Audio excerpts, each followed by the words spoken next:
Chapter 1. Setting up a stall at the university gate. On the morning of September 14th, at 8 o'clock, the gentle breeze was just right, and the sun shone warmly. In an old self-built house in Hangzhou, a young man with a sunny disposition and handsome features was busy in the kitchen. His name is Chenyang, a 21-year-old senior at the nearby Hangzhou University of Foreign Languages.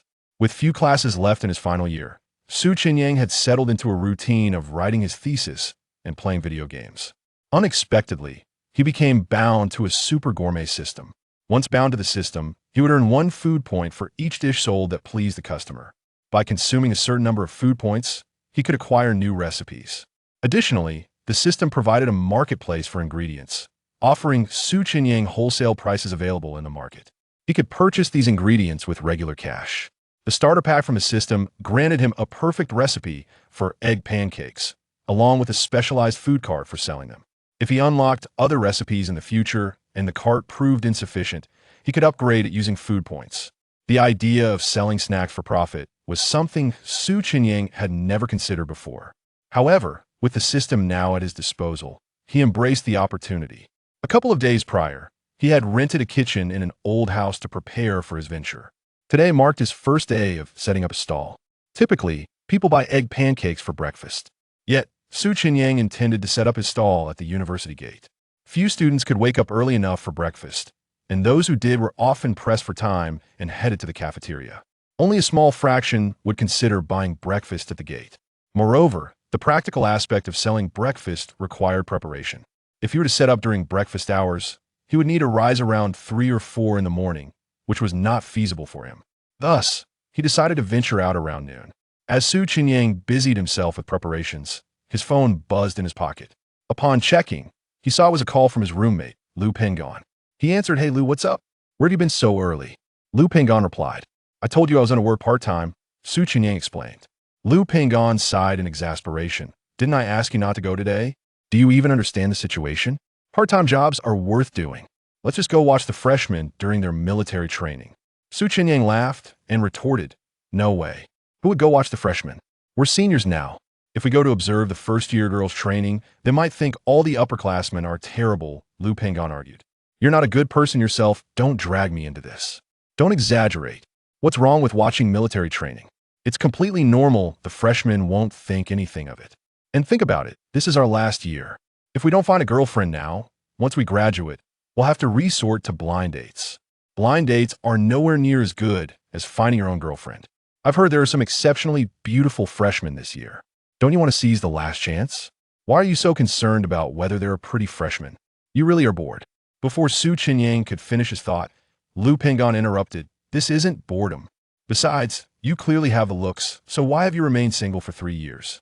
It's your overly straightforward personality that's the issue. Freshmen are naive, they might not mind your directness. Don't let the opportunity slip away." Unfortunately, Chenyang was not swayed by this line of reasoning. He firmly asserted, "I'm not overly straightforward, I just refuse to be a sycophant. I have no interest in watching freshmen train. You go if you want to have work to do. Don't hang up." Lu Pengon persisted, trying to persuade him further. "You say you have no girlfriend. What's the point of earning pocket money with a part-time job? Who will you spend it on? If you don't join me and see a pretty girl, you might regret it. I definitely won't regret it. Also, I advise you to stop fixating on the freshmen, broaden your horizons." With that, Chenyang hung up the phone. Lu Pengon, realizing Chenyang was not on board, muttered, "Just wait until I see a beautiful girl. Don't come begging me." With that, Lu Pengon sought out others. After ending the call, Chenyang returned to his preparations. Before he knew it, it was already 10:30. "It's about time I should set up my stall." He loaded the ingredients he had prepared onto the cart provided by the system and set off. The cart was electric, making the journey effortless. After 20 minutes, Chenyang arrived at the entrance of Hangzhou University of Science and Technology. The vendors who regularly set up stalls there had already claimed prime spots. Arriving late, Chenyang could only set up his stall in the farthest corner. Given the frequent presence of vendors at the university gate, the other stall owners barely paid Chenyang any mind. However, the female students purchasing snacks were not as indifferent. "Look, there's a handsome guy," one girl exclaimed, nudging her friend, Wang Lihe, to draw her attention. Wang Lihe turned to see what Zhang Xiaoli was pointing at, her eyes lighting up. "Xiaoli, I suddenly want an egg pancake." Shall we go buy one? If Zhang Xiaoli and Wang Lihe were not close friends, they would never have made plans to hang out. There was no need for further discussion. The presence of a handsome guy demanded attention. Zhang Xiaoli called out to the vendor at the stinky tofu stall, "Boss, if my tofu is ready, please pack it up for me, you'll come back for it later." Wang Lihe quickly added, "Same for me." The stinky tofu vendor glanced at Su Chenyang, knowing the unparalleled allure of a handsome man on female customers. With a resigned sigh, he replied, "All right." The reactions from the other girls at the various stalls were similar. Those still in line promptly canceled their orders. "Boss, my egg pancake isn't ready yet, so it'll pass." "Boss, I don't want my potato cake anymore." "Boss, I'm not taking my egg burger." With that, the girls swiftly turned to head towards Su Chenyang's stall. Those who had already paid could only stand by Su Chenyang's stall and lament, "Why didn't this handsome guy arrive sooner? I was too hasty. Why did I pay for my potato cake before it was even made?" The vendors affected by this sudden influx of attention were exceedingly frustrated with Su Chenyang, who had set up shop in the least desirable corner. Why is a good-looking guy selling food? Shouldn't he be living off a rich woman? How unlucky to have to set up here. It's truly a stroke of bad luck. Even a handsome guy should earn a living the hard way. Why not find a wealthy partner? The surrounding stall owners internally derided Su Chenyang. Chapter 2. A stall run by a handsome guy, it's only natural for prices to be higher. While the other stall owners looked down on him, Su Chenyang had just parked his cart and was about to put up the sign for his egg pancakes when about 10 girls gathered in front of his stall. Zhang Xiaoli, at the front of the line, asked, "Boss, they'll have one of your egg pancakes, please." Without inquiring about the price, Su Chenyang knew he needed to clarify it. "My egg pancake is a bit pricey, it's 20 yuan each." 20 yuan? Isn't that a bit too expensive? Not only Zhang Xiaoli, but also other girls shared similar sentiments. Although the cost of living in Hangzhou is relatively high, many egg pancakes are priced around 10 yuan.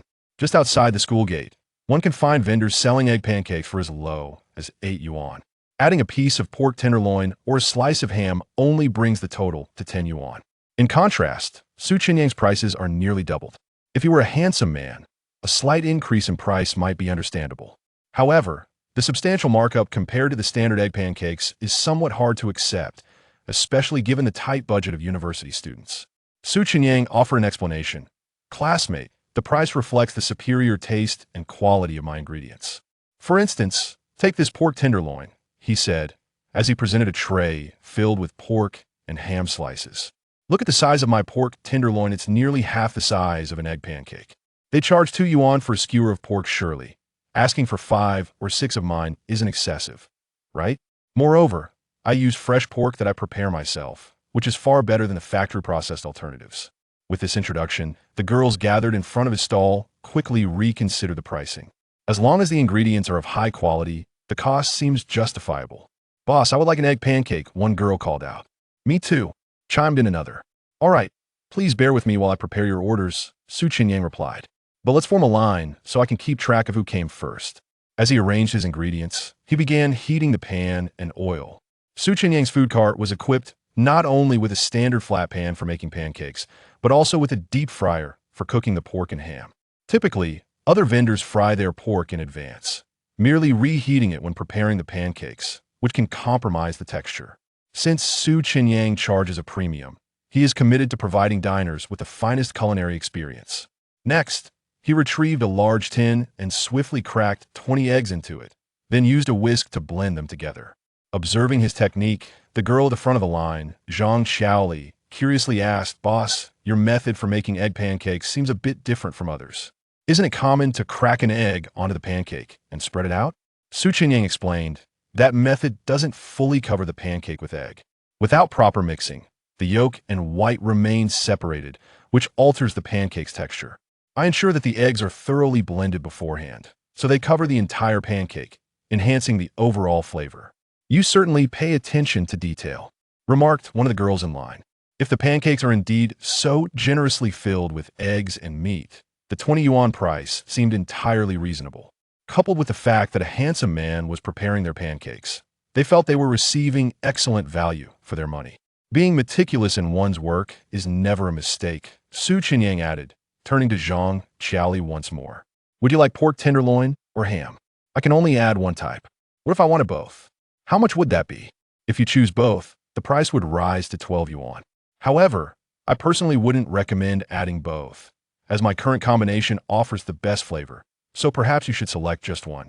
Typically, stall owners would encourage customers to add extra ingredients, but Su Chenyang's suggestion felt sincere. Then, I'll have the pork tenderloin. Very well. Su Chenyang placed a skewer of pork into the fryer. Do you like it spicy? Not spicy, please. All right, he nodded, taking a brush to evenly coat the flat pan with oil, specifically lard, for its superior flavor. He then poured a ladle of batter onto the pan, using a bamboo spatula to spin it rapidly, achieving a perfectly uniform thickness across the entire pancake, including the edges, which showed no sign of excess batter. Next, he used a separate spoon to pour a generous amount of egg mixture over the batter, ensuring it was evenly spread and completely covered. He sprinkled chopped green onions and sesame seeds uniformly across the pancake. Noticing that the pork had been fried to perfection, he carefully removed it from the oil to drain. Then, with a spatula, he gently lifted the pancake and flipped it over. After flipping, he quickly brushed a layer of his special sauce over the entire surface. The girls in line watched in satisfaction, noting the boss certainly has steady hands. That ladle of egg mixture is heaping definitely more than just one egg, perhaps even two's worth. When I usually buy egg pancakes, I ask the vendor for extra sauce. They often agree, but then skimp on it. This handsome boss, however, is generous. The girls felt increasingly convinced that 20 yuan for such a pancake was indeed a bargain. Once the sauce was applied, Su Chenyang placed the fried pork on top of the pancake, having shaped it to fit half the pancake's diameter. He then took two thin crisps, placing them in the center, perfectly matching the pancake size.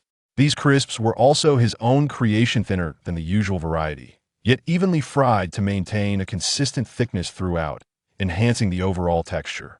Isn't it customary to include crisps only in jianbingguizi? One girl asked.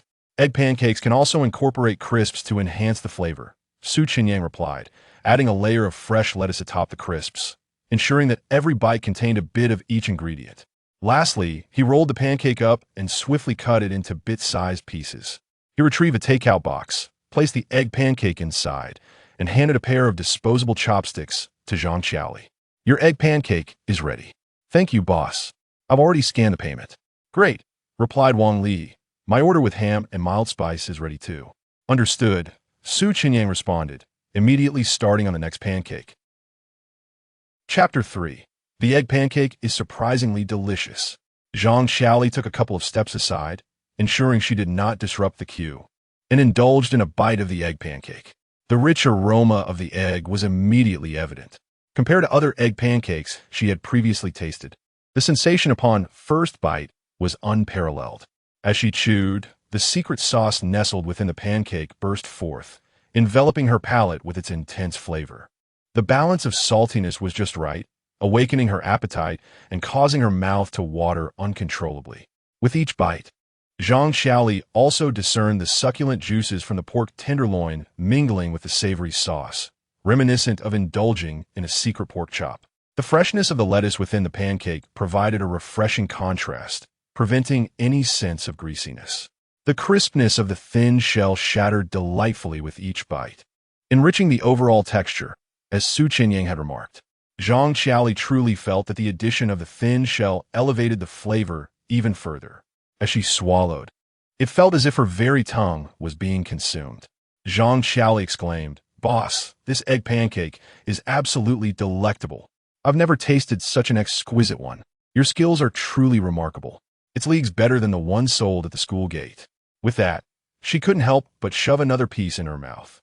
Initially, she was drawn to the handsome chef for emotional value, but the flavor of Su Chenyang's egg pancake exceeded all expectations. The 20 yuan she spent was worth at least 40, earning her a culinary point. In Su Chenyang's mind, the system's voice resonated immediately.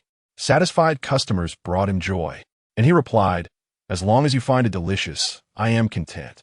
However, other girls in the queue found Zhang Qiaoli's enthusiasm somewhat exaggerated.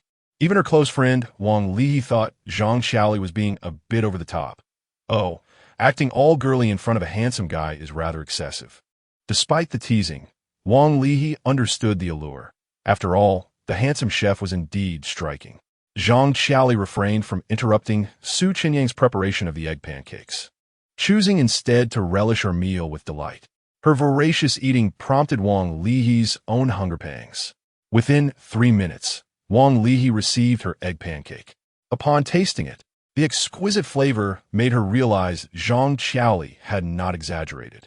Especially the taste of the ham, rich and savory, was far superior to the meager flavors of the cheap ham sold elsewhere. Chenyang's ham clearly incorporated a higher proportion of fatty pork, resulting in a juicy yet non-greasy experience, further complemented by the addition of lettuce, which kept the dish light. The crispy texture of the thin shell made the egg pancake exceptionally satisfying. Wang Lihi praised, "Boss, your egg pancake is simply flawless. Who did you learn this from?" After 3 years in Hangzhou, I've never encountered such a flavor. As she savored her meal, her words were not as clear, overwhelmed by the deliciousness. Chenyang managed to catch her response and replied, "I developed the recipe myself." "You're truly remarkable," she exclaimed. "But it's the fresh ingredients and generous portions that make it so good." There was no need for Chenyang to boast about his culinary precision. Stating a reasonable truth sufficed. Perhaps after consuming synthetic flavors for so long, the sudden introduction of freshness was what made it feel so exceptional. Regardless, Wang Lihi could not contain her delight in the delicious ham, praising it once again. "As long as you enjoy it," Chenyang replied, returning to his task. If Zhang Qiaoli's earlier excitement seemed exaggerated, Wang Lihi's enthusiastic endorsement was certainly genuine. Did it truly taste that good? The other girls in line began to grow curious. As they received their egg pancakes, the unparalleled flavor left them not only satisfied but pleasantly surprised. "Boss, your egg pancake is incredible. After tasting yours, how could I ever enjoy another? I could eat your egg pancakes 3 times a day and never tire of them." In the presence of the handsome chef, these girls freely expressed their admiration. As the initial batch of girls praised the taste, more emerged from school. Spotting the handsome vendor and hearing the compliments, they were even more eager to join the line. With the system's maximum experience points, Chenyang prepared the pancakes at an impressive pace. Yet, the queue continued to grow, surpassing 20 people.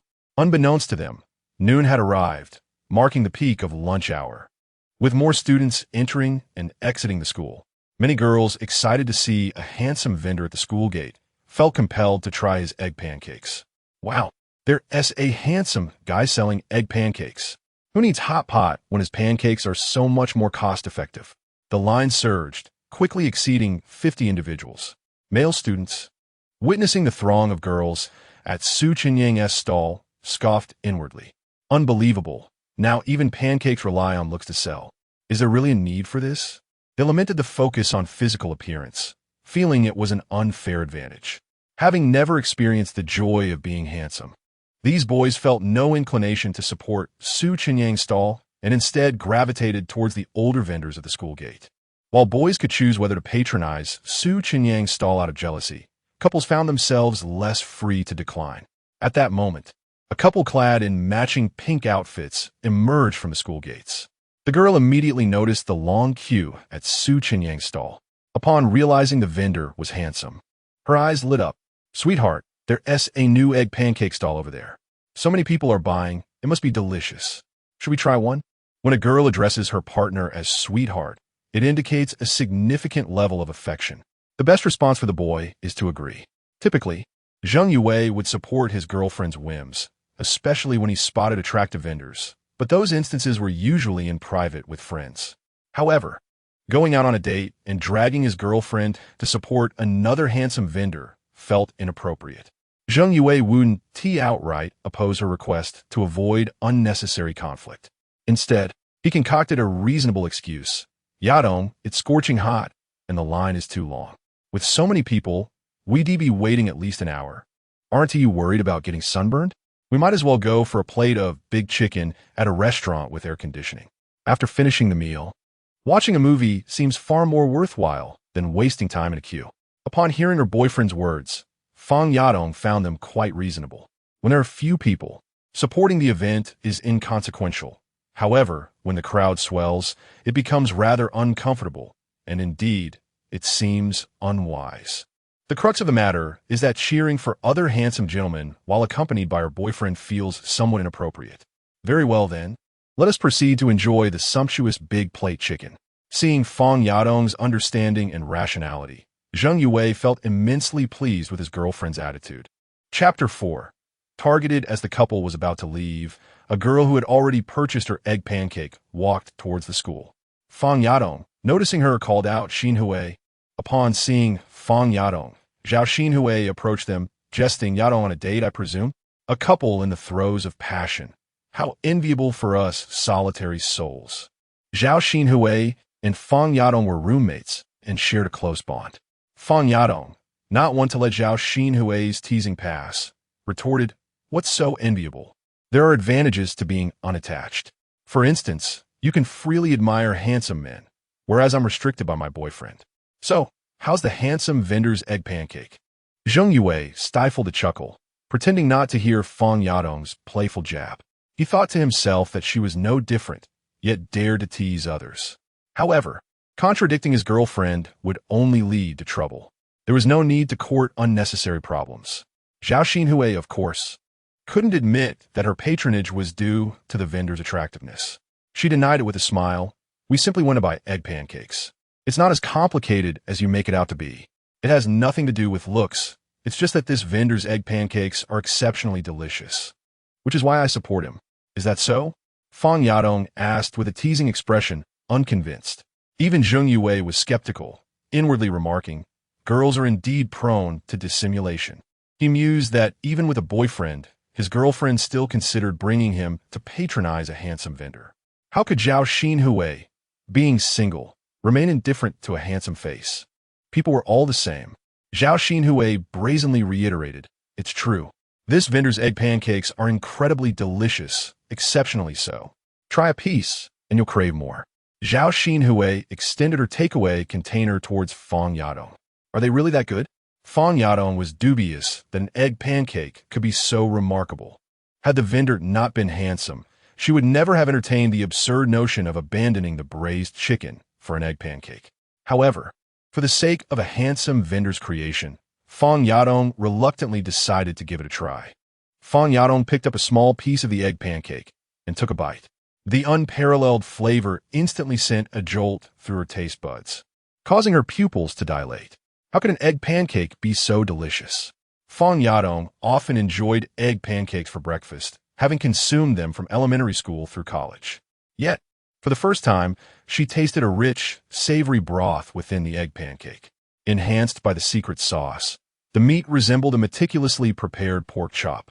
Paired with the refreshing lettuce, the sauce wasn't overpowering, nor was the broth greasy. The crispy wafer further enriched the texture of the soft egg pancake, leaving a lingering, delectable taste. The egg pancake's flavor was indeed, as Zhao Xinhui had described, exceptionally delicious. Having discovered such a delicacy, Fang Yadong didn't forget her boyfriend. "Yue, this egg pancake is truly delicious. You should try it." Fang Yadong fed the remaining half of her small piece of egg pancake to Zheng Yue. Zheng Yue was already grateful for his girlfriend's gesture. He certainly wouldn't mind that she had already tasted it. After savoring the half piece of egg pancake, Zheng Yue's initial indifference instantly transformed into astonishment. The exquisite flavor made him fall in love with the egg pancake in an instant. "Wow, this vendor has some serious culinary skills. I assumed he was relying on his looks, but his cooking is this good? No wonder so many girls patronize him." Zheng Yue suddenly felt that he had been superficial, not the girls. It was a testament to how deeply ingrained prejudices could be. After swallowing the egg pancake, Zheng Yue nodded in agreement. The egg pancake's flavor is indeed impeccable. Seeing that both of them were satisfied with the egg pancake's flavor, Zhao Xinhui felt that she could now justify her patronage without it being attributed to the vendor's good looks. Zhao Xinhui's words regained their confidence. "Now you believe that I bought it because it's delicious, right?" "Perhaps," Fang Yadong said with a giggle, still unconvinced. "It was tasty, yes. But would Zhao Xinhui have patronized it had the vendor not been handsome?" However, lacking evidence, Fang Yadong refrained from further teasing. At that moment, Fang Yadong changed her mind and no longer wanted the braised chicken. Having only tasted half a piece of the egg pancake, she didn't feel satisfied at all. Fang Yadong asked, "How much is this egg pancake? I see a lot of meat. It's quite expensive, 20 yuan, but there's indeed a lot of meat." The pork loin in the egg pancake is half the size of the pancake itself, and the vendor says it's made with fresh pork, not processed meat. So 20 yuan is acceptable. In that case, the price isn't too bad. Fang Yadong then sought Zheng Yue's opinion. Yue, I think this egg pancake is incredibly delicious. Shall we queue up to buy one? Zheng Yue's thoughts mirrored Fang Yadong's at that moment. The half piece of egg pancake had only whetted his appetite. Zheng Yue was now eyeing the egg pancake in Zhao Xinhui's takeaway container, even salivating. If he didn't buy an egg pancake to try, he would be preoccupied with it during their afternoon outing. Zheng Yue, who had previously been reluctant to queue, now changed his tune. All right. Seeing that they had changed their minds, Zhao Xinhui smiled triumphantly. See? You both think it's delicious after trying it, yet you doubted my reasons for buying it. That's too much. She continued, but you should hurry and queue up, otherwise it'll get more crowded. I'll head back to the dormitory first. Okay, see you later. After saying their goodbyes, Fang Yadong and Zheng Yue walked towards the back of the line. Typically, when couples queue, the girlfriend stands in front and the boyfriend stands behind. Zheng Yue and Fang Yadong, as usual, stood one in front of the other at the back of the line. Just as Zheng Yue and Fang Yadong joined the queue, they heard Su Chenyang's voice. The guy at the back, you don't need a queue. The line is already very long. It might take 2 hours for it to be your turn to buy an egg pancake. Huh? Zheng Yue was taken aback by Su Chenyang's request for him not to queue. It was the first time he had been rejected by a vendor. Most importantly, Zheng Yue found it absurd. He had come with his girlfriend, Fang Yadong. They were simply standing one in front of the other. How could it be that as soon as he joined, the vendor claimed the line was too long and told him not to buy? Did the line not seem long when his girlfriend was queuing? Could it be that his girlfriend's decent looks warranted preferential treatment? Moreover, other girls had joined the queue earlier, and Su Chenyang hadn't said anything about the line being long. Was it only because he was male that the line suddenly became too long? This was blatant discrimination. Chapter 5. Addicted to egg pancakes. As a girlfriend, Fang Yadong knew she ought not to laugh, yet she found it nearly impossible to suppress a smile. A thought crossed her mind. There wasn't a single male in line at the vendor's stall. Could it be that the owner barred them from queuing? Fang Yadong believed that typically, one wouldn't conduct business in such a manner. However, she could not articulate an explanation for the current situation. Zheng Yue was undoubtedly displeased with Su Chenyang's apparent preferential treatment. What was the issue with males? Were they not human? Did they not pay for their egg pancakes? While Su Chenyang was intent on leaving, Zheng Yue adamantly refused to budge. He called out from the back of the line, "Boss, are boys not allowed to buy your egg pancakes?" "Classmate, that isn't my intention. I have explained this quite clearly," Su Chenyang replied. "Then why did you let the girl in front of me purchase hers without issue?" Zheng Yue pointed at Fang Yadong, subtly indicating she was his girlfriend. Su Chenyang clarified again, "I was quite busy earlier and didn't notice the line had grown so long. When I looked up, I only saw you at the back of the line, so I was unaware of when this girl appeared. Even if I expedite the process, it will still take 2 minutes to prepare one egg pancake. With so many people behind you, it would take 2 hours before it's your turn. In this sweltering heat, waiting 2 hours for an egg pancake is utterly unnecessary and not worth it. The same goes for the other girls in line. Waiting so long is impractical. You should go and purchase something else." Upon hearing Su Chenyang suggest that the other girls refrain from queuing, Zheng Yue began to believe that Su Chenyang truly had not seen them. Fang Yadong and the girls ahead of her immediately expressed their sentiments. "Boss, we don't mind waiting. You should continue making egg pancakes," they insisted. Seeing that no one was willing to leave, Su Chenyang felt a tinge of helplessness. "All right then, I will try to be quicker. However, if anyone else approaches the line, please let them know not to queue," he said before returning to his work. Su Chenyang's attitude seemed sincere enough to Zheng Yue, prompting him to let the matter go. Fang Yadong chuckled softly. "This is the first time I've seen a vendor urge people not to wait due to a long queue. Indeed, it was quite rare. Perhaps he is confident in his skills and doesn't fear a lack of customers," she mused. As the two engaged in quiet conversation, another couple joined the line behind Zheng Yue. Turning to see their presence, and given Su Chenyang's relatively good attitude, Zheng Yue reluctantly offered a reminder. "Classmates, the line is quite long. The The boss has suggested you might want to reconsider waiting. It's fine. We have nothing else to do, so waiting is no problem, replied the male companion. They were well aware of the lengthy queue, yet chose to stand their ground. Having already warned them, Zheng Yue decided not to intervene further. After all, he was not an employee of Su Chenyang and had no obligation to maintain order among the customers. Minutes ticked by, and Su Chenyang glanced up again, realizing the line had grown even longer. His speed in preparing egg pancakes could not keep pace with the influx of customers. Most of those in line were girls, with a few couples sprinkled throughout. Not a single solitary male had arrived to support the egg pancake venture. Unaware of this detail, Su Chenyang noted the long line and issued another reminder. Yet no one moved. They all insisted they didn't mind waiting. With no other choice, Su Chenyang pressed on. As a university student, this was his first experience working in such a capacity, and he was already feeling the strain in his hands. While Su Chenyang lamented the number of people in line, the vendors at neighboring stalls were enviously drooling. His presence had significantly impacted their lunch hour business. Typically, many girls would flock to buy snacks from various vendors, but now they all gravitated towards Su Chenyang, resulting in a drastic reduction in foot traffic for the others. Relying on good looks to make a living won't end well. One day, the tables will turn. The surrounding vendors seethed inwardly. Yet they could not quell the enthusiasm of the girls. After all, for 20 yuan, which restaurant nationwide could provide a handsome chef to whip up delicious food, the emotional value of a handsome chef preparing food made the wait worthwhile for the girls. The queue continued to lengthen. 2 hours slipped by unnoticed.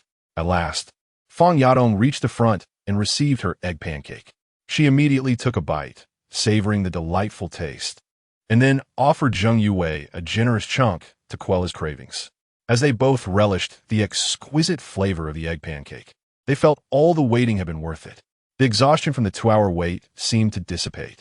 Fang Yadong, still yearning for more, decided not to share any further bites with Zheng Yue.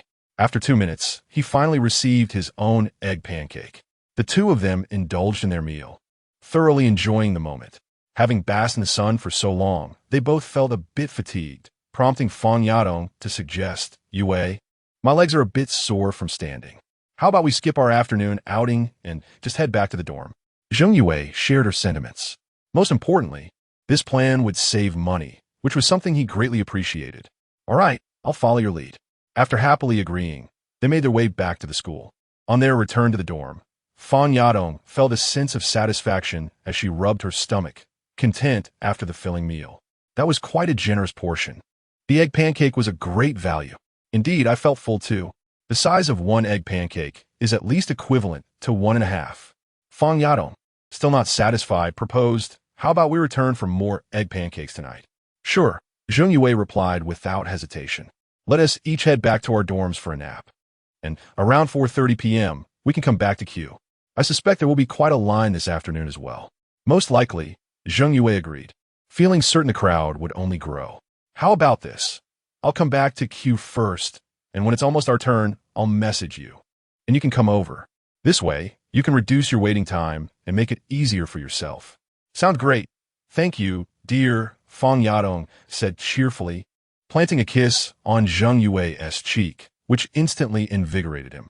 I'm off for a nap. See you this afternoon. See you this afternoon.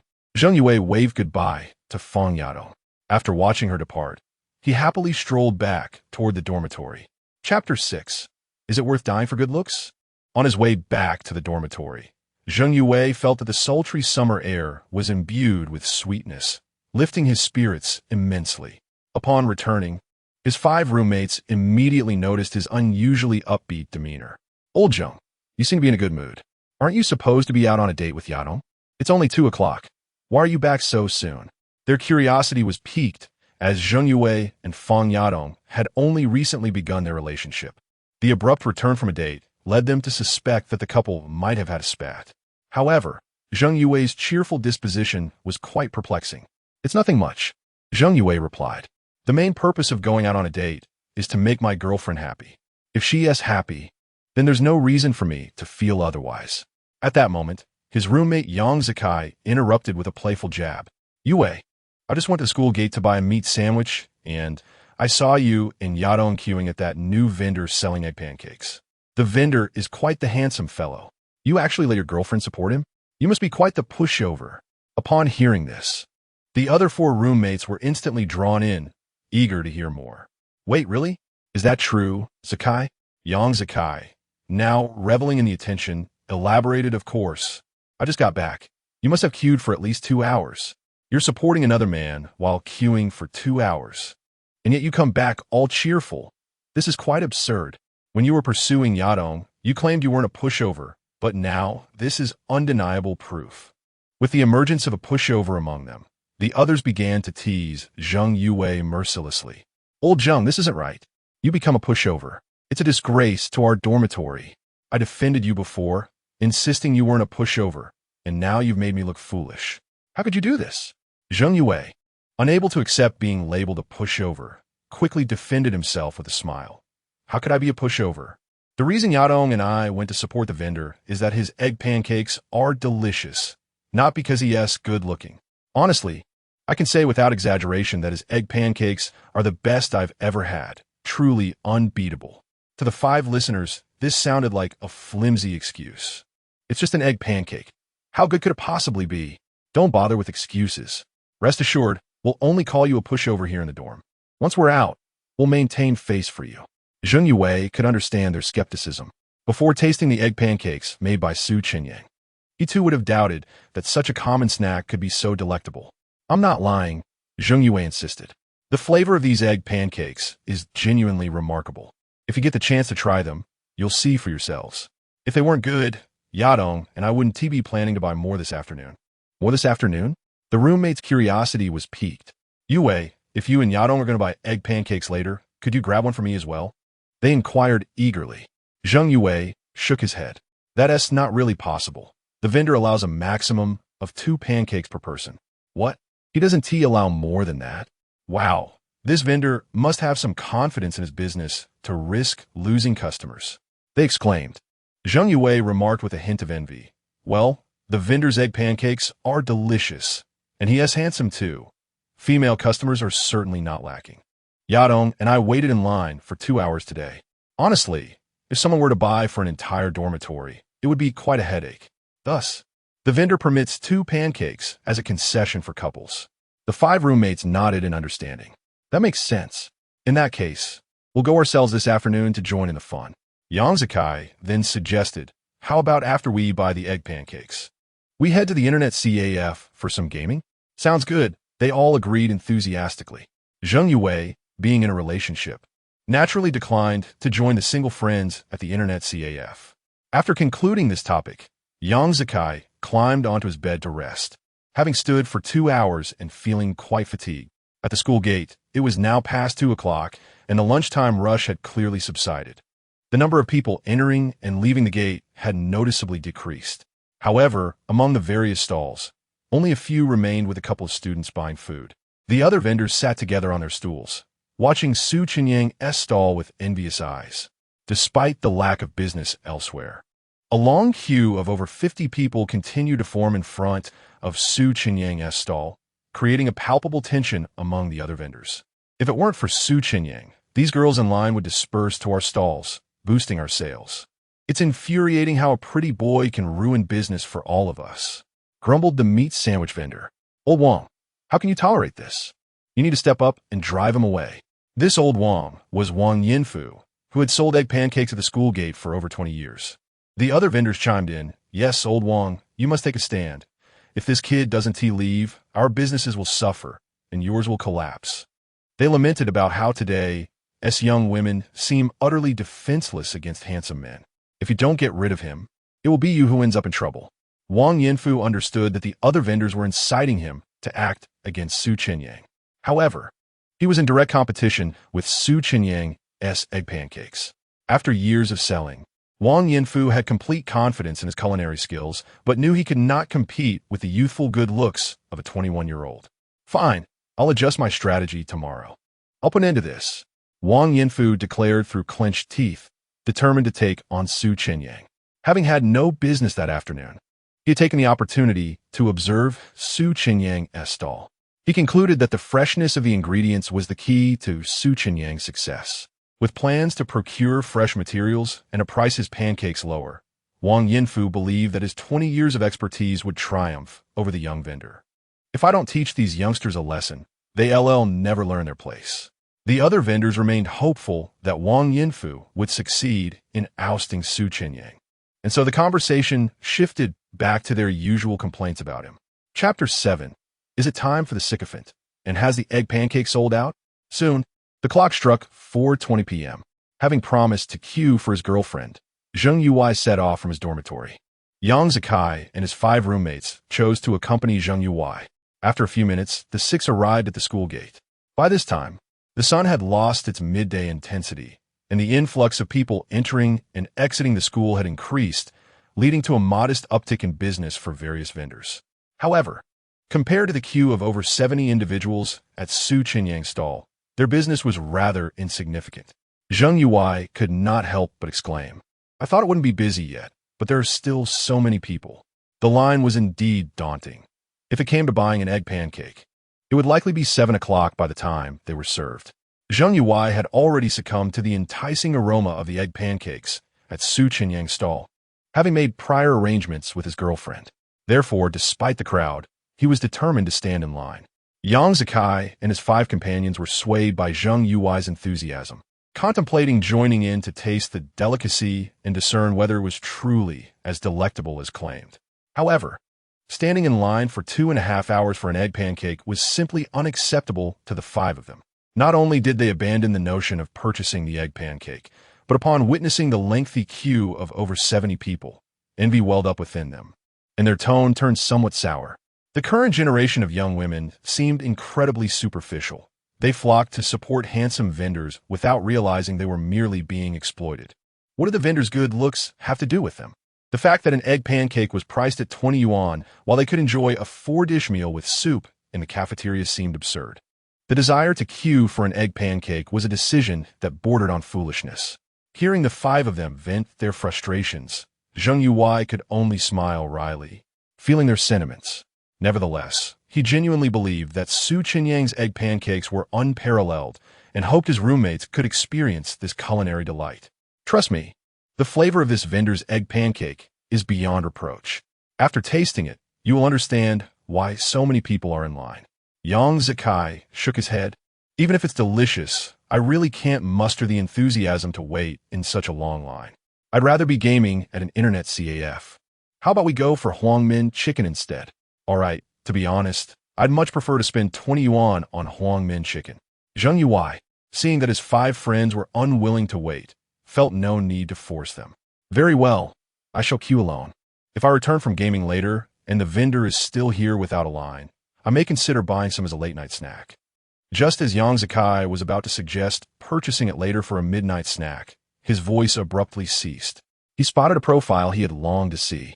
A ride-hailing vehicle had stopped at the school gate, and 2 girls disembarked from the back seat. One of them, clad in a light green short-sleeved shirt, possessed delicate features. Her ponytail bouncing playfully, paired with jeans and canvas shoes that accentuated her cuteness. Wasn't this his goddess, Chenyang? After getting out of the car, Chenyang and her classmate Li Rongxian linked arms and jogged to the back of the queue at Su Chenyang's stall. Yang Zikai immediately changed his tune.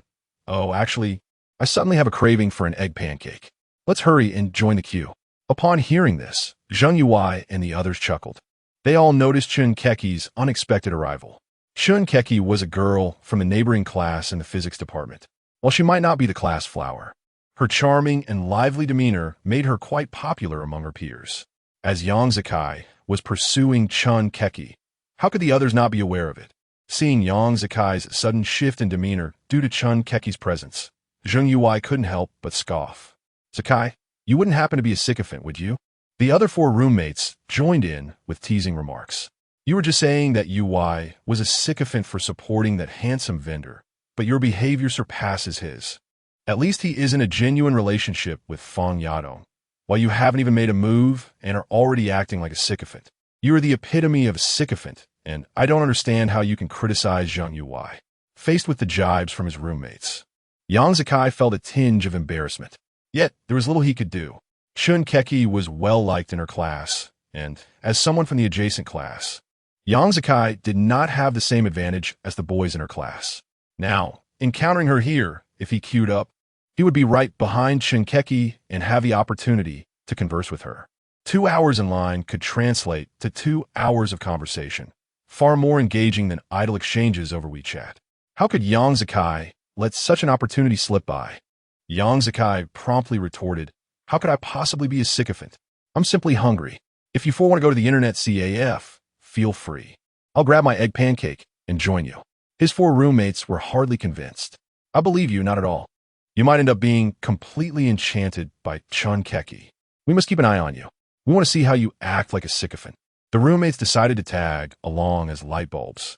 After all, with so many people around, their presence would hardly matter. Yang Zikai vehemently denied, "Stop talking nonsense.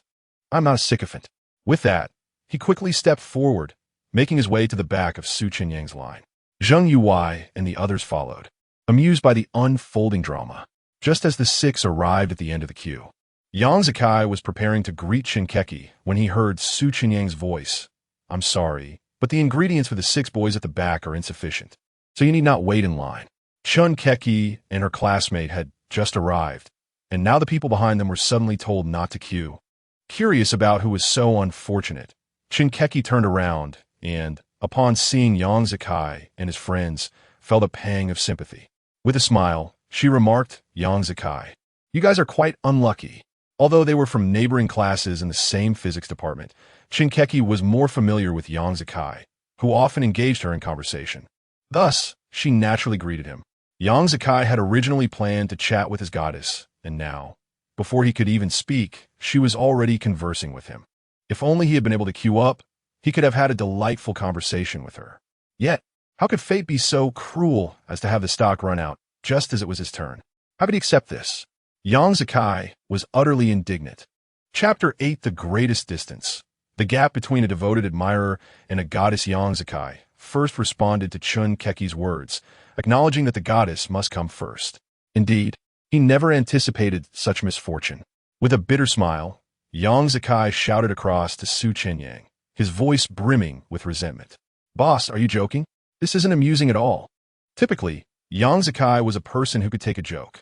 Otherwise, he wouldn't have remained unfazed when his roommates dubbed him a devoted admirer. However, jesting was one thing. Exploiting another's opportunity to connect with the goddess was entirely another matter. This was of utmost importance. If anyone were to tease Yang Zikai in such a manner, he would undoubtedly be furious. Su Chenyang, however, had no time for jokes. Having been at the stall for several hours, he was nearly on the verge of cramping. He shouted back, "Classmate, I apologize, but it's my first time setting up a stall, and I didn't expect such high demand. I have enough ingredients only for the girl in front of you." "Only enough for that girl?" Yang Zikai felt as if he might vomit blood from anger. At that moment, Zheng Yuwei expressed his disbelief. When he came to queue at noon, Su Chenyang had refused to let him in line. Now, as they arrived, he was still being denied. Zheng Yuwei seriously suspected that it wasn't a matter of insufficient ingredients. Rather, Su Chenyang simply did not wish to serve the boys, aiming to minimize their waiting time. Was it mere coincidence that this happened every time? "Boss, it can't be that coincidental. I believe you must have more ingredients. Otherwise, if someone buys 2 portions, how do you manage to run out just like that?" Su Chenyang explained, "Now, each person can only buy 1 portion. There are acquaintances in line, and if I help them buy, it wouldn't be fair to those waiting behind. Initially, it was just to facilitate couples, but now it's becoming a loophole, so I've made the change." This explanation resonated with Zheng Yuwei. Just then, a few more girls arrived to queue. Su Chenyang called out again, "Ladies at the back, you need not queue. I've run out of ingredients today." "What? Sold out?"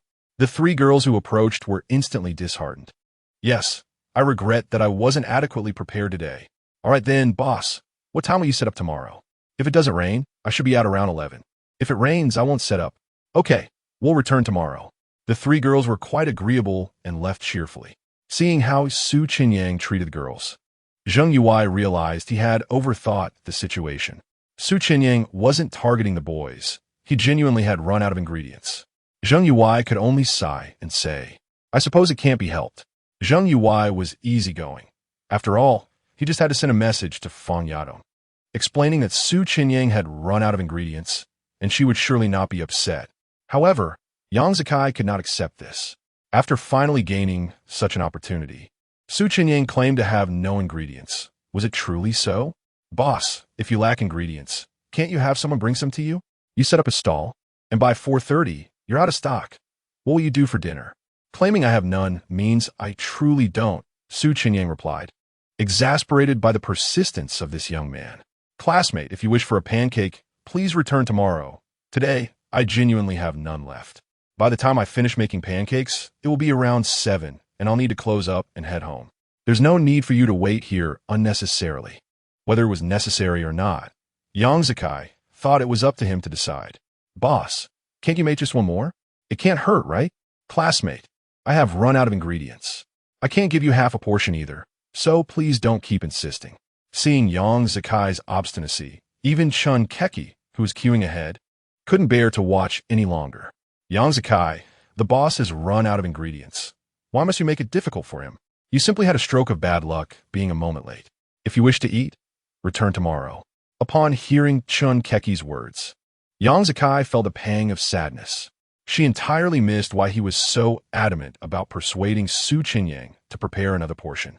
However, with the goddess speaking, he felt that if he persisted further, his image in her eyes would surely diminish. The goddess was right before him, yet the distance remained insurmountable. Su Chenyang's simple declaration of having no ingredients had created an insurmountable rift. Curse Su Chenyang. Yang Zikai could only say, fine, you queue here, I'll take my leave. All right. Chun Keki nodded, and Yang Zikai reluctantly departed with his roommates. After leaving, his roommates, aware of his disappointment, refrained from teasing him and instead offered words of consolation. It's all right, don't be too upset. There will be other opportunities. Zheng Yuai reassured Yang Zikai before adding, you all go enjoy Huangmin chicken. I want to join. All right, then we. Yang Zikai's sentence was cut short as he noticed 4 boys emerging from the school. Among them was Zhang Xinping, clad in a black printed t-shirt, standing at 175 meters tall, who happened to be Yang Zikai's greatest rival. Upon exiting the school gate, Zhang Xinping noticed Chun Keki in line and approached her with his 3 friends. Seeing his rival's appearance, Yang Zikai hesitated to leave.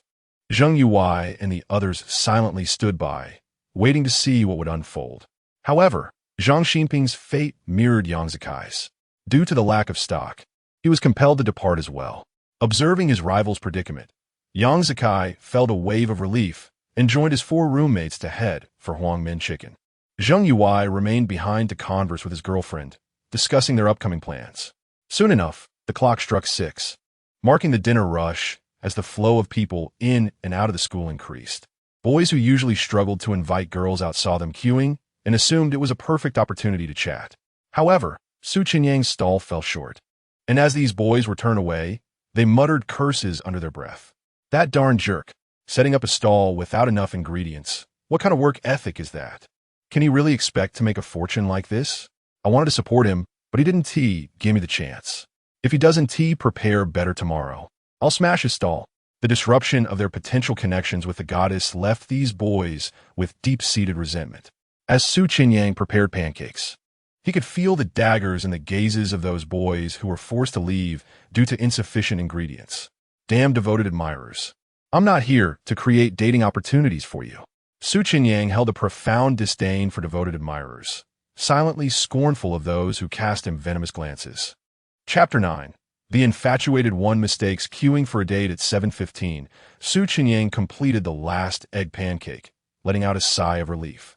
As the final recipient of the egg pancake, Chun Keki immediately fell in love with its flavor upon tasting it.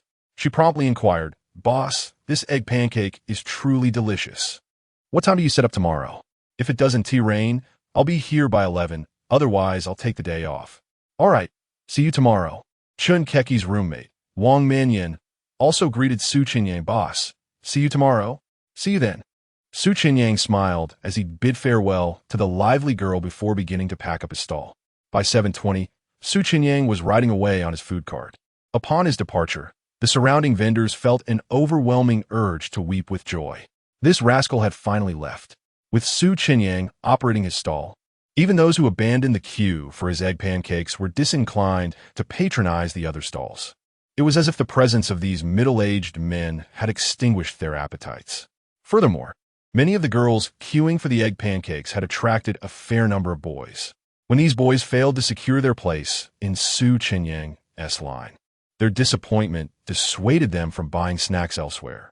The sudden drop in customers rendered the evening sales of nearby vendors rather mediocre, resulting in significant financial losses. Thus, Chenyang's departure was a welcomed relief for them. However, the thought of his return the following day left the stall owners feeling quite melancholy. They could only hope that Wang Yinfu would bring them better fortune the next day.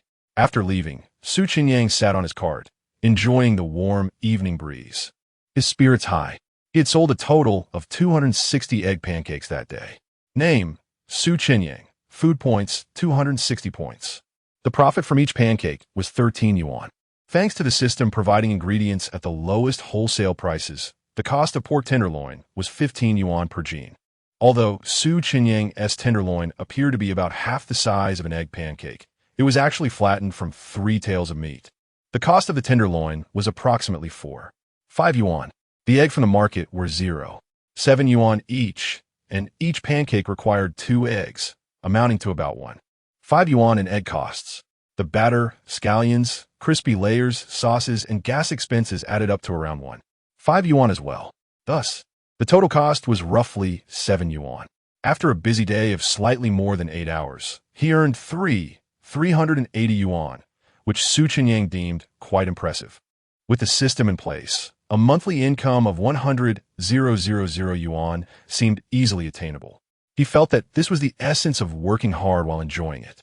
Meanwhile, at the Times Trend internet cafe across from Hangzhou University of Technology, Yang Zikai was gaming with his roommates while keeping an eye on the time. Just as he died in the game, he noticed it was nearly 7:30. He thought, Keki must have bought the egg pancakes by now. Turning to his 4 roommates, he said, "You guys continue playing. My hands are a bit tired. All right, let us take a break then." After playing for over 2 hours, the 4 of them were somewhat fatigued, so they were in no rush to continue. Yang Zikai picked up his phone and messaged Keki. "Yang Zikai, I didn't manage to buy the egg pancake today. What a pity. My roommate said it's delicious. Is a boss's egg pancake really that good?" After 10 minutes without a reply, Yang Zikai felt disappointment settle in. "She must be busy," he muttered to himself. Noticing Keki had not responded, he asked his friends, "Are you guys ready to continue?" "Sure, let us go." The 5 of them launched back into League of Legends. Within 5 minutes of the new game, Yang Zikai's phone chimed. He glanced to see it was a message from Keki. The goddess could take over 10 minutes to reply to him. He certainly couldn't leave her message unanswered for that long. Pausing his game, he quickly checked her message. Keki, sorry, I was in the shower. Keki, the egg pancake is genuinely delicious. You missed out by coming late this afternoon. Yang Zikai felt relieved. She hadn't intentionally ignored him. He hurriedly typed a response. However, since the game had just started, he felt guilty for leaving his teammates hanging. One of his roommates peered over, noticing Yang Zikai was replying to Keki. "Hey, don't reply to her right now. Finish this game first." All right. Yang Zikai quickly agreed and hastened his typing. Yang Zikai, now you made me even more upset. Are you going back for the egg pancake tomorrow? If you are, I'll join you. After sending the message, he returned to his game. To his astonishment, Keki replied, and his excitement surged. Keki, sure. How about we meet at the school gate around 11 tomorrow? Seeing this message, Yang Zikai was overjoyed. The goddess had agreed to go with him to buy egg pancakes. He knew he had to reply promptly. He couldn't afford to let her think he was insincere. Ignoring the game, he paused again to respond. His 4 roommates noticed his distraction and commented, "Zikai, are you serious? You are such a devoted admirer. You're really disappointing us. If you keep this up, we won't want to play with you anymore. Come on, you've become the #1 devoted admirer in our dorm," they teased. Faced with their banter, Yang Zikai remained in high spirits and decided not to take offense. He chuckled, "Don't be like that. Just cover for me, and I'll treat you all to late-night snacks. Being so generous for a girl, and you say you're not devoted. If it weren't for your status as our roommate, we'd make you pay more than just for snacks." Yang Zikai laughed off their comments and continued to reply to the goddess. The 4 of them ceased their teasing and accepted their defeat in the game. Yang Zikai, then it's settled. Tomorrow at 11, school gate. No one leaves without seeing each other. Grinning emoji. Chunkeki. Okay, I'll see you then. Smiling emoji. Oh yay. Yang Zakai exclaimed, feeling as though he had taken a significant step forward in his pursuit of Chunkeki. His excitement drew the attention of others in the internet cafe. In a place buzzing with noise, his exclamation managed to capture everyone's focus, underscoring how thrilled he was. Quickly, he turned to those who were watching him, offering an awkward smile. I'm sorry, everyone. Please don't mind me. After apologizing, the others returned to their activities. Uninterested. In the next moment, Yang Zakai faced the derision of his 4 roommates. Look how excited you are. What did Chunkeki say to make you so ecstatic? Nothing much. We just agreed to go queue for egg pancakes tomorrow. The 4 of them scoffed, their eyes filled with disdain. From now on, you'll be our dorm's number 1 devoted admirer. If you continue to mock your way as a sycophant, we will no longer tolerate it. Once someone is pursued successfully, they're no longer considered a sycophant, correct? Well, let us see you succeed in your pursuits first. Wishing you the best of luck. The bond among good friends is such that while we may jest, we still hope for each other's happiness. I shall certainly strive for success. Yang Zakai remains confident. The fact that Chunkeki is willing to join him in queuing for egg pancakes suggests she holds a favorable impression of him. At the very least, he is one step ahead of other rivals. It is not just Yang Zakai. Many young men share similar sentiments, messaging the girls they admire and inviting them to enjoy egg pancakes together. Those who succeed are naturally elated, while those who do not must contend with their sorrow. Chenyang is blissfully unaware that his thriving stall business has inadvertently aided many a sycophant. Chapter 10. The new school bell, Chenyang returned to his rented abode, steering the specially designed food cart provided by the system, which boasted a cleaning mode. He poured a generous amount of detergent into the compartment and connected the hose to the faucet, initiating the cleaning process. The machine would automatically halt once the task was completed, much like a washing machine, allowing Chenyang to leave without waiting. After a long day, fatigue weighed heavily on him as he pedaled his bicycle back to school.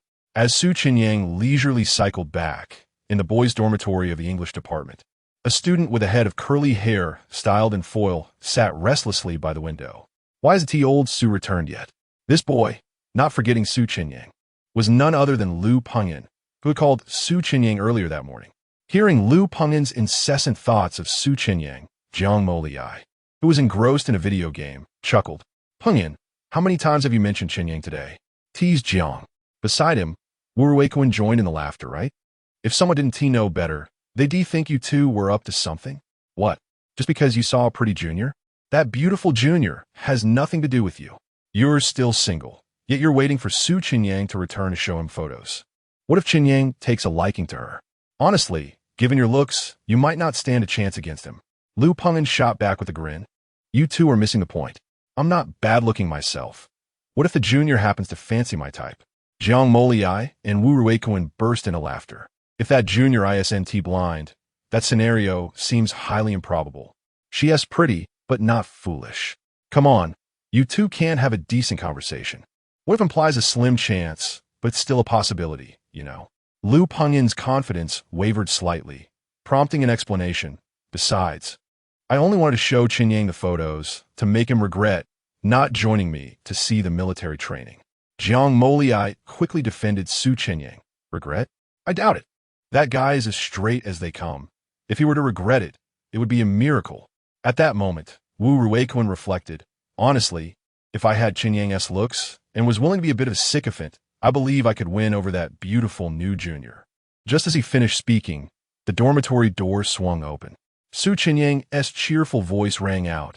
Ah, Ruiquan, your cover is blown. You always tease Pengyan for being a sycophant. Yet here you are, wanting to be one yourself. Ruiquan, taken aback, had not expected Chenyang to overhear him. Typically aloof, standing at 6 feet tall and weighing 200 pounds, he was bewildered that his jest had been taken seriously. Don't misinterpret. I was merely making an analogy. How could I possibly be a sycophant? Chenyang shot him a knowing glance, leaving Ruiquan feeling painfully embarrassed. He realized that no matter how he tried to defend himself, Chenyang would not believe him. I was just expressing my thoughts. Frankly, This new batch of freshmen has a truly stunning junior. Pungin, hurry and show Chenyang the photos of this new junior. He LLC that being a sycophant for her ISNT such a loss. Not a loss. Su Chenyang noted some individuals truly abandoned their principles upon encountering a beautiful girl. Lu Pengin was eager to show Su Chenyang the photos to instill a sense of regret for not joining him earlier. With Wu Ruiquan's encouragement, he swiftly grabbed his phone. Old Su, take a look at this junior-S picture. She is absolutely breathtaking, surpassing even last year's belle. If you had gone today, you might have seized the opportunity to exchange contact information with her. Su Chenyang scoffed. Oh, so you even went out of your way to buy her milk tea? How shameless of you. A senior like yourself, buying milk tea for a freshman. Aren't you worried about the scorn of the underclassmen? How many girls did you buy milk tea for? Just 6. It's perfect for one dormitory. Such a sycophant. I can only imagine how you begged them while delivering the tea. Lu Pengin's face flushed at the truth of the remark. Those details are inconsequential. Indeed, they are. Su Chenyang moved closer to Lu Pengin, who showed him a photo of a girl, perhaps a little over 5 feet tall, with an oval face and fair skin. The girl smiled at the camera, her expression radiating warmth akin to the spring sun, her eyes seemingly filled with life. Despite her military training attire and cap, she exuded youthful vibrance, embodying the beauty of an 18-year-old girl. After viewing the photo, Su Chenyang nodded slightly. She is indeed beautiful, but just all right, I suppose. All right? Are you blind? Lu Pengin immediately disagreed. Jiang Moliai and Wu Ruiquan chimed in. Chenyang, you can't speak against your conscience. This junior-S beauty firmly places her as our school-S belle. This ISNT about my conscience. I simply prefer girls with long hair. This junior-S hair only reaches her shoulders, which ISNT particularly appealing to me. Seriously? You're being picky? If you could win her over before graduation, you'd be secretly delighted. Not my type, so there's no need for pursuit.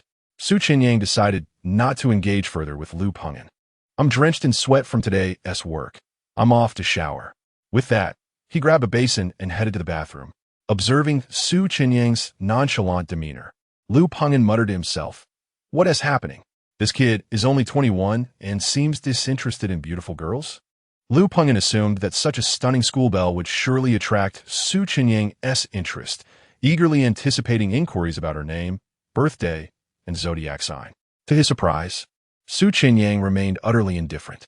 Has he ascended to sainthood, detached from worldly affairs? Even Jiang Moliai and Wu Ruiquan found it peculiar. Could there be something wrong with his taste? If he could win over the belle, couldn't he just ask her to grow her hair long? As the trio pondered this perplexity, their 2 roommates returned from playing basketball. Qian Xiangbing entered and asked, "Where's Chenyang?" "He.S. in the shower." "What is up?" He Libo replied, "This kid has gone viral." "Haven't you heard? He has gone viral? Since when? How did that happen?" Lu Pengin and the others were astonished, realizing Su Chenyang had made quite an impact without their knowledge. "Check Douyin for yourselves. He is trending #1 in our city." Instantly, the 3 opened Douyin and navigated to the trending list for Hangzhou. The top trending topic was emblazoned with envy of the female students at Hangzhou University of Science and Technology. Chapter 11. It turns out the fool is myself. Upon clicking on this trending topic, the first video presented revealed Su Chenyang preparing egg pancakes. The videographer, a young woman, engaged in casual conversation with him while filming. As she complimented Su Chenyang on his delectable pancakes, a radiant smile illuminated his face, reflecting his delight. The video showcased a long queue forming in front of his stall, composed entirely of women. The 3 observers were momentarily taken aback. They then glanced at videos from different angles, noting the varying times and the different faces in line. Yet, regardless of the source, each video captured at least 30 to 40 women at the stall, with the longer queues boasting 60 or 70. A rough estimation suggested that over 100 women were drawn to support Su Chenyang purely based on his handsome appearance. Witnessing these videos, the trio quickly understood why Su Chenyang remained unfazed by the photo of the campus beauty. Surrounded by hundreds of adoring women today, it was no wonder he had little interest in the campus flower. It was amusing that Lu Pengin had waited for Su Chenyang to return, anticipating inquiries about the charming junior. In the end, the fool was indeed himself. After showering, Su Chenyang emerged from the bathroom to overhear Lu Pengin and others expressing their envious remarks. What a clever lad.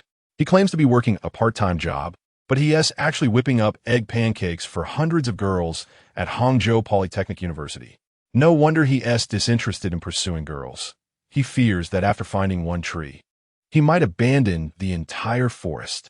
How delightful it must be to receive such praise from so many women. And here I thought I lacked ambition, compared to you. Mine is indeed diminutive. Su Chenyang chuckled at their playful banter. Do not assume I share your frivolous perspective. I am genuinely dedicated to my stall. After a long and tiring day, I intend to rest. If you think gaming is disruptive, feel free to turn on your desk lamp. Given the camaraderie among the dorm mates, such trivial matters were easily overlooked. How shameless! A college student sleeping at 9 o'clock. Are you practicing self-care? You're going all out just to meet a girl you fancy. Sleep well, and may you not encounter anyone you like. With that final jest, the lights in the dormitory were extinguished, leaving Su Chenyang undisturbed. Exhausted, he lay down and swiftly fell asleep within minutes.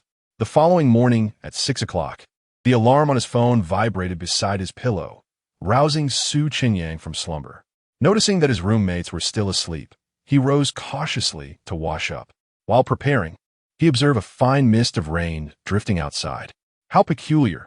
Didn't the weather forecast predict overcast skies transitioning to clouds? Yet here we are with a light drizzle. I wonder if it will intensify today. At that moment, the system's voice chimed in. Master, the system possesses weather forecasting capabilities. Should you desire detailed forecasts, you may exchange one culinary point. How intriguing! Since 1 point was virtually negligible, Su Chenyang consented. The system deducted 1 point. Name, Su Chenyang, culinary points, 259 points. Currently, there's a light drizzle, which will persist until 11:25 a.m., when heavy rain is expected until 2:13 p.m. Afterward, the skies will clear until 5:12 p.m., followed by intermittent light rain until midnight. The system's predictions were astonishingly precise. Su Chenyang mused that he might earn a living as a weatherman. However, such accuracy could lead to dire consequences. Given the impending rain, he decided to take the day off. Nevertheless, he resolved to post a notification on Douyin, hoping to inform those interested to avoid an unnecessary trip. Considering the expected clearing from around 6:30 a.m. to 11:30 a.m., he worried that some might mistakenly believe it wouldn't rain and arrive at the campus gate around 11 a.m. It would be quite awkward for them to wait in vain, and he would feel guilty. Having only recently appeared on the local trending list, he believed that sharing a video at this moment would still garner attention. If even a fraction of the female students at the Polytechnic saw it, word would surely spread, preventing any unnecessary waiting. Subsequently, Su Chenyang stepped onto the balcony and recorded a brief video on his phone. 15 minutes later, he uploaded it and headed to the cafeteria for breakfast. Although Su Chenyang was enjoying a day off, many vendors remained undeterred by the weather. At Hangzhou Polytechnic University, vendors set up their stalls just as they had the day before. Among them, Wang Yinfu, significantly influenced by Su Chenyang, was immediately approached by his fellow vendors.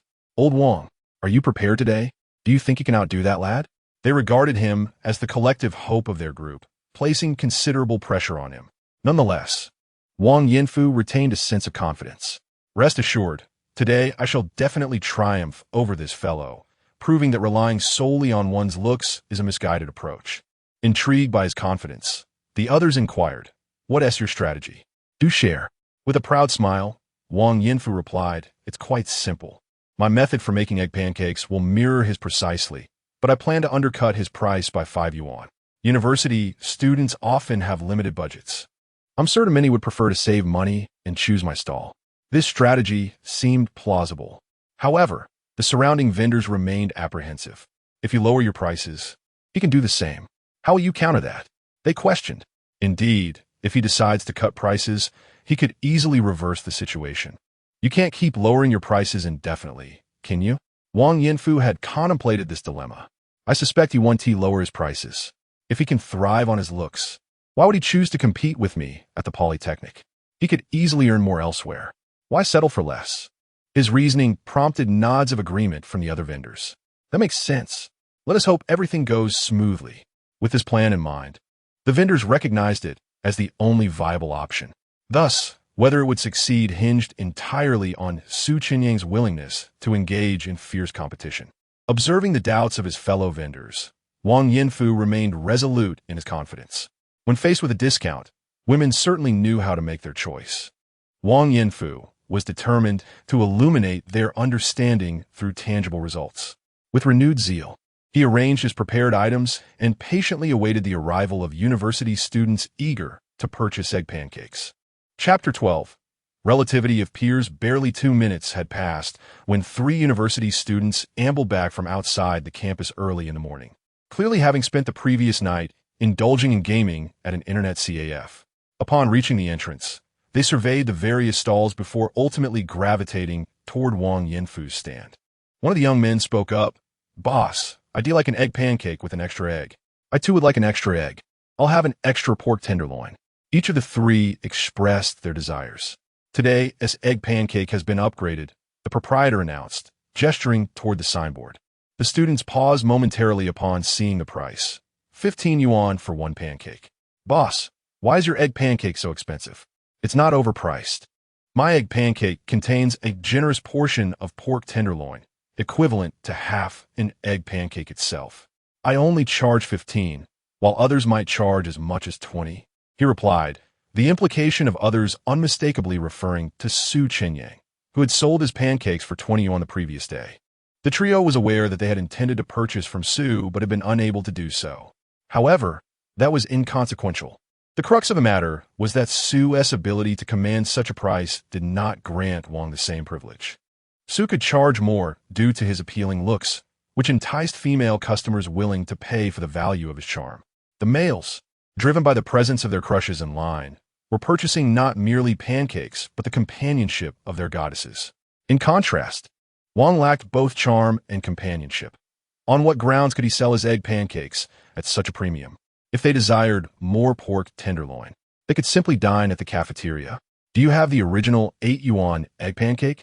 one of the students inquired. "Today, it's unavailable. However, I assure you, my new egg pancake is quite satisfying. You won't be disappointed after trying it." Wang Yinfu endeavored to promote his offering once more. "Then never mind." With that, the trio turned away, disregarding Wang Yinfu altogether, and proceeded to a nearby stall selling egg burgers. Wang suspected that the students were merely tight on their living expenses, concluding that the issue lay not with his egg pancakes, but rather with the boys themselves. Minutes later, a girl clad in sportswear jogged up, glistening with perspiration, clearly indicative of a morning run. She approached Wang Yinfu's stall and said, "Boss, 1 egg pancake, please." "My egg pancake's preparation has changed today. The price has also shifted," Wang informed her, pointing to the signboard. The girl immediately frowned. "Boss, aren't you selling your original egg pancake anymore?" "The original is temporarily unavailable, but the new egg pancake is incredibly delicious, with more substantial ingredients and excellent value for money," Wang reiterated his sales pitch. Yet the girl was disinterested, barely bothering to respond before turning away. What was happening? His prices were 5 yuan cheaper than Su's. Yet no female patrons were willing to support him, simply because he lacked Su's looks. Just yesterday, when Su Chenyang had come to set up his stall, the girls had not displayed such indifference. Was reality truly this harsh? Reflecting on his 2 decades of culinary expertise with egg pancakes, Wang Yinfu felt utterly defeated by mere aesthetics. Observing this exchange, other stall owners began to feel disheartened. Was attractiveness genuinely so paramount? Soon, the clock struck 7:20, marking the peak breakfast hour. The previously quiet entrance of the campus began to bustle with activity, and other vendors found customers flocking to their stalls, while Wang Yinfu's remained desolate. It seemed no one was willing to accept his price increase, leaving him in a state of despair. At 7:28, 2 girls approached Wang Yinfu's stall, none other than Zhang Xiaoli and Wang Li, who had been among the first to support Su Chenyang the day before. "Wang, has your egg pancake gone up in price? What does it look like now?" Wang Li inquired. Noticing that these 2 girls were undeterred by the price hike, Wang Yinfu felt a flicker of hope. "My egg pancake now features more meat, with the pork tenderloin being as large as half an egg pancake." He proudly showcased his offering. However, Since Wang Yinfu's pork was pre-cooked and merely reheated, it was akin to Su's pancakes in form, but not in quality. Wang Yinfu could not deny the similarity. All right then, I'll take one. Me too. The two girls placed their orders, and Wang Yinfu's spirits lifted. As he prepared the pancakes, more girls arrived, and upon learning that Wang Yinfu's egg pancakes were similar to Su Chenyang's, they too placed orders. Business suddenly surged, and Wang Yinfu's mood dramatically improved. Of course, with over 20 years of culinary experience, how could I possibly fail to compete with that young man under discounted circumstances? He thought, buoyed by the influx of customers. As Wang Yinfu served the neatly cut pancakes to Zhang Xiaoli, she eagerly accepted them. I've already scanned the payment, she confirmed. Great. Wang Yinfu began preparing the second pancake. Zhang Xiaoli, unable to contain her excitement, tasted her pancake at once. However, her delight quickly turned to disappointment as she realized that the texture of the pork tenderloin was nowhere near as tender and succulent as that in Su Chenyang's pancakes, which had been infused with savory juices that tantalized the palate. Zhang Xiaoli recognized that this was due to Wang's method of pre-cooking the meat, which diminished its quality upon reheating. As she continued to chew, her dissatisfaction deepened. The piece she had bitten into came from the edge of the pancake, where the crispy texture and fresh greens were absent. The sauce had also been unevenly spread, resulting in a bland taste. Comparatively, the flavor of Wang Yinfu's pancake paled in significance next to Su Chenyang's, rendering the latter as 21 offering a remarkable value. Zhang Xiaoli had only opted for Wang Yinfu's pancake because she anticipated that Su would attract a considerable crowd if he returned to sell today, making it uncertain whether she would even secure a purchase. After enjoying Su's pancake the previous day, she had developed a craving. Thus, she had come to support Wang Yinfu, only to discover that he had replicated Su's pancake's appearance without mastering the culinary skills that made it truly exceptional. Chapter 13. The Wrath of the Infatuated. Wang Li noticed that Zhang Xiaoli appeared to be in discomfort after consuming the egg pancake. Wang Li inquired, Xiaoli, does the egg pancake taste unpleasant? It's quite mediocre. Not all comparable to that handsome owner, Zhang Xiaoli replied. It's simply not tasty. Without a hint of doubt, Wang Li immediately addressed Wang Yinfu, boss. I no longer want this egg pancake. Please give it to the next person. Not anymore. Wang Yinfu looked displeased and turned toward Zhang Xiaoli. Young lady, don't speak thoughtlessly. Just because he is handsome doesn't mean you should speak without integrity. I've been making egg pancakes for over 20 years. How could my skills possibly be inferior to that of a young man? Wang Yinfu, despite his lackluster skills, accused Zhang Xiaoli of lacking integrity, which she vehemently opposed. Boss, since I came here to support your stall, I would never intentionally slander you. Besides, why would I need to? Your business is not as good as his. Why would I bother to tarnish your reputation? Upon hearing this, Wang Yinfu found himself at a loss for words, as her reasoning seemed sound. Typically, it is those with poorer businesses who disparage the successful, not the other way around. The other girls who had come to support also found her argument compelling. Indeed, if Su Chenyang were selling his egg pancakes here, they would still choose the 20 yuan pancakes made by the handsome man over the 15 yuan ones. They had only come to Wang Yinfu's stall out of fear of missing out on Su Chenyang's pancakes today, and now that they were tempted, they thought to satisfy their cravings with Wang Yinfu's offerings. Since there was no reason to disparage, it must be true that the pancakes were indeed unappetizing. Wang Yinfu still believed that Zhang Xiaoli's praise for Su Chenyang's pancakes stemmed from his good looks, and he questioned, young lady, tell me where my pancakes fall short compared to his. Can my 20-plus years of skill really be inferior? Zhang Xiaoli felt that continuing the argument with Wang Yinfu was futile. Boss, if you don't believe me, when the handsome owner comes out to set up, you can buy one and taste for yourself. If you don't try it, no matter what I say now, you might think I'm just disparaging you. After saying this, she left with Wang Xiaoong. Boss, I no longer want the egg pancake. Neither do I, chimed in the other girls as they promptly exited. Seeing that no girl was willing to purchase anymore, Wang Yinfu felt an overwhelming urge to cry. Just taste it. I refuse to believe his egg pancakes are that delicious. His voice brimmed with indignation. Around 7:50 a.m., after the breakfast rush had subsided, The small stalls of the school gate found themselves temporarily devoid of business. With no customers, the surrounding stall owners resumed their conversation with Wang Yanfu. "Old Wang, what's going on? Why is your egg pancake business so abysmally poor? Are you seriously considering the recipe? That handsome guy's food seems to taste better in the eyes of the girls. If you don't take the time to perfect your egg pancakes, how can you possibly compete with him?" The other stall owners spoke so casually that it left Wang Yanfu feeling aggrieved. If Su Chenyang were selling the same snack, he suspected these people would fare even worse than he did. Wang Yanfu could only respond, "I honestly don't know the specifics at this moment. I'll wait for that kid to arrive before I have a taste and think about how to educate him. Good luck." The other stall owners encouraged him. Afterward, each stall owner returned to their posts, scrolling through short videos or watching series to pass the time. Before they knew it, the clock struck 10:48 a.m. In the boys' dormitory of the physics department at Hangzhou University of Science and Technology, room 401, Yang Zikai had just finished washing his hair. As he exited the bathroom, he hummed a romantic tune, "Today, You Will Marry Me." Seeing Yang Zikai so jubilant, a few of his roommates couldn't help but tease him. "Zikai, it seems inconvenient for us to accompany you to buy egg pancakes right now, doesn't it?" "Yeah. Do you mind if we tag along?" "If you don't mind, we could join you to buy egg pancakes. It's almost 11 o'clock, and the owner said he would set up at that time, so we should just make it."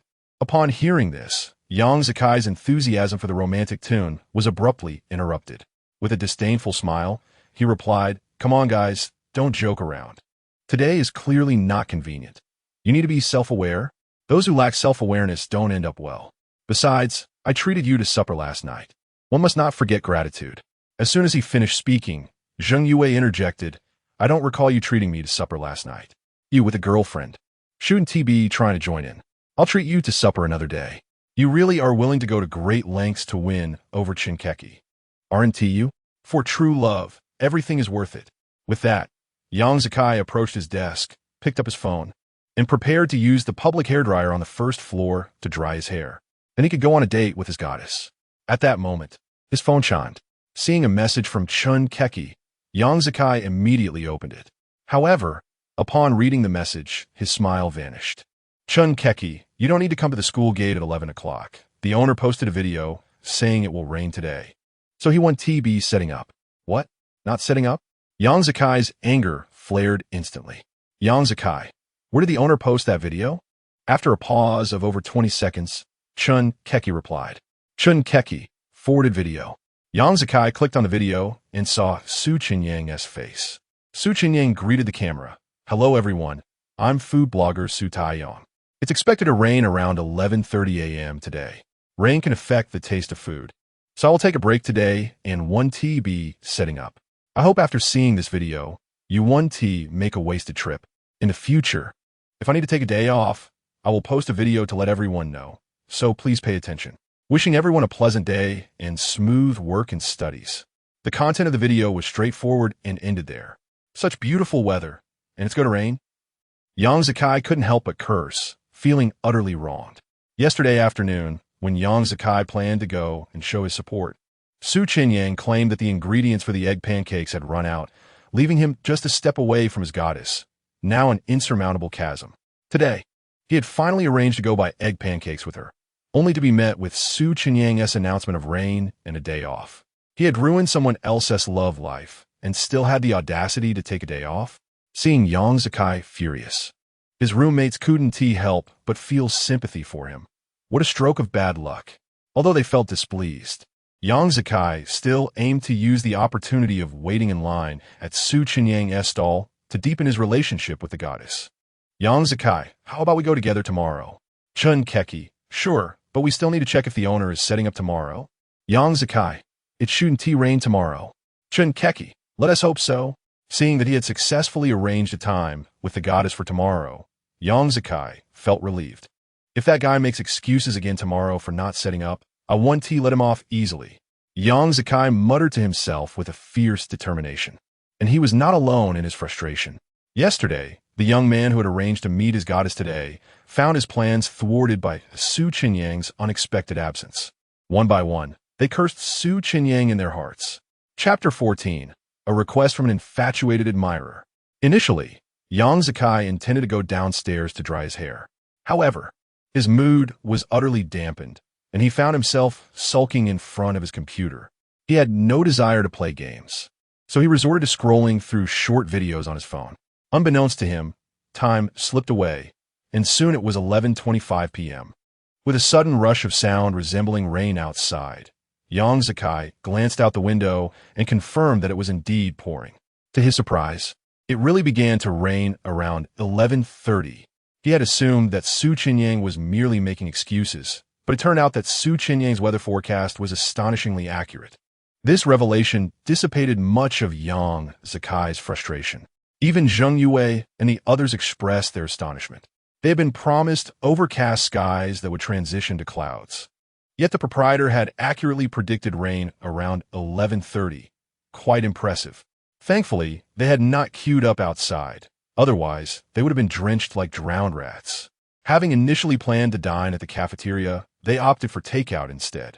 The residents of the dormitory quickly shifted into a mode of leisure, and Yang Zikai too chose the path of convenience by ordering takeout. After placing his order, he casually opened the weather app on his phone. Upon seeing that rain was forecasted for the next day as well, he felt a wave of disappointment wash over him.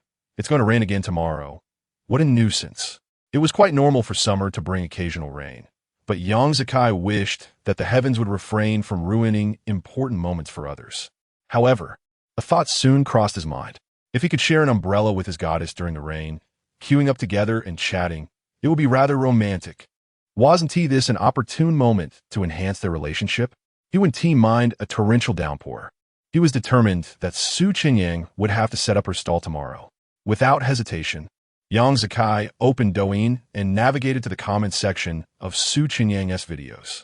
He discovered a plethora of comments urging her to continue her stall despite the rain. Dear proprietor, please don't let the rain deter you from setting up your stall. There are so many rainy and snowy days throughout the year. How much would you lose by not coming out? A little rain is nothing to overcome. If you brave the elements, we customers will too. Let us meet halfway. Don't take a day off. It's just a thunderstorm. Most of the time, it will be clear.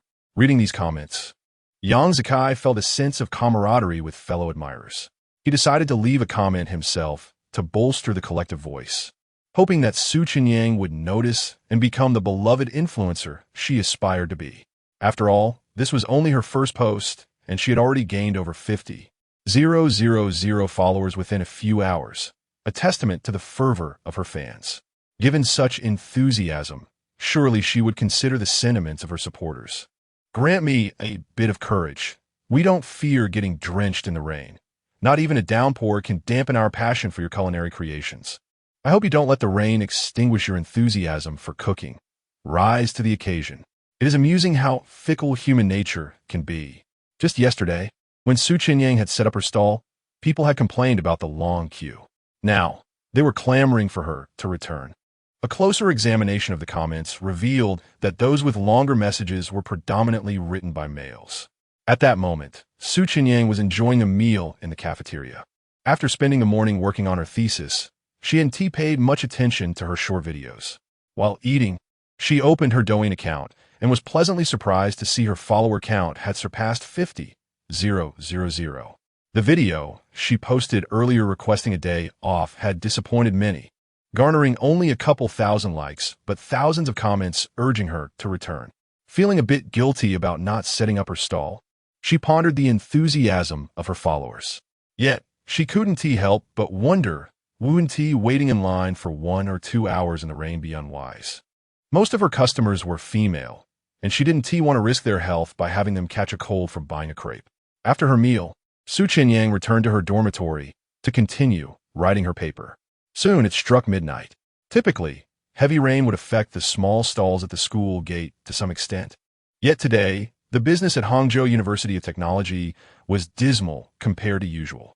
Many girls who would normally buy snacks were disinclined to come out without Chenyang's presence, leading to a significant drop in foot traffic. The most unfortunate of all was Wang Yanfu. He realized that even without Chenyang, no one was purchasing his egg pancakes. Wang Yanfu prepared one for his lunch and found it quite tasty. Unable to comprehend why the girls who had bought from him earlier said his cooking paled in comparison to Su Chenyang's. How good could that girl possibly be? He muttered, filled with indignation. Unfortunately, with Su Chenyang absent, he was left waiting until tomorrow to sample her egg pancakes and compare the flavors. With little business, Wang Yinfu resorted to playing on his phone. Soon, night fell, and by 11 p.m., he and the surrounding vendors began to pack up for the night. Before sleeping, Su Chenyang had a clever thought. If it rained again tomorrow and she didn't have to set up her stall, she could enjoy a bit of extra sleep without the need for an early wake-up call. System, what's the weather forecast for tomorrow? Deducting 1 food point, the system responded. Name, Su Chenyang. Food points, 258. Tomorrow, starting at 5 a.m., there will be intermittent light rain lasting until 12:40 p.m. Following that, there will be a thunderstorm for half an hour starting at 2:25 p.m. Afterward, it will clear up until 6:53 p.m., and then sporadic rain will continue until midnight. With such a forecast, Su Chenyang concluded that there was no need to set up her stall. Before bed, she recorded another video on her balcony. Shortly after posting in the dormitory of Hangzhou University of Technology, Yang Zikai was engaged in a game with his roommates when his phone chimed with a new message. Upon discovering it was a message from his goddess, he paused the game. When he opened WeChat, he was struck by a thunderbolt of disbelief. Chun Keki, the proprietor, is still taking a day off tomorrow, so there's no need for us to go buy an egg pancake together. What? She's taking another day off? Yang Zikai cursed in frustration. So many people had commented urging Su Chenyang to brave the storm and set up her stall, yet she remained unyielding. Was that not excessive? But in the next moment, Yang Zikai felt even more distressed. Chun Keki, it seems like buying an egg pancake is fraught with complications. If we can't coordinate, perhaps we should stop trying to arrange it all together. What? Am I being eliminated from the running? His head buzzed with disbelief. Just yesterday, he had felt confident about securing a date with his goddess, believing he was ahead of his rivals. Yet now, due to Su Chenyang's absence, he found himself entirely sidelined. How could he possibly accept that? Chapter 15. Nearly begging Su Chenyang. Yang Zikai pondered whether 2 consecutive days of rain in summer warranted labeling his relationship with Chun Keki as ill-fated. He responded to her message once more. As Yang Zikai typed, his roommates, noticing his AFK status, sighed in exasperation.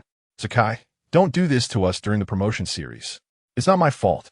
Keki is shutting me out, telling me to stop pursuing her. Seriously? His roommates were taken aback. Then replied to her first. Try to salvage things. They rallied behind Yang Zikai, acknowledging that while game ranks could be regained, a lost chance with a girl might be irretrievable. Yang Zikai, this is just the first hurdle. If it rains again the day after tomorrow, then it'll be the third. But as the saying goes, no rain, no rainbow. Third time's the charm. Trust me, it'll be fine the day after tomorrow. Having sent the message, Yang Zikai lost all interest in the game and patiently awaited Chun Keki's reply. He could see her typing in the chat window, only to delete the message. After a few seconds, she began typing again, and Yang Zikai knew she was debating whether to give him another chance. Don't be so heartless. Surely, I'm not that unlucky. Yang Zikai felt it would be incredibly unfair if Su Chenyang's absence led Chun Keki to believe they were not meant to be, resulting in his elimination. Fortunately, fate wasn't entirely cruel. After 5 minutes, Chun Keki hesitantly sent a message. Chun Keki, all right, we'll see the day after tomorrow then. Yang Zikai, it'll definitely be fine the day after tomorrow. Striving emoji X5. With one more chance secured, Yang Zikai felt a sliver of relief. However, the key now rested with Su Chenyang. Yang Zikai opened Douyin and clicked on Su Chenyang's latest video. Hello everyone, this is Su Taiyang. The weather tomorrow is still not great, so I'm taking another day off. Wishing everyone joy and happiness every day. We'll meet again when the weather is better. The video was simple. However, Yang Zikai found it audacious of Su Chenyang to wish everyone happiness when he was the source of Yang Zikai's current distress. He left another comment on Su Chenyang's video. Give me some courage. Could you please consider setting up shop the day after tomorrow, regardless of the weather? I have a pressing need for your egg pancakes. Don't make me beg you. Crying emoji X20. Yang Zikai added a long string of crying emojis to emphasize his urgency. Su Chenyang replied relatively quickly. Since he was off the next day, he was browsing Douyin and saw the comment. These fans are amusing. In Su Chenyang's view, Yang Zikai's comment was merely a jest. Missing egg pancakes for a day or two wouldn't be a significant loss. Therefore, he didn't take it seriously. At midnight, Su Chenyang went to sleep. He woke up at 8 a.m. the next day, finding it drizzling outside. The prediction was accurate. If only the system could predict lottery numbers too. Su Chenyang mused before quietly getting out of bed to wash up and grab breakfast, careful not to disturb his roommates. Upon returning, he began working on his thesis. Sheltered from the wind and rain in his dorm room, listening to music, Su Chenyang felt relaxed. However, outside Hangzhou Institute of Technology, the stall owners were less cheerful. It was another day of sluggish business, compounded by thunderstorms. The rain dampened their spirits, especially Wang Yanfu. Su Chenyang's continued absence hadn't improved his business. In fact, it had worsened. Some customers who tried his improved egg pancakes yesterday, hoping for a similar taste to Su Chenyang's, were disappointed. The negative reviews had spread, and today, even loyal patrons were absent. Wang Yanfu, who usually stayed until the dorms closed at 11 p.m., packed up early at 7 p.m., disheartened. Soon, it was 11 p.m. in Yang Zikai's dorm. He dared not play games with his roommates, and instead anxiously browsed short videos, hoping to see if Su Chenyang would set up shop the next day. Please, no more taking a day off videos. I swear, I'll fight you if you do. Yang Zikai was on edge, as the weather forecast predicted a change from clear skies to showers. The uncertainty made it difficult to predict whether it would rain at all. It was possible that the next day would be rain-free. If Su Chenyang took another day off, Yang Zikai wouldn't be able to handle it. Although Yang Zikai was a Su Chenyang hater, these nerve-wracking days had turned him into a dedicated one, precisely timing his checks of Su Chenyang's Douyin account. At 11:05 p.m., Su Chenyang posted a video. With a pounding heart, Yang Zikai clicked on it. Hello everyone, after 2 days of rain, the weather will be much better tomorrow. Let's meet at 11 a.m. If it doesn't rain after I set up shop, I'll continue to operate normally, and I won't post videos at night. I'll only post videos when I need to take a day off. Wishing everyone a good night's sleep, good night. He's finally setting up shop. Yang Zikai was moved to tears. He almost lost true love. He immediately sent a joyful message to Chenyang. Yang Zikai, I told you. No rain, no rainbow, and it can't be a third time. Tomorrow at 11 a.m. Let's meet at the school gate. Chenyang, okay. Her prompt reply made Yang Zikai feel hopeful. Could Keki be viewing this as a test of our relationship? Yang Zikai began to daydream. He believed that if Chenyang saw this as a test of their fate, he might have gained a slight advantage over his rivals. His roommates, noticing his improved mood, invited him. Old Yang, want to play a round? Sure, I'm going to dominate today. Yang Zikai immediately launched the game, eager to rack up kills to celebrate. He played until 3 a.m., falling asleep contentedly. The previous nights, he had been cursing Su Chenyang before bed, but not tonight. Yang Zikai wasn't alone. Other guys who had dates with girls were relieved that Su Chenyang was showing up, even with the forecast of clear skies turning to showers, and they refrained from cursing him as well. Chapter 16, An Abundance of Supportive Boys. The following day, at 10:50 a.m., Yang Zikai arrived early at the school gate. While waiting for Chenyang to arrive, he noticed not only a multitude of girls, but also dozens of boys standing at the entrance. Just a couple of days prior, when Su Chenyang set up his stall for the first time, the queue was primarily composed of girls. Now, with the influx of boys, Yang Zikai immediately grasped the situation. These individuals, like him, were waiting for someone. It was evident they were not there to meet boys. Yang Zikai chose a conspicuous spot to ensure Chenyang would easily see him upon arrival. Though Chenyang had yet to arrive, he observed several ride-hailing cars pulling up to the gate. Fashionably dressed urban white-collar women began to disembark, alongside a few couples. These stylish women must have specifically come to check in at this time. Yang Zikai quickly connected the dots, without a significant number of female fans. How could Su Chenyang have amassed over 50,000 followers? Today was also Saturday. If they weren't working, it was entirely plausible for the sociable girls to come and clock in. This was quite agreeable to Yang Zikai. Previously, he would have found the crowd bothersome, but now he welcomed the throng. If he were to quickly reach the front of the line for a scallion pancake, he would have little time to converse with Chenyang. The longer the wait, the more time they would have to chat. At 10:55 a.m., Yang Zikai spotted Chenyang approaching the school gate. His heart swelled with joy upon seeing her alone. He had expected her to arrive with her roommate, but here she was, unaccompanied. Could it be that after 3 days of fate's trials, she had begun to trust him? Yang Zikai felt this was an exceptionally positive sign. Being able to queue with Chenyang without any acquaintances around was undoubtedly a date. In this regard, he felt he was far ahead of any rivals. "Keki," Yang Zikai exclaimed, noticing she had seen him, and he waved cheerfully. As Chenyang reached him, she smiled and said, "You arrived quite early. Have you been waiting long?" "Not really, just a few minutes. There are so many people today." "Indeed. But the crowd indicates that the owner's scallion pancakes must be delicious. I'm starting to anticipate just how good they really are." Yang Zikai began to extol the virtues of Chenyang's scallion pancakes. Chenyang, having tasted them before, replied, "You won't be disappointed. If they weren't good, who would wait in line for so long?" "True." As Chenyang and Yang Zikai engaged in light conversation, the crowd at the entrance continued to swell. The stall owners, witnessing the burgeoning crowd, felt disheartened by their lack of fortune. At 10:59 a.m., Wang Yinfu caught sight of Chenyang's infuriating face. Chenyang rode his food cart leisurely toward the school gate. The other stall owners glared at him, their expressions sour. Trouble had arrived. Before Chenyang's stall had even come to a halt, eager customers rushed toward it, hoping to position themselves at the front of the line. "Yang Zikai, let us hurry," Chenyang urged, leading the charge. Yang Zikai, reluctant to sprint too hastily, merely kept pace beside her. By the time they reached the stall, they found themselves positioned slightly ahead in the middle of a line that had already amassed at least 50 people. "These folks are remarkably swift," Yang Zikai remarked. "Yes, but with so many people, we mustn't create chaos," he added, secretly delighted. With over 50 people ahead of them, it would take at least an hour and a half before it was their turn. He was immensely satisfied with their position. Observing the other boys, he noted they shared his sentiments. Those who had been waiting for girls were generally positioned further back in the queue, while the front was dominated by the white-collar women there to check in, alongside a few fast-moving single girls from the school.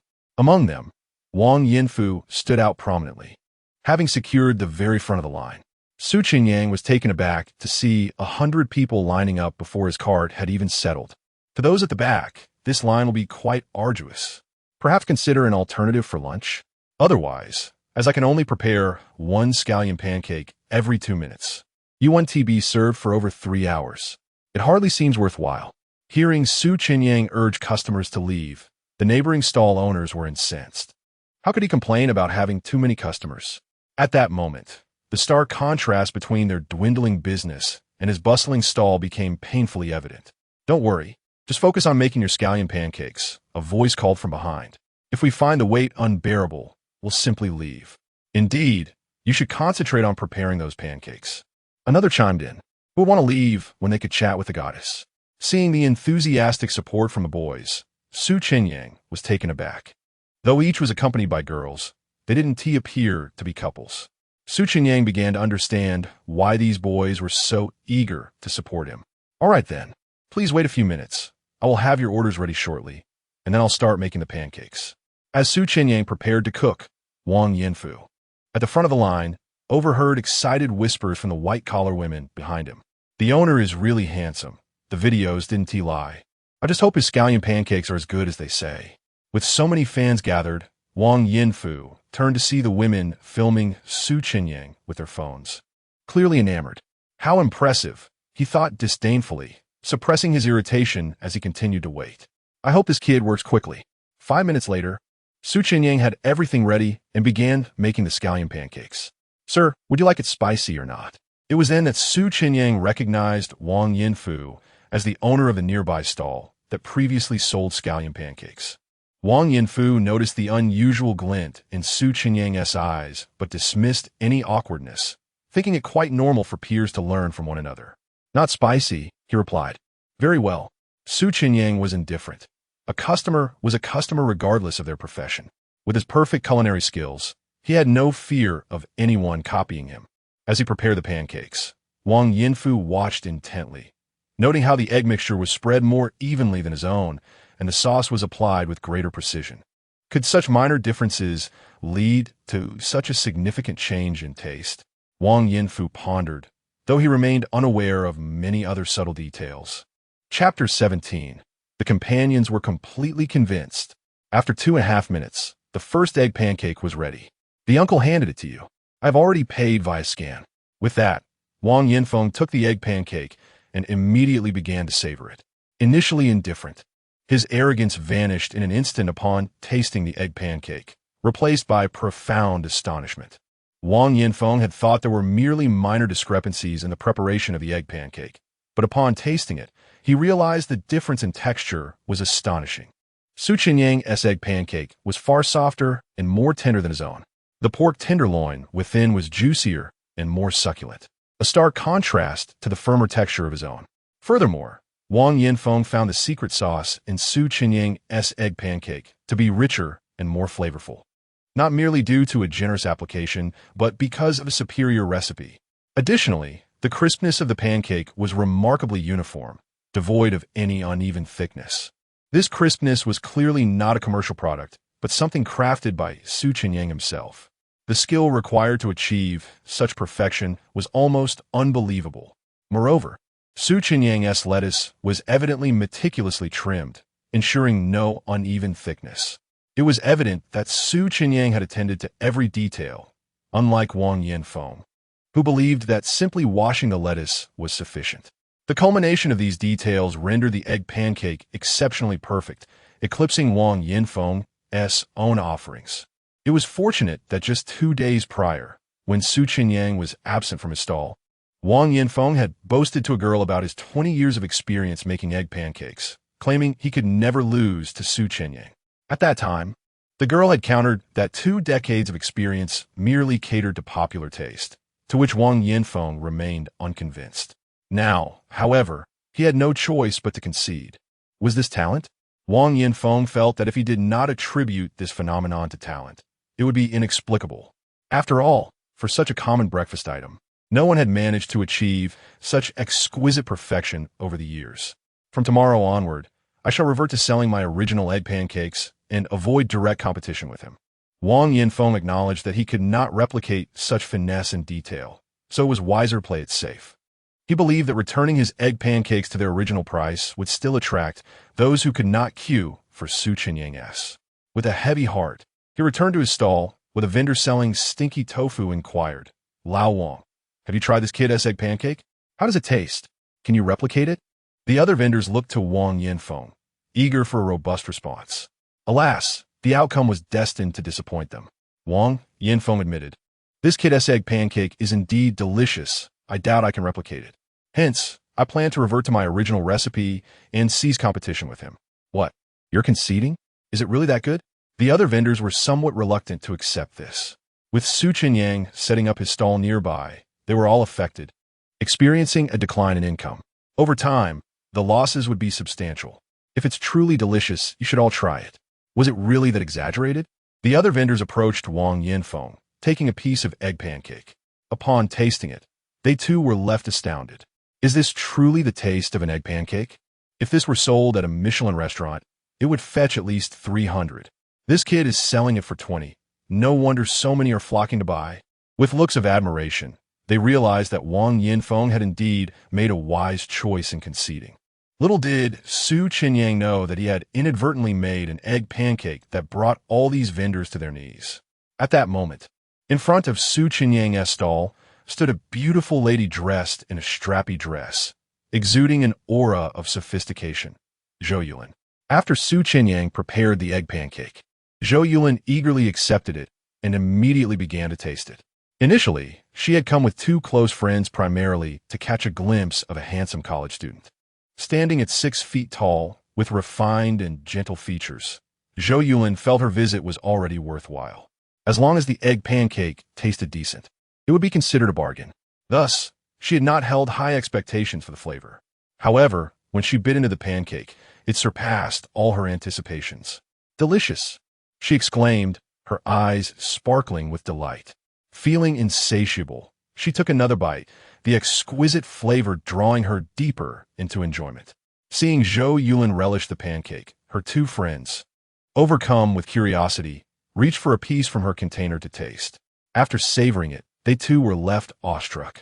"Boss, this egg pancake is truly delicious. I've never had such a delightful egg pancake in Hangzhou. Where did you learn your culinary skills? You're astonishingly talented."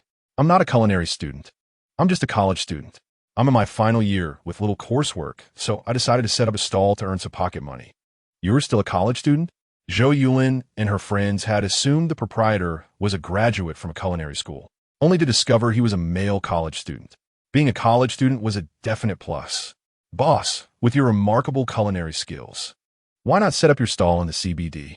Even if you sold each for 30, they'd fly off the shelves. You could even open your own restaurant, ensuring you're not at the mercy of the weather every day." Given the high cost of living in Hangzhou, a typical takeout meal already costs 30 to 40. With the numerous issues surrounding takeout, concerns over hygiene abound. Yet, the handsome young man before them exuded a sunny disposition, fostering unconditional trust in his ingredients. Coupled with such delightful flavors, Zhou Yulin and her friends felt they could indulge daily without growing tired of it. Considering how hard they worked, the idea of having a charming young man prepare meals for them at the end of each day provided an emotional value that far surpassed the cost of the egg pancake. Upon overhearing Zhou Yulin and her friends vying for his attention, the female students waiting in line behind them felt a pang of displeasure. Did they think that just because they were working white-collar jobs, their lives were any less demanding than those of college students? They too wished they could savor delicious meals made by a handsome young man after class. However, despite their annoyance, the waiting female students had to concede that if Su Chenyang set up his stall in the CBD, he would indeed make a fortune. They could not express a desire for him to earn less, so they could only silently disdain Zhou Yulin and her friends. Just because you've graduated and can earn your own money, does that give you the right to bully a college student? I hope you never find a boyfriend. It was truly shameless of them to try and lure away the young man who was doing so well at his stall. Just as these girls were lost in their scorn, they heard Su Chenyang firmly decline, setting up in the CBD, "Isn't necessary. I'm quite content here." At that moment, standing at the forefront, Zhou Yulin's close friend's son, Qin Mei, jokingly inquired, "Boss, could it be that your girlfriend is studying at this school?" This remark instantly resonated with many, as it seemed plausible. Why else would Su Chenyang forego lucrative opportunities to set up a stall here? If it were to facilitate meetings with a girlfriend, it would indeed make sense. Otherwise, there would be no reason to neglect the chance to earn money. Su Chenyang was immediately amused by son Qin Mei's comment.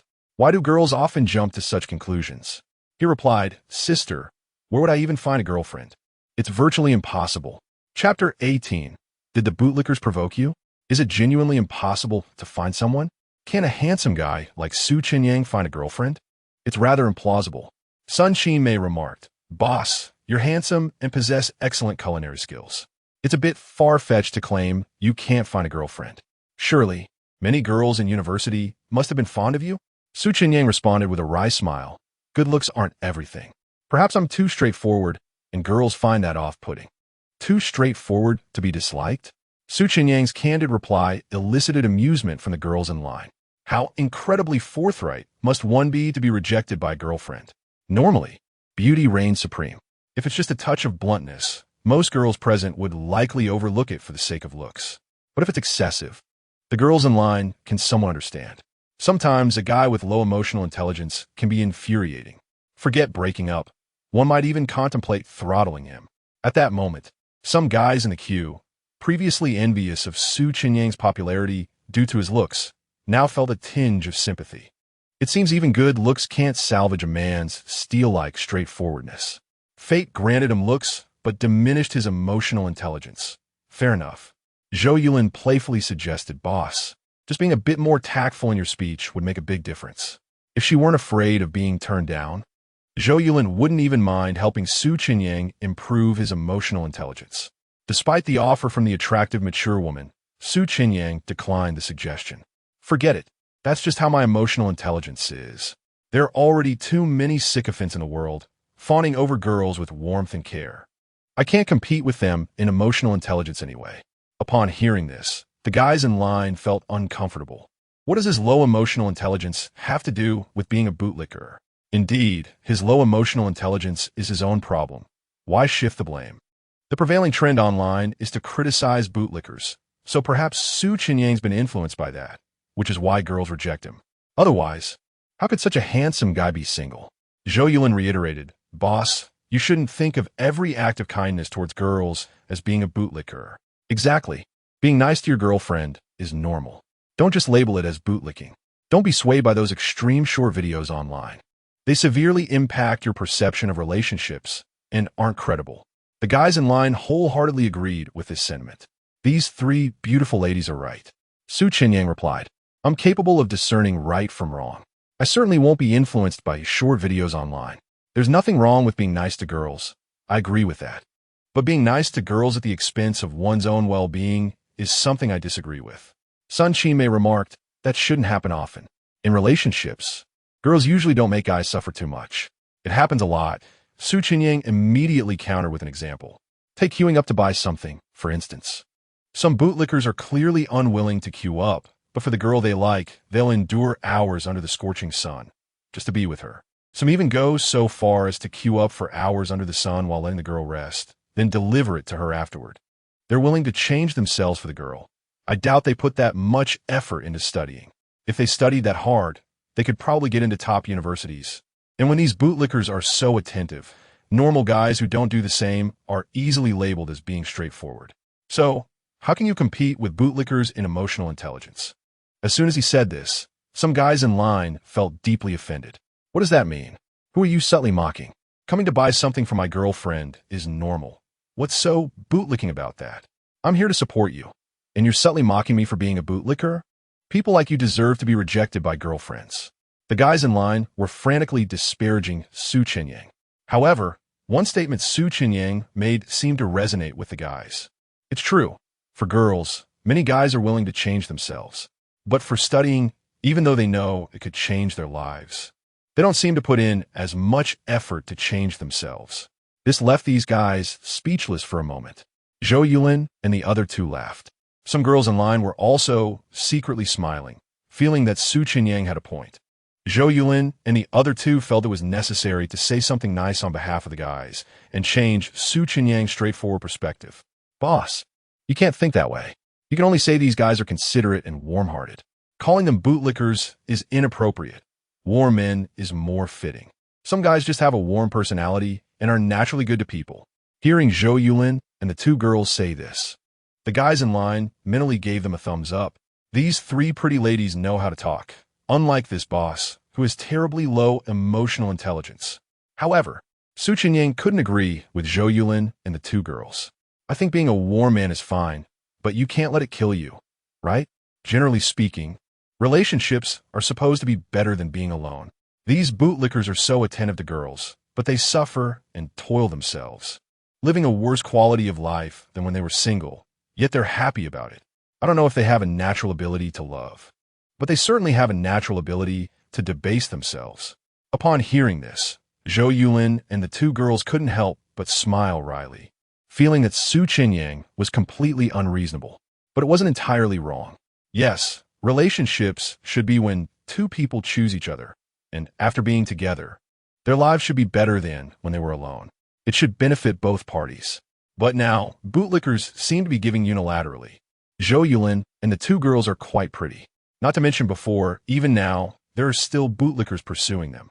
Some bootlickers have been rejected, and in order to pursue them, the bootlickers' quality of life has decreased, yet they still pester them. If they were in their shoes, Zhou Yulin and the two girls would definitely feel that if being in a relationship lowers their quality of life, they would definitely not accept it. So these bootlickers would rather shamelessly pester them and lower their quality of life, which is indeed a bit self-degrading. Even the other girls in line felt that Su Chenyang had a point. No wonder the boss is so handsome, but still single. It turns out he sees the problem too clearly. Girls theoretically agree with Su Chenyang's statement, but in real life, they still hope that their future boyfriend will be kinder to them without being a bootlicker. However, the guys in line don't even theoretically agree, especially when Su Chenyang said, they have a natural ability to debase themselves. Damn it. No wonder you can't find a girlfriend. If you're not willing to be nice to girls, who would be with you? You're handsome, but if you stubbornly stick to your twisted logic, just wait to be single for the rest of your life. While these guys were cursing in their hearts, if conditions allowed, they really wanted to turn around and leave. Not support Su Chenyang and let him lose these potential customers. After much contemplation, I realized that having finally managed to invite the goddess out, there was no need to turn on my heels and leave merely because of Su Chenyang's words. As long as they could win the affection of the goddess, they would find themselves no longer single, while Su Chenyang would remain a solitary figure. Furthermore, mere good looks do not guarantee success. The true identity of a jester remains uncertain. Chapter 19. The Infatuated One. Embrace your folly. Zhou Yulin and her two companions were in agreement with Su Chenyang's reasoning. They believed that a handsome man like him could easily find a partner if he were to lower his standards. Consequently, the trio merely came to show support, feeling no need to engage in a debate with him. Soon enough, Zhou Yulin's two friends acquired their egg pancakes, and the three left in high spirits. Before departing, they exchanged pleasantries with Su Chenyang. "Boss, your egg pancakes are truly delicious. We'll be back tomorrow. If it doesn't rain, you are welcome to return," Su Chenyang replied before resuming his work. Behind Zhou Yulin was a couple, and the young man expressed his irritation at Su Chenyang's comments about infatuation. However, after tasting the egg pancakes, he decided to let that annoyance slide. His girlfriend, initially unaffected by Su Chenyang's remarks, was left in awe after sampling his culinary creation. "Boss, I believe what those three girls said holds merit. You should seriously consider setting up a stall in the CBD. It would be quite lucrative. Let me tell you, as long as a man's pockets are full, even the most stoic of men will attract admirers."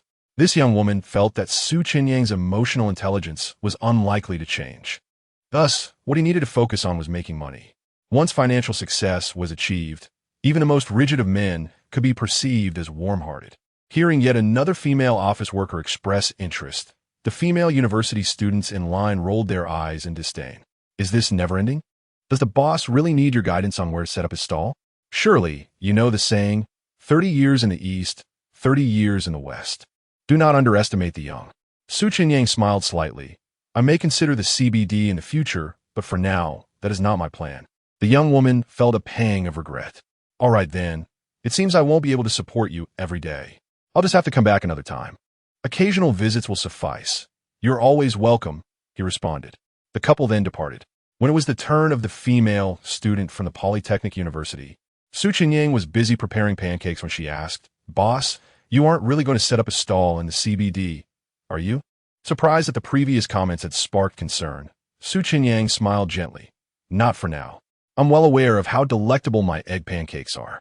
If I wish to venture into the CBD, I could have done so long ago." Upon hearing this, the girl felt reassured. "Boss, your egg pancakes could easily be deemed the best in Hangzhou. That is an undeniable truth." Too kind, Su Chenyang humbly replied, as many young women were taking photos or videos to share online. Even if he possessed the skill to be the best in the country, he refrained from claiming such a title, as that would be too ostentatious. The other stall owners had harbored resentment towards Su Chenyang for setting up shop, casting envious glances his way daily. He saw no need to attract unnecessary attention or offend other pancake vendors in Hangzhou. After all, he wouldn't be selling them forever. "Boss, you are far too modest. What other place in Hangzhou could possibly make egg pancakes better than yours?" One girl who had tasted the pancakes the previous day chimed in, affirming that Su Chenyang was indeed the best in the city. Flattered by the praise, Su Chenyang felt quite pleased. There are always seasoned chefs whose pancakes might surpass others, but perhaps those individuals had simply retired. Throughout their conversation, Su Chenyang's pace in preparing pancakes never faltered. As noon approached, the lunchtime rush began, and the queue for Su Chenyang's stall exceeded 150 customers, overwhelming him. The surge in numbers was primarily due to the increased male clientele compared to previous days. At 12:53, it was finally Yang Zikai and Chun Keki's turn. Chun Keki, being ahead in line, received her pancake first. While waiting for Yang Zikai, she eagerly indulged in her egg pancake. The flavor was just as exquisite as the day before. a delightful experience that made her 2-hour wait worthwhile. Having been hungry after standing for so long, she devoured it ravenously. Yang Zikai observed her uncharacteristic eagerness, as she usually savored her meals in the cafeteria with a refined demeanor. Is it really that delicious? He wondered, although he noticed the long line of patrons. He attributed it to Chenyang's good looks rather than the quality of the food. 2 minutes later, Yang Zikai received his pancake and took a bite, instantly captivated by its remarkable texture and flavor. In that moment, he recalled all the various delicacies he had enjoyed throughout his life. Yet none, not even the most extravagant dishes, could compare to this egg pancake. It dawned on him that the girls had not exaggerated. This pancake truly deserved its title as the best in Hangzhou. Despite his earlier disdain for Chenyang's remarks, the taste of the pancake made him feel inexplicably drawn to him. Still munching on his pancake, he already contemplated a second helping. Noticing the astonished expression on Yang Zikai's face as he savored the pancake, Chenyang smiled and asked, "So, Yang Zikai, this pancake is incredibly delicious, isn't it? After waiting so long, do you feel it was worth it?" Yang Zikai had felt that chatting with Chenyang for nearly 2 hours was already a significant reward, and now enjoying such delectable pancakes felt like an incredible bonus. Indeed, this pancake is truly delightful. Quite unexpected, he replied, shoving another piece in his mouth, feeling that leaving any morsel uneaten would be a disservice to the culinary delight in his hand. Chenyang and Yang Zikai did not linger at the stall. They walked toward the school while eating. The day before yesterday, I came here half believing what my classmates said, but after trying it, I realized just how worthwhile it is. It's unfortunate that you missed out that day. Yang Zikai immediately picked up on her sentiment. I felt a bit regretful then, but now after tasting it, I feel even more so for not having bought one that day. I could hardly get enough. I plan to return tomorrow. Are you coming too? If Chenyang were to join him, they could enjoy another delightful chat, just as they had today. Yang Zikai was unaware of how long Chenyang might tire of the pancakes, but he believed that if they spent 2 hours together chatting daily for a week, it would undoubtedly strengthen their bond and leave other rivals in the dust far behind. Winning Chenyang's heart seemed only a matter of time. As for Chenyang's disdain for infatuation, Yang Zikai dismissed it as inconsequential, focusing instead on his pursuit of the girl of his dreams. For Chenyang, with such delicious pancakes, how could she ever get tired of them after only 2 or 3 tries? It had been a couple of days since I last savored an egg pancake. Tomorrow is Sunday. I'll certainly be here again. How about we meet up tomorrow, same time? Sure. Hearing Chenyang's ready agreement, Yang Zikai sensed a promising opportunity. Were circumstances more favorable, Yang Zikai would have been tempted to roar skyward, expressing the elation in his heart. With tomorrow's rendezvous arranged, Yang Zikai's appetite for the egg pancake grew even more voracious. As he strolled along, consuming his treat, he reached a fork in the road that separated the male and female dormitories. It was there that Yang Zikai bid farewell to Chenyang with a tinge of reluctance. Chenyang, until tomorrow. All right, see you tomorrow. With those words, Chenyang turned and headed towards the female dormitory. Chapter 20. The campus beauty succumbs to the allure of delicious food. Yang Zikai stood in place, watching Chenyang leave until her figure faded from view, before contentedly making his way back to the boys' dormitory. Yang Zikai felt a sense of fulfillment, and indeed, Chenyang also felt that her time spent with him today was quite pleasant. Upon returning to her dorm, Chenyang's spirits were notably high. However, as she approached the dormitory door, she slowed her pace. The last time she had gone to buy egg pancakes, she was accompanied by her roommate, Wang Manyan. This time, it was with Yang Zikai. When they set out, Chenyang had been roundly teased for prioritizing romance over friendship. Now, returning to the dorm, she anticipated more light-hearted ribbing, making her feel a tad embarrassed. She lingered at the door for 2 minutes, contemplating. What is the harm in a little teasing? With newfound courage, she steeled herself and pushed open the dormitory door. Upon entering, she discovered that only one person remained in the dormitory. The other 4 roommates were absent. This revelation initially made Chenyang nervous, yet she soon found herself smiling at her own folly, letting out a sigh of relief. She turned her gaze to Xia Yuruo, who was engrossed in her reading. Yuruo, you're far too serious. While we're having fun, you're studying, and during our breaks, you're still at it. You're already so beautiful, yet you work so hard. What are us idle folks supposed to do? Xia Yuruo, deeply focused on her studies, couldn't he help but chuckle at Chun Keki's words. The smile that graced her face was akin to a blooming flower, her delicate features resembling a luscious rose. It was mid-September now, and the graduate entrance exams loomed in December. Xia Yuruo was diligently preparing, while Chun Keki continued to amuse her. Feeling a sense of helplessness, Xia Yuruo retorted, Keki, it's one thing for you to go on a date. Now you're mocking others for studying. That's a bit unreasonable, don't you think? I didn't go on a date. I merely went to buy an egg pancake. By the way, where are the others? Didn't they also go for egg pancakes? Didn't you see? With that, Xia Yuruo wore a contemptuous smile. You claim you didn't go on a date, yet your mind was clearly on the boys. Neglecting your roommates. You have no defense here, do you? Feeling a flush of embarrassment, Chun Keki stammered. It's not that I was focused on the boys. It's just that the egg pancakes were too delicious. Once I got one, my attention was solely on it, hence I didn't notice them. Besides, the line was ridiculously long. Over 100 people. It was quite exaggerated. Honestly, Yuruo, you must try this egg pancake. It would be a shame not to. Let us shift the topic. With the upcoming exams, that should be my primary focus. Spending 2 hours in line for an egg pancake feels like a waste of time. I could have written a physics paper in that duration. Oh, don't think like that. You ought to relax a bit. Our beautiful Xia Yuruo should at least go out and give the boys a chance to bump into you. Otherwise, how will they pursue you? Focus on your own love life and leave me out of it, all right? Fine. Our radiant Xia Yuruo remains unattached. While I'm just a mere mortal. I'll take a short nap. You continue studying. Xia Yuruo nodded and resumed her reading. After over half an hour of restlessness, Chun Keki was still awake when the other 4 roommates returned. As they entered the dorm, they sought her out, but, upon seeing her asleep, decided against it. Chun Keki sighed in relief. Thankfully, she didn't provide them an opportunity. The 4 of them, having endured a lengthy wait in line, were also feeling fatigued and opted for a nap.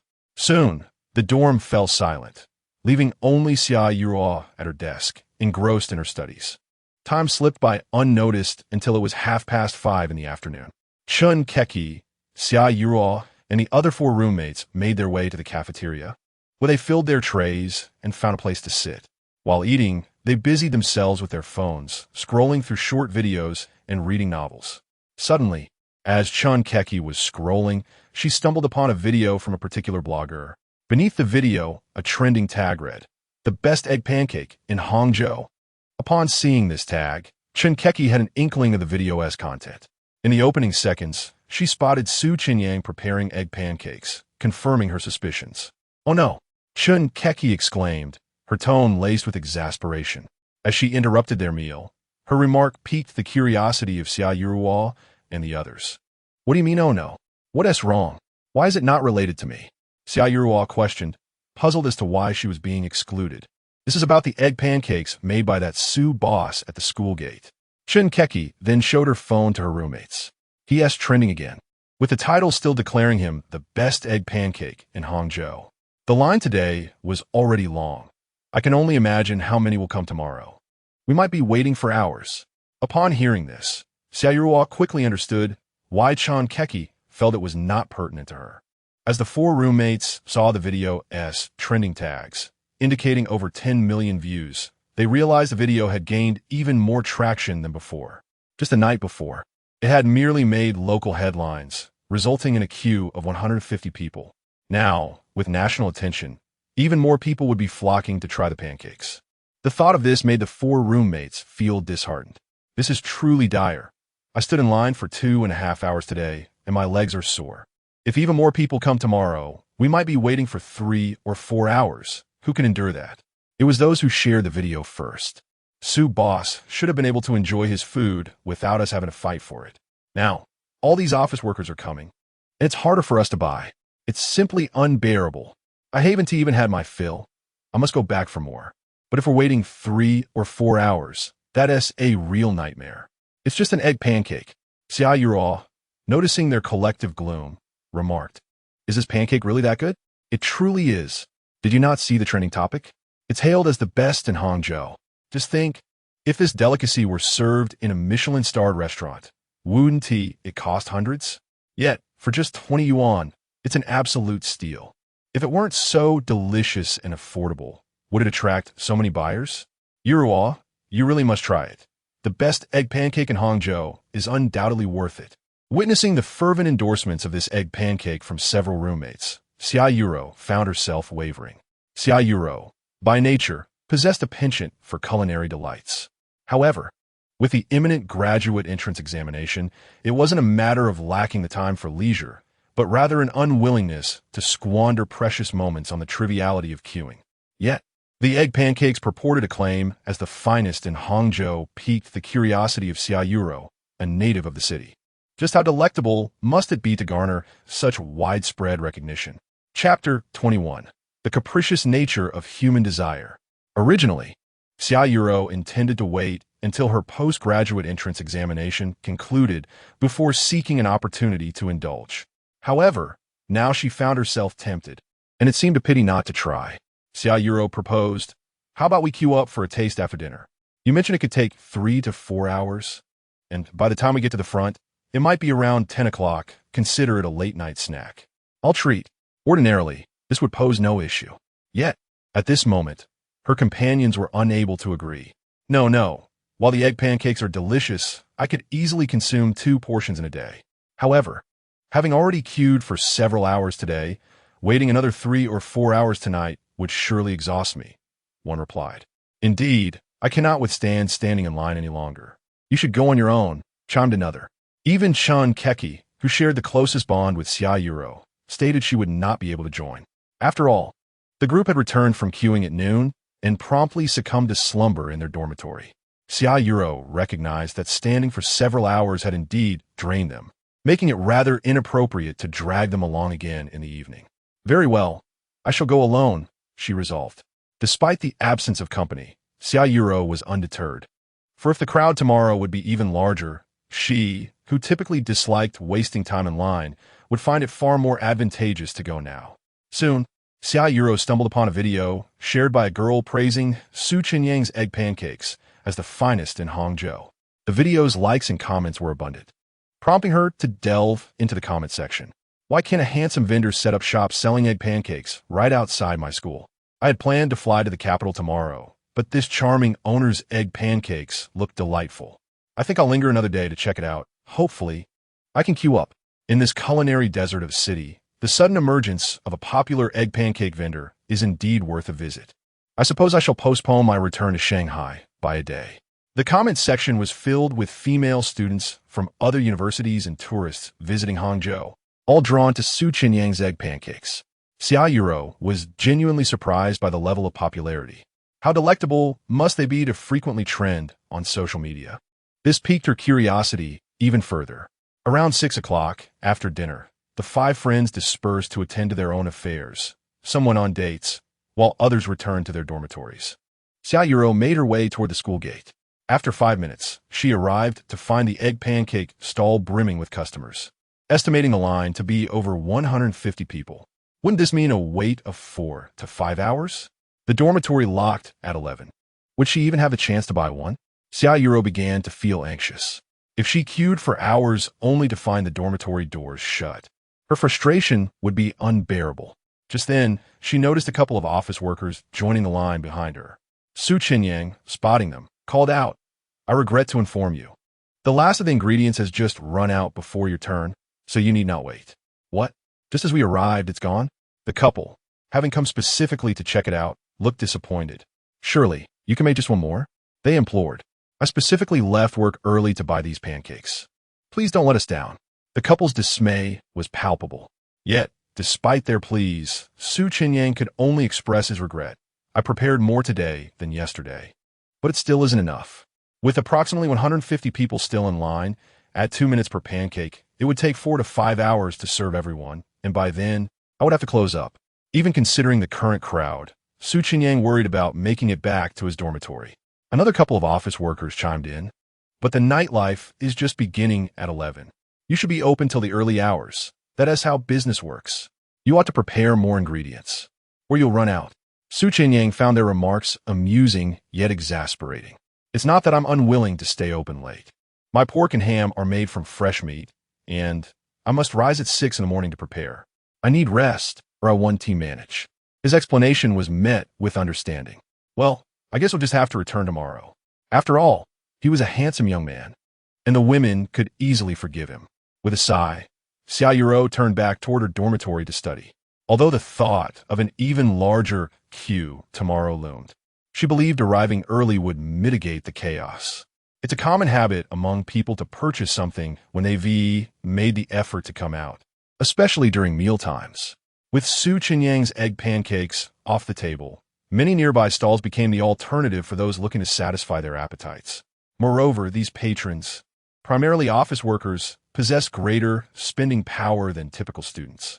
This unexpected influx brought newfound joy to the surrounding vendors, dispelling any lingering resentment towards Chenyang. It seemed this young entrepreneur's presence was not entirely detrimental. Even Wang Yanfeng, who harbored the most animosity towards Chenyang, found himself in high spirits. As those coming to check out the popular egg pancakes remained oblivious to their true taste. In comparison, Wang Yanfeng's pancakes appeared somewhat inferior, though they were still quite palatable. Consequently, his business began to thrive as well. Selling at 15 yuan each, his pancakes boasted significantly higher profit margins than the previous 5 yuan, all while maintaining a similar workload. As realization dawned upon him, Wang Yanfeng felt enlightened and enthusiastically assisted customers with their orders. One inquisitive patron asked, "Why are your pancakes cheaper than that other vendor's, though they seem quite similar?" Wang Yanfeng replied, "His are indeed a touch tastier, hence the higher price. However, mine are also quite enjoyable and a great value." Having tasted Chenyang's pancakes, Wang Yanfeng had become notably more humble. "I see." Customers, understanding the situation, opted to continue purchasing from him, thus resolving their dinner dilemma. As the evening progressed, the number of office workers coming to check out the food surpassed that of the daytime crowd. Those who missed out on Chenyang's pancakes had no choice but to settle for whatever was available at nearby stalls. The vendors hustled busily, their sales eclipsing even the busiest rush hours. Each vendor radiated joy, clearly reveling in their unexpected success. Chapter 22. Revamping the food cart, new recipes. Upon returning to her dormitory, Xia Yurua's early arrival with a pancake made of eggs prompted several roommates to surmise the reason. Shun Keki inquired, "Yurua, was the queue too long?" "It's not that there were too many people. It's that the vendor ran out of ingredients and stopped taking orders. So I came back." Xia Yurua replied, "That's quite unfortunate, but such occurrences are rather common. Just yesterday, Yang Zakai was right behind me and ended up missing out too," she added. "Indeed, there's no remedy for that. I suppose we'll just have to head over early tomorrow," Wang Mannion suggested. "How about you join the 4 of us?" "Sound good." After a brief chat, Xiaoyuo returned to her spot to continue her studies. At 10:20, Chenyang exerted every ounce of strength to finally complete the egg pancakes. If he hadn't tea, he would have been unable to return to the dormitory. As he rode away on his food cart, he noticed a distinct lack of hostile gazes directed at him, unlike the previous day. Chenyang was well aware of the reason behind this change. Even at that moment, numerous late-shift workers continued to flock in to clock in. With his egg pancakes sold out, Chenyang had no choice but to purchase a late-night snack from other vendors. Those patrons had undeniably benefited from Chenyang's efforts, leading them to harbor no lingering resentment toward him. Such is the reality of human nature. However, Chenyang found it futile to dwell on this situation, as he never anticipated that his humble food stall would gain such immense popularity in a matter of days. Over the course of 5 hours, he had prepared a staggering 400 servings of egg pancakes. Name: Chenyang. Culinary points: 657, despite his relentless efforts. The overwhelming demand for his egg pancakes left many disappointed, prompting Chenyang to consider a more prolific snack option. He promptly accessed the system's recipe book to contemplate alternative snacks. Ultimately, he arrived at a new choice. System: how many points would it require to upgrade the food cart for making egg and meat pancakes? Ideally, it should include a fan to mitigate the heat. Egg and meat pancakes are essentially a type of stuffed pastry. If he were to produce these, Chenyang could easily make a large quantity in one day. Upon receiving his request, the system inquired, would the master like to include a seating option? A seat would be ideal, Chenyang replied. I've been standing while making pancakes these past few days, and I'm utterly exhausted. Being able to sit would be immensely beneficial. In the next moment, a design blueprint for the food cart appeared in his mind. The cart had doubled in size, now measuring 7 meters in length. The system equipped it with an air conditioning fan to provide a refreshing breeze, making the sweltering heat much more bearable. The cart featured a large, rectangular electric griddle capable of cooking 50 egg and meat pancakes in just 10 minutes. It was outfitted with an enormous battery, and solar panels on the awning would facilitate charging. Furthermore, the storage compartment boasted an upgraded refrigerator with increased capacity. Additionally, a foldable ergonomic chair was discreetly stored within the cart's utility box. Should the master approve of this design, an upgrade could be achieved for a mere 500 points. Absolutely, Chenyang promptly confirmed. However, he realized it was impractical to undertake this upgrade while still on the road. Thus, he needed to return to his rented accommodation first. 15 minutes later, upon arriving back at his rented apartment, Chenyang paid the required points. The renovation will take 8 hours. Please be patient, the system informed him, retrieving the cart for the upgrade. 8 hours would suffice for him to utilize the cart by the following morning. Subsequently, Chenyang spent 100 points in the system's recipe mall to acquire the perfect method for crafting egg and meat pancakes. Name: Chenyang, culinary points, 57. Having completed all these tasks, Chenyang locked the door and rode his bicycle back to the university. At 10:55, he returned to the dormitory just in time to catch the closing of the door. As he settled down with a cup of tea to catch his breath, 5 roommates looked at him enviously. "Old Sue, you're something else. You made it to the trending list again today," one remarked. "So many beautiful women came by to check out your stall and shoot videos. I'm so envious. How does it feel to interact with so many lovely ladies daily?" With a smile, Chenyang replied, "What do you mean by that? I'm exhausted every day, I assure you." He had never been so busy before. In truth, after the first day of making pancakes, he had spent the next 2 days nursing sore muscles. His roommates readily believed him when he claimed to be tired. However, if they were to suggest he wasn't enjoying himself, they would surely be skeptical. If it were that exhausting and unenjoyable, why would you stay out so late? You're just pretending. You're out there to meet more beautiful girls, aren't you? Honestly, with so many stunning women visiting, have you not considered taking advantage of that? My primary goal is to earn money, all right? I'm a hardworking person and not one to rely on others. At that moment, Lu Pengyan, wearing a mischievous grin, interjected, "So, how many girls have you added on WeChat these past few days?" "Not a single one." "Really?" Lu Pengyan was incredulous. He had intended to invite Chenyang to observe the military training of the female students, but ended up being schooled by Chenyang that evening. Lu Pengyan had been eyeing a girl from Hangzhou Polytechnic University. This realization made him acutely aware of the disparity in their social standings. While Lu Pengyan had managed to add a few female classmates, Chenyang had not added anyone, which Lu Pengyan found hard to believe. In videos related to Chenyang, Lu Pengyan had spotted several particularly beautiful professional women, leading him to feel that age gaps were not an obstacle. The other roommates echoed their disbelief. "We're all friends here. There's no need to be shy. We won't mock you. We'll only envy you." Chenyang scoffed. "I truly haven't added anyone. Do you think I'm like you guys, lacking experience and adding contacts simply because a girl is pretty? I have my principles. I'll only consider adding someone if I feel a connection. To just add anyone based on looks would make me a scoundrel." Lu Pengyan shook his head in disappointment. Even so, not adding a single pretty girl as WeChat is truly disheartening. However, Chenyang's next words struck a nerve with Lu Pengyan. "Don't worry about my social prowess. Now that military training is over, have you made any progress with your female classmates? Or are you merely a one-sided admirer? Engaging in small talk? Shut up. I'm not a mere admirer," Lu Pengyan retorted, yet his smile betrayed his joy at the mention of the female students. Chenyang discerned that there must have been some progress, albeit minor, so Lu Pengyan was not ready to divulge.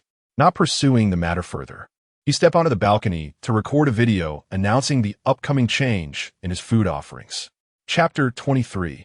The dogged admirer almost cracked. 15 minutes later, the video was recorded. Chenyang performed a brief edit before releasing it. To his astonishment, he discovered that his follower count had soared past 100,000. The growth was rather swift. Perhaps, in due time, he could create short videos during his leisure hours. Given that street vending could yield thousands of yuan in a single day, he would likely not need to seek employment after graduation. Thus, in his spare time, Chenyang felt inclined to capture snippets of his beautiful life through short videos. However, that was a topic for another day. After posting the video, he proceeded to take a shower. Upon releasing the video, numerous admirers of Chenyang received notifications. In Yang Zakai's dormitory, while engrossed in a game, he heard his phone chime with a message. A glance revealed a notification from Douyin, alerting him that the food blogger Chenyang had uploaded a new video. What? Another video? Yang Zakai's mood soured immediately. Just today, he had spent over 2 hours with his goddess, purchasing egg pancakes, which had left him in high spirits. They had arranged to queue together again tomorrow, and he was looking forward to deepening their bond. Chenyang had promised not to post videos without prior notice. With tomorrow as forecast predicting clear skies, what justified this video release? Yang Zakai was instantly incensed. What kind of vendor takes a day off only to post the next day? He had never encountered such a lackadaisical vendor. Thankfully, the game had just concluded, sparing him the ridicule of his roommates. Cursing under his breath, Yang Zakai clicked on Chenyang's video. Upon opening it, he saw Chenyang smiling as he greeted the viewers. Hello everyone, I'm the food blogger, Chenyang. Today, I set up my stall at Hangzhou University of Technology, and I am honored to have many food enthusiasts visit. However, due to the overwhelming turnout, I'm truly sorry that many had to wait for hours in line, especially those who came in the evening and could not savor the egg pancakes. Therefore, starting tomorrow, I will no longer be selling egg pancakes. What? That scoundrel. He is no longer selling egg pancakes. Yang Zakai erupted in anger. He could tolerate the absence, but now to cease selling altogether? How was he supposed to court his goddess? Just days ago, Chenyang's absence nearly derailed his chances with her. After some trials, the goddess had shown him much more favor, putting him ahead of many rivals. Now, with Chenyang abandoning his stall, it felt as though his opportunity to pursue her was slipping away. He had willingly queued for hours. Why should Chenyang feel embarrassed? It was he who should feel shame. It would be more appropriate for him to hang himself in apology to all the patrons. The sudden outburst startled his 5 roommates. Hey, Yang, what's wrong? Nothing major, just this. Yang Zakai trailed off as the video continued playing, and Chenyang resumed, to cater to more food enthusiasts. Tomorrow I will be switching to a more efficient dish, egg meat pancakes. If anyone is interested, you're welcome to stop by. Wishing everyone a delightful day and sweet dreams. Yang Zakai's fury dissipated instantly upon hearing this. His roommates chuckled at his previous outburst. Old Yang, you were so dismissive of the vendor before. Yet now that he is not selling, you seem delighted. You are quite the conundrum. Exactly. How can you justify that behavior? Poor vendor. Enough of this nonsense. Yang Zakai laughed.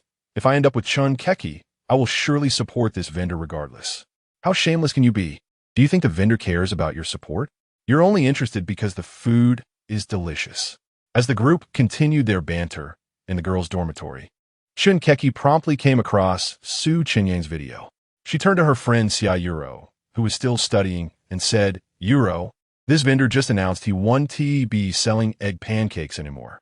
He'll be selling egg meat pancakes instead. Are you still going to buy? Upon hearing this, Xia Yuro turned her head, glancing at Chun Keki, who was reclining against her bed-s railing. Why would the vendor switch from such a popular dish to something else? The vendor explained that many evening customers were unable to try the egg pancakes and felt guilty. So he decided to make egg meat pancakes instead to increase efficiency and serve more customers. Oh, I see. He is quite considerate. Xia Yuro mused. If he is willing to change his offerings during peak business, he must have confidence in the egg meat pancakes. I think I'll go try them tomorrow. Curiosity about Chenyang's egg pancakes had taken root in her mind, and she felt compelled to taste them. Moreover, with Chenyang's decision to offer a quicker service, it became even more enticing to support him. That's the spirit. Sometimes one must pause their studies to indulge in delicious food and savor life. Perhaps so, Xia Yuro replied before returning to her reading. Su Chenyang had specifically invited interested patrons to visit at the video's conclusion, but it seemed that everyone had an interest. Even those who had never tasted his food appeared intrigued, inadvertently increasing his workload. The following morning at 6 a.m., Su Chenyang was roused by his alarm. Quietly, he washed up and stepped outside. By 6:40 a.m., he returned to his rented accommodation. He had begun the renovations around 10:40 p.m. the previous evening, and now they were complete. The revamped food cart reminded him of futuristic designs from anime, and he found it quite appealing. He tested the seating, which was perfectly adjusted, allowing him to prepare egg meat pancakes without hindrance. This pleased him greatly, as it would ease his workload. Subsequently, Su Chenyang procured ingredients from market. The dough was of paramount importance for his egg meat pancakes. He added the right amount of yeast and salt to the flour, mixing it with warm water to form a dough. As the dough neared completion, he incorporated a generous amount of lard to enrich it with flavor. With the system providing expert-level experience, his movements were swift, and within 20 minutes, he had kneaded an entire barrel of dough. In just an hour and a half, he had prepared 5 large barrels. After covering them with cling film to allow the dough to rise, he commenced preparing the meat filling. The filling was quite simple.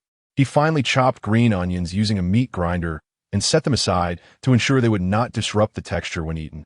Next, he ground pork leg meat into granular pieces in a grinder, added eggs, green onions, and spices, and further blended the mixture. Once finished, he stored the filling in a bucket, covered it with cling film, and placed it in the food cart's refrigerator. Su Chenyang's meat grinder was a massive one provided by the system, capable of grinding 100 g of meat at once. In less than 40 minutes, he prepared 10 barrels of filling. It was only 9 a.m., well ahead of his vending time. So Su Chenyang decided to roll out more meat pancakes in the comfort of his home, so that I can proceed directly to pan-fry them when I set up my stall later, thereby expediting the serving process. To ensure his patrons don't have to wait for an extended duration, Su Chenyang is indeed exceptionally considerate of his fans.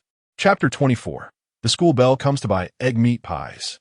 At 10:40 a.m., 6 girls collectively departed from their dormitory. Yesterday, the other roommates refrained from joining Chun Keki and Yang Zakai, as they were aware it was a date and felt it inappropriate to intrude. However, Su Chenyang had recently made headlines, ensuring that today would attract even more onlookers. To minimize waiting time, they needed to arrive at the school gate by 11 o'clock. As Xia Yuro set off, she clutched a book aimed at enhancing her reading comprehension for graduate entrance exams. This earnest behavior drew playful teasing from her roommates. Yuro, are you really reading while waiting in line? Isn't that a bit too serious? One commented, I anticipate a long wait today. There's nothing wrong with sneaking in some English reading. Consider it akin to enjoying a novel, remarked another. Amidst their banter, the 6 soon reached the school gate, only to find themselves momentarily stunned. The area was teeming with people, an estimated 300 or more. A significant portion consisted of urban professionals and tourists, while the remainder were university students. Previously, Su Chenyang's stall had attracted mostly female patrons, but with yesterday's success, the male contingent had noticeably increased, resulting in a near 3-to-2 ratio of men to women. When Su Chenyang first set up his stall, only about 100 people had gathered. Today, that number had doubled. Even if the industrious Su managed to expedite the preparation of his egg meat pies, it would still be quite a challenge. Just as this thought crossed the minds of the 6 girls, Yang Zakai joyfully approached. Keki, I specifically bought you some milk tea. Xia Yuro, typically not one to stir up excitement, found herself caught up in the enthusiasm of Wang Manyin and the others. Yang Zakai, how thoughtful of you. You feared that Chun Keki might be thirsty, didn't you? It's nothing. I just happened to pass by and picked up a cup. Had I known you all were together, I would have bought for you as well. Milk tea is no issue. Just don't mind us being the third wheel. If it bothers you, feel free to step aside with Keki, and we'll wait for you. Not at all. Yang Zakai chuckled, though he couldn't shake the feeling that the others were somewhat of a hindrance. Despite the crowd, he felt at ease conversing with Chun Keki, though the presence of Xia Yuro and Wang Manyin nearby added a layer of awkwardness. At 10:55, Su Chenyang arrived at the school gate with his food cart, eager to secure a good spot. The throng of 300 immediately sprang into action. Typically non-confrontational, Xiao Yuruo joined her roommates in the rush to claim a position in line. Chun Keki and Yang Zikai instinctively created a little distance from the group.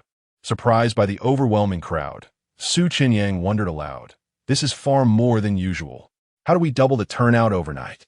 Having only recently announced his switch from selling egg pancakes to egg meat pies, he was astonished by the sheer number of patrons.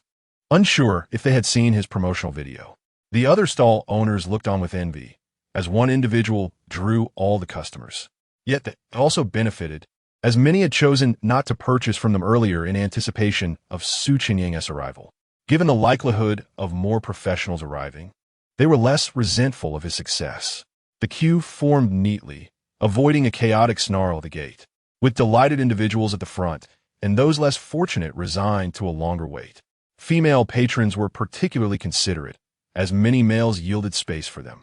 As the school bell, Xiao Yuruo commanded a certain respect, with boys eager to be near her.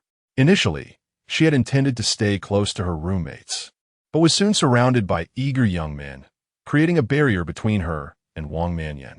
"Why don't you all take the front? I could just stand back here," she offered, but the boys insisted she remain in place, enchanted by her presence. "Please, Yuruo, just stay where you are. It's too crowded to move around. Indeed, let us just enjoy this culinary experience, standing together," they urged. With their enthusiastic insistence, Xiao Yuruo reluctantly remained where she was. Observing the lengthy queue, Su Chenyang called out, "Just to clarify, I'm selling egg meat pies today, not egg pancakes. For those who haven't seen my video, I'm letting you know now.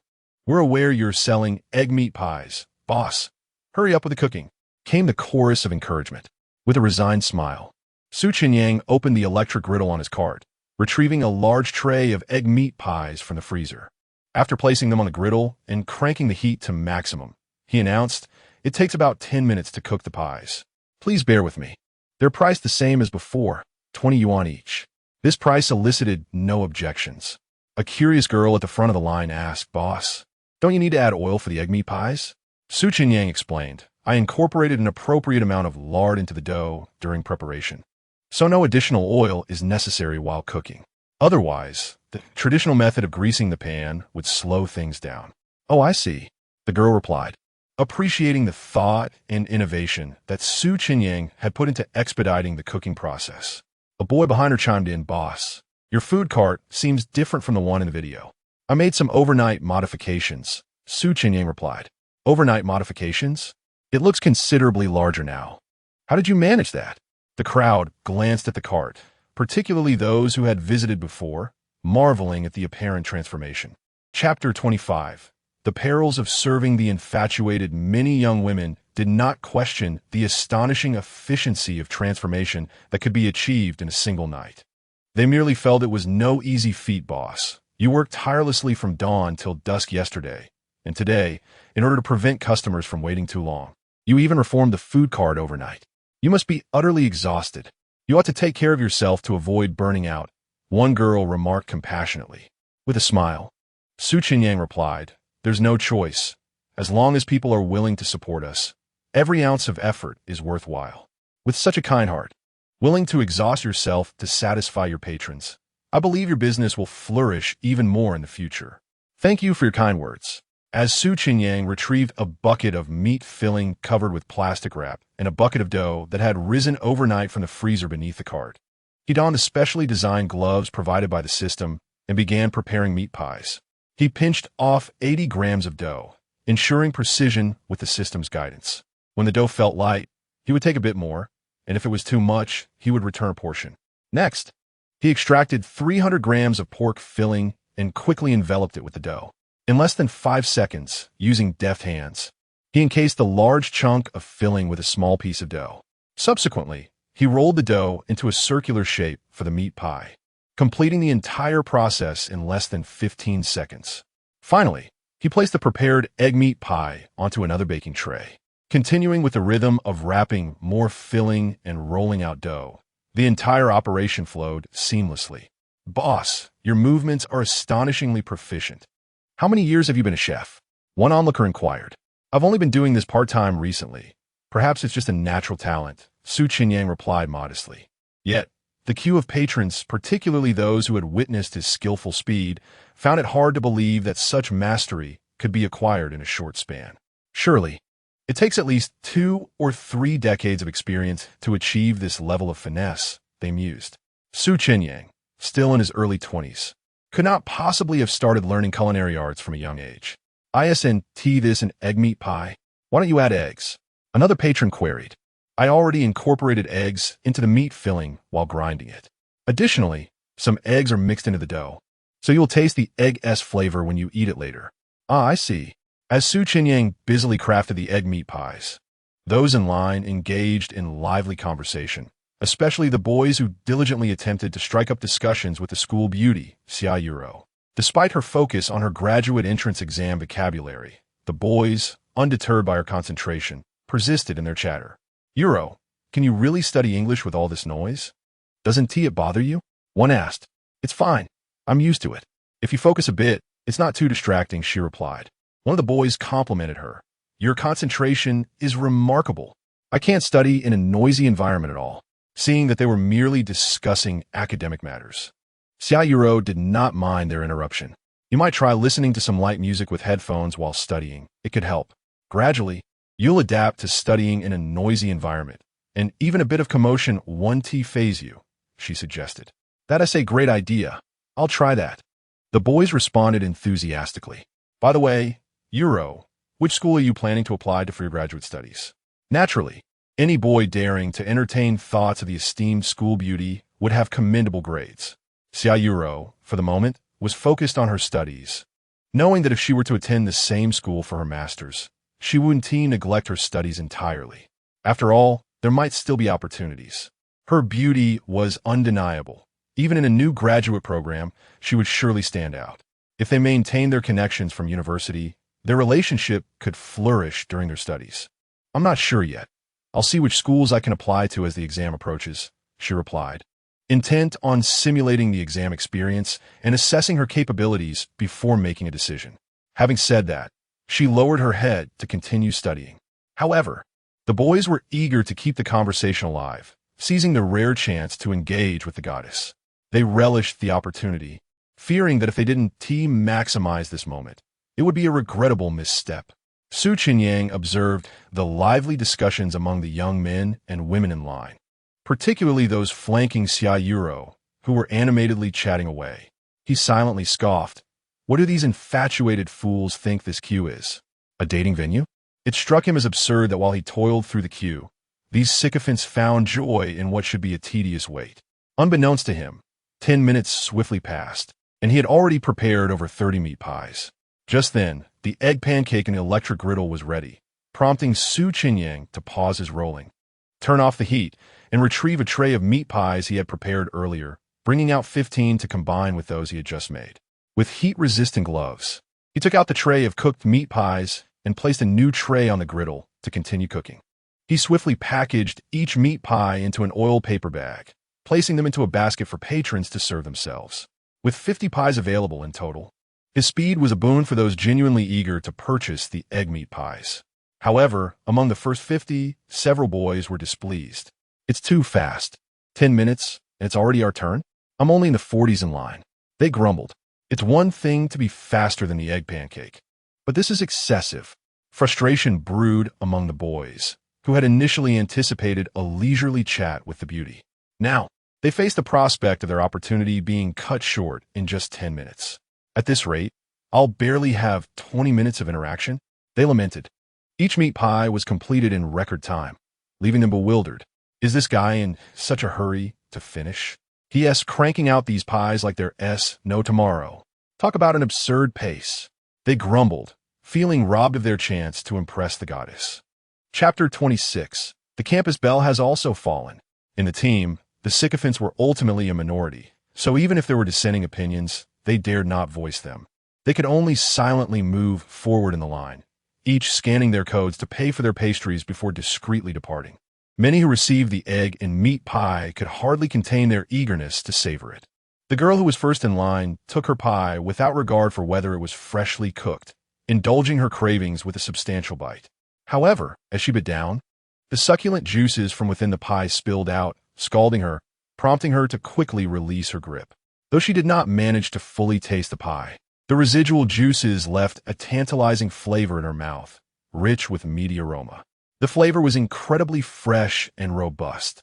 The intense fragrance of the broth was somewhat irresistible. After blowing on it to ensure it was no longer too hot, she took another bite. The pie's crust was remarkably soft and crispy. Chenyang had mentioned that lard had been added to the dough. Initially, she thought the entire pie would be greasy, yet the crust was delightfully soft and crisp without a hint of greasiness. The cooking was so expertly done that the fillings of egg and meat remained tender. Particularly, the harmonious blend of egg and meat, thoroughly mixed in the grinder, resulted in an astonishingly smooth texture. The egg absorbed a considerable amount of the savory juices, preventing the typical greasy sensation one might expect from a meat pie.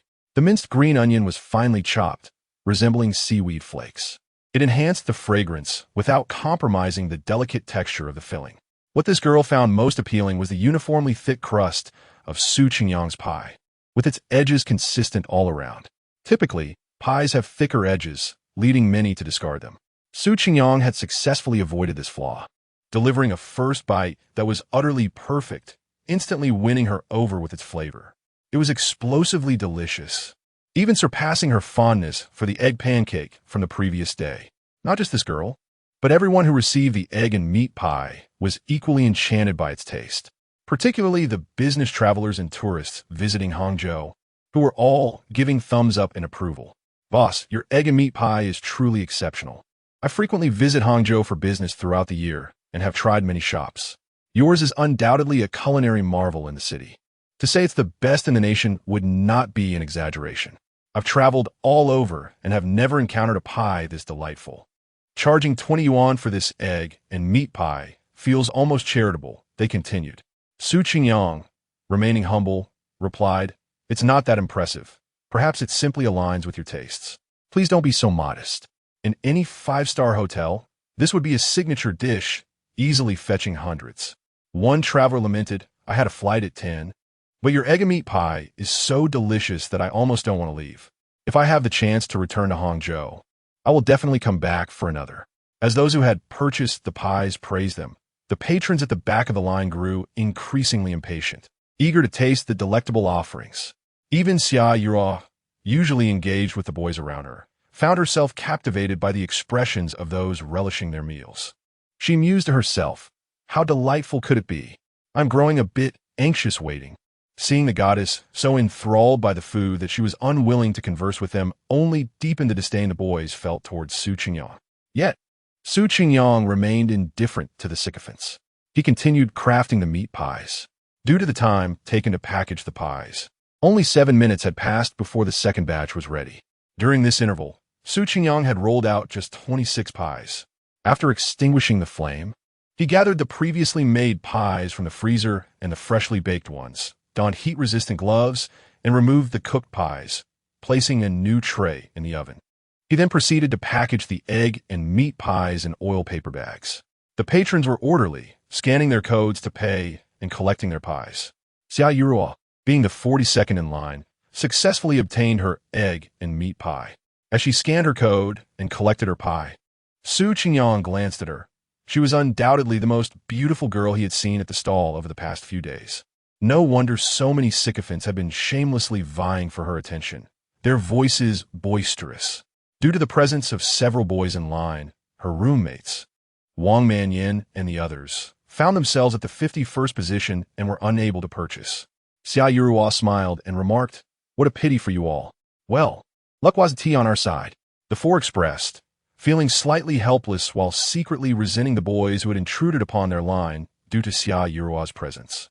Without further ado, Xia Yurua began to savor her egg and meat pie. The first bite released an explosion of rich, savory broth, causing her eyes to widen in surprise. The crispy crust paired with the exquisitely tender filling was delicious without being greasy. The onion's aroma provided a delightful accent that perfectly stimulated her taste buds, leaving her utterly amazed. Even knowing that Chenyang had transitioned from making egg pancakes to these pies during their peak popularity indicated his confidence in his culinary skills. The flavor was undoubtedly superb, yet Xiao had not anticipated it to be this extraordinary.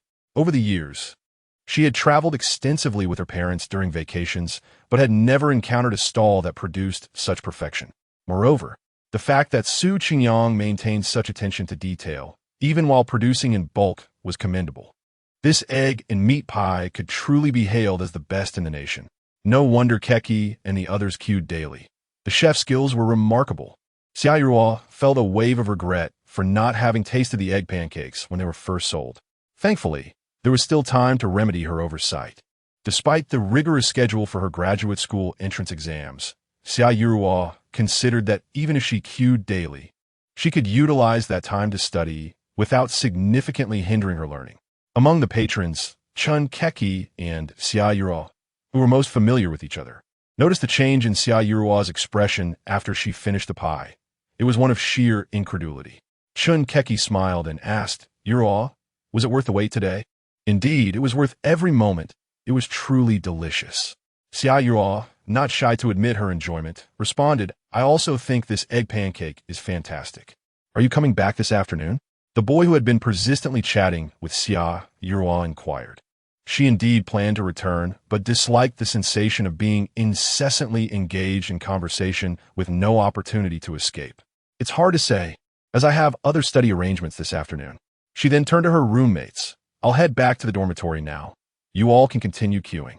"All right," replied Chun Keki and Wang Manyin, recognizing that Xia Yuruo seemed somewhat overwhelmed. After exchanging pleasantries, Xia Yuruo departed.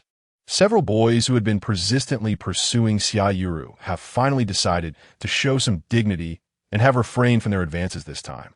Chapter 27. Su Chenyang's instant infatuation with the school bell after Xia Yuru departed. Su Chenyang turned to Wang Manyin and inquired, "Classmate, is that girl quite popular at your school?" Upon hearing his question, the expressions of Wang Manyin and her three companions shifted, revealing knowing smiles. Even Chun Keki, who sat 3 places away, raised an eyebrow, sensing something amiss.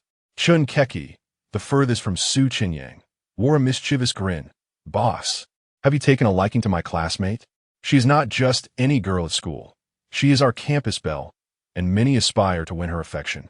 However, she is currently single and open to flirtation." The 4 girls stifled their laughter at Chun Keki's bluntness, as they too perceived Su Chenyang's interest. Yet, they felt that Chun Keki's candor was a tad too forward. "I didn't mean it that way," Su Chenyang quickly denied, hoping to avoid any misunderstandings. However, Chun Keki was not to be dissuaded.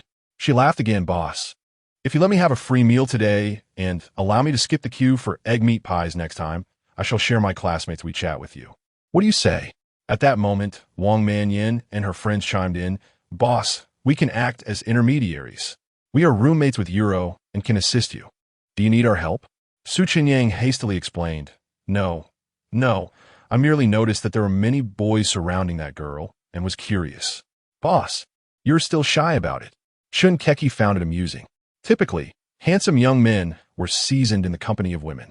The fact that such a strikingly handsome fellow as Su Chenyang felt bashful about asking a girl for her contact information was indeed remarkable.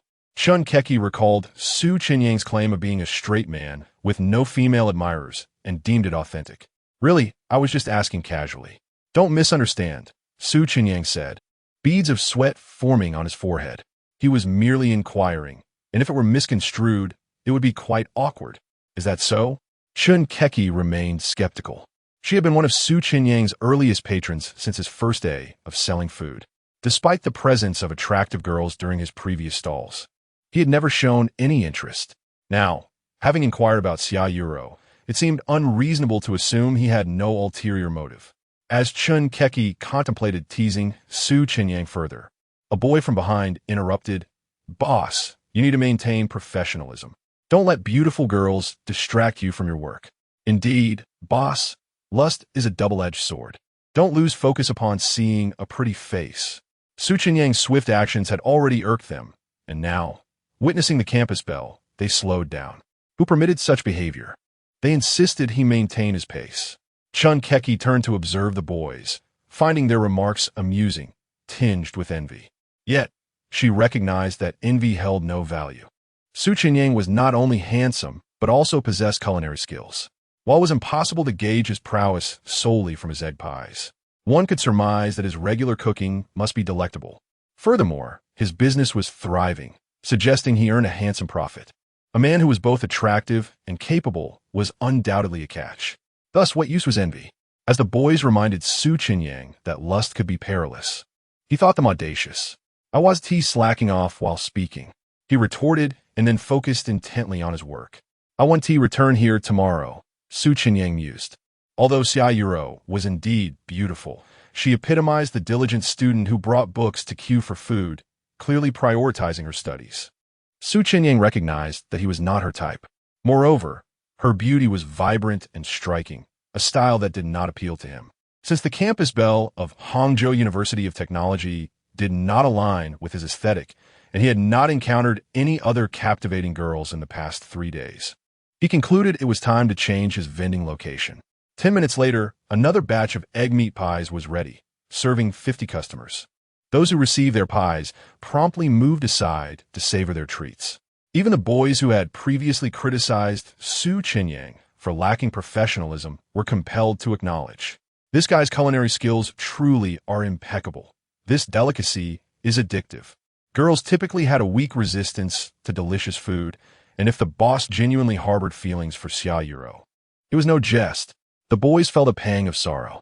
Even if the goddess was unattainable, it would be heartbreaking if their campus belle were to fall for a vendor from another school. Unaware of the sentiments of those secretly enamored with Xia Yuro, Chun Keki exclaimed after tasting the egg meat pie, "Boss, this egg meat pie tastes even better than the egg pie I had before. Are you sure you don't want Xia Yuro's WeChat? Miss this opportunity, and you may never get another." "Exactly. With our help, your chances of success would be significantly boosted, provided we can skip the queue daily." Quite a bargain. Upon hearing the girls' continued misunderstandings, Su Chenyang could only smile helplessly. "I truly was just asking casually. Please don't misconstrue my intentions." The girls, of course, were determined to maintain their misconceptions. However, observing the long queue, they sensed that there were too many people. Perhaps Su Chenyang felt bashful as well. Given his apparent shyness, they decided to refrain from further teasing him. "All right, boss. We shall take our leave. Take care." As Su Chenyang watched Chun Keki and her companions depart, he sighed in relief and returned to making egg pies. After they left, Chun Keki addressed Yang Zikai. "Yang Zikai, we are heading back to the dormitory. See you tomorrow." Chun Keki's willingness to suggest meeting again indicated that she held a favorable impression of him, a positive sign. Yet, the downside was that since Su Chenyang switched to selling egg meat pies, the queue moved remarkably fast. With over 100 people waiting, it took only 30 minutes to receive their pies, whereas previously they would have waited 3 to 4 hours. The cumulative time spent conversing over the past week paled in comparison to a single day prior, especially with the presence of a third wheel, leaving little room for meaningful dialogue. The only consolation was that the egg meat pies were indeed delicious. However, Yang Zikai was seeking a girlfriend. "All right, see you tomorrow." Yang Zikai managed a faint smile as he waved goodbye to Chinkeki. Subsequently, she and her 4 roommates headed back to their dormitory. On the way, Yang Zikai lamented, "I hope there are more people tomorrow." Chapter 28.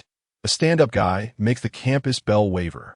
In contrast to Yang Zikai's frustration, Chun Keki and her 4 companions were in high spirits. They had not only savored delectable food, but also enjoyed some juicy gossip. Upon returning to their dormitory, they found Xia Wai already engrossed in her studies, fully immersed in academic pursuits. This was a familiar sight to the 5 of them. However, Chun Keki felt compelled to share the gossip from their post-departure with Xia Wai, even if it meant interrupting her studies. With a mischievous grin, Chun Keki approached Xia Wai and inquired, "Why? Do you know what transpired at the stall after you left?" "What happened?" Xia Wai responded with curiosity, assuming some commotion or news had unfolded in her absence.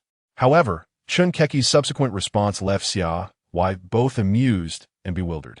"Do you know that after you left, the owner, Mr. Su, was asking me if you were popular on campus? It seems he might have taken a liking to you at first sight."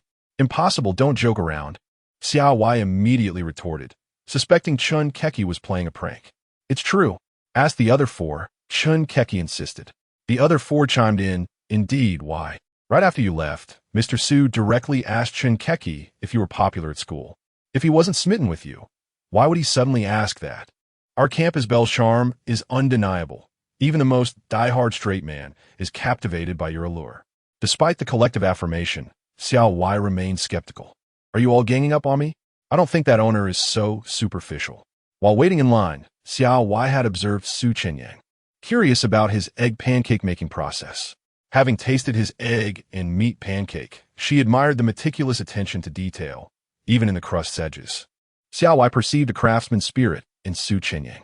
Would someone so dedicated to their work be easily swayed by a pretty face? More importantly, if Su Chenyang wanted to inquire about her, wouldn't it have been more logical to chat with her directly while she was present? After all, he didn't know if she had a boyfriend at the time. Initiating a conversation could be seen as simply chatting with a customer, while asking Chenyang and the others would reveal his intentions. Wouldn't that be awkward if she had a boyfriend? Seeing Xiao Wai's disbelief, Chenyang reiterated, "No, we're not kidding. The owner really asked that. But he might have been shy. He didn't dare to accept your contact information when I offered it. Don't be ridiculous. How can you give my contact information to strange men?" Xiao Wai scolded Chenyang. "What does it matter? The owner is impressive, so I wanted to help you out. Although he might not be as educated as us, he excels in his field, making him an exceptional talent. Besides, he's a great cook.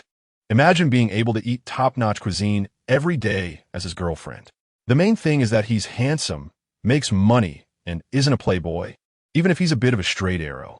But I think being a straight man is a plus. It's more reliable than those handsome, warm guys." Wang Manyan immediately seconded Chenyang. "Exactly. I think Keki's analysis is spot on. A boyfriend like that is hard to come by. If you plan to buy egg and meat pancakes this afternoon and the owner asks for your contact information, I think you should give him a chance." Being coaxed by her friends, Xiao Wai began to waver. During her undergraduate studies, Xiao Wai had not considered dating, focusing on preparing for postgraduate entrance exams to compensate for her less-than-ideal undergraduate institution. Her plan was to consider relationships during her master's program if she met a suitable man. However, as her friends pointed out, good men were indeed rare. Xiao Wai conceded that the stall owner at the school gate seemed exceptional in many aspects, except perhaps for his educational background. Moreover, tasting Su Chenyang's egg and meat pancake had evoked a sense of contentment. Isn't that what life is all about? Food is paramount. Having a boyfriend who could cook so well, providing a daily array of delicious meals, did seem appealing. Nevertheless, Xiao Wai was not one to be easily swayed by fleeting infatuations. Her intuition told her that Su Chenyang had not displayed any particular interest in her when she bought the egg and meat pancake. She recalled Su Chenyang's earlier remarks about being a straight man who couldn't be a simpering admirer, but not a complete diehard. If he were genuinely interested in a woman, his demeanor would likely change. Therefore, Xiao Wai remained unconvinced and cautioned, "You shouldn't make assumptions. Mr. Su is handsome and has probably seen plenty of pretty girls. He might have just been asking out of curiosity. That's unlikely. If the owner didn't have feelings for you, he wouldn't have asked. Why else would he ask? If I'm wrong, I'll buy you your birthday cake when your birthday comes." Chenyang boldly declared, eager to prove her point. "So willing to bet? Of course. If the owner asks for your contact information, don't be too aloof. Give him a chance. Seriously, if you and Mr. Su end up together, we'll all benefit." That makes sense. Chenyang's words resonated with her four roommates. If Su Chenyang were indeed interested in Xiao Wai, they would need to assist in bringing them together. A little preferential treatment, like skipping the line, wouldn't be too much to ask. Hearing that Chenyang was using her for personal gain, Xiao Wai laughed in exasperation. "I think Mr. Su didn't even ask. You're all stabbing me in the back for your own selfish reasons. No, we swear. Swearing won't kill anyone. Who believes your oaths? All right, I won't argue with you anymore." Seeing Xiao Wai's continued skepticism, the others felt helpless. You'll believe it when you see the videos. Many female office workers who come to try it like to take videos. Our banter with Su Chenyang should have been captured. We'll see about that later. With that, Xiao Wai intended to resume her studies, and Chenyang and her friends ceased to bother her. Chapter 29. Tomorrow will not come. Su Chenyang had initially believed that by switching to selling egg and meat pies, he would at least have a moment to rest after the lunch rush. Based on the previous foot traffic for egg pancakes, this seemed plausible. However, he overlooked the fact that many university students, despite their cravings, were either unwilling to wait in line or simply did not have the time to spare several hours. Now, witnessing the line at his stall diminish by 50 people in just 10 minutes, many of the queue-averse students found it acceptable. Gradually, more individuals began to join the line, and the reduction in numbers was hardly noticeable. Those who came to sample the fare were genuinely impressed, affirming that the trending discussions had not misled them. They expressed high praise for Su Chenyang's decision to replace egg pancakes with egg and meat pies. Boss, you should have chosen to sell these egg and meat pies from the start. Had you done so earlier, I would have supported you long ago.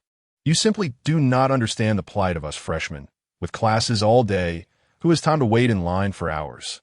Your choice to sell egg and meat pies now was indeed the right one.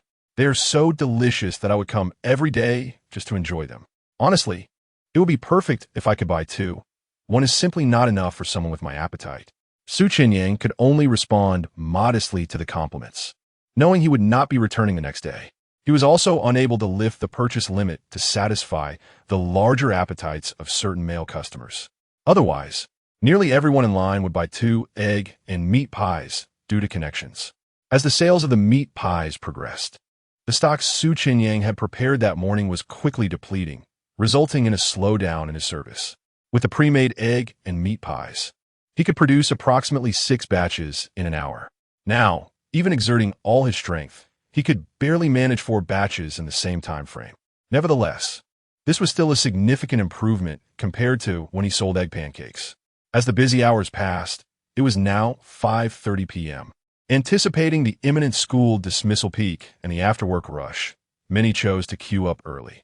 Those who had sampled the egg and meat pies at lunch felt unsatisfied and returned for more.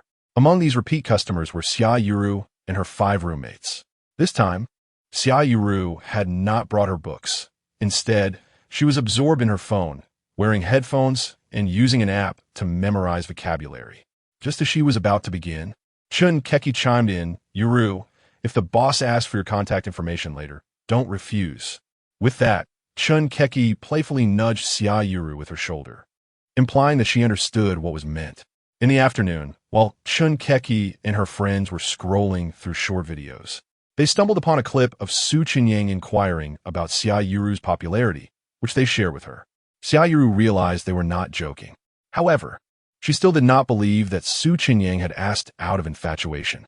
Instead, she cautioned Chun Keki. The boss was merely asking casually, "Please don't make a fuss." "I'm not making a fuss." Her friends chimed in quietly. "Yuru, you should cherish a good guy when you meet one. Even if you succeed in your postgraduate exams and move to a new school, you may never encounter someone like Boss Su again." "I'm not interested in this conversation," Xia Yuru retorted, effectively ending the topic. Chun Keki and the others noticed her slight embarrassment. If Su Chenyang were to ask for Xia Yuru's contact details, it seemed she would indeed consider giving them. Soon, the 5 friends returned to their phones, patiently waiting in line. By 6 p.m., the dinner rush began. When nearby office workers arrived, they were greeted by an extensive line, with nearly 400 people waiting. These university students really have the first pick of the best. But this line is absurd. Even if Boss Su can make 200 egg and meat pies in an hour, this is excessive. They should focus on their studies instead of wasting time in line. Frustrated, the office workers joined the queue behind the students. Observing his increasing service speed and the growing line, Su Chenyang felt a mix of emotions. He had hoped for a brief respite during the day, yet such an opportunity eluded him. At 7:40 p.m., the batch was ready, and Xia Yuru, along with her 5 roommates, were among those served. When it was her turn, Xia Yuru scanned her payment and collected an egg and meat pie before moving aside. "Boss, why not be bold and ask for her contact information?" Chun Keki suggested, gesturing towards Xia Yuru. As soon as the words left her mouth, Xia Yuru grew flustered and quickly covered Chun Keki's mouth, saying, "What are you talking about?" "Boss, my friend just enjoys joking. Please disregard her." "I understand." Su Chenyang chuckled, taking it lightly. In truth, having such lively classmates was quite amusing. However, Chun Keki and the others believed Su Chenyang was simply shy and embarrassed. "Boss, you could take it seriously," they urged. "Just ask, and we assure you that you'll get her contact details. Just make sure to offer a little convenience next time you buy pies. But if you can't, we won't pressure you. We just want to foster a good connection. Stop joking around, Xiai Yuru exclaimed, feeling the situation becoming awkward.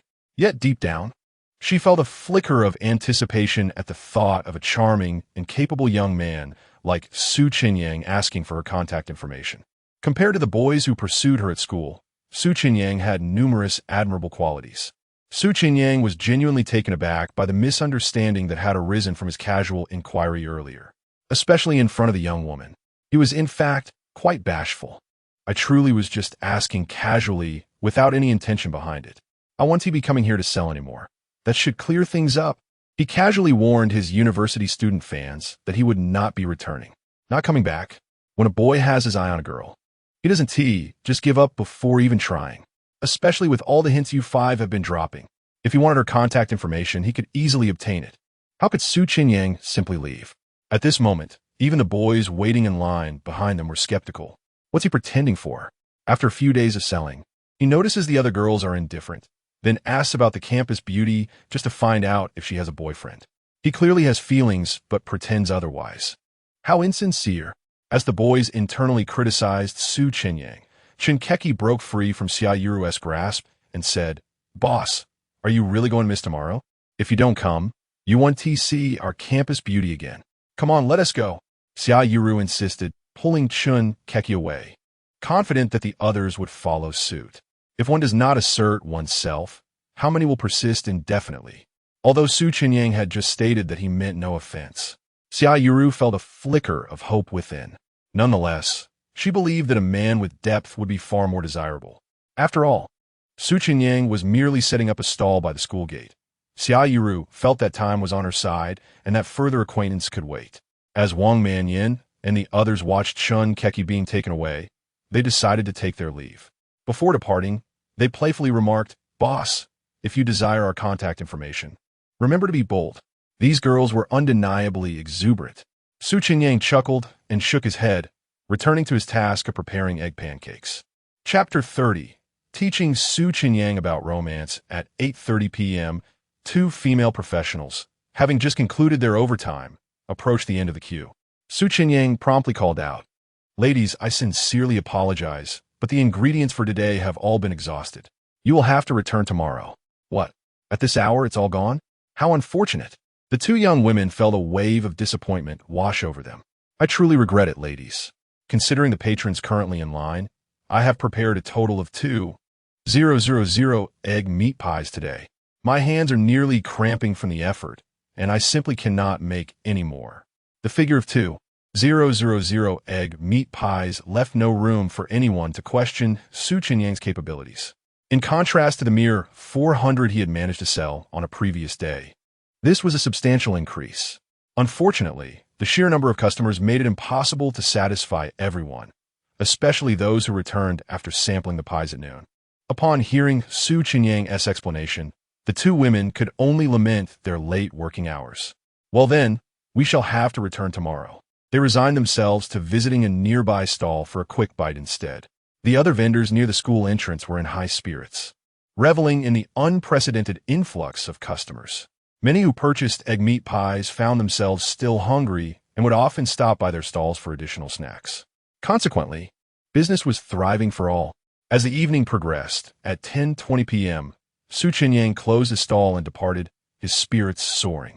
With a profit of 13 yuan per egg meat pie, he had effectively earned 26,000 yuan from 2,000 pies.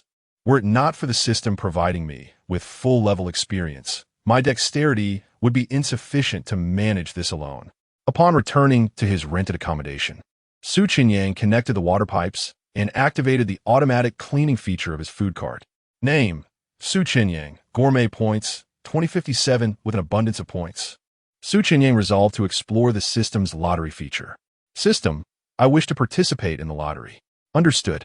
The system presented Su Chenyang with a lottery interface, showcasing 4 types of treasure chests: a bronze chest costing 1,000 points, a silver chest for 5,000 points, a gold chest at 10,000 points, and a crystal chest priced at 100,000 points.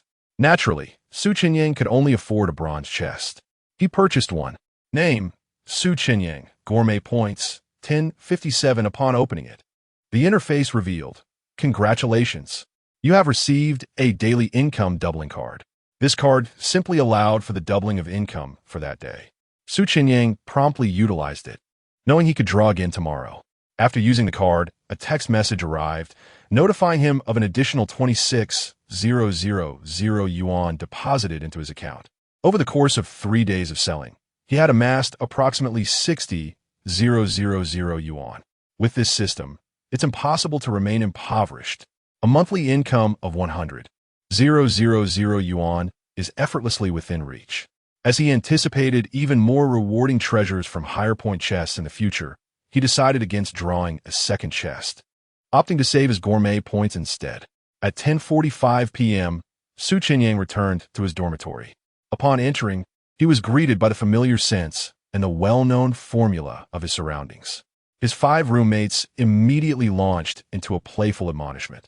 "Chenyang, you sly fellow. Have you set your sights on the campus belle? I knew your intentions were not pure when you set up shop at her school entrance. But how could you falter at such a pivotal moment? Indeed, why hesitate? Her roommates encouraged you to ask for her contact information, yet you chose not to. What? Are you hoping to ease into friendship first? I tell you, romance is akin to gaming. One must seize the moment. The notion of love developing over time is mere folly. True love strikes like a bolt of lightning." Listening to their enthusiastic banter, Su Chenyang could discern that they had likely stumbled upon a video of the day's events. However, their apparent understanding of romance was both amusing and difficult for him to withstand. "Please, do not spout such nonsense. I harbor no romantic feelings for that girl." "No feelings? Come now, we are all men. Who does not appreciate beauty? Are you some kind of saint? Surely that girl's looks must have stirred something within you. Your standards are impossibly high. Not only is she a campus beauty, but you claim to have no interest? Are you aiming for the stars? It's not that I am particular. She is undoubtedly beautiful, but her looks simply do not align with my personal aesthetic. One cannot impose their preferences upon another. Can they? Not align with your aesthetic? Campus beauties are selected by consensus. They epitomize beauty." His roommates could hardly tolerate Su Chenyang's steadfastness. "I tell you, after 21 years of singlehood, you have grown numb to romance. When you encounter such a girl and remain single, consider yourself fortunate if she offers you her contact information. You should not be so picky. Girls like her rarely enter the dating market. If you continue to be selective, you will find yourself crying when your parents arrange a blind date after graduation. Pursuing a girl should be based on character. That girl came to your stall with a book. Clearly, she is a diligent student. If I were you, I would have asked for her contact information on the spot. What do you have to lose?" Observing their fervent expressions, Su Chenyang felt their excitement. Yet, he believed that the world was vast, and surely there were more compatible partners to be found. "I genuinely have no feelings for her. Besides, why should I resort to blind dates? I plan to set up my stall at another school tomorrow and see if I encounter someone more to my liking." Upon hearing this, his 5 friends were momentarily taken aback. Indeed, they had almost forgotten that Su Chenyang's method of setting up a stall afforded him ample opportunities to meet various girls. If the belle of Hangzhou Polytechnic University was not the right match, he could always seek out others at different institutions. Consequently, they began to worry less for Su Chenyang and more for themselves. Those who remained single should focus on finding a partner before graduation. "You're ruthless. You shamelessly target the campus beauties. Aren't you afraid of being too ambitious and overwhelming yourself? If I were from another school, I would certainly teach you a lesson for being so brazen." With a few playful jabs, they dropped the subject of Su Chenyang not asking for Xia Yuru's contact information. Su Chenyang simply smiled, unperturbed. How can one know who is more suitable without encountering a greater number of people? You all seem to have a limited circle.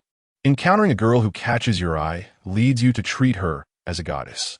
It is you who should reconsider your perspective. As these words left his mouth, his friends shot him looks filled with disbelief. If gazes could pierce, Su Chenyang would surely be reduced to mere fragments. Chapter 31. Implicitly critiqued by Su Chenyang. Unfazed by the curious gazes of a few individuals, Su Chenyang settled onto a bench to change his shoes. At that moment, Jiang Moliai approached him. Chenyang, may I discuss something with you? What is it? Su Chenyang Kuwayev. Jiang Moliai chuckled awkwardly. As roommates, our bond is surely stronger. If we were to visit your stall for egg pancakes, could we perhaps skip the queue? In an instant, Su Chenyang understood, and with a disdainful smile, he remarked, So you want to bring your girlfriend along for the egg pancakes, huh? I can't blame you. Your culinary skills have been trending, and Jia wants to have a taste. Before Su Chenyang could respond, he noticed Qian Xiangbing and Wu Ruiquan, both of whom also had girlfriends, looking at him with eager anticipation. It was evident they were hoping for a favorable reply from him. Su Chenyang replied, Although there will be some privileges as roommates, it's impossible for you to cut in line at my stall. If you desire to indulge, you are welcome to come to my rented place before I set up, and I can prepare some for you. Sounds good. You never disappoint us. The three of them exclaimed in satisfaction. Once Su Chenyang set up his stall, it became apparent from the video that the queue was excessively long. To be honest, even if he had agreed to let the three cut in, they would have feared inciting public outrage and facing repercussions. Nevertheless, their girlfriends craved the egg pancakes, prompting them to approach Su Chenyang with their request. His proposal was certainly more appealing than directly attempting to cut in line. At that moment, Lu Pengin chimed in. Can I join as well? The other four, Su Chenyang, Jiang Moliai, Wu Ruiquan, and Qian Xiangbing, along with the single He Libo, looked at Lu Pengin in surprise. If it weren't for the desire to spare their girlfriend from waiting in line, Jiang Moliai, Wu Ruiquan, and Qian Xiangbing would have felt too embarrassed to make such a request and would have complied with the queue instead. But as a single man, Lu Pengin seemed to lack such a need. Su Chenyang, possessing deeper insight into Lu Pengin, teased Pengin, You're not trying to impress the new campus beauty, are you? Of course not. I'm aware of my own limitations. The campus beauty is beyond my reach. It's another junior who has expressed a desire to try your egg pancakes. Since Jiang Moliai and the others are heading to your place, it wouldn't hurt to add me to the mix, would it? Delivering egg pancakes to her tomorrow would surely surprise her.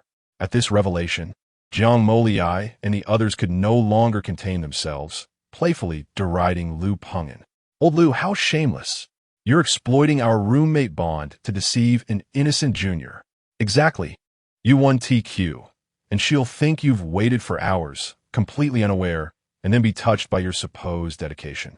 Isn't that taking advantage? Chenyang, you mustn't oblige this scoundrel. It's utterly shameless. The junior is so naive, and to deceive her is simply disgraceful. Lu Pengin retorted with a grin. What do you mean deceiving? I'm merely planning to give her a delightful surprise. If you were to be honest about it, do you think she'd be surprised? Chenyang, please don't agree to his request. We can't allow this guy to take shortcuts. We all worked hard to win our girlfriends. He shouldn't be allowed to bypass the effort. Don't make a fuss. It's not my fault you didn't have this opportunity when you pursued your girlfriends. Chenyang, considering our camaraderie, this shouldn't be an issue, right? I always think of you first when there's good news. Su Chenyang was unlikely to refuse such a trivial matter, yet he advised, Pengin, while it's not a huge problem, I suggest you take the junior with you to queue up. Why is that? Think about it. If you simply deliver the egg pancakes to her, she might appreciate it, but will likely view you as a mere admirer. However, if you queue together, it will create a better atmosphere for conversation. You'll notice many guys do exactly that at my stall. Otherwise, if you just hand over the pancakes, she might only say thank you, and that could be the end of it. What do you think?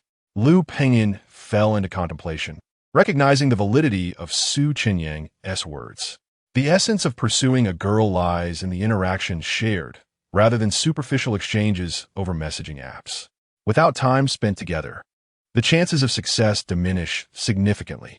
You're right, but she is a freshman with a busy schedule, and your stall may be sold out by 6 or 7. If you arrive by 6, there should still be plenty. Plus, after buying the egg pancakes, you could invite her to a movie. Otherwise, if you simply take the pancakes from me, I fear you won't even have the chance to ask her out. Consider it carefully. With that, Su Chenyang took his basin and toiletries into the bathroom. Lu Pengin reflected on Su Chenyang's advice, privately relieved that he hadn't mentioned that Chenyang was his roommate in his quest to surprise the junior. While Su Chenyang showered, Lu Pengin occupied himself with watching gaming streams and scrolling through short videos. As he did, he stumbled upon a video related to Chenyang. The creator of the video, named Love Yourself in the Remaining Life, was the young professional Zhou Yulin, who had visited Chenyang's stall the previous day. Having already encountered several videos about Chenyang, Liu Pengyan intended to swipe away. However, the opening of the video captivated him. As the visuals played, Chenyang's voice resonated.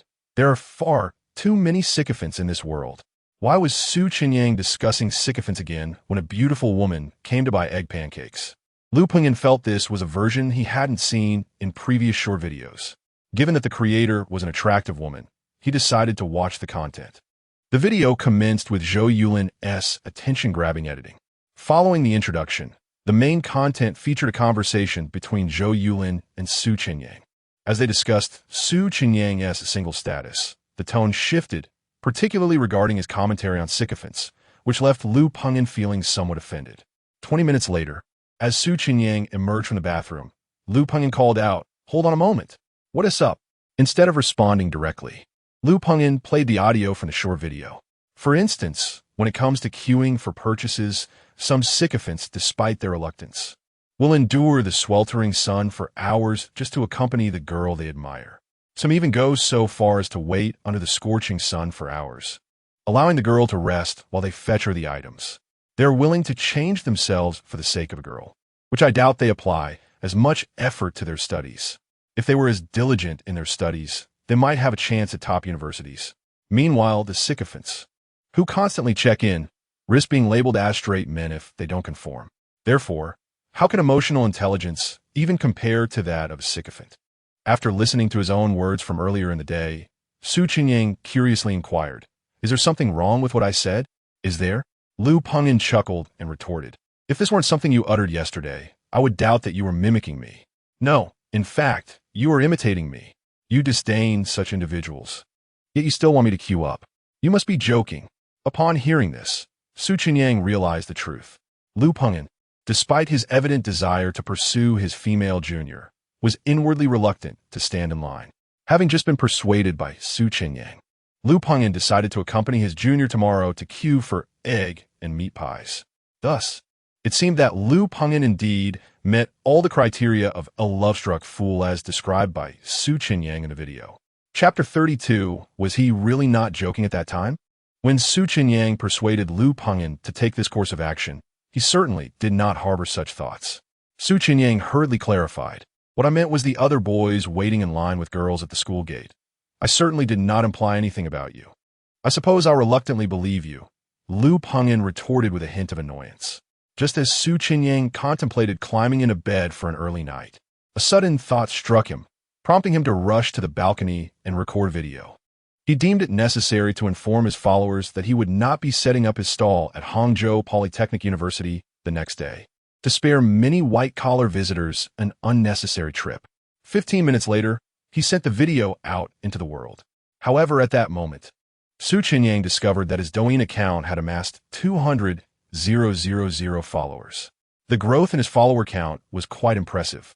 Perhaps he could even secure a short video advertisement in the future. Chenyang felt elated, sensing that his career was suddenly on a promising trajectory. Such is the life of someone who seems to have the Midas touch. After Chenyang released the video, those who followed him and were still awake received a notification from Douyin. In the girls' dormitory at Hangzhou Polytechnic University, Chun Keki was lying on her bed, chatting with Yang Zikai just before sleep. Suddenly, Douyin alerted her that the food blogger Su Taiyang had just released a new piece of content. Chun Keki, having indulged in 2 servings of egg meat pies earlier that day and still craving more, had planned to buy more the following day. Upon receiving Chenyang's message, she felt a tinge of disappointment. Seriously? This Su boss has only been selling for 2 days and is already taking a day off? Could he be a little more reliable? Chun Keki's lament was heard by all 5 of her roommates. Xiaoyuro, who was engrossed in a book at her desk and could not see Chun Keki, noticed the other 4, all lying in bed and playing on their phones. Sit up in surprise. "Keki, did you say Su boss is taking a day off tomorrow? But isn't it's supposed to be sunny? Why is he taking a day off on a sunny day? Who knows? He just released his latest video. You can check it out." Chun Keki replied as she opened Douyin. Even if she suspected that Chenyang was announcing a day off, she felt compelled to watch the content. Wang Manyan and the other three quickly opened Douyin to see Chenyang's video. Although Xia Yuro did not react as dramatically as the rest, she too took out her phone to view Chenyang's Douyin. Once they opened the latest video, they saw Chenyang addressing the camera. "Hello everyone. I am food blogger Su Taiyao. I sincerely thank you all for your support at Hangzhou Polytechnic University. It is an honor to meet everyone through the joy of food. However, due to certain reasons, I will not be selling at Hangzhou Polytechnic University starting tomorrow. I will be relocating to a different venue. I have yet to decide where I will be setting up, so I want to disclose it at this moment. If you see my video, I hope you won't make a fruitless trip. If the opportunity arises, I look forward to seeing everyone again.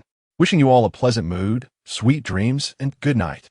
After watching the video, the six of them were left in utter bewilderment. He is simply relocating? Initially, they thought he was just taking a day off.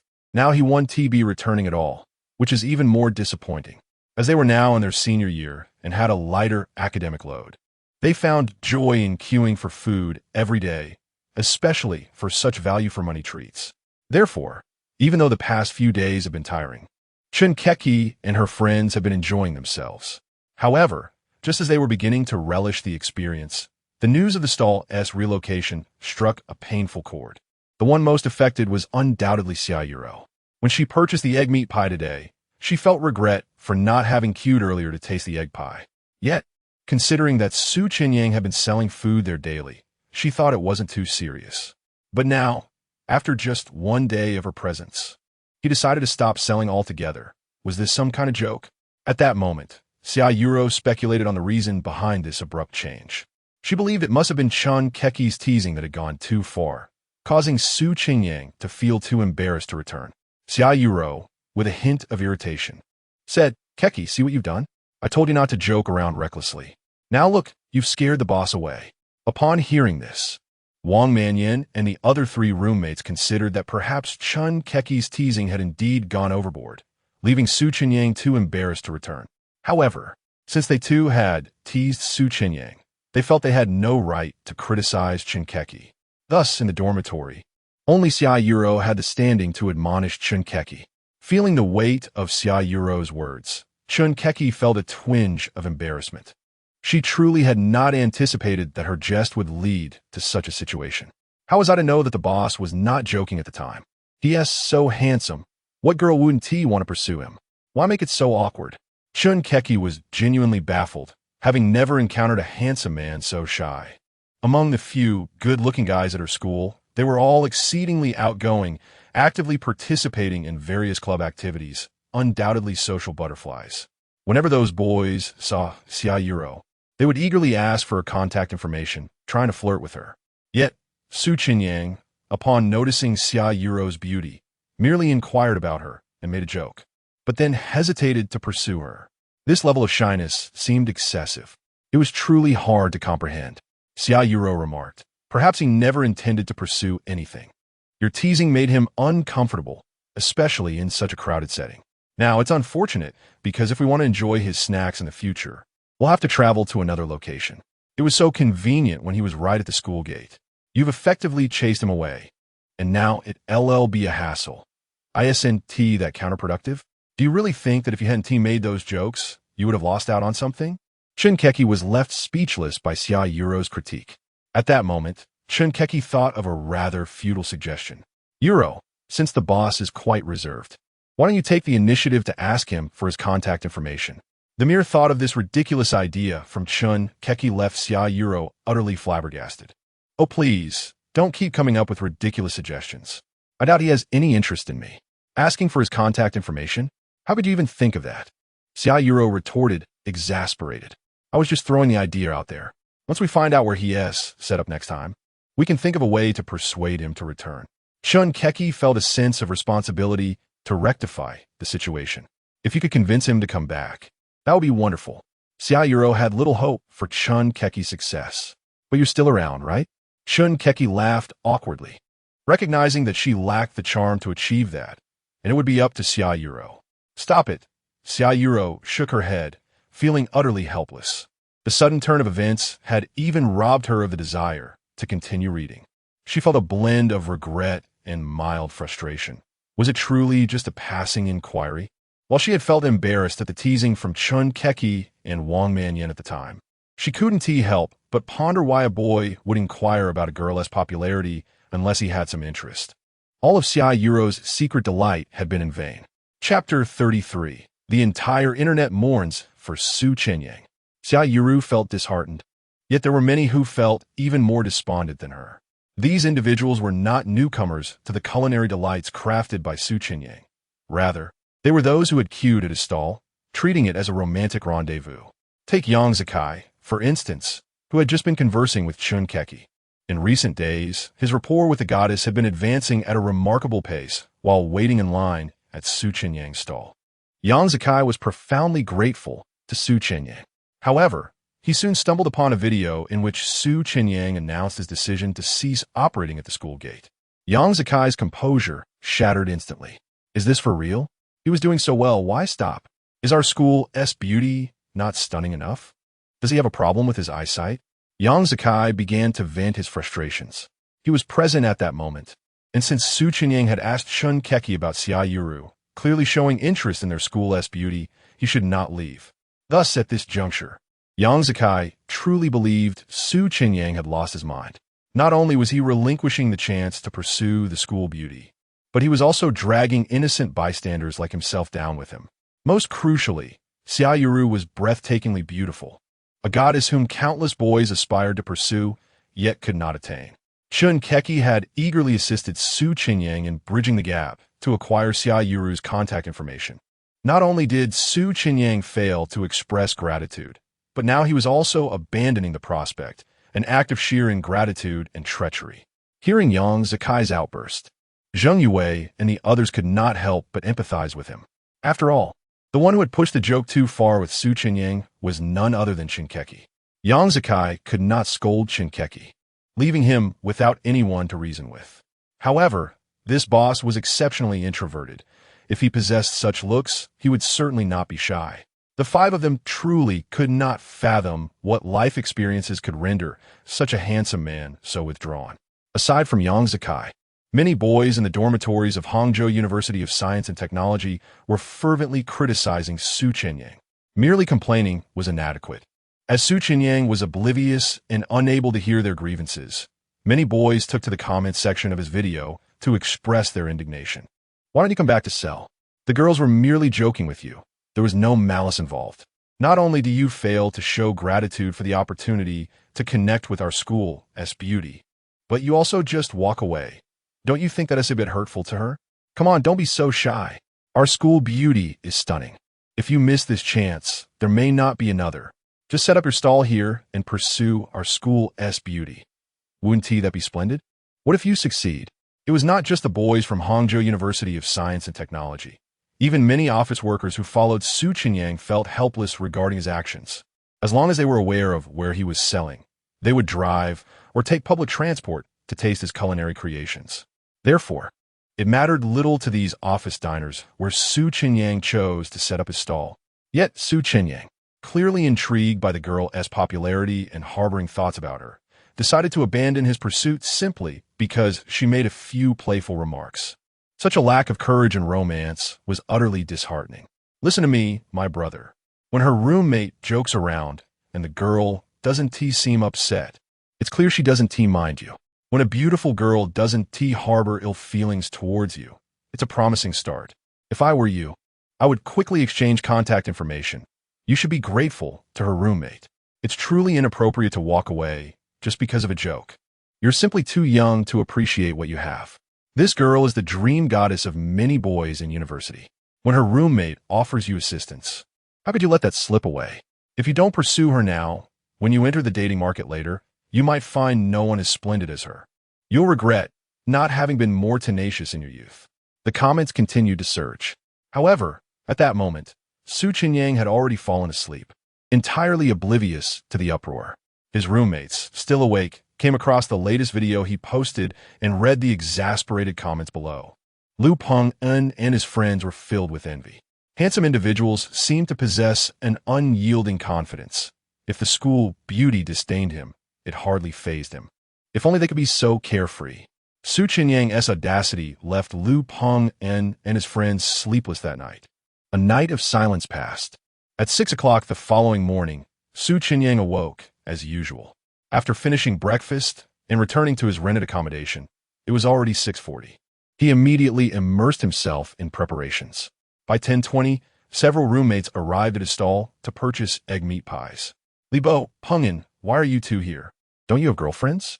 Li Bo and Lu Peng and promptly began to tease him. Isn't it possible for me to come here to taste your egg meat pie? Do you really think I'm a sycophant? Exactly. Do you think I don't want to enjoy delicious food?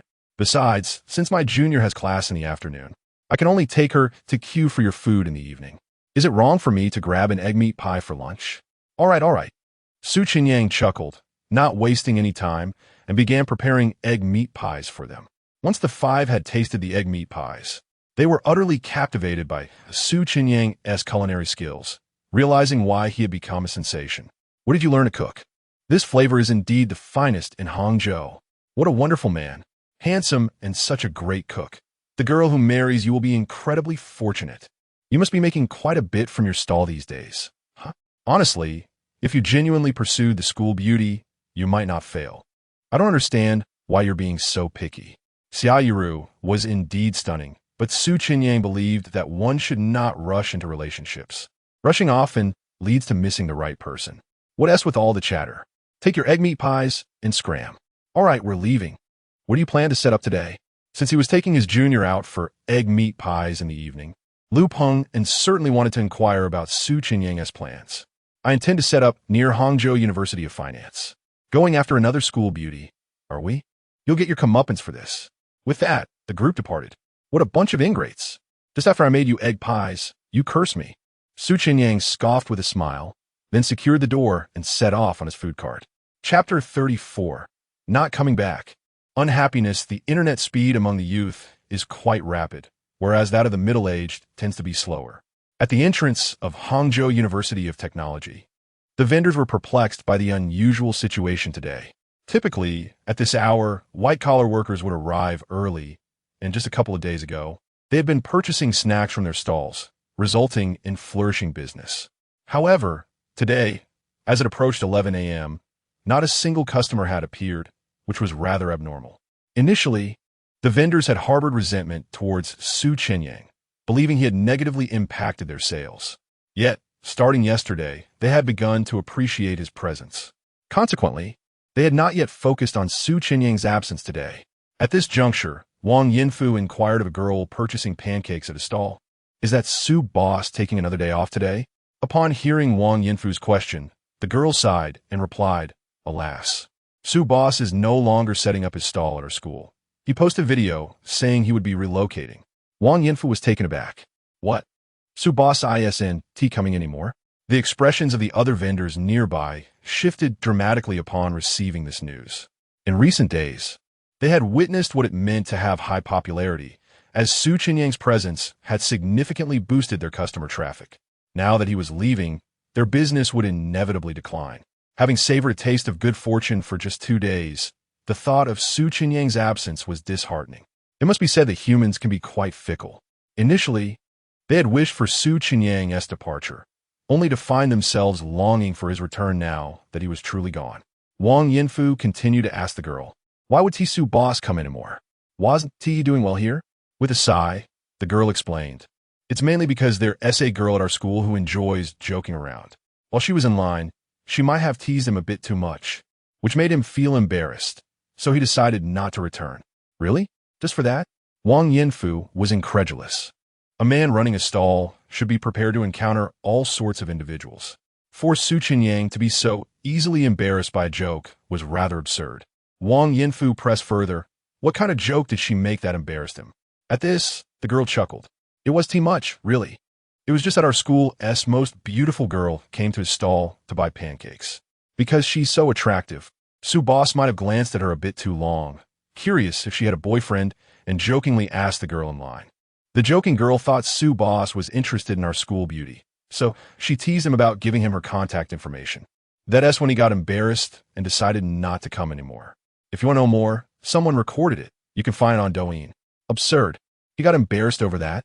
After hearing this, Wang Yinfu was left speechless. The other vendors nearby were equally dumbfounded. To be embarrassed by a girlesque joke was rather pitiful. Such a handsome fellow, yet unable to handle a little teasing? It was a waste of good looks. While other handsome men could easily charm women, he was rendered shy by a mere jest.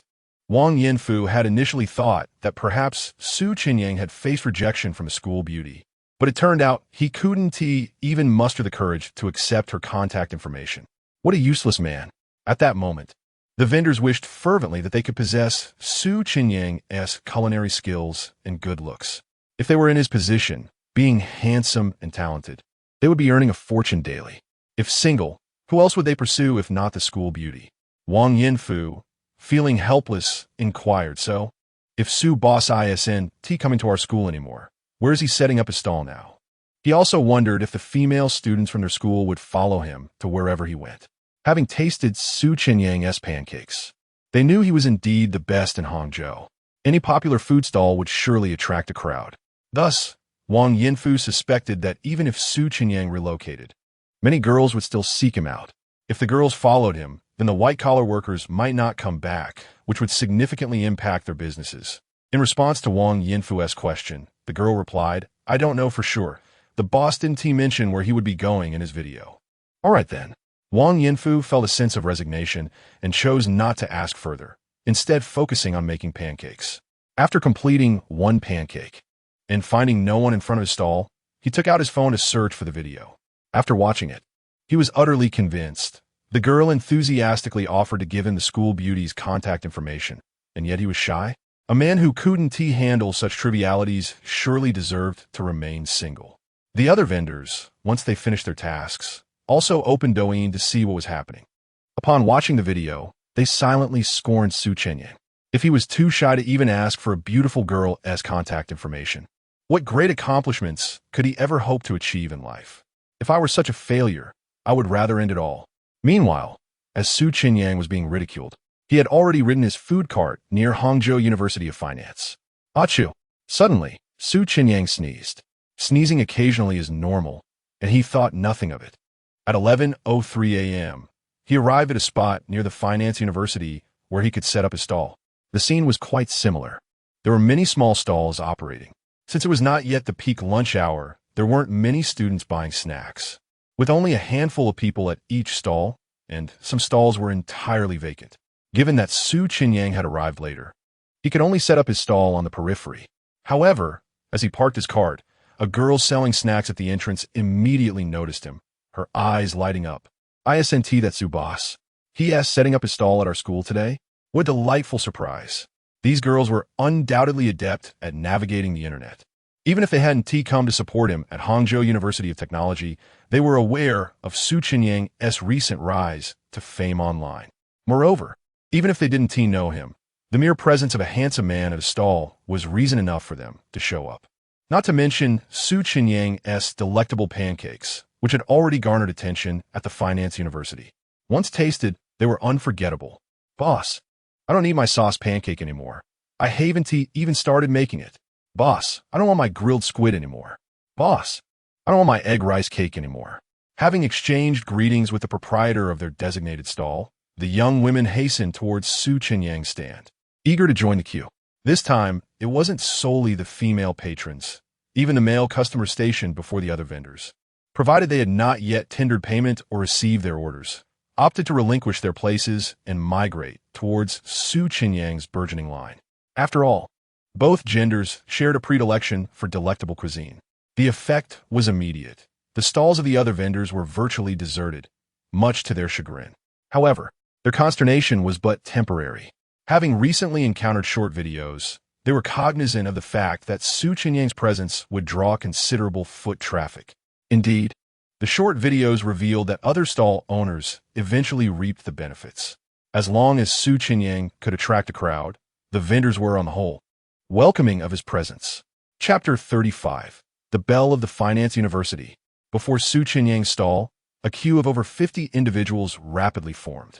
Su Chenyang addressed the eager crowd, announcing that he would be selling egg meat pies for 20 yuan each and requested a brief wait of 10 minutes. He promptly retrieved a baking tray from the freezer of his food cart, peeled off the plastic wrap, and placed it into the electric griddle, igniting the heat to commence cooking. Meanwhile, he busied himself preparing the dough and filling, donning specialized gloves to expedite the creation of the egg meat pies. As Su Chenyang worked swiftly, the girl at the front of the line struck up a conversation with him. "Boss, I never anticipated you'd set up a stall at our university today. It's truly a delightful surprise. We thought you would be at the CBD instead. You should have informed us earlier. I almost bought a meat bun and would have missed your egg meat pie." Her voice brimmed with joy, reflecting a sense of unexpected happiness. Previously envious of the students from Hangzhou University of Science and Technology, the fortune had now graced them, a rare stroke of luck indeed. Welcomed by such enthusiasm, Su Chenyang felt elated. "I only decided to come here this morning. I was busy preparing ingredients and didn't have time to post a video. Meeting you all here feels like fate. I hope you enjoy my egg meat pies. You needn't be so modest. I visited Hangzhou University of Science and Technology yesterday and sampled your egg meat pie. It was genuinely delicious, leaving one craving for more. Moreover, the price is indeed considerate for us university students." Anyone who had tasted Su Chenyang's egg pie or egg meat pie knew they were far beyond mere 20 yuan fare. His pricing was undoubtedly aimed at accommodating the student demographic.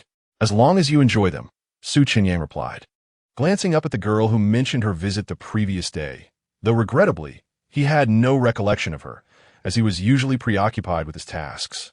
Keeping his head down, although conversing did not impede his work, making the pies required his full attention. Observing the girl animatedly chatting with Su Chenyang, the boys in the queue expressed envy. Being handsome has its perks. Typically, these girls wouldn't show such enthusiasm toward boys.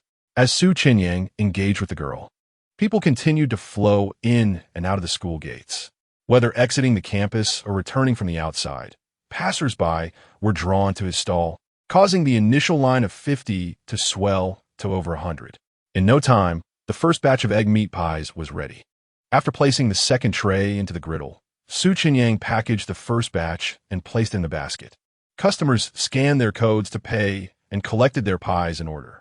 Those who had never tasted Su Chenyang's creations hurriedly took their first bites, relishing the crispy crust and the tender filling, with a burst of rich, savory juices, a veritable feast for the palate. Even the most discerning critics found nothing to fault, especially at the modest price of 20 yuan. While the culinary skills astounded, some boys still regarded Su Chenyang with disdain. With such talent and looks, how can he be shy around beautiful girls? What a waste. They mused, wishing they could offer him advice on how to improve his confidence. Su Chenyang noticed many boys casting him disdainful glances. Surely, they couldn't think he lacked the courage to approach girls? If these boys from Hangzhou Finance University harbored such naive notions, they were sorely mistaken. He had indeed come to this school with the intention of meeting its beautiful students. Their arrogance, underestimating him, was utterly misplaced. Nevertheless, Su Chenyang had yet to spot a girl who caught his fancy, making it unnecessary to prove himself to these onlookers. He continued diligently making his egg meat pies, while those who had already purchased theirs moved into the university, enjoying their treat. Each bite brought an exquisite taste that left them wanting more, uplifting their spirits. The two girls who had been at the front of the queue were roommates and happily returned to their dormitory. As Su Xiaolin, dressed in a pink polo shirt, stepped through the door, she couldn't help but boast, "You four must regret not joining us at the school gate for snacks, huh? Guess what? While Gui and Kai and I were heading over to buy egg rice cakes, the recently viral boss, Su, set up shop right at our university gate." Upon hearing this, the four girls at the study table turned toward Su Xiaolin and Kong Yunkai in shock. "Is that for real? You're not joking with us, are you? Why would I tease you?" "Look," Kong Yunkai chimed in, unable to hide her pride as she pulled out her phone. "This is a video I just recorded at the school gate. ISNT that, boss Su." The four girls leaned in to watch, recognizing Su Chenyang in a light blue t-shirt, distinctly different from his appearance in the short videos they had seen online just days prior. "Unbelievable. He actually came to our school," they exclaimed, astonished. However, this revelation sparked a bit of annoyance. "You two should have let us know. Seeing it and not telling us is rather inconsiderate. You've eaten alone. Our friendship is at stake." In response to their teasing, Su Xiaolin clarified, It's not that we didn't want to inform you. We thought of messaging you, but assumed you'd already grabbed lunch and were busy eating, so it seemed unnecessary. Indeed, we're not the type to hog food, Su Xiaolin and Kong Yunkai rationalized, as they had all departed from the dormitory together. Since Su Xiaolin and Kong Yunkai opted to buy snacks at the gate, the other four likely had already reached the cafeteria. Just then, a beautiful girl with an oval face, cool demeanor, and long bangs drew attention from near the balcony. You could have sent us a message. Then we wouldn't have had to fill up, and could have indulged in an egg pie too. Upon hearing this, Su Xiaolin and Kong Yunkai exchanged curious glances with Chun Yishi, who appeared somewhat surprised. Oh, Yishi, weren't you the one who said Boss Su only relies on his looks and showed no interest? They teased. What's this? Our aloof chin beauty seems to be changing her tune. Elsie, in our estimation, you're not the kind of superficial girl who is fickle simply because the other person is a handsome man. As the school's flower, Elsie is, of course, pursued by handsome boys. However, Elsie is not more lenient simply because the other person is handsome. On the contrary, Elsie is even stricter with handsome men, because Elsie despises the kind of handsome guy who, while pursuing a girl, also has good relationships with other girls. Those handsome boys chasing Elsie gave Elsie the feeling that none of them were particularly upright, so she would directly reject them and not interact with them. Elsie's concept of considering character first is something that Xu Xiaolin and the others admire. It is precisely because Elsie has high requirements for character that once she feels someone is untrustworthy, she will directly cease contact. Therefore, in the eyes of many boys, Elsie is known for being aloof. As a result, this time, Elsie took the initiative to complain that Xu Xiaolin and Kong Yunko were being unkind, appearing eager to support the handsome boss. Even knowing that the culinary skills are superb and wanting to taste the delicacies, it still feels a bit unprecedented. Chapter 36. Two school beauties come to support. Teased by her roommate, Chun Yishi felt a slight blush creep onto her typically cool visage. However, she was convinced that she was not one to waver easily. As you have mentioned, that was in the past. Moreover, during our conversation that evening, did you not share the same sentiment? When Su Chenyang stall became immensely popular the day prior, most of the videos circulating were shared by the female students of Hangzhou Institute of Technology. In those clips, the girls extolled the virtues of Su Chenyang's egg pancakes to the heavens, which was indeed hard to believe. After all, Su Chenyang was still quite young, barely in his 20s. It seemed implausible that he could possess such culinary prowess. Yet, as more and more people flocked to his stall, no one dared to criticize his cooking skills. Chun Yishi was not one to stubbornly cling to her opinions, so she was naturally inclined to reassess her views. Realizing that both of them had also altered their attitudes, they found themselves bereft of the right to jest at Chun Yishi's expense. Kong Yunkai chuckled, let bygones be bygones. After all, Boss Su is now setting up shop right outside our school. We can just go support him after class this afternoon. The worst that could happen is a bit of a queue. Otherwise, what choice do we have? We can only go after school. They all exchanged knowing glances, silently conveying their shared grievances to Kong Yunkai and Su Xiaolin, before each returning to their own activities. Su Xiaolin and Kong Yunkai shared a knowing look and savored their delicious meal, opting for a delightful nap. By 1:50 p.m., the six of them arrived at the classroom. Upon entering, they immediately overheard the girls already present discussing the egg pancakes. Did you hear that Boss Su set up shop at the school gate during the lunch hour? Of course. I even tried it myself. The pancake's crust is crisp, and the filling is tender and flavorful. Taking a bite feels like pure bliss. Absolutely amazing. I concur. It's so delectable that it feels like an indulgence, akin to being frozen outside in winter and suddenly having a warm bowl of soup. After having tasted Su Chenyang's egg pancake, I found it hard to muster any interest in the other meat pies available at school. The girls in the class exchanged enthusiastic praises for the egg pancakes, and Chun Yishi and Zhang Wansha, who had missed the opportunity to try them at lunchtime, felt their mouths watering from merely listening. What does happiness truly taste like? Just as the six of them settled down, a girl inquired, did any of you try Boss Su's egg pancake at lunch? The four of them shook their heads in unison. Naturally, Kong Yunkai and Su Xiaolin could speak for themselves. I did. It was so perfect that I couldn't find a single flaw. The egg pancake is both handsome and delicious, truly the epitome of perfection. As Su Xiaolin and Kong Yunkai spoke, another girl turned to Chen Yishi and said, Yishi, you shouldn't be so focused on your studies. You need to unwind occasionally and indulge in some culinary delights. Exactly. Your grades are already stellar. You should enjoy life a little. If you're not interested in romance or food, what joy is there in living? Hearing this, Chen Yishi and her friends felt a wave of frustration wash over them. The truth is, we only found out about Boss Su's stall after we had already finished lunch, which is why we planned to go after class. That's the right mindset. You won't regret tasting it. It's truly unforgettable. At that moment, Su Xiaolin and Kong Yunkai felt the weight of Chen Yishi's group's exasperation.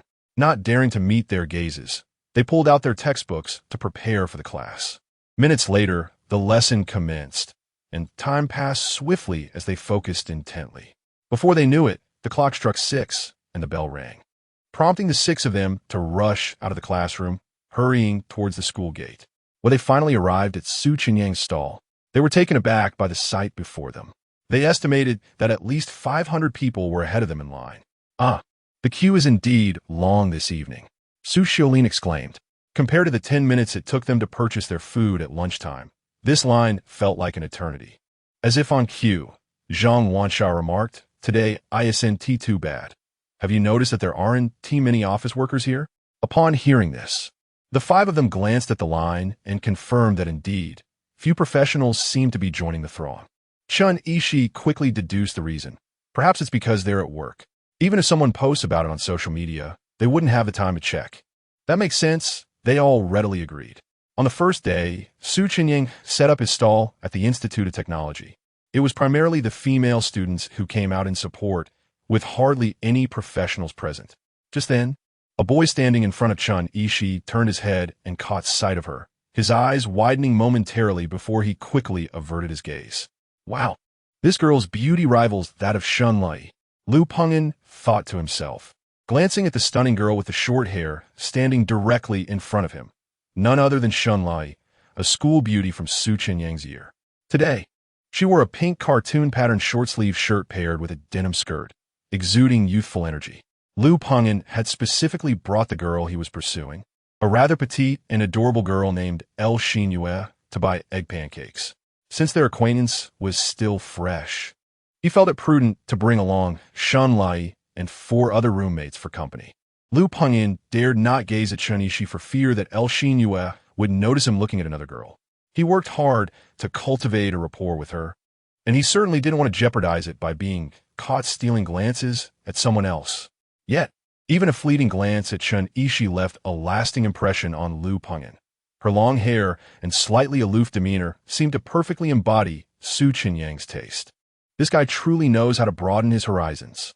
Lu Pengyan marveled in admiration. Generally speaking, when a boy has the chance to pursue a school beauty, he would seize it without hesitation. However, Su Chenyang inexplicably deemed Xia Yuru as not aligning with his aesthetic, rejecting the golden opportunity presented by his roommates. As it turned out, Lu Pengyan had underestimated the situation. Su Chenyang's culinary skills attracted beautiful girls effortlessly. The vastness of Su Chenyang's world was something Lu Pengyan could hardly comprehend. Noticing Lu Pengyan's silence, El Xinyue asked, Senior, what's wrong? Lu Pengyan quickly snapped back to reality and smiled. Oh, it's nothing. Just felt like the line was moving a bit slowly. The stall owner is taking his sweet time. As soon as he finished speaking, Shen Lai teased, Senior, is it because we 5 are here like light bulbs that you feel uncomfortable waiting in line? In truth, we also don't wish to be light bulbs, but what can we do when you Haven Tea bribed us? If you had, next time when El Xinyue drags us along, we would find excuses not to come. That's not true at all, Lu Pengyan quickly denied. Considering we might be waiting for another 2 hours, would you like some milk tea? No, thank you, Shen Lai and the others laughed as they playfully declined. Their previous suggestion to Lu Pengyan was merely in jest, as they were not well acquainted with Hangzhou, and El Xinyue felt shy about being alone with Lu Pengyan. Shen Lai and her companions, desiring to indulge in egg and meat pies, decided to accompany Lu Pengyan. Subsequently, they engaged in casual conversation. inquiring about the delightful attractions in Hangzhou that Lu Pengyan could share. Chapter 37. Shameless, resorting to beauty tricks. While Shunlai conversed with her friends, numerous boys in line took notice of her. This girl, from which school does she hail? She rivals Chun Yishi in allure. Unlike Chun Yishi, she exudes a lively aura, suggesting that interacting with her would be a delight. Beautiful and vivacious, many boys found themselves tempted to ask Shunlai for her contact information. However, after some contemplation, they hesitated. Approaching a goddess-like figure in front of so many witnesses, only to face rejection, would be utterly embarrassing. Chun Yishi and her companions also recognized Shunlai's striking beauty. Yet, being girls themselves, they held little interest in other pretty girls, opting instead to focus on the throng that continued to swell behind them. In less than 10 minutes, an additional 200 people had joined the line. Zhang Wanxia remarked, "Boss Su's stall is truly a sensation. With the crowd extending behind us, there must be at least 700 people here. For a street vendor, such a turnout signifies the pinnacle of the industry. Just imagine how much he stands to earn today." Chun Yishi spoke with a hint of admiration. "If you were to set up shop in the CBD, Boss Su would undoubtedly make even more. Operating at our school gate feels almost charitable. He must be sacrificing a substantial profit. If I were in his shoes, I would prioritize the CBD for double the returns." Chun Yishi was well aware of her own aspirations. She diligently studied with hopes of amassing great wealth, and she certainly could not fathom Su Chenyang's nonchalant attitude toward money. Lu Pengyan, overhearing Chun Yishi's praises for Su Chenyang, felt exasperated. This girl is quite naive, harboring admiration for Chenyang. It's akin to walking into a lion's den. Still, it was undeniable that Su Chenyang had paid a price to encounter beautiful girls. Indeed, by not venturing into the CBD, he was foregoing considerable earnings. A fact Lu Pengyan could not dispute. Before long, the clock struck 6:40. Shunlai and her friends, positioned toward the back of the line, heard Su Chenyang's voice. "To the last 3 girls, please inform those behind you that the ingredients are all gone." "Understood, boss." The 3 girls readily acknowledged his request. By 7 o'clock, the egg pancakes were completely reserved, selling out even faster than they had in the short videos they'd seen before. If you were to set up again tomorrow, he would need to arrive even earlier. But how did Boss Su manage to prepare egg pancakes while keeping an eye on the queue? He must have his own methods. The curious onlookers could only attribute it to Su Chenyang's unique approach. As the line diminished rapidly after the last batch was sold by 8:50, Shunlai and her 4 roommates finally secured their purchase, just as the last pancakes were handed to El Xinyue and Lu Pengyan. Seeing El Xinyue ahead of Lu Pengyan, Su Chenyang recognized her as the younger student Lu was pursuing. He cast a disdainful glance at Lu Pengyan. While expressing his derision, Su Chenyang noticed Chun Yishi standing 2 places behind Lu Pengyan. Her cool demeanor caught his attention, prompting him to steal another glance before returning to his cooking. Lu Pengyan observed Su Chenyang's lingering gaze and chuckled to himself. What could possibly be so captivating behind him? The answer was obvious. He knew Su Chenyang was drawn to this type of girl, and she certainly wasn't a senior. She was of an age that could be considered a younger student. How could he dare to comment on that? Lu Pengyan jested, "Boss, focus on making those pancakes. Don't get distracted." "I'm not slacking off, are you blind?" Su Chenyang retorted, just as a melodious voice chimed in. "Senior, your egg pancakes are delicious. Why not set up a stall at our school entrance?" Recently, Su Chenyang had gained notoriety, and the newcomers, including Shunlai, were aware that he was a student from their school.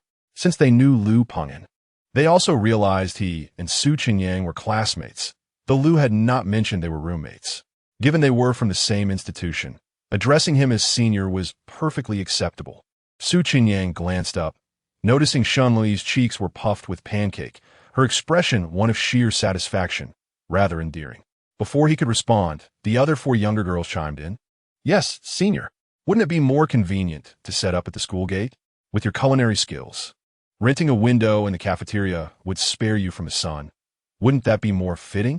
At that moment, even though Shunlai, a campus beauty, initiated the conversation, many in the queue internally expressed their disdain.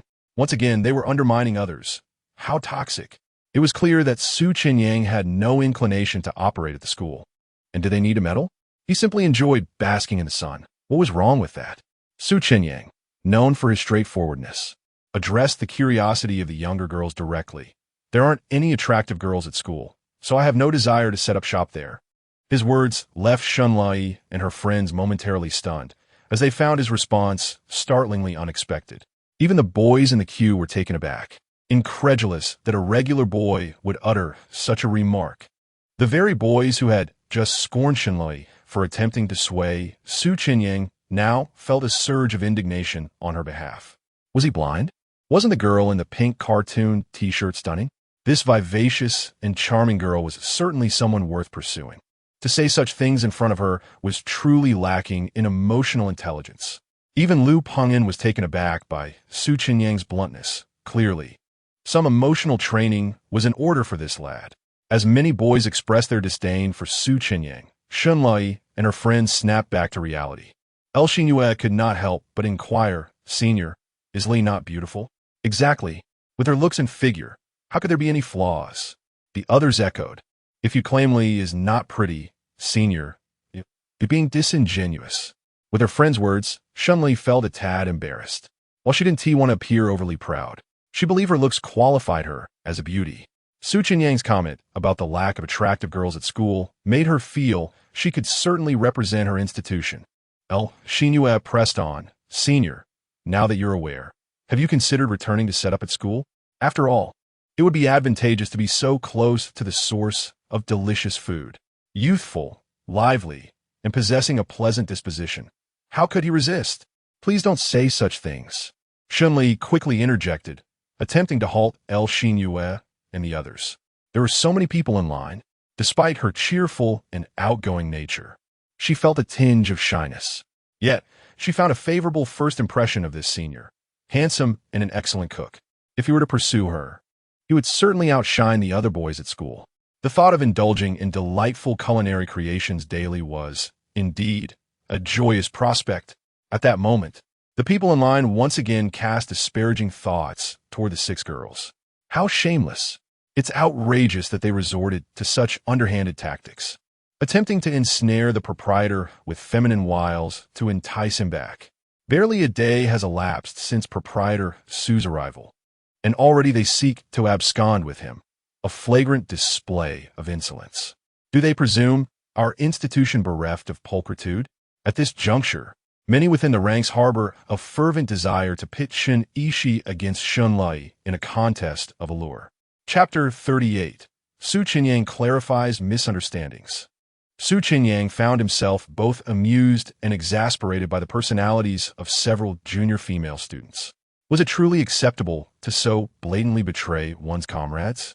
He recalled a similar experience at the entrance of the Polytechnic Institute, where Xia Yuro's roommates had enthusiastically sold her out. Chenyang wondered if his culinary skills were the sole reason for such behavior from these young women. With a gentle smile, Chenyang firmly responded, "Absolutely not. If I were to return to campus to set up a stall solely for the sake of pursuing a junior, only to gain a mere chance at courtship, what would differentiate me from a sycophant? If, in the end, the junior does not become my girlfriend and ends up with someone else, I would have toiled in vain. I refuse to be a sycophant, showering a girl with attention and favors simply to gain proximity. 99.9% of sycophants meet an unfortunate end. I do not believe I am a fortunate one who could defy the odds and become the exception. Therefore, I will never engage in sycophantic behavior." Upon hearing these words, the expressions of many males in the queue underwent an immediate transformation, inwardly cursing Chenyang. What did he mean? Who was he subtly mocking? His lack of emotional intelligence was glaring. Even if he didn't want to be a sycophant, couldn't he have said something considerate for the sake of the junior? What if the girl had been moved? He was doomed to be single forever. The males in the queue silently cursed Chenyang. If their beloved girls hadn't been present, they might have engaged in conversation. Insulting his patrons in such a manner was unacceptable. They had even considered enlisting the aid of Chun Ishi, a campus belle. But now, it seemed Chenyang was unworthy of a girl of her caliber. Even Lu Pengyan, his close friend, gazed at Chenyang with resentment. He hoped Chenyang wasn't including him in his criticism. Lu Pengyan felt that bringing the junior to the queue was Chenyang's idea, and he shouldn't be included in the denunciation. While the males harbored resentment, the females present couldn't help but chuckle. The boss was quite forthright, refusing to show deference to such beautiful girls. He was a true iron-willed man. Chenyang, who was also a campus belle, wore an expression of surprise. She was well aware of the lengths to which males would go to ingratiate themselves with beautiful girls. Chenyang's refusal to give Chenyang any special treatment was rare. Compared to those who were overly persistent, Chenyang found Chenyang's principled nature more admirable. Although she had been teased by her roommates, Chenyang was not embarrassed. She was amused by Chenyang's attitude.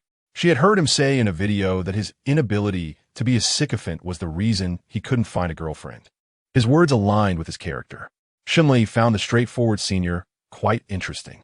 Chenyang inquired with a smile, "Senior, you said you wouldn't set up a stall on our campus because there aren't any attractive girls. Why did you move from the Polytechnic University? Wasn't the girl there your type? Her roommates were even helping you, but you didn't pursue her. Everyone is curious about gossip." After seeing the video Chenyang posted yesterday, many people complained that Chenyang was timid, and Chenyang deeply agreed. Chenyang seemed like someone who could take a joke, so Chenyang asked curiously. Chenyang's topic aroused the curiosity of everyone present, and they all pricked up their ears. I wonder if Boss Su will answer this question. Chenyang knew that there was a deep misunderstanding about asking whether Xia Yuro was popular yesterday. The whole network said he was timid.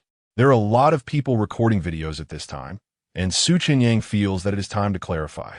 Chenyang denied, "That girl is not my type. If she was really the type of girl I like, I wouldn't change positions." Chenyang said with a wicked smile that she didn't believe it. "Senior, you're not being honest. You clearly asked if she has a boyfriend." Because the diners took clear videos, Chenyang felt that Chenyang couldn't play tricks, right? "You are so handsome, and you're not worthy of her. Now the whole internet knows. Don't be embarrassed. As a girl, I think boys should be brave. If you don't dare to tease, how can you get rid of being single?" These words made everyone present agree. Well said. If you like someone, if you don't even dare to chase them, how can an object fall from the sky and fall down by itself? Chenyang's attitude of having the heart of a thief, but not the courage, made it difficult for people to look up to Chenyang. Chenyang knew that he was deeply misunderstood, so he explained again. "I just asked whether that girl is popular or not, but I didn't ask if she is single. As for why I asked if she is popular, it's because I think that girl is quite pitiful. When I first queued up, I clearly brought a book to read. Such a girl looks like a female academic who is focused on studying. As a result, she was pestered by the boys next to her to chat, and there was no way to read, especially since this girl clearly came with her roommate. The people queuing in front and behind at the time were all boys, and they were separated from her roommate. I hate licking dogs the most in my life. Those licking dogs used the queuing time in front of my stall to flirt and chat with beautiful girls. I couldn't bear it, so I asked casually, wanted to ask if this girl is very popular. If she is very popular, I will give her some preferential treatment next time she comes, so that those licking dogs don't have the chance to flirt. As a result, I was misunderstood that I liked her. I feel that this is very bad for the girl, so I changed positions." As soon as this explanation came out, everyone present was secretly speechless. They didn't expect that the truth of the matter was so different from what they expected. But Chenyang's attitude of hating licking dogs is too obvious. So it seems reasonable that Chenyang wanted to dismantle the licking dogs because he saw them taking the opportunity to queue up and chat with the goddess. In order to teach the licking dogs a lesson, Chenyang was mistaken by many people on the internet as a coward in love, which is really hard to hold back. The girls present all laughed. It turned out to be, for this reason, the misunderstanding was really a big deal. The boss said before that because the licking dog was a warm man, he was treated as a straight man and couldn't find a girlfriend. His resentment was indeed not small. Looking at the boss, it is impossible for him to reconcile with the licking dog in this life. Many boys in the team were speechless after hearing these words. Isn't it normal for a beauty of the school belle level to have licking dogs? If you don't chase her, you won't let others chase her? The school belle didn't say anything. So what qualifications does he have to meddle in other people's business? The dog is holding the mouse. It is also a dog, and he is embarrassed to say that others are licking dogs. I also want to deliberately increase the difficulty for people to chase girls. It's too immoral and more dog-like than licking dogs. It was not easy to chase girls in the first place. If Chenyang were to raise the stakes, they would undoubtedly pursue him relentlessly. Chapter 39. Here comes our school bell. Is this called being timid? As light-hearted banter filled the air, another batch of egg meat pies was swiftly prepared. Chenyang efficiently packaged the delicious treats and encouraged those in line to serve themselves. When Lu Xinyue collected her egg meat pie and was about to scan the payment code, Lu Pengyan interjected, "Allow me to take care of it." While paying, Lu Pengyan noticed a meaningful smile gracing Chenyang's lips. He couldn't help but inwardly scoff, pondering how steadfast this fellow would remain when pursuing a girl. His peripheral vision caught sight of Chun Yishi among the few individuals behind him. The girl Lu was interested in was the adorable type, not overly aloof. Yet Chenyang had disdainfully labeled him a simp. Lu Pengyan was skeptical. If Chenyang were truly enamored with someone as high and mighty as Chun Yishi, would he maintain such bravado? With the anticipation of witnessing how Chenyang would woo a girl, Lu Pengyan decided to overlook Su's attitude. Moving aside, as Zhang Wansha stepped up to pay. In a playful tone, she asked Boss Su, having spent the day at our school gate, "Have you spotted any girls who meet your aesthetic?" At this remark, the crowd instinctively turned their gazes toward Chun Yishi. As the school bell, Zhang Wansha, who had come with her, clearly aimed to gauge Chenyang's opinion of her. Would this bold lad dare to speak the truth? Lu Pengyan silently applauded Zhang Wansha's inquiry while enjoying the spectacle. Chenyang harbored no reservations. His purpose in setting up shop was to see if he might chance upon a fateful encounter with a girl. It was hardly a matter to be concealed. While packaging the egg meat pies, he replied without lifting his gaze, "I find one girl rather appealing." As soon as the words left his mouth, the girls present understood that Chenyang likely harbored feelings for Chun Yishi. It seemed that the aloof demeanor of such girls was particularly captivating. However, given Chun Yishi's lofty standards, even if Chenyang was quite admirable in many respects, success was not guaranteed. Why pursue the more elusive when there were more accessible choices? The perplexity of boys' preferences was a mystery to many. This confusion was not exclusive to the girls, originally expecting to enjoy the spectacle. Shunli felt a pang of jealousy and bewilderment upon hearing Zhang Wansha's question. This girl, seemingly aloof, was more popular than herself. Why? Shunli's envy did not stem from affection for Chenyang. It arose from a rivalry among beautiful girls. She considered Chenyang to be a remarkably fine young man. Why, then, would he favor Chun Yishi, whose beauty did not surpass her own? Surely, her vivacious personality should be more engaging. After all, they were from the same school. Chenyang's courage was commendable. He boldly acknowledged his interest in the school bell in front of so many boys. Truly fearless. Lu Pengyan found himself increasingly impressed.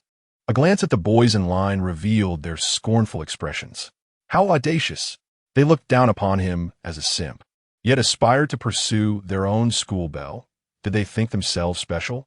Despite the ridicule from yesterday, when everyone branded him timid, here he was, unabashedly pursuing the school bell on his first day of selling. Such gall. Even when Lu Xinyue attempted to employ Shunli, the school bell, as bait to draw Chenyang's attention, many boys hoped to pit Chun Yishi against Shunli to prove their school had its share of beauties. They wanted to keep Chenyang around to chat with their crushes while in line. However, when it became apparent that Chenyang had genuinely set his sights on Chun Yishi, these boys were less than pleased. Their school bell was meant for their own internal circles, while at an outsider benefit. Suddenly, the focus shifted to Chun Yishi, who felt uncomfortable under the collective gaze. Zhang Wansha's jest was ill-timed. What if Chenyang wasn't even referring to her? It left her feeling exposed. Chun Yishi couldn't help but harbor some resentment, considering there were girls from other departments who were equally attractive. Perhaps Chenyang was referring to someone else entirely, and Zhang Wansha's joke only exacerbated the situation. Irritated, she pinched Zhang Wansha's side, causing her to wince slightly. Yet, Zhang Wansha found conversing with such a bold and straightforward young man to be delightful. Ignoring the warning from Chun Yishi, she pressed on, "Boss Su, if you wish to pursue her, is there any way I could assist?" Understanding that Chun Yishi might be shy, she refrained from directly asking if he was indeed interested in her. Chenyang replied, "Classmate, this isn't quite right. You asked if I saw any pretty girls, and I mentioned one I find appealing. Liking someone doesn't equate to pursuing them." Zhang Wansha pressed on, But merely admiring someone won't lead to a relationship, will it? The boys in the crowd scoffed at Su Chenyang's apparent hesitance, labeling him a coward. Oh, so you're backing down now? What a waste. They thought, their disbelief palpable. However, the next moment, Su Chenyang's words caught them off guard. Beauty is simply a matter of aesthetic appreciation. However, compatibility in character and values is paramount. I am not a simp who would chase after every pretty face without considering those aspects. What if our values clash? With this reasoned perspective, the boys felt a twinge of understanding, their anger dissipating as they grappled with the logic of his stance. This fellow approached romance with an unsettling degree of rationality. Purchasing egg meat pies here felt like a trial. He was quick to dismiss simps. And yet they couldn't just walk away. The girls present found themselves resonating with Su Chenyang's viewpoint. He was indeed not just a simple-minded young man, but rather someone who approached relationships with a measure of reason. Chun Ishi couldn't help but reassess her impression of him. Perhaps he was a rather dependable young man. In truth, she had little patience for boys who were easily swayed by appearances. Such boys often flitted from one beautiful girl to another. Initially, she had presumed Su Chenyang was of the same ilk, but reality proved him to be distinct. With his charm, reliability, and culinary skills, he was difficult to dislike. Meanwhile, Shunlei felt a pang of envy once more. Why was it that such dependable young men never pursued her? Reflecting on the boys at school who only sought her out for her looks, she realized that in terms of character and integrity, Su Chenyang was in a league of his own. Su Chenyang had never encountered a girl of this sort before. What could possibly lead him to believe that a girl with Chun Ishi's temperament would be any better? Chapter 40. The aloof school belle begins to anticipate. Zhang Wansha understood that jesting should be done in moderation. After acquiring a meat pie with egg, she stepped aside. When it was Chun Ishi's turn to scan the code for payment, she glanced at Su Chenyang, who was diligently preparing the meat pies. The sight of Su Chenyang engrossed in his work struck Chun Ishi as unexpectedly handsome, causing her heart to race. Hastily, she took her meat pie and left the queue. Having come straight from school without a meal, she was ravenous. Blowing on the hot food, she took a generous bite. Instantly, she understood the blissful sensation that the girls in her class had spoken of before the afternoon lesson. The crispy crust crunched delightfully in her mouth, producing a sound unlike any pie she had ever tasted in her years. The sheer crispiness of the pie made Chun Ishi feel that even without the filling, it would still be delectable. The tender meat filling, oozing with rich, savory juices, was a delight in itself. As she bit into the pie, it felt as if two exquisite flavors collided in her mouth, sparking a culinary explosion. It was simply divine. Given her hunger, one bite was hardly sufficient. Chun Ishi took 2 more bites, filling her mouth to satisfaction. Observing Chun Ishi's voracious appetite, Zhang Wansha noted the stark contrast to her usual aloof demeanor. With a smile, she inquired, Ishi, Su's culinary skills are indisputable, aren't they? If Su were to pursue you, would you consider it? This remark abruptly interrupted Chun Ishi's enjoyment, and she retorted with irritation, stop making wild claims. I let your previous joke slide, but if you keep this up, I won't let it go. At that moment, a few other roommates who had acquired their meat pies approached, chuckling softly. What's wrong with a little chat? Wansha was merely checking if Su's beautiful girls reference was indeed you. From what I gather, it seems Su finds our campus belle rather appealing. They urged her, come on, what do you think of Su? Enough with the frivolity. It's unbecoming to be so self-absorbed. Chun Ishi felt exasperated, realizing her friends lacked tact. Surrounded by people, they were not in their dormitory. If word got out that she was mistaken, she would be embarrassed at school. Seeing that her 5 friends had collected their meat pies, Chun Ishi walked and ate. Heading towards the school, Zhang Wansha and the others quickly followed suit, refraining from further teasing and indulging in their delicious meal. While savoring the delectable meat pie, Chun Ishi couldn't help but think how wonderful it would be to have a boyfriend who could cook. Could I be the beautiful girl he speaks of? As this thought crossed her mind, she felt a warm flush spread across her face. For the first time in years, she found herself anticipating the attention of a boy pursuing her, a sentiment she had never experienced with the previous infatuated suitors. After Chun Ishi and her friends departed, Shunlei and her group left with Lu Peng'an. Meanwhile, Su Chenyang resumed his focused preparation of meat pies. At that moment, numerous girls began sharing videos of him online. The previous day's gossip about Su Chenyang's reluctance to pursue Xia Yuru, branding him a timid lover, had garnered considerable attention. With many girls now posting videos of Su Chenyang's recent clarification, the buzz intensified rapidly. By 10:20 p.m., Su Chenyang finally concluded his work for the day. Name: Su Chenyang, culinary points, 3057. Today he had tirelessly prepared 2,000 pies, utterly exhausted. Upon returning to his dormitory, it was already 10:50 p.m. As he stepped in, all 5 roommates turned their gaze towards him. Chenyang, have you truly set your sights on that aloof girl from the financial university? Su Chenyang anticipated this question upon his return. Nonchalantly, he replied, I just think she is quite beautiful. Is there a problem with that? She is indeed lovely. His words immediately drew disdain from his peers. He Libo remarked, I have a high school classmate at the financial university, and that girl is their campus belle. Very cold and unattainable. She has high standards for boyfriends. I think it might be a bit challenging for you. Whether I pursue her or not is still uncertain. I merely find her attractive at the moment. Please refrain from idle gossip. I'm utterly exhausted today. As soon as he said this, his friends realized that Su Chenyang was indeed interested in Chun Ishi. However, given Su Chenyang's demeanor, it seemed his interest was tentative. Since they could not pry any further, they decided to remain silent. After all, with Su Chenyang's current popularity, any developments would soon surface online. They were curious to see how this steadfast boy would pursue the aloof school belle. After Su Chenyang finished showering, he lay on his bed. Instead of sleeping immediately, he opened his phone to check online happenings. Upon searching his name, he discovered a trending topic. The trending tag read, Su Boss's grievance against licking dogs. Clicking on the video, he saw a girl had recorded his explanation clarifying that he did not have feelings for Xia Yuru. The trending title even included the term licking dog. Naturally, his comments about licking dogs garnered the highest number of likes, exceeding 100,000, with comments in the thousands. Su Chenyang opened the comment section to see if the online sentiment had shifted from yesterday's mockery of him being a coward. If someone says that, I do feel they're just making excuses. I fully believe Su Boss is teaching a lesson to the licking dogs. Su Boss has quite a history with licking dogs. I suspect he had a crush that was pursued by one. Or else where would this animosity come from? Yesterday, we misunderstood Su Boss. Today, he dares to directly pursue a beautiful girl from another school. Whoever calls him a coward, a 1T stand for it. I'm increasingly curious about what happens next. Can Su Boss, an outsider, win over a girl from her own school? I'll go support him tomorrow and enjoy the spectacle. Tomorrow, I can only cheer after work in the evening. I wonder if I'll get to see the show.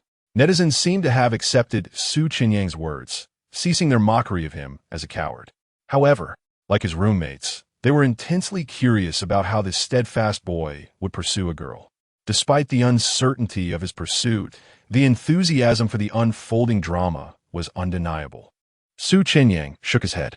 At least he had cleared his name from the label of cowardice, allowing him to set his phone aside and drift off to a contented sleep. Chapter 41.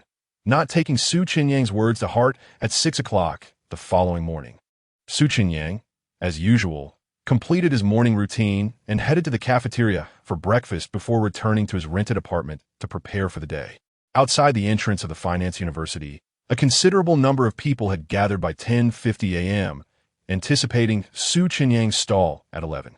At that moment, Chun Ishi and her 5 roommates arrived, having finished their 3rd class and with no class during the 4th period.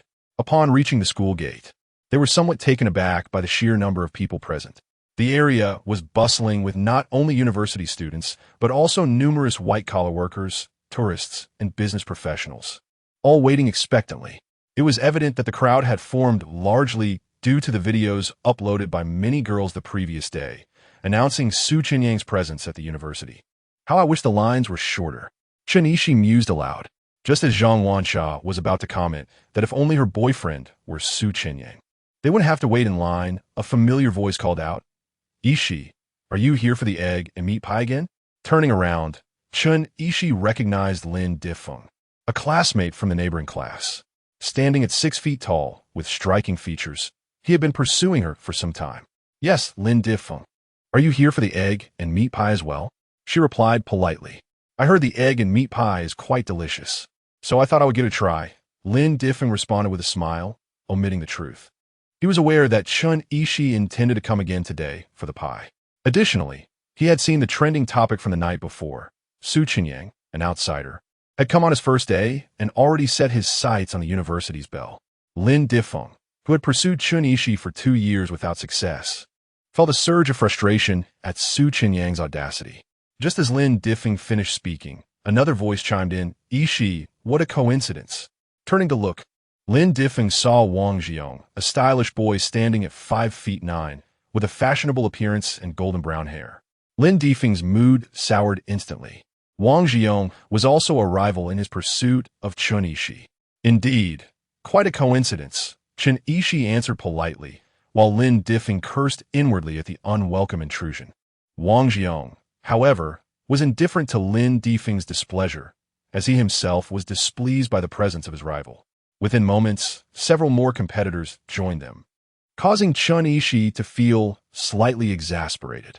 As her roommates, Su Xiulin and the others, exchanged amused glances, they speculated they must be jealous coming over like this. Meanwhile, the 7 rivals exchanged glances filled with disdain. Chun Ishi, wishing to avoid being bothered by them while waiting in line, asked, "Aren't you all here with classmates?" The 7 boys instantly grasped Chun Ishi's implied wish for them to leave, yet they had no intention of departing. They had previously lined up for over 2 hours with their crushes, enjoying each other's company, and this opportunity to engage with Chun Ishi was too precious to forego. Just as the 7 hesitated on how to respond, a commotion arose in the crowd. "Boss Su has arrived," someone called out, and Chun Ishi quickly forgot about the 7 boys, hurrying to join her roommates in line. The boys, realizing they no longer needed an excuse, eagerly followed her. As Su Chenyang parked his food cart, he announced, "Please wait a few minutes while I prepare." Upon finishing his statement, he immediately spotted Chun Ishi amidst the throng. However, his attention was primarily drawn to the group of boys surrounding her. Yesterday, Chun Ishi had come with her roommates, yet today, she was separated from them in the queue. And Su Chenyang could surmise the identities of these boys. Su Xiulin and the others had been separated due to the eagerness of Lin Difeng and his friends, all vying to be near Chun Ishi.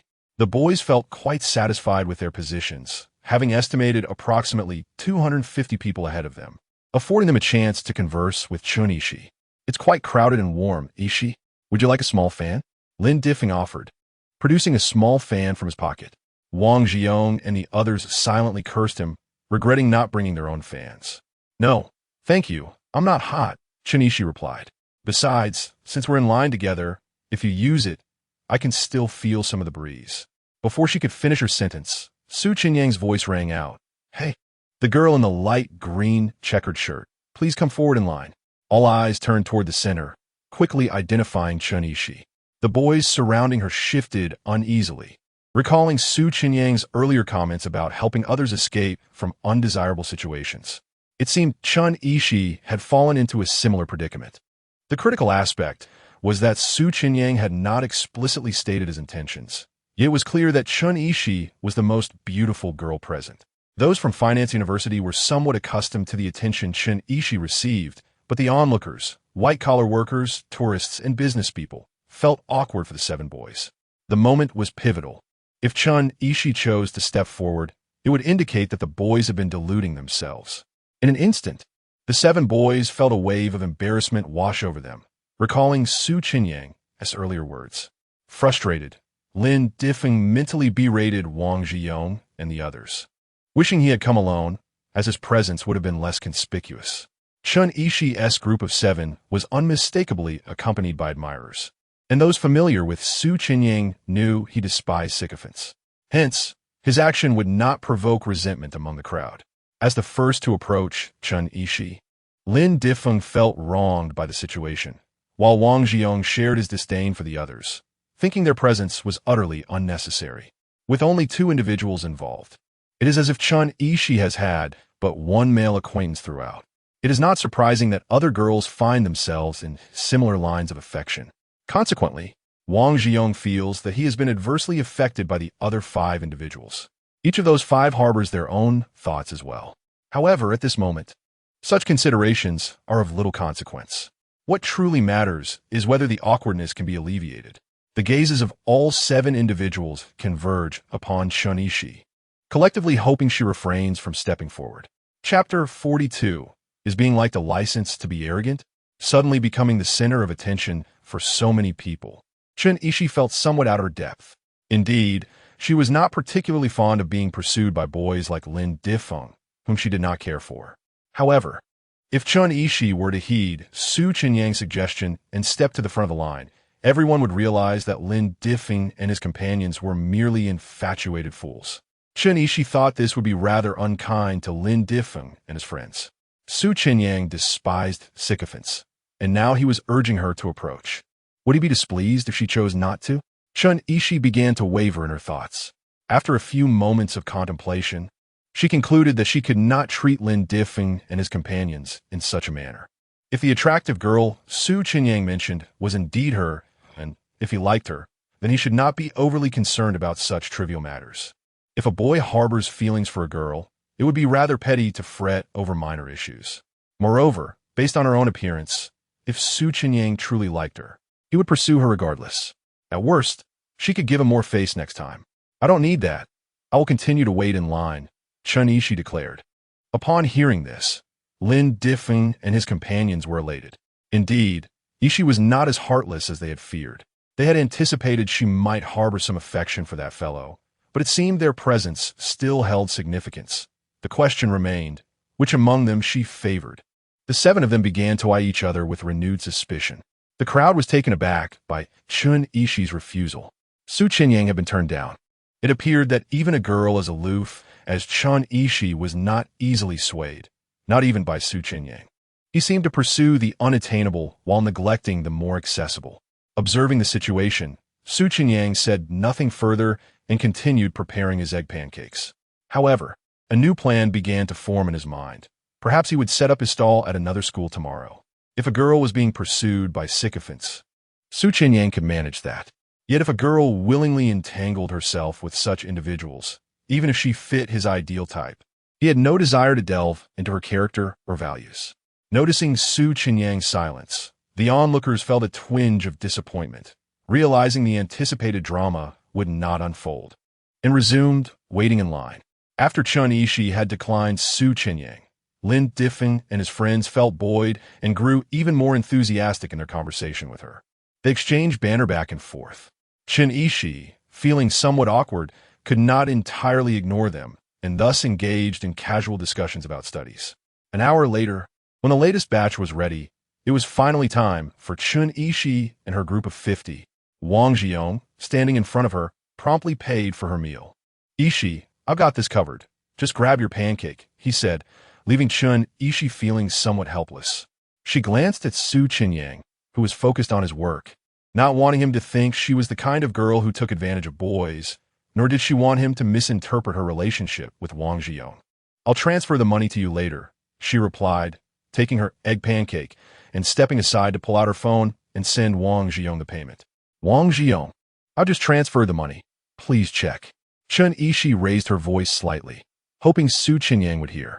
After saying this, she glanced at Su Chenyang again, only to find he hadn't looked her way at all, engrossed in packaging pancakes. Perhaps he was simply too busy. Chenyang thought it must be his preoccupation, so she dismissed the thought. As her 5 roommates gradually received their pancakes, Chenyang joined them. After having savored an egg pancake the previous day, she had been longing for another. Now, indulging the exquisite taste once more, her spirits soared. Zhang Wansha and her friends were equally delighted, relishing their meal. As they walked and ate, they distanced themselves from Lin Difeng and his companions, discussing the earlier events. "Ishi, when Su Chenyang asked you to move to the front of the line, didn't it seem a bit inconsiderate to refuse him?" one asked. "Indeed, considering you didn't think much of Lin Difeng and his friends before, why give them face now?" Another chimed in. Upon hearing their comments, Chenyang replied, "I have indeed turned them down before, but I felt it would be unkind to embarrass them like that. They persistently pursued me. So any humiliation they faced is of their own making. Are you not concerned about Su Chenyang getting upset?" How could he be so easily angered? Chenishi scoffed. Let us not even discuss whether the attractive girl he mentioned is me. If it is, then it is he who should be pursuing me, not the other way around. Why should I fear his displeasure? Her words resonated with Zhang Wansha and the others, who suddenly perceived the logic in her reasoning. In romantic pursuits, the roles of pursuer and pursued inherently define power dynamics. Why should the pursued fear the anger of the pursuer? With that, they ceased dwelling on the matter, enjoying their meal and chatting as they returned to their dorms for a midday rest. At 2 o'clock that afternoon, the 6 of them headed to class. By 5 o'clock, they completed their lessons and made their way directly to Chenyang's stall. The afternoon line appeared even longer, with more people drawn to his offerings. By 6:20, the number of individuals queuing exceeded 600.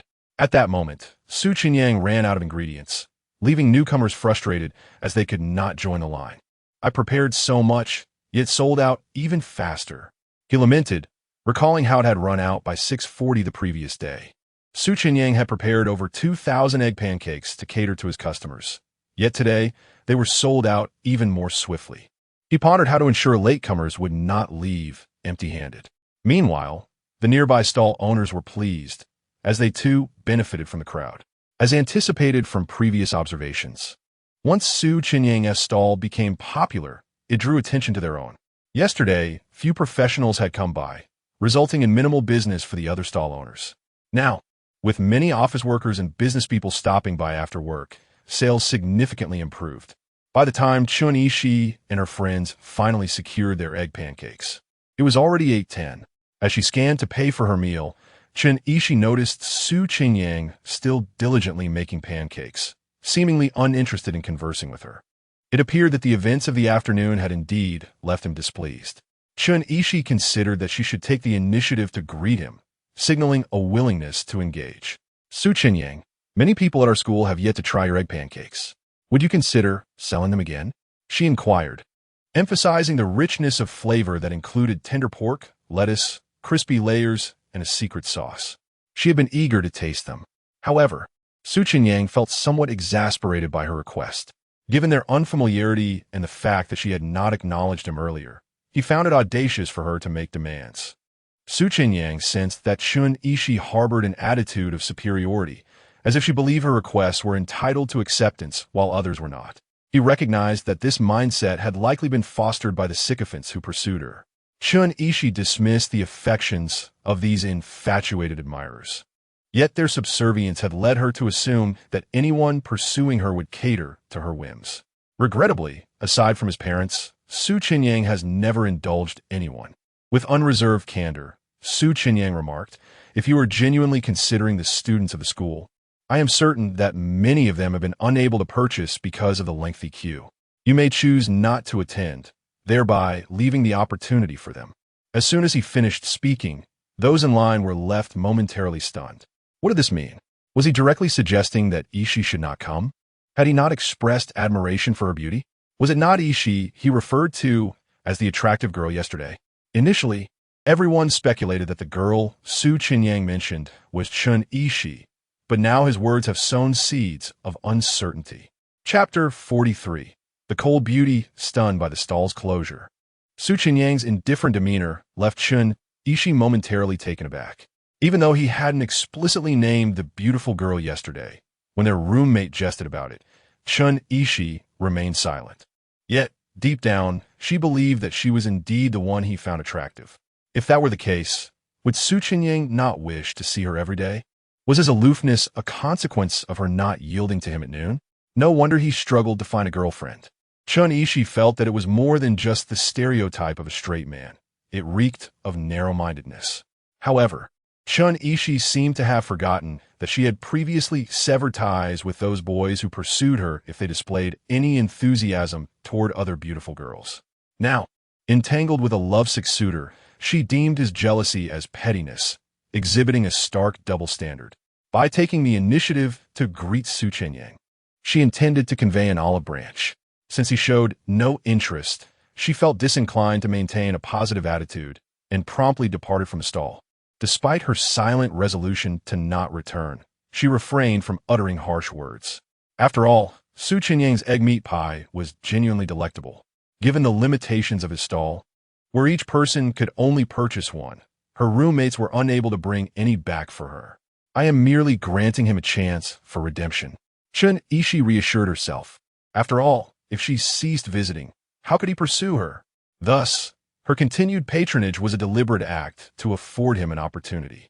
After Chen Ishi left, her 5 roommates obtained their egg meat pies and departed with her. The onlookers, witnessing her exit while Su Chenyang continued to prepare the pies without even glancing up, were left incredulous. Had they truly misjudged?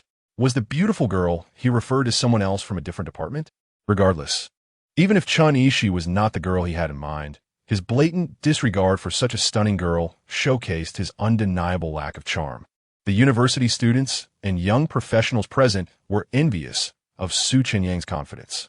Handsome and possessing remarkable culinary skills, coupled with an income likely exceeding 10,000 daily.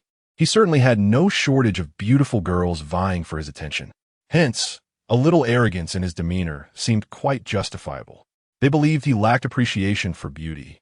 Yet if they were in his position, perhaps they would be even more audacious.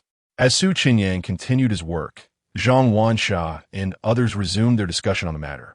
Ishi, it seems like Boss Su is still brooding over your dismissal at noon. Chen Ishi nonchalantly replied, "What does it matter to me? Let's not dwell on this. I have a lot of assignments to tackle tonight."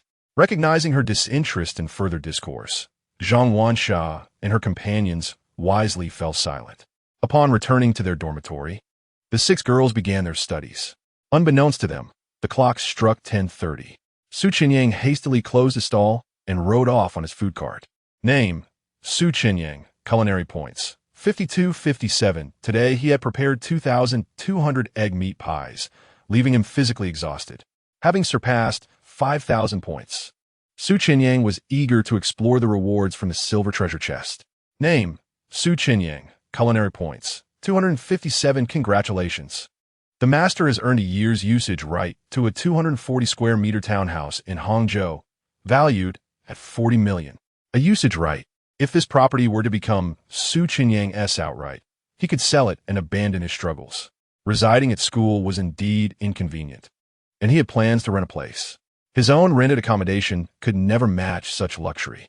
After working so hard, indulging himself was only fair. Thus, spending 5,000 points felt worthwhile. Next, he decided to exchange for a recipe for pot stickers. Preparing egg meat pies required rolling dough, and after 3 days, Su Chenyang found it increasingly taxing. Pot stickers, on the other hand, were simpler.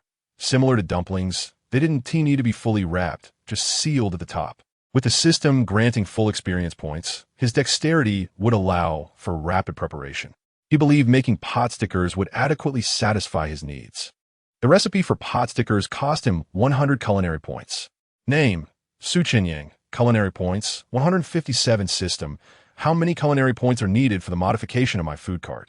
The system replied, no modifications are necessary for your cart, just a simple update to the electric griddle's functionality, which requires only 20 points. Additionally, your egg meat pie cart plan will be saved. You can reactivate it for just 1 point next time. That sounds excellent. Su Chenyang thought this was quite user-friendly, and he planned to return to school. However, he suddenly remembered that he would need to request the dormitory supervisor to open the door. Why not just stay at the townhouse? He mused. Working from the villa would be much more convenient, and he could cancel the rented accommodation. With this newfound resolve, Su Chenyang activated his phone's navigation and headed towards his new home. After half an hour, he arrived at his residence. The food cart was returned to the system's space for modifications. While glancing at the weather forecast on his phone, he noticed potential rain. He spent 1 point to obtain an accurate weather update. Name: Su Chenyang, culinary points, 136. It revealed that a thunderstorm was expected tomorrow afternoon. A day of rest sounds perfect. I've been quite fatigued. Following that, Su Chenyang explored his villa, which boasted 3 floors above ground and 2 below, featuring 5 bedrooms and 2 living rooms, luxuriously adorned in a modern Chinese style that resonated with his taste. After concluding the tour, he remembered to record a video to notify everyone about his day off and the change of location. Finding a well-lit spot, he filmed the video, which was dispatched at 11:30. At this hour, the nightlife was just beginning to stir. In the dormitory of Hangzhou University of Finance, Chenyang's lights had just turned off. The 6 girls lay in their beds, playing on their phones before sleep. Initially, Chenyang had not been particularly attentive to Chenyang. Yet, pondering the possibility of his interest in her, she had begun to follow him the night prior. To her surprise, after a few videos, she stumbled upon Chenyang's latest update. In the video, he greeted the audience, "Hello everyone, I'm the food blogger Chenyang. I want to extend my gratitude to the many patrons who have braved the journey to the gates of the Finance University to support me these past few days. Due to a thunderstorm forecasted for tomorrow afternoon, I will not be setting up my stall and will take the day off. If the weather permits the day after, I will resume my operations, but not at the university's entrance, so please do not make a fruitless trip. The specific location has yet to be determined, but I hope to see you again. Wishing everyone a pleasant night and a cheerful tomorrow." After watching the video, Chenyang was instantly bewildered. He wouldn't be at the university gate? Was it truly because of the incident at noon?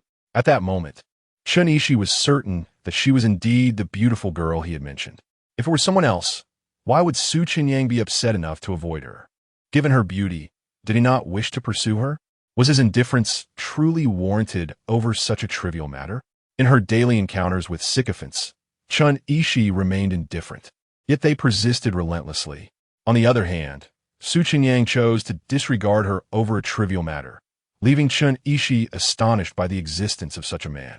She lamented that she should have withheld her courtesy towards those boys during lunch. At this moment, regret gnawed at her for entertaining those sycophants. She had forfeited the opportunity to engage with a far superior individual, a loss she deemed utterly lamentable. When would she have the chance to meet a man who could truly satisfy her expectations once more? Chapter 44. The campus belle regrets and seeks to win back Chenyang. As Chenyang stumbled upon a video of Chenyang, her roommate Zhang Wansha and 4 others, who were equally intrigued by him, were also led to the same video through Douyin's algorithm. Upon viewing it, they were taken aback. They had never anticipated that Su, the boss, would exhibit such assertiveness. Being Chenyang's roommates, they were well aware of the allure of the campus belle. Yet it seemed that her charm fell flat in the presence of Chenyang. This revelation opened their eyes to the reality. Uncertain whether Chenyang had seen the video, Zhang Wansha inquired, "Ishi, did you come across Su's video?" Though her heart was heavy with despair, Chenyang could only respond nonchalantly, "I saw it. If he chooses not to set up his stall, so be it. It's none of my concern." Her dismissive demeanor left her roommates at a loss for words. Zhang Wansha sighed in resignation, sensing that deep down, Ishi must harbor some regret. It was common knowledge that Chenyang was a staunch and straightforward individual, and compatibility in character and values was essential. By acknowledging the presence of other suitors before Su, it inadvertently communicated a lack of interest, leading him to believe they were ill-suited for each other. His earlier comment suggesting that Ishi need not come if she had objections was strikingly decisive. It seemed he had not even considered granting her a chance. The 5 of them lamented in silence, not merely for the absence of suitable suitors for Chenyang, but primarily for the loss of their cherished chicken and egg pie, as Chenyang's goods sold out before 7 in the morning lately. Their attempts to patronize other vendors would likely be in vain, often resulting in fruitless trips. Meanwhile, many at the financial university, captivated by Chenyang, were witnessing the video as well. Regardless of gender, they held Chenyang in disdain, with the male viewers expressing their contempt even more vocally. They felt that her actions had thwarted their chances to connect with the girls they admired. It was baffling how someone with such lofty standards in school could squander an opportunity to be pursued by a more appealing male. The male students, accustomed to Chenyang's dismissive attitude towards those who fawned over her, were taken aback by her sudden warmth towards Su. It was a perplexing contradiction. They lamented that such a valuable opportunity, a handsome and culinary-savvy individual like Su, was not being cherished. As these sentiments brewed, the male students, while harboring resentment towards Chenyang, found themselves compelled to suppress their frustrations, leaving encouraging comments in Chenyang's feed, advocating for Chenyang. "Boss, This approach seems rather inappropriate. The girl didn't intend to slight you. She was merely being considerate of the other boy's feelings. Please show some compassion. Consider it from another perspective. If you were pursuing a girl who, despite her lack of affection for you, treated you with disdain, wouldn't that indicate she's not a good person? There's no need to abandon your pursuit over such trivial matters. Meeting someone you find attractive is a rare occurrence. Continue with your venture. The comments flooded in, and as the clock struck noon, Chun Yi-shi, typically a slumbering figure at this hour, found herself wide awake, plagued by thoughts. Upon revisiting Su Chenyang's video and discovering a multitude of comments advocating on her behalf, she felt a glimmer of hope. Could these voices sway Su's perspective? Half an hour had passed since she first viewed the video. As a third-year student, Chun Yi-shi contemplated whether she would encounter anyone more appealing than Su Chenyang during her university years. With plans to pursue further studies next year, she realized that while there might be more exceptional individuals, it remained uncertain. Thus, she deemed it prudent to seize the opportunity before her. If Su returned to his stall, Chun Yi-shi resolved to extend no courtesy to the sycophants. She too left a comment in her own defense. Be gentle. The girl was unaware of your feelings. There's no need to be harsh. Had she known, your severity might be warranted. Don't miss out over a misunderstanding. Uncertain if her comment would be lost among the multitude, Chun Yi-shi felt a slight solace after posting it. She then set aside her phone, preparing for rest. Yet, thoughts of missed chances with a commendable young man kept her tossing and turning until she finally drifted into a restless slumber around 1:30 in the morning. The night passed in silence. By 7:30 the next morning, Su Chenyang awoke naturally. He reached for his phone, eager to scroll through Douyin for a quick pick-me-up. Upon opening the app, he was met with a flurry of notifications, evidence of the numerous comments on his video from the previous night. To his astonishment, the comments implored him not to abandon a potential connection over trivialities, arguing that such rigidity would lead to difficulties in future relationships. How could I have amassed such a following of sycophants? Su Chenyang mused in disbelief. He had always detested those who fawned over him, and it seemed illogical that his audience would condone such behavior. It dawned on him that these commenters likely had grown accustomed to their roles as admirers, failing to see the inherent issues in entangling with attractive women while lacking principle. He pondered how to alter the nature of his followers, feeling a headache coming on as he set his phone aside and proceeded to wash up.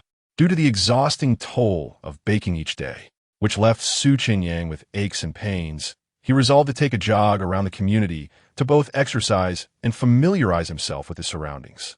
Clad in the freshly washed and dried attire from the previous night, he stepped outside. The residents of such opulent villas, valued in the tens of millions, were not those who needed to rise early for work, which rendered the area surrounding Su Chenyang's townhouse remarkably tranquil. After a leisurely half-hour run, upon returning to the entrance of his villa, he encountered a strikingly beautiful woman in her mid-20s, dressed in athletic wear, with a tall and slender figure exuding an air of sophistication as she emerged from her home. Chapter 45, The Pot Stickers of Art.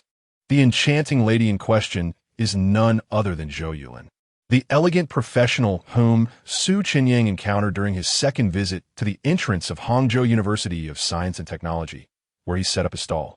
In her hand, she held a dog leash, and at her feet was a small golden retriever, clearly out for a morning jog while also walking her dog.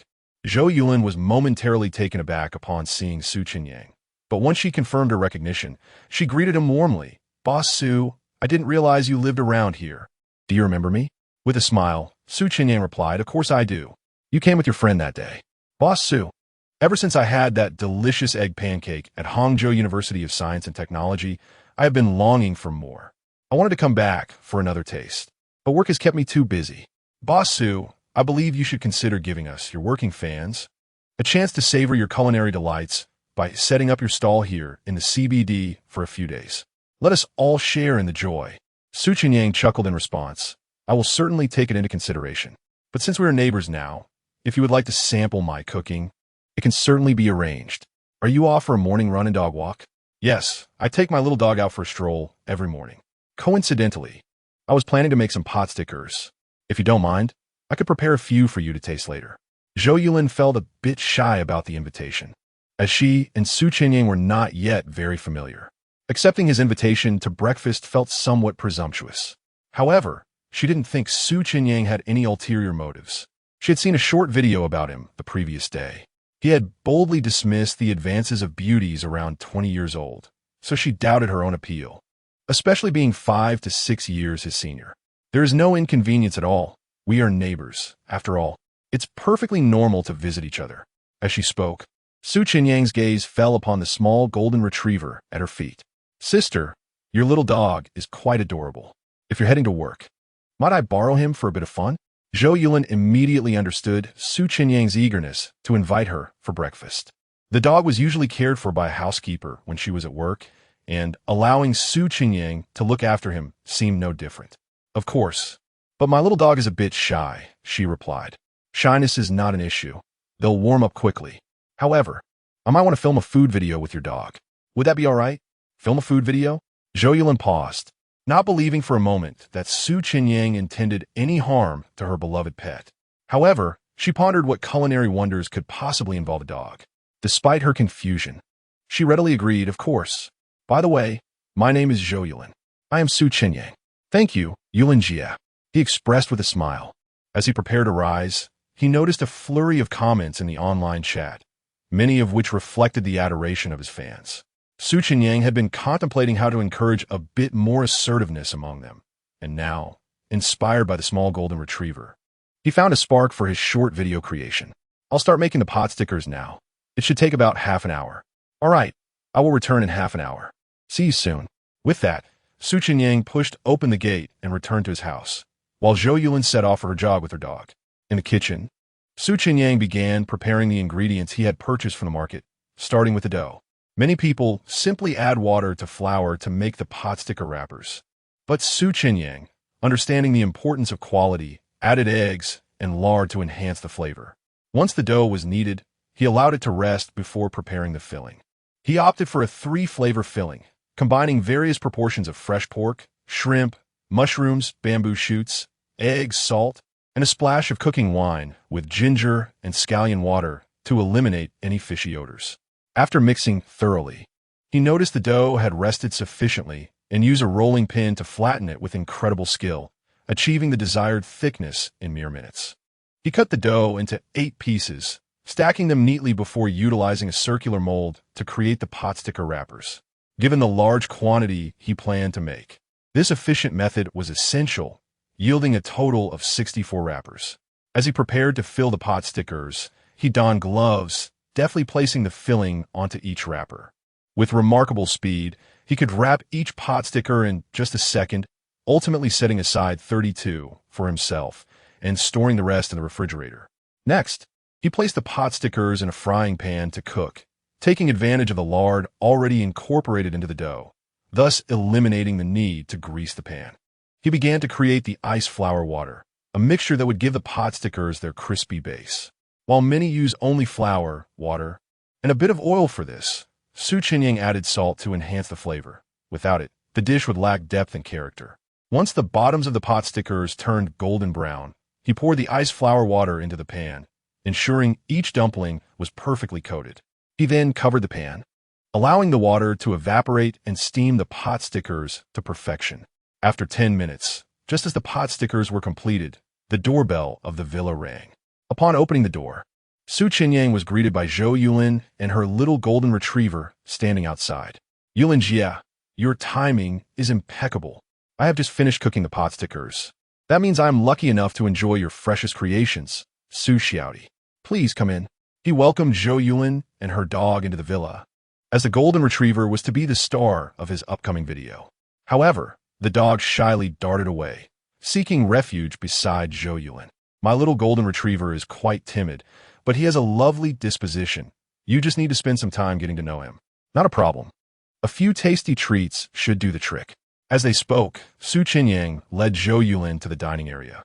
He entered the kitchen and lifted the pot lid, releasing a wave of steam and a rich, savory aroma that wafted through the air.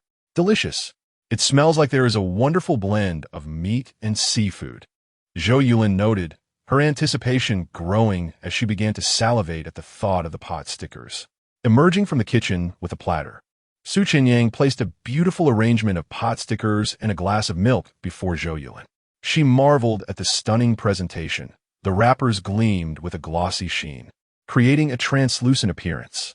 The filling was generous, spilling slightly from the open edges, showcasing the exquisite craftsmanship that went into every pot sticker. The minced shrimp, pork, shiitake mushrooms, and various other ingredients are expertly ground to an impeccable uniformity, with particle sizes appearing almost indistinguishable. The meticulous attention to detail is truly astonishing. The surface of the filling glistens with a layer of oil, enhancing the vibrant colors of the shrimp, pork, mushrooms, and bamboo shoots, resulting in a more lustrous appearance. The bottom of the pot stickers is adorned with a golden frost, its texture reminiscent of crystalline ice, elevating its visual appeal to perfection. The aroma and flavor are entirely faultless. With a touch of artistic plating, it could easily rival a Michelin-starred dish worth hundreds. Chapter 46. Filming videos with the dog, a pot sticker, unadorned, evokes a sense of high-end dining, and Zhou Yulin sincerely marvels at Chenyang's culinary skills. Xiao Di, this pot sticker is crafted like a work of art. It is truly exquisite. Even the chefs at Michelin-starred restaurants, who are known for their flamboyance, cannot rival your prowess. Chenyang humbly smiles. My skills are rather ordinary. Do give a taste. Then I shall not be polite, Zhou Yulin replies as she picks up a pot sticker with her chopsticks. As she lifts it, she notices that the icy edges are semi-transparent, faintly revealing the color of the solid wooden table beneath. With great anticipation, she takes a hearty bite. The crisp sound of the icy crust breaking resonates in the air. The pot sticker is not overwhelmingly flavorful. It is simply crispy with a hint of saltiness. As she bites down, the juices from the filling burst forth in her mouth. The tender fragrance of pork, the fresh taste of shrimp, the earthy aroma of mushrooms, and the crisp sweetness of bamboo shoots blend together in perfect harmony, creating a uniquely delightful flavor that makes her taste buds rejoice. Surprisingly, both the dough and the filling appear glossy, leading Zhou Yulin to expect a greasy experience. However, upon tasting, she finds it entirely devoid of greasiness. This is, of course, to be expected. When the pork, shrimp, bamboo shoots, and mushrooms were minced, no additional lard was added. The sheen on the dough and filling is merely the lard originally present in the dough, released during the steaming process. This sheen serves a beneficial purpose. It prevents the pot sticker from drying out due to external temperature fluctuations or breezes. Moreover, the oil acts as a lubricant, allowing the dough to meld seamlessly with the filling during chewing, avoiding a layered texture. If the ingredients were to remain separate in her mouth, the filling alone could overwhelm with its richness, leading to an unpalatable sensation. The dough's ability to blend with the other components mitigates the impact of the intense flavors, achieving a delightful balance. The texture and taste nearly reach perfection, leaving Zhou Yulin at a loss for criticism. As she swallows, her eyes sparkle with delight. The opportunity to enjoy such a delectable pot sticker for breakfast invigorates her spirit, making her feel as if a beautiful day has commenced. She pops another half of the pot sticker in her mouth, savoring the exquisite flavors while showering praises upon Chenyang. Xiao Di, your culinary skills could rival those of state banquet chefs. In fact, I believe they might not even be able to craft a pot sticker as splendid as yours. This is truly of national banquet caliber. Chenyang immediately refutes. How could I possibly compare to those top chefs? As long as you enjoy it, that is enough for me. If you're still hungry, I have more in the pot. Naturally, as the host, he refrains from mentioning the extra pot stickers in the refrigerator, as that might lead her to feel too polite to ask for more. Zhou Yulin responds, no need, no need. 16 pot stickers is already quite a substantial portion for me. As a woman, her appetite is naturally less robust. Typically, 10 dumplings suffice. Pot stickers are slightly more filling than dumplings, and with 16 on the plate, finishing them would surely leave her stuffed. However, given their delectable nature, she feels confident she can manage it. Soon after, Chenyang begins to indulge as well. The delightful flavors of the pot stickers bring him immense satisfaction. Paired with fresh milk, unadulterated and straightforward. This breakfast is truly fulfilling. While Zhou Yulin relishes her meal, a small golden retriever meanders about her, nudging her for attention, hoping she will acknowledge its presence rather than solely focus on the delightful food. Zhou Yulin notices the little golden retriever, but, being unable to spare any food herself, cannot bring herself to share. Moreover, Chenyang is filming a short video with the golden retriever today, and Zhou Yulin is merely there for a meal, not to forge a neighborly bond that would lead her to return for breakfast tomorrow. Thus, feeding the golden retriever would be far more practical at home. Observing the eager pup longing for a taste, Chenyang takes a pot sticker and gestures to the golden retriever. The pup, previously indifferent upon entering, eagerly rushes to Chenyang's side to accept the offering. Having only consumed dog food until now, tasting such a delectable pot sticker elevates its canine experience. Woof! The golden retriever barks at Chenyang, resting its front paws on his lap, clearly indicating it has not had its fill. If I give you another, will you cooperate with me for the video today? If you perform well, I shall prepare more for you. What does that sound? Woof! The canine and human come to a joyful agreement, and Chenyang feeds the golden retriever another pot sticker. This dog truly lacks dignity. Zhou Yulin chuckles, teasing her little golden retriever. Perhaps its previous life of eating only dog food was too harsh. With a smile, Chenyang notices the pup still seems unsatisfied and offers two more. Such deliciousness is worth sharing, and in the eyes of the golden retriever, it instantly becomes a cherished friend. After finishing breakfast, Zhou Yulin prepares to head home and get ready for work. As she bids farewell to the golden retriever, it does not seem reluctant, but rather joyfully sends her off. Chenyang places the dishes in the dishwasher and, taking his phone, leads the golden retriever out to film the video. Walking the pup outside the neighborhood, he arrives at a nearby bus stop, not to catch a ride, but solely to shoot the video. The golden retriever, well trained by Zhou Yulin, understands commands and follows Chenyang's instructions with remarkable cooperation, allowing for a swift filming process. Particularly, the final shot of the eager pup is performed with such authenticity. It embodies the essence of a devoted companion. By 1 p.m, just before a downpour begins, Chenyang returns home. True to his word, he prepares 10 more pot stickers for the golden retriever. After these are devoured, Chenyang finds himself nearly a second owner of the puppy, which clings to him incessantly. While editing the video in his study, the golden retriever lies beside him, providing a comforting presence. Lacking experience in video editing, Chenyang works slowly, spending 5 hours to complete a 2-minute video. At 6 o'clock, he finally uploads his first food video for his 400,000 followers to appreciate. Chapter 47. Watching a video, the infatuated one cracks. At 6 o'clock, Chenyang and her 5 roommates had just finished their classes at the Finance University and were heading towards the cafeteria.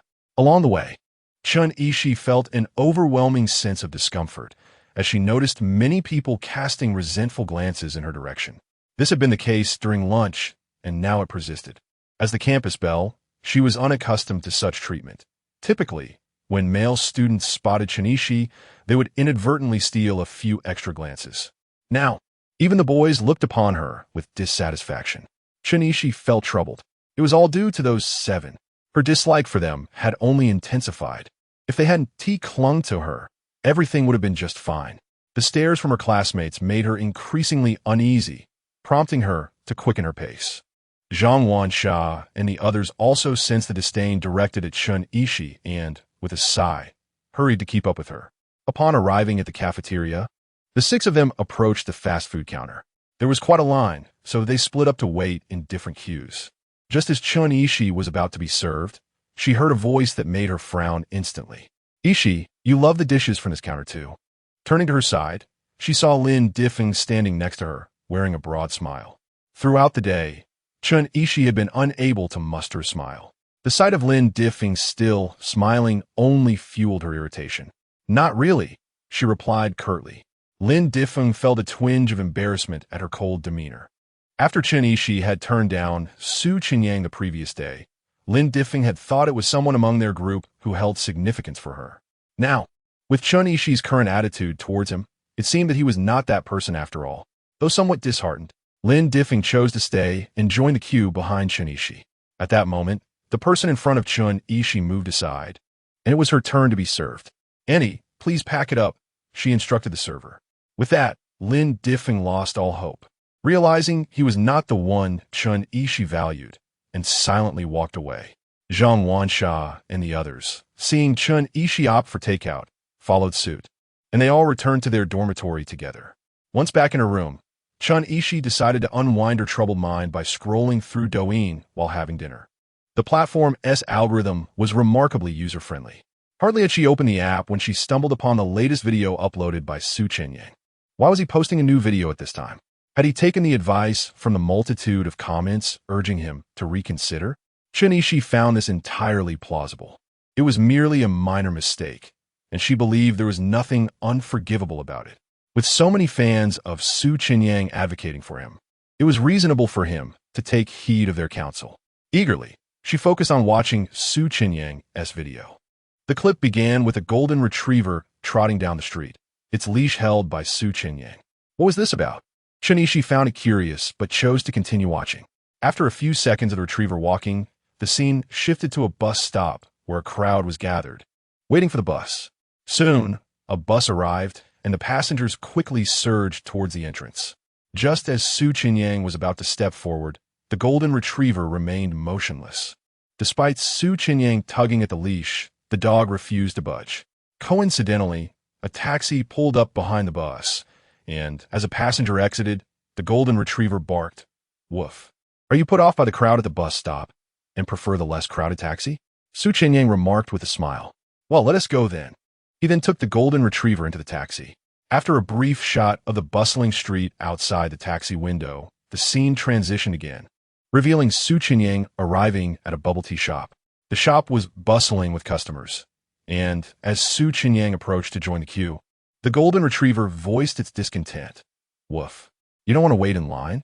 Woof. All right, I can't argue with you." Chenyang then led the golden retriever to another less crowded bubble tea shop, where he purchased a cup. Afterward, he strolled leisurely down the street. The video sped up, and soon, Chenyang stood in front of a trendy cake shop that also had a long queue. As he prepared to join the line, the golden retriever protested again. "This place has delicious treats. Woof, woof, woof. No matter how delicious, I won TQ. You're such a picky little thing."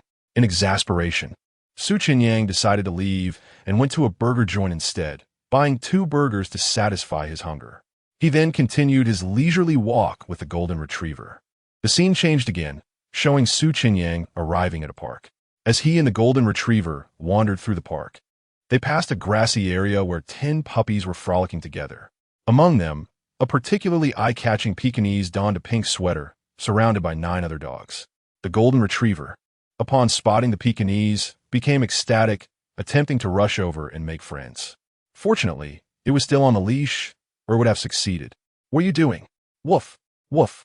I want to play with her." The next moment, Chenyang's voice rang out in frustration. "You infatuated fool. When the bus was crowded, you wouldn't tea ride. When it came to bubble tea, you wouldn't TQ. When it was time for food, you still refused to wait. Why don't you consider the crowd when seeking a partner? There are already 9 other suitors, and yet you shamelessly want to join them. How ridiculous. With only a 10% chance, what makes you think you would be the lucky one? There is no chance for a fool like you. Come back with me." With that said, Chenyang pulled the golden retriever away from the park. The dog struggled, but Chenyang held firm, unwilling to let it pursue the other dogs. Upon witnessing this, Chun Ishi's fleeting hope that Chenyang had heeded the advice of others was instantly shattered. She realized that this video was a direct response to those urging Chenyang not to give up. It was evident to any discerning observer that she already had 7 infatuated suitors. By acknowledging those 7, it implied a certain level of entanglement. Thus, Chenyang's message was clear. It wasn't he that Chun Ishi had humiliated him the previous day, prompting him to shy away from making a public appearance. Rather, he simply did not wish to force himself into the role of an infatuated admirer. Consequently, the sentiment expressed in Chenyang's video led Chun Ishi to understand that he would not return to set up shop at the school gate. Sigh, Chun Ishi thought to herself, realizing that some opportunities, once lost, could never be reclaimed. If one encounters a lack of suitable gentlemen in the future, one may have to lower their standards. Of course, there is also the possibility of meeting someone even more exceptional. However, if it were so effortless to find a better match, there wouldn't be so many individuals resorting to blind dates. It is precisely because they have yet to find someone superior that they opt for such arrangements. Chen Ishi is pursued by infatuated admirers, and, upon viewing this video, she feels disheartened for missing out on an outstanding gentleman who met her criteria. In contrast, the infatuated admirer is quite different. Take Lin Defan, for instance, who is currently dining in the cafeteria with her roommate. Chen Ishi's earlier indifference has made Lin Defan acutely aware that she holds no interest in him, thus labeling him as an infatuated admirer. Yet, at this moment, he stumbles upon a video featuring Chenyang, showcasing a golden retriever as the protagonist, and he finds himself utterly disarmed. This is particularly poignant as Lin Defan harbors a strong aversion to queuing. Nevertheless, in the pursuit of Chen Ishi, despite recognizing himself as an infatuated admirer amidst numerous rivals, he seems to willingly embrace this role. Chenyang's reprimands directed at the golden retriever resonate with Lin Defan as if he, too, is being chastised. Must the language be so vulgar? Are infatuated admirers not human? Chapter 48. A culinary revelation startled. Lin Defan nearly swiped away, presuming the video concluded. Yet, the scene shifted, revealing Chenyang back at his villa with the golden retriever. Chenyang firmly discouraged any subservient behavior. The crestfallen canine, bereft of its former devotion, lay despondently in the yard.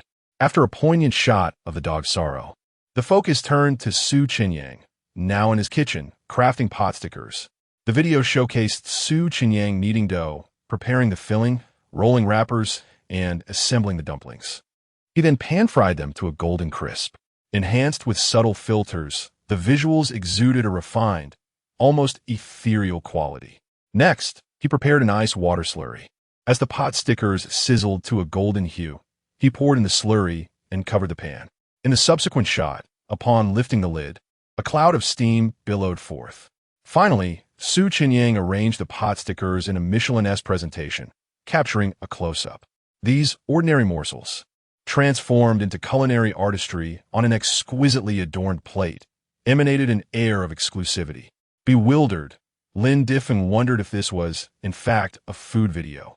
Just moments ago, he was stung by the previous content, and now this gastronomic interlude left him uncertain of Chenyang's intent. However, clarity soon dawned, bringing renewed frustration. Chenyang carried the plate to the yard, presenting it to the despondent golden retriever. The aroma rekindled a spark in the dog's eyes, lifting its spirits. But as it lunged for the pot stickers, Chenyang restrained it. Still eager to be a sycophant? Woof woof. No. Is there not more to life than such servility? Perhaps.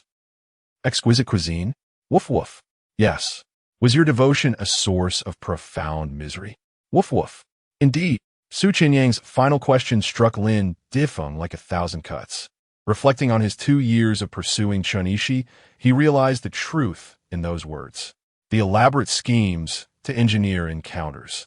The carefully chosen compliments to elicit a smile, all met with her aloof indifference.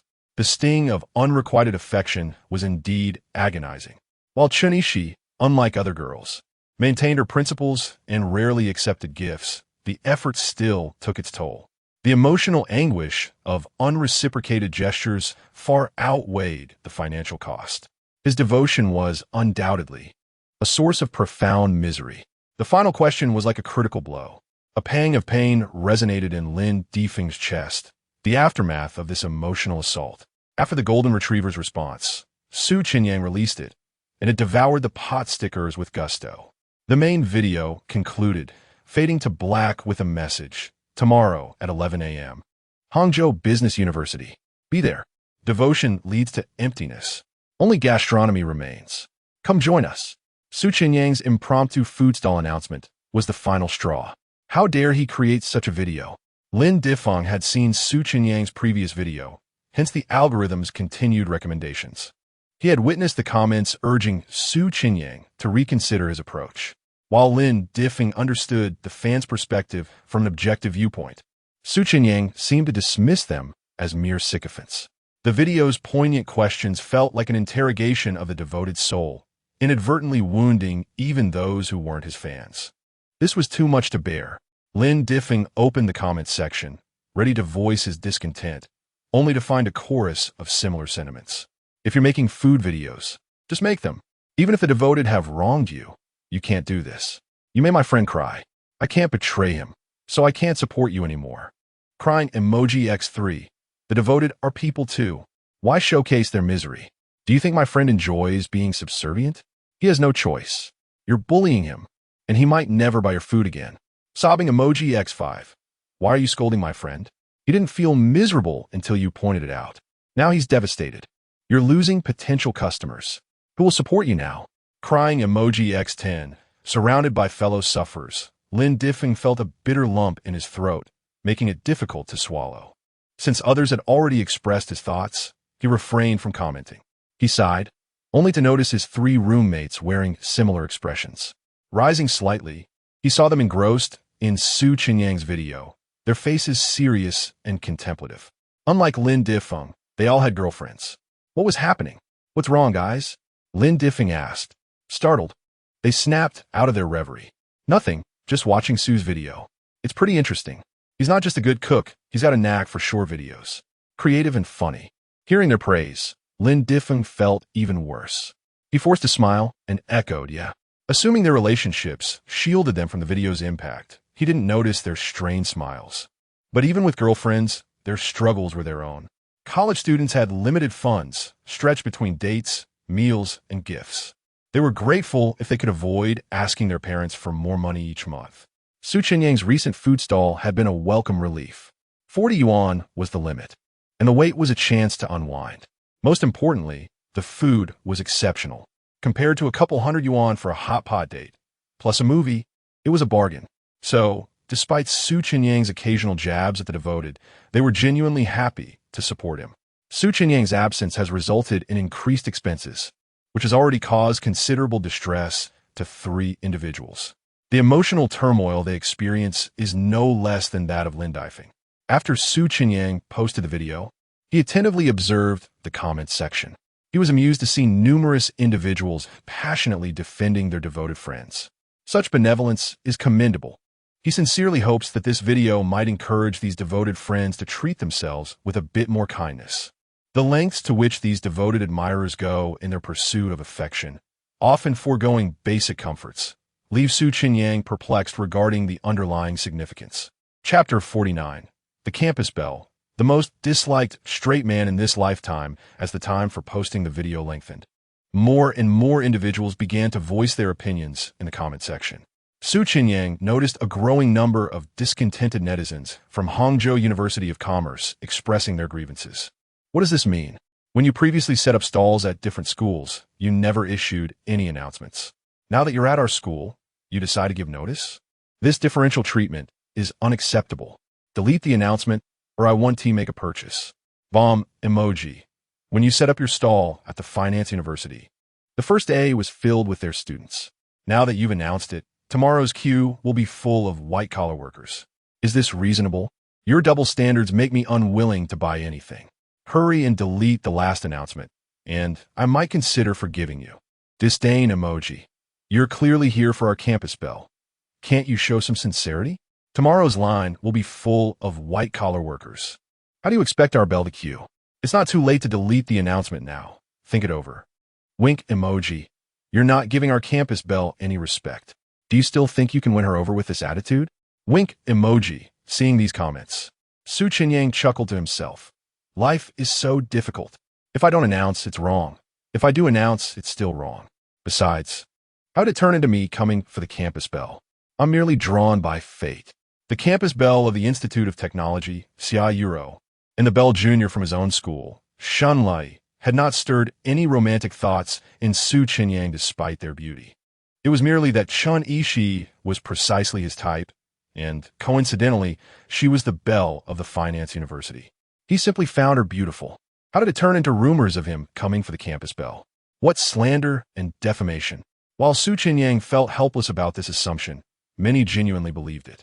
At this very moment, in the girls' dormitory of the finance department at Hangzhou University of Commerce, room 306, a short-haired girl turned to her desk mate, who was busy solving problems after watching Su Chenyang's video. "Jingyao, have you seen that short video by Su boss?" Upon hearing Tao Yuxuan's sudden inquiry, Li Jingyao replied nonchalantly, "I have." At this, the other two roommates joined in the banter. "Then you must know Su boss is here for you, right?" "Minsha, you think so too?" "I also believe Su boss is interested in Li Jingyao." "Jingyao, after watching his short videos these past few days, what do you think of Su boss?" Ma Minsha and Pan Ruiming were thoroughly engaged in the topic. Li Jingyao was the campus belle of their university, boasting skin as white as snow, which shimmered like pearls under the dormitory lights. With delicate features and an air of aloofness, she resembled a masterpiece of ice sculpture, exuding an aura that kept others at bay. Li Jingyao's elegance was akin to that of Chun Yishi, whom Su Chenyang had previously deemed attractive. Thus, Ma Minsha and Pan Ruiming assumed that if Su Chenyang found Chun Yishi beautiful, he would undoubtedly find Li Jingyao appealing as well. Of course, Su Chenyang was unaware that their university also had a similarly aloof campus belle. However, if Su Chenyang were to find Li Jingyao attractive, then asserting that he was there for her would be entirely inaccurate. Upon hearing their remarks, Li Jingyao's expression soured slightly. "What does it matter to me whether he comes or not?" Even though her usual demeanor was one of coolness, such a curt response left her three roommates somewhat disheartened. Tao Yuxuan pressed on, "Jingyao, if Su boss sets up a stall, aren't you planning to sample his culinary skills?" "Not in the least." This response extinguished the enthusiasm of the three roommates, who had been eager to tease. These past few days, the online chatter had praised his cooking, and with Su Chenyang coming tomorrow, it seemed odd that Li Jingyao showed no interest. Usually, she had a penchant for gourmet food. Why not? Su boss's culinary skills are renowned. His egg pancakes and meat pancakes are said to be the best in the nation. Tomorrow's pot stickers are sure to be delectable. Want you give them a try? Not particularly interested. Not interested? Su boss's skills are exceptional, and everyone raves about them. Although the postgraduate entrance exams are approaching. ISNT, there's still a couple of months left. With your grades, passing is a certainty. It's not that I can't spare the time to queue for food. Li Jingyao clarified, hoping to prevent her roommates from insisting further. "You all just said Su boss is here for me, because I resemble that girl he found attractive. If I stand in line to support him, and someone records it and posts it online, many would undoubtedly think the same way. To be fair, I believe there is nothing wrong with what that girl did. It's perfectly normal for beautiful women to attract admirers. Why should a pretty girl abandon other suitors just because of him? What if she gives up her other admirers for him, and his straight man demeanor leads to a poor relationship? Wouldn't she end up at a loss? Just because one is skilled in cooking doesn't mean one has the capital for romance. Moreover, I despise straight men. I would dream of supporting a straight man's stall." Upon hearing Li Jingyao's explanation, the three roommates exchanged glances, realizing her stance leaned toward supporting Chenishi, who was also an aloof girl. However, unlike Li Jingyao, the three did not have numerous suitors, making them more empathetic towards Su Chenyang's perspective. After all, as Su Chenyang had mentioned in his recent video, that little golden retriever competing against 9 other admirers had only a 1 in 10 chance of success, akin to a perilous endeavor. Su Chenyang was handsome, skilled in cooking, and now enjoyed a good income. It was reasonable for him to avoid risking such odds. Naturally, from Li Jingyao's viewpoint, it made sense that beautiful girls with plenty of admirers had no obligation to forsake all their suitors for a man they might not end up with. In her freshman year, Li Jingyao had already attracted many admirers, including straight men. Their often thoughtless remarks had once infuriated her. Thus, her aversion to straight men was well known among her friends. Even if Su Chenyang were more handsome than that past suitor, the straight man trait would likely land him directly on her blacklist. It could only be said that talented and attractive men, as well as beautiful women with plenty of admirers, each had their firm reasons. It was normal for them to refuse to compromise. With Li Jingyao firmly stating her position, the 3 roommates ceased their probing and returned to their phones, casually watching a drama. Nevertheless, While Li Jingyao opted out, the others were determined to lend their support. After a while, 2 more roommates returned. Upon seeing Su Chenyang's video, they, like Tao Yuxuan, were eager to tease Li Jingyao about her plans for the next day. However, they were met with her indifferent demeanor, which dampened their enthusiasm. At 10 o'clock, Su Chenyang discovered that the video had garnered over 10,000 comments, with a staggering 99 being negative. Looking at this dismal feedback, one might mistakenly think that Su Chenyang was on the verge of bankruptcy. Feeling disheartened, Su Chenyang decided to wash up and retire for the night. Chapter 50. Criticism and Support. At 5:30 the following morning, Su Chenyang awoke. While brushing his teeth, he glanced at the food video he had posted the previous day. The video had garnered considerable attention, and his creative prowess was acknowledged, resulting in an increase of 50,000 followers, surpassing 450,000 in total. However, among the 30,000 comments, few were positive. He had kindly invited viewers to savor the culinary delights and appreciate the beauty of the world.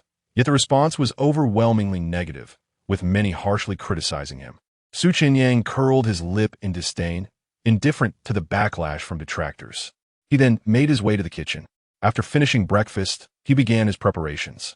After 4.5 hours of diligent work, at 10:40 a.m., he set off towards Hangzhou Business University on his food cart. Meanwhile, in the female dormitory at Hangzhou Business University, room 306, apart from Li Ningyao, Tao Yuxuan and 4 other roommates were preparing to head out early to secure a good spot at the school gate. Just before leaving, Tao Yuxuan asked Li Ningyao, who was busy solving problems, once more, "Ningyao, are you sure you don't want to join us?" "Absolutely, you all go ahead. I'll just head to the cafeteria later," Li Ningyao replied. "All right then, we'll be on our way." With that, Tao Yuxuan and her 4 companions closed the door and departed the dormitory. Upon arriving at the school gate, they were greeted by a throng of people gathered there. Due to prior announcements, many white-collar workers, business professionals, and tourists had arrived early. Despite their knowledge that the turnout would be significant, they could not help but voice their grievances. Last night, the comments on Su's video were filled with complaints, claiming they wouldn't come. "I thought they'd really stay away," one remarked. Indeed, many of our classmates commented urging Su to delete the video, or they wouldn't show up. Yet here they are today, just as numerous as ever, another added. Those who said they wouldn't come are the first to race for a spot. A third chimed in. As the 5 chatted while awaiting Su Chenyang's arrival, a tall boy suddenly approached them. "Tao Yuxuan, what a coincidence." They turned to see Yang Zhuoxing, who had been pursuing Li Ningyao. Before Tao Yuxuan could respond, another boy joined the conversation. "Mom Minsha, are you here for the pot stickers too?"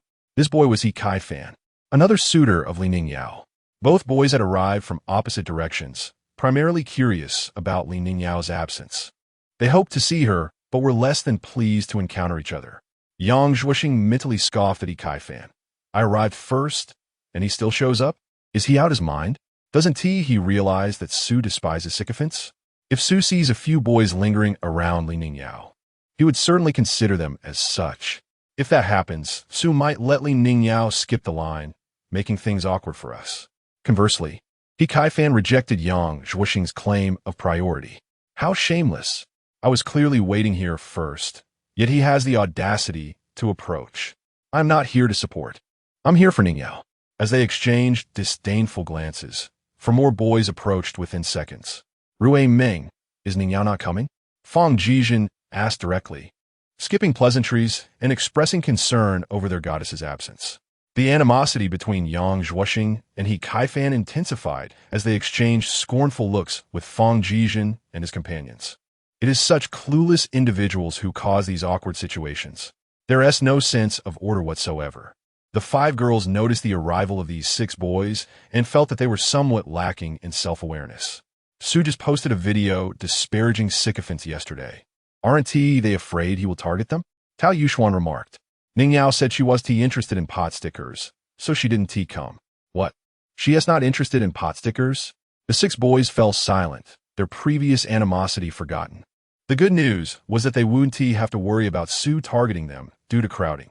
The bad news was that they wouldn't see their goddess.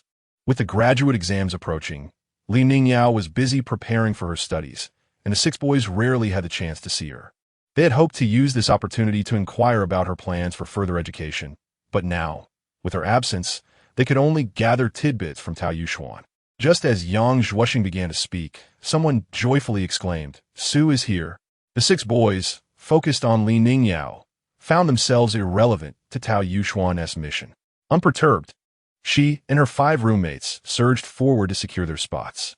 The 6 boys, realizing they had come all this way, decided to join the fray and taste the delicacies. As Su Chenyang parked the food cart, a neat line formed in front of him, exceeding 500 eager patrons. "Today, I'm selling pot stickers filled with 3 delicacies, at 2 yuan and 50 cents each. Each person may purchase a maximum of 15. My pot stickers are quite substantial. 10 is usually sufficient for most women," Su Chenyang announced. He recalled how Zhou Yulin had consumed 16 and surely felt stuffed afterward. As Su Chenyang spoke, an impatient voice called out, "Come on, boss, let us get to it." All right, he replied, and promptly opened the griddle, retrieving a baking tray from the cart's refrigerator, placing it in the griddle to begin cooking. This tray, measuring 2 meters in length and 60 centimeters in width, could yield 600 pot stickers in one go. Just 10 minutes, and they will be ready. With that, he retrieved dough and filling from the refrigerator, donned gloves, and began crafting the pot stickers. He deftly grasped the dough with his left hand while scooping the filling with his right, placing the mixture onto the dough and pinching it shut with remarkable speed. The finished pot stickers were quickly arranged on the baking tray, his efficiency akin to a well-oiled assembly line, leaving the patrons in awe. Su Chenyang's dexterity in crafting pot stickers was truly remarkable. It was evident that his single status for 21 years had honed these skills, rivaling even those of trained chefs. Observing Su's fluid motions, several 30-something office workers reminisced, "Back in my university days, I could move like that. Alas, not anymore." As he worked, Su Chenyang kept an eye on the clock. 2 minutes later, when the bottoms of the pot stickers were golden brown, he opened the griddle to pour in a prepared mixture of ice water. He then closed the griddle again and continued wrapping pot stickers. Previously, while making egg pancakes or meat pies, patrons might engage him in conversation. However, seeing his current flurry of activity, they hesitated to interrupt, fearing it might disrupt his rhythm and delay service. Chapter 51. The indifferent school bell regrets her stubbornness. After 8 minutes, Su Chenyang ceased frying the pot stickers and turned off the heat.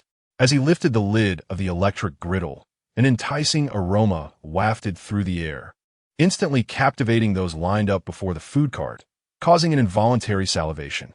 How incredibly fragrant! They appeared utterly delectable, yet alas, I must wait for several more batches. Many began to feel a restless anticipation. However, those in the front row experienced an even greater yearning than those behind them. The pot stickers not only exuded a delightful scent, but also looked remarkably appealing. Their glossy sheen gave both the dough and the filling an exquisite, translucent quality that one typically only glimpses in short videos, where influencers apply filters to enhance their allure. Moreover, the generous portions of the filling promised a delicious experience. Even those in the front row, who would soon receive their turn, found themselves unable to contain their excitement. When it was their turn, patrons expressed their desired quantity. The girl at the very front promptly declared, "I'll have 15. "Dear classmate, 10 should suffice," someone interjected. "I can eat a lot. I'll finish it all." She insisted. "Very well."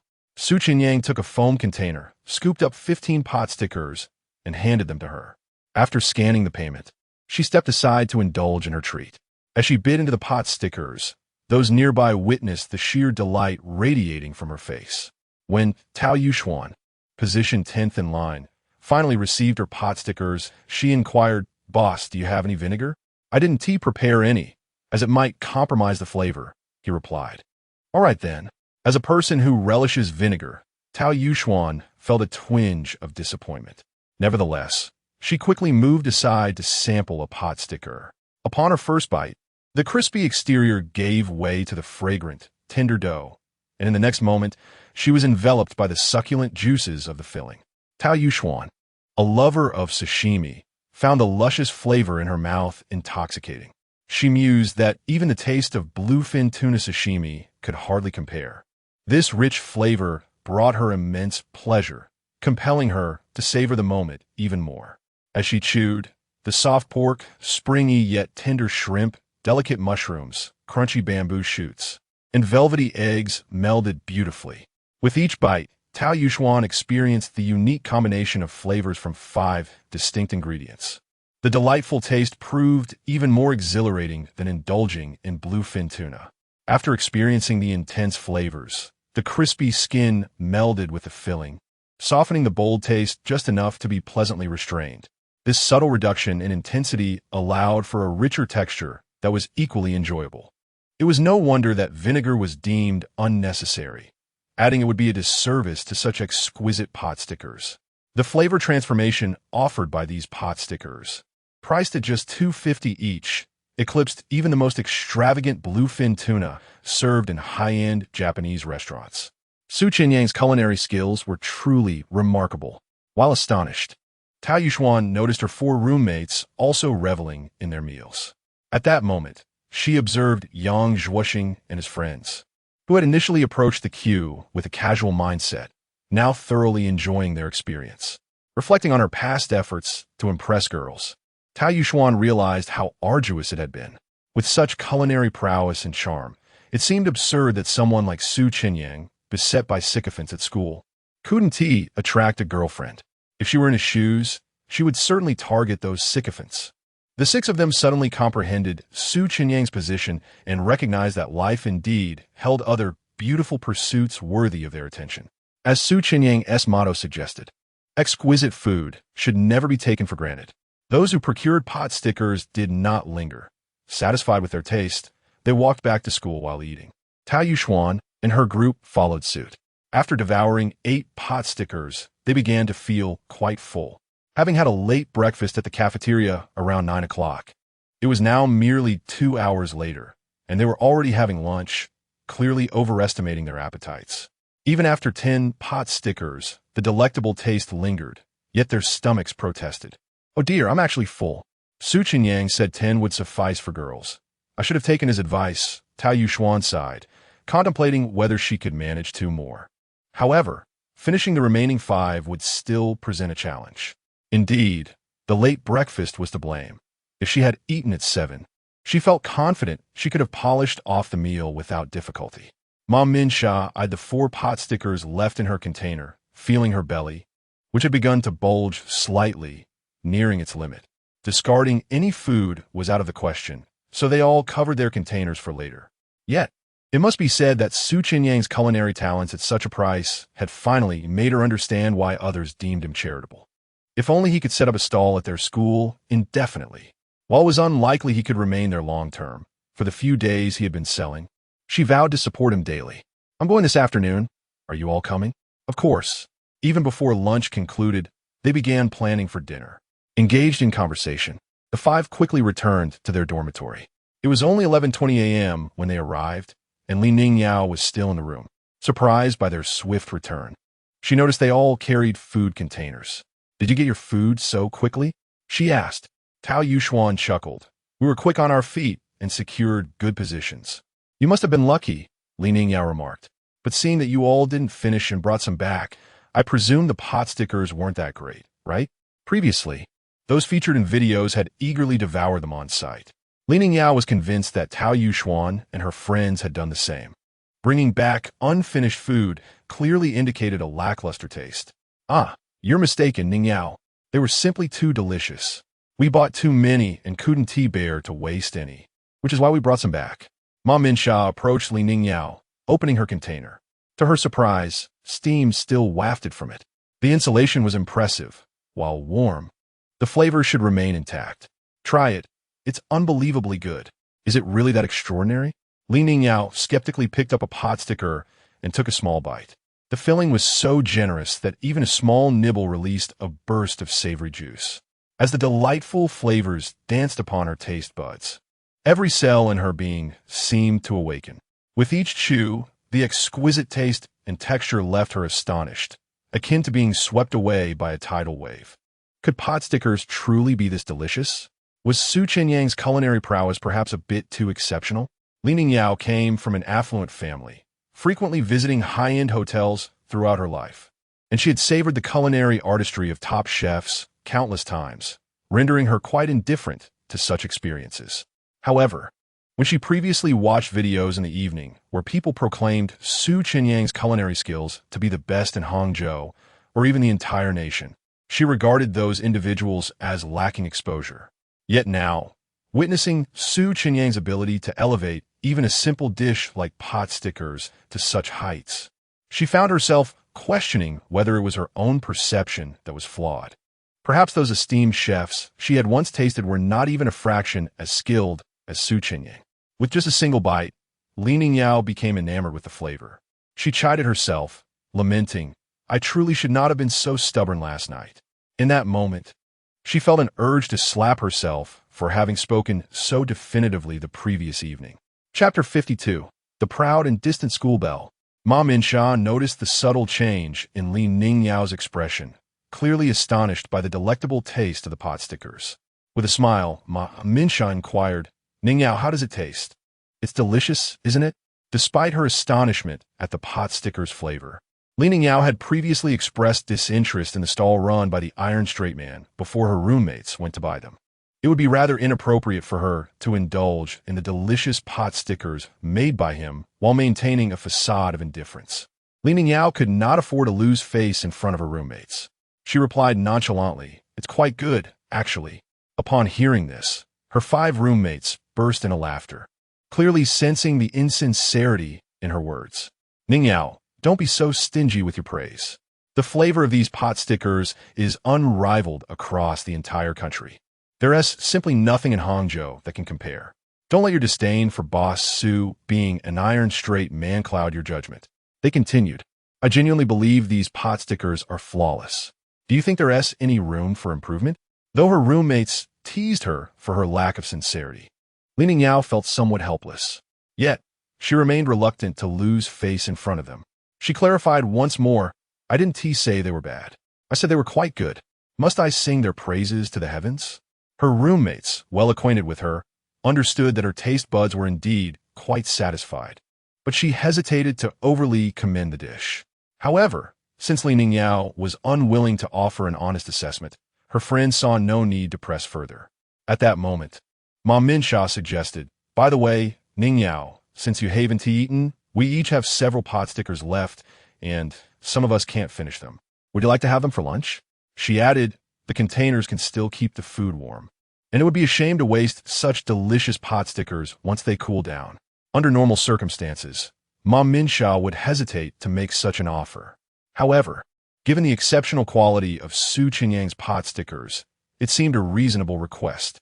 If Li Ningyao had gone to purchase them herself, she would have to wait in line for hours given the current situation. After all, they weren't like noodles that left remnants of saliva behind. This was not considered leftover food in the traditional sense. The other roommates chimed in, "Yes, if you don't mind, it would help us out. We've got about 20 pot stickers left, and while you might not finish them all, if you could help us eat a bit more than half, we can take care of the rest, thus avoiding wastage." As a girl from a well-off family, Li Ningyao typically wouldn't agree to eat someone else's leftovers. However, the allure of these pot stickers was simply too tempting. Were it not for her fear of embarrassment, she would have eagerly shoved the half-eaten pot stickers into her mouth to savor the flavor. Even finishing what was in her hand wouldn't fully satisfy her craving. Moreover, considering the bold declaration she had made just yesterday, Li Ningyao felt embarrassed to queue for more. Thus, the only opportunity to indulge seemed to lie before her now. Deep down, she was more than willing to accept the offer. Yet, as the aloof schoolbell, she felt the need to symbolically refuse. "Isn't this inappropriate? You all worked hard to buy these. If you give them to me for lunch, wouldn't that mean you have nothing to eat? It's perfectly fine. It's better than letting them cool and losing their flavor. We should enjoy them while they're hot. That is a proper attitude towards good food." With that, Li Ningyao saw no reason to decline further.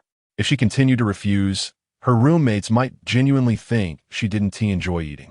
She didn't feign reluctance, and, suppressing her inner delight, she said, "All right then, I'll take advantage of you all and skip the cafeteria for lunch."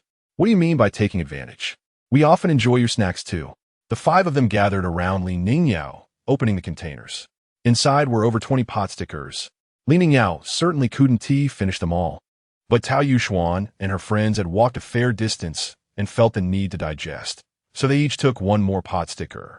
Li Ningyao hesitated no longer. Her mouth had been watering, so she took another bite of the pot stickers she held.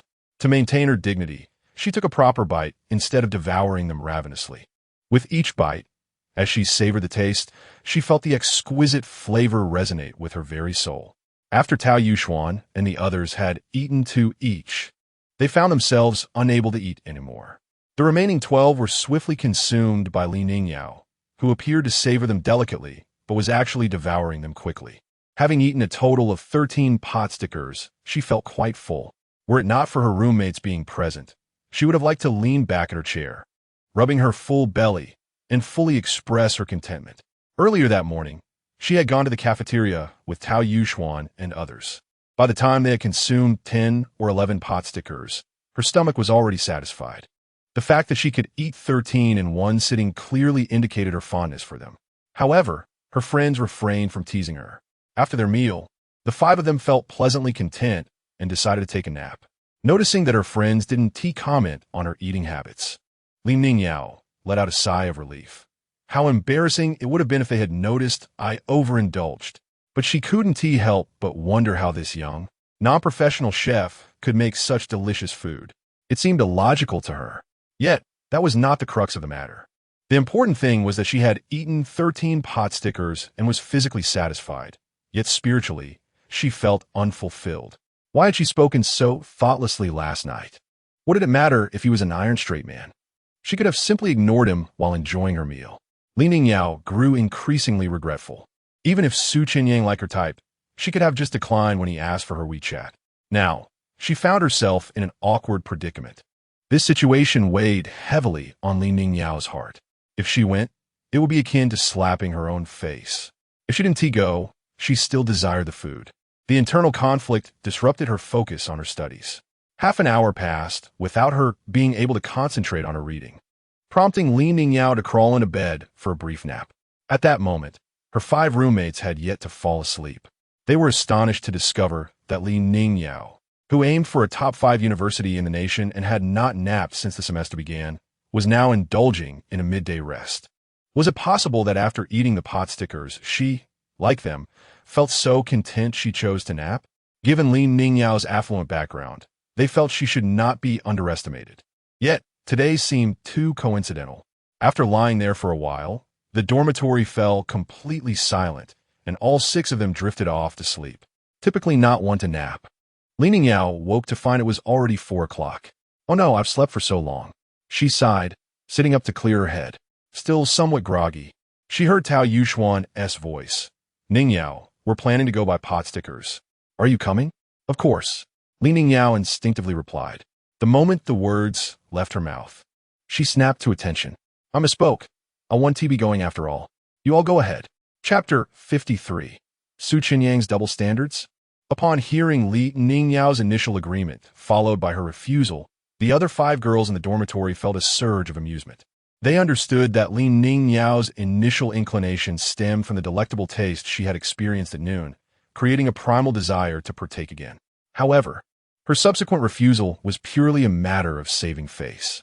The 5 girls deemed such concerns unnecessary, as they were all close friends within the same dormitory.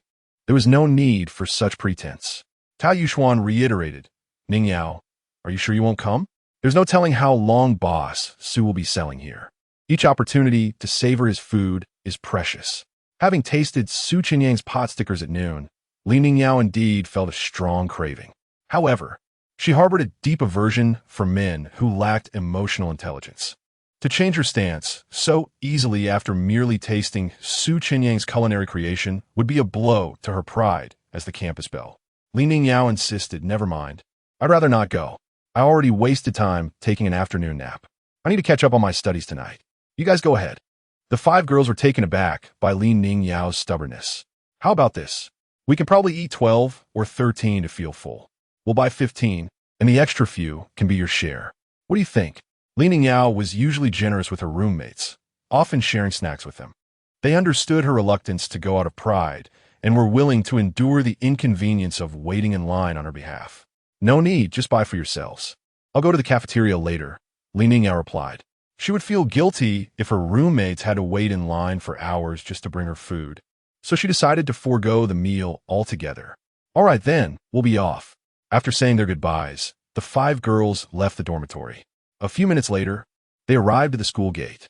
It was 4:15 p.m. Although it wasn't yet peak dinner time, a queue of over 500 people had already formed. As the 5 girls joined the end of the line, they couldn't help but lament, "I can't forget the joy of buying them in just 10 minutes at noon." Yeah, we were really lucky today. We managed to squeeze to the front so quickly. While the girls were chatting, a young man standing in front of them suddenly turned around. It was none other than Yang Zhuoxing, who had been looking for Li Ningyao when Tao Yuxuan and her friends had arrived at noon. Yang Zhuoxing scanned the group, but his goddess was nowhere to be seen. He inquired, "Tao Yuxuan, Ningyao still isn't coming? She still doesn't want to come." All right. Yang Zhuoxing's face was filled with disappointment. If Li Ningyao had come with Tao Yuxuan and her friends, they could have chatted and talked, even if they were just standing in line. Tao Yuxuan didn't tease Yang Zhuoxing. He had arrived even earlier than the 5 girls, clearly indicating that he was a returning customer who had enjoyed the pot stickers at noon. This was different from his attempt to run into Li Ningyao earlier in the day. Chenyang wrapped pot stickers quickly, ensuring a relatively efficient service. Even though he had sold out of the pot stickers he had prepared in the morning and had to make them fresh, he could still produce 4 batches per hour. When he first started selling at noon, most people ignored his advice and ordered 15 pot stickers. Those who came back for a second time had learned their lesson and bought according to their appetite, mostly ordering 10 or 12. As a result, 4 batches could satisfy over 200 people. Soon, an hour and 45 minutes had passed, and it was now 6 o'clock. There were only 3 rows of people left in front of Tao Yuxuan and her friends, about 100 or so. At this moment, Su Haosen, the bespectacled roommate of Yang Zhuoxing, who was standing in front of Ma Minsha, took out his phone and called his girlfriend. After the call connected, Su Haosen whispered, "Honey, there's still quite a few people ahead of me. It'll probably be another half an hour. If you're done with class, go back to the dormitory and rest for a while. I'll text you in half an hour, and you can come over then." He felt a little embarrassed to call his girlfriend honey in front of so many people, so Su Haosen kept his voice down. "I can't hear you. It's too noisy over there." Because the 600 people were packed tightly in a square formation, many were whispering, even if they weren't speaking loudly. The sheer number of people created a lot of noise, which naturally affected the phone call. Su Haosen had to raise his voice slightly to a normal speaking volume and repeat himself, omitting the word honey.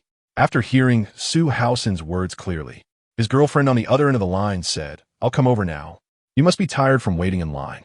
I'll buy you an iced milk tea and bring it over. Don't buy me milk tea. You have classes all day today, so you must be tired. Just go back to the dormitory and rest. Then I'll buy you an iced drink later."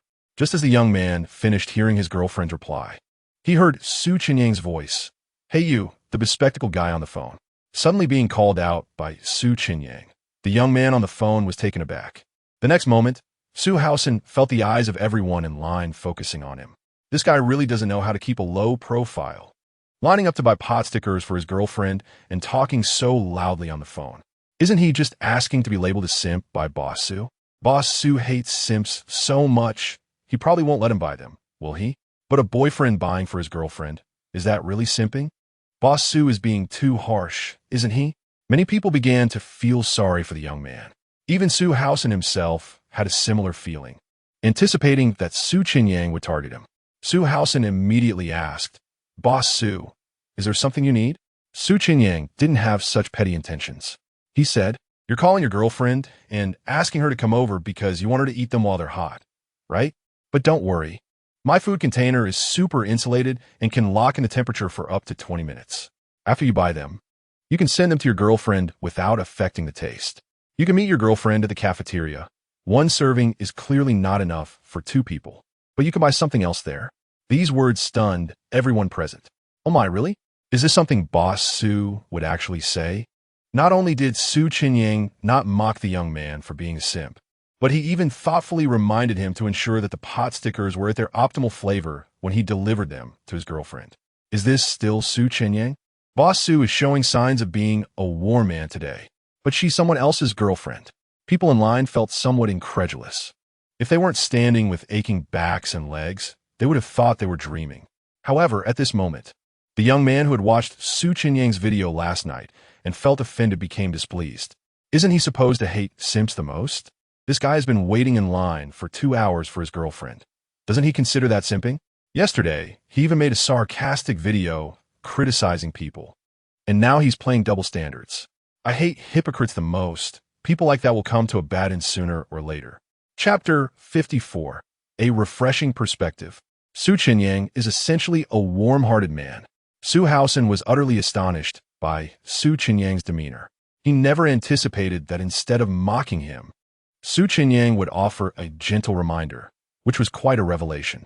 Were it not for the public setting, Su Haosen might have suspected that Su Chenyang had some ulterior motive in mind. Su Haosen promptly expressed his gratitude, saying, "Thank you, Boss Su, for the reminder." In the next moment, Yang Zhuoxing interjected with a sarcastic tone.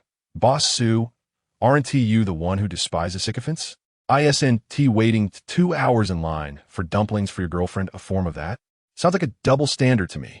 Since Su Haosen was his roommate, Yang Zhuoxing felt emboldened to use him as an example. Many boys in the queue nodded in agreement with Yang Zhuoxing's remark, but Su Haosen couldn't help but cast a disdainful glance at him. What a jerk. Why drag my affairs into this? Do I not have any pride? With so many people around, including numerous office workers recording videos, Su Haosen was acutely aware that his response could easily be captured on film. Most importantly, he believed he was not a sycophant, and Yang Zhuoxing's comments only added to his concerns. Should Su Chenyang label him as one, it would be challenging to defend himself, leading to a public disgrace.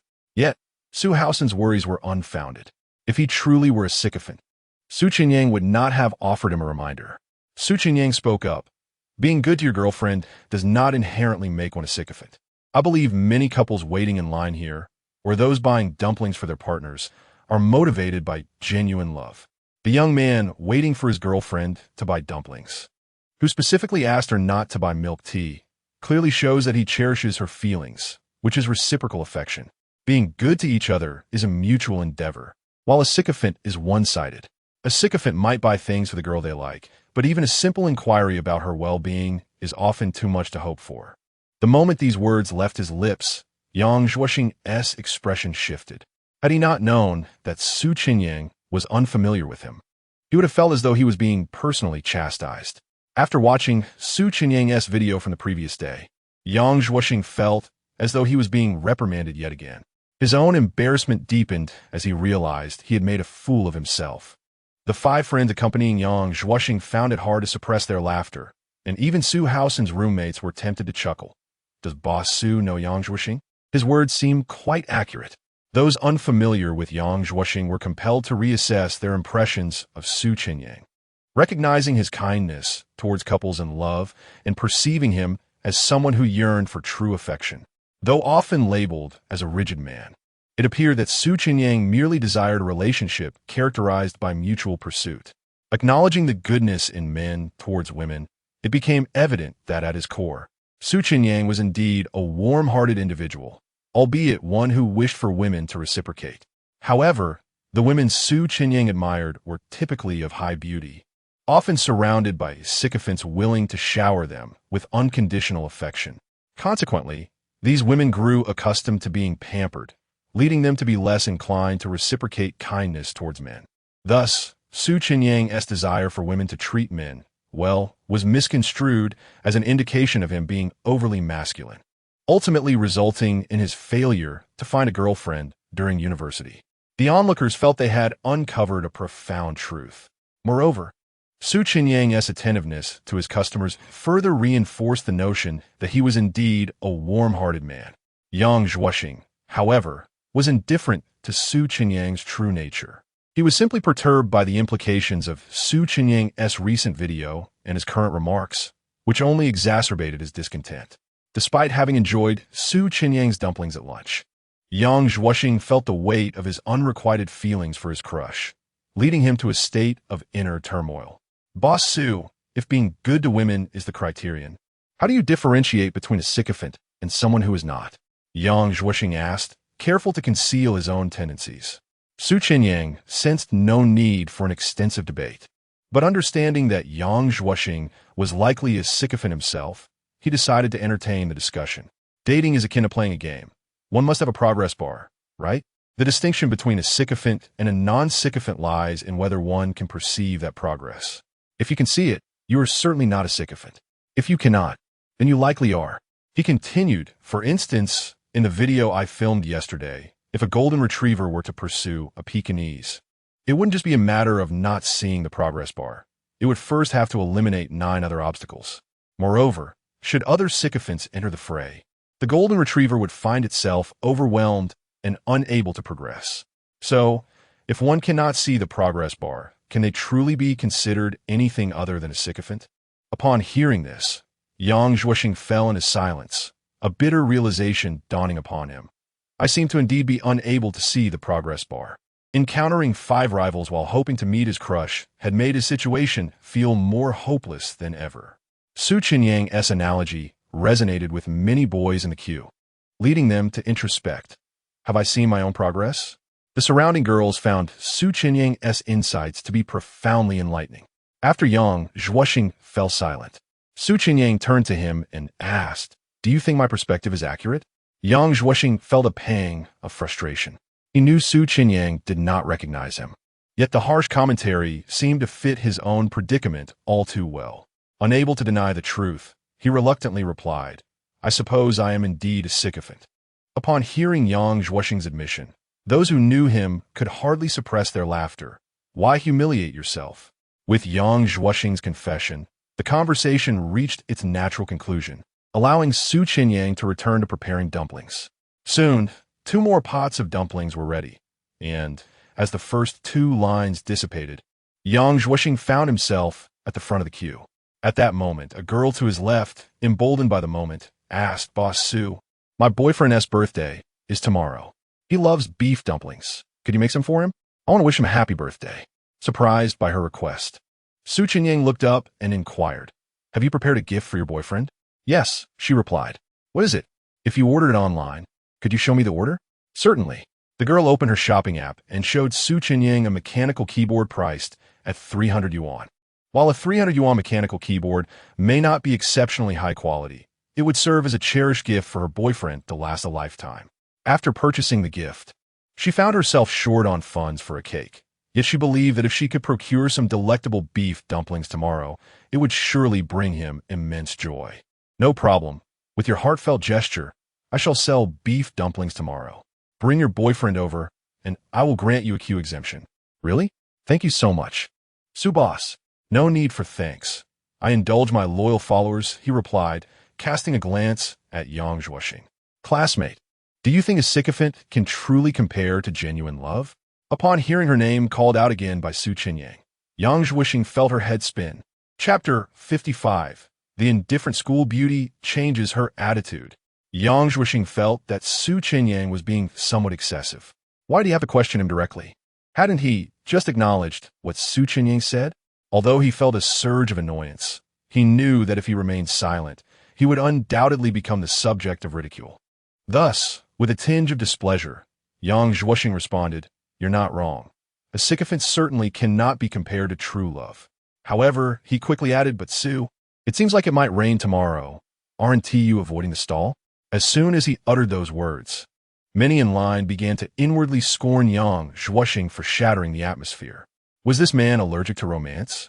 Here was a girl, reveling in joy. The weather forecast wasn't always accurate, and to disrupt her good spirits at this moment felt rather unkind. Was he, as a sycophant, unable to bear witnessing genuine love? It seemed he had fallen victim to jealousy. Yang Zhuoxing felt numerous peculiar gazes directed at him. Yet, he did not believe himself to be envious. He was merely stating a fact. Su Chenyang admired the boldness of a girl willing to go to such lengths for her boyfriend. It was rather enviable. Su Chenyang then promised, "No worries, classmate.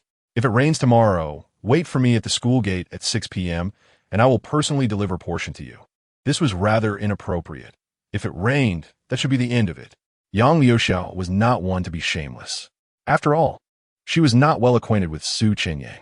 Asking him for such a favor was already quite forward. That he agreed was commendable enough. "No problem.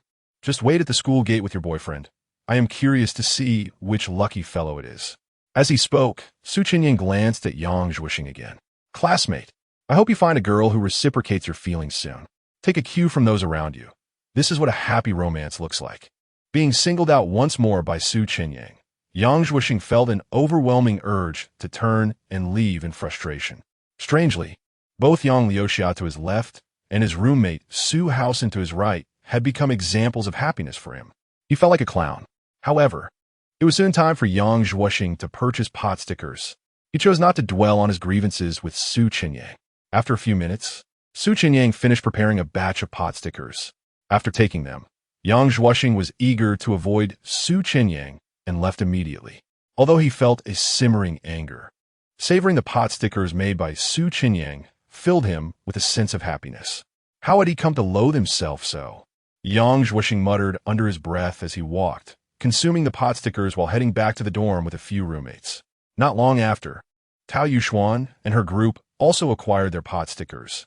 Although Su Chenyang claimed the food containers retained heat well, having waited in line for so long, the five of them were already famished and couldn't resist devouring them on their way back. By the time they returned to the dorm, they had finished all the pot stickers. It was already 6:40 p.m. when they returned. Upon seeing Li Ningyao studying, they assumed she had been to the cafeteria and decided not to disturb her, instead focusing on their own activities. Before they knew it, the clock struck 10. Su Chenyang finally completed the last batch of pot stickers. The final customers arrived at 7:10 p.m., transforming dinner into a late-night snack. However, once they tasted the delicious food, the patrons felt their wait was worthwhile, leaving in high spirits. Su Chenyang was even more delighted, having accumulated a considerable amount of culinary points today. Name: Su Chenyang, culinary points, 2754. Today, Su Chenyang had sold approximately 2,060 servings of pot stickers, gaining an impressive 2,697 points due to many couples purchasing for shared tasting, effectively doubling the points earned.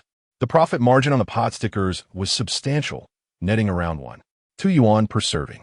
Today, he had earned an astounding 30,000 yuan. Subsequently, Su Chenyang spent a point to inquire about the weather for the following day. Name: Su Chenyang, culinary points, 2753. Master, starting at 9 a.m. tomorrow, there will be intermittent heavy rain, particularly a downpour from 5 p.m. to 7 p.m. The system, aware of Su Chenyang's commitment to deliver meals at 6 p.m., provided this timely reminder. Nonetheless, I must fulfill my promise, Su Chenyang resolved, believing it essential to honor his word. He then rode his delivery cart back to the villa. Upon returning, he recorded a video to request leave, and, after freshening up, it was already 11 p.m. Having prepared 25,000 pot stickers in one day, Su Chenyang's hands ached from the effort. Though it wasn't as labor-intensive as rolling dough, it was still no easy task. Feeling fatigued, even from scrolling through short videos, he opted to sleep instead. Unbeknownst to him, while he drifted into slumber, he unwittingly became a trending topic. At Hangzhou City University, in the girls' dormitory 306 of the finance department, even a most diligent student, Li Ningyao, had concluded her studies and lay in bed, preparing for sleep. Before drifting off, she decided to clear her mind by browsing short videos. Habitually, she checked the trending topics, curious if any intriguing news had surfaced. To her surprise, the top trending tag read, "Boss Su is a warm man." Li Ningyao's brows furrowed slightly. Was this Su, the one who set up a stall at the school gate? She suspected that the Su who had recently appeared on trending topics multiple times was indeed the same Su Chenyang. Yet wasn't he supposed to be a stoic, unyielding man? Why then was the trending title phrased this way? Feeling curious, she clicked on the trending topic to see what was happening. The first video was posted by a user named If Heaven Has Feelings. The video's content began with Su Haosen calling his girlfriend, followed by Su Chenyang offering a warm reminder. Soon, Li Ningyao observed Yang Zhuoxing and Su Chenyang discussing the standards of a sycophant. Regarding Su Chenyang's criteria for identifying sycophants, even Li Ningyao, who was often pursued by several boys, found herself momentarily at a loss for counterarguments. However, Su Chenyang's standards applied exclusively to sycophants. Li Ningyao still believed it was perfectly normal for attractive girls to have sycophants pursuing them. Of course, She agreed with Su Chenyang that girls should also treat boys well. However, she felt that, during the pursuit phase, attractive girls need not show kindness to someone who may or may not become their boyfriend. Just as she contemplated scrolling past, she noticed in the video that Yang Liuxia had requested Su Chenyang to prepare beef-filled pot stickers for her boyfriend's birthday. Su Chenyang inquired whether she had a gift prepared and subsequently agreed to help. This kind gesture left Li Ningyao somewhat astonished. Did he truly possess such a gentle side? Could it be that he was indeed a war man? Su Chenyang and Yang Liuxia, having met by chance, were willing to help fulfill her dream of celebrating a romantic birthday for her boyfriend. If Su Chenyang had a girlfriend, he would likely treat her well, too. Li Ningyao firmly believed that girls could indeed show affection towards their boyfriends. Thus, she felt that the divergence in their views on romance lay in the necessity of distinguishing between sycophants and genuine suitors before entering a relationship. After becoming a couple, there is, in truth, not much difference. Compared to Yang Zhuoxing and the others, this Mr. Su is more handsome, possesses exceptional culinary skills, and is thriving in his career, making him a promising prospect. Although his views on relationships may be somewhat stringent, such a man is unlikely to stray, and he appears to be quite a commendable individual. Upon reflection, Li Ningyao feels that Su Chenyang indeed stands out remarkably compared to the suitors vying for her attention. Thus, relinquishing those who fawn over her seems less difficult to accept. Chapter 56. The temptation of beef pot stickers having come to regard Su Chenyang favorably. Li Ningyao felt no need to maintain her stubborn facade. She decided to grant him a chance. If Su Chenyang were indeed to pursue her, she could consider distancing herself from sycophants. Moreover, after savoring Su Chenyang's pot stickers at lunch, the memory of that delectable taste lingered in her mind throughout the evening. Consequently, during dinner at the cafeteria, she found her meal utterly tasteless, devoid of any pleasure. If Rain Xian and the others called for her tomorrow, she would certainly join them to buy pot stickers. Li Ningyao felt too shy to alter her demeanor on her own. Thus she awaited an opportunity, which she anticipated would arise when Tao Yu Xuan and the others invited her. Later, as she scrolled through some videos, she stumbled upon Su Chenyang's video announcing his day off. Hello, everyone. I'm the food blogger Su Taiyang. Due to the rain tomorrow, I will take a day off as per our usual practice. Wishing you all sweet dreams and a good mood for tomorrow. See you another day. The video was merely a brief 10 seconds long. Li Ningyao noted that the comment section was flooded with thousands of remarks. Curious, she opened the comments to read. Are you out here selling snacks or on vacation? With this many days off, you're practically living a week-long holiday. Just had a day off yesterday. Now you're taking another? Is this how you practice self-care? Young people shouldn't fear rain. I wouldn't even flinch at hail. You're still young. While a day of selling can yield a decent profit, there will be many days ahead when you'll need money. You haven't even found a girlfriend yet. Do you think you can afford to rest like this every day? Reading through the barrage of critiques, Li Ningyao found the fans' observations strikingly reasonable. It was frustrating to want to support him, but discover he was taking a day off. This feeling of yearning for something yet being denied was quite irksome. After scrolling through a few more videos, she decided to retire for the night. The following morning, Su Chenyang returned to the university to seek advice from his mentor regarding his thesis. By 4:30 p.m., he arrived back at the villa. After purchasing ingredients from the system's marketplace, he began his preparations. While the dough rested, he set about making the filling, opting for a beef and celery mixture. The ratio consisted of 80 lean beef, 5 fatty beef, 10 celery, 3 shiitake mushrooms, and 2 carrots. The addition of a small quantity of mushrooms and carrots was intended to enhance the aroma and flavor. The sweetness of the carrots served to elevate the dish far more effectively than sugar ever could. Furthermore, a hint of carrot would add depth to the flavor, making this combination particularly appealing. Naturally, he also included an egg for a smoother texture. Once the filling was ready, the dough had sufficiently rested, and Su Chenyang began crafting the wrappers. As the clock struck 5, he heard the patter of rain outside the house. Rain in summer is so bothersome, he thought, recalling the criticisms on his day-off video from the previous night. He counted the days he had sold snacks versus those he had taken off, and they appeared to be evenly split, which made him feel somewhat embarrassed. He sincerely hoped for favorable weather to restore his reputation. Taking his time, he wrapped 100 pot stickers, placing 70 in the fridge for later and setting aside 30 for a couple. After preparing the dough for frying, he placed the pot stickers in a skillet. By 5:25 p.m., he divided the pot stickers into 2 containers, wrapping one in a plastic box and securing it in an additional plastic bag for protection against the rain.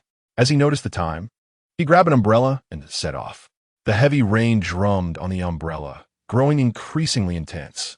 Without a car, he hailed a rideshare vehicle to the entrance of the university, arriving well in advance of the scheduled meeting.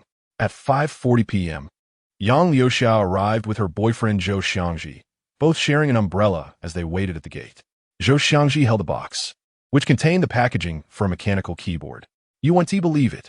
My roommates were all envious when I left the dorm," he exclaimed, unable to hide his excitement. They were practically green with jealousy. Yang Liuxia smiled gently, finding his enthusiasm a bit exaggerated. Zhou Xiangji continued to express his thrill, revealing that he had no idea his girlfriend had planned to celebrate his birthday. As they chatted, passers-by cast glances at the couple, noting the contrast between their situation and the gifts others were receiving. By 5:50 p.m., Chenyang exited the rideshare vehicle and rushed to the security post at the school gate. "Classmate, your beef pot stickers for your boyfriend have arrived," he announced, glancing at Zhou Xiangji. "You have excellent taste in partners. You found such a thoughtful girlfriend." Zhou Xiangji, feeling a mix of shyness and pride, replied, "I suppose I do have good taste. Wishing you both happiness. Let those sycophants feel envious. I won't disturb you any further." "Ah, I almost forgot the payment," Zhou Xiangji added.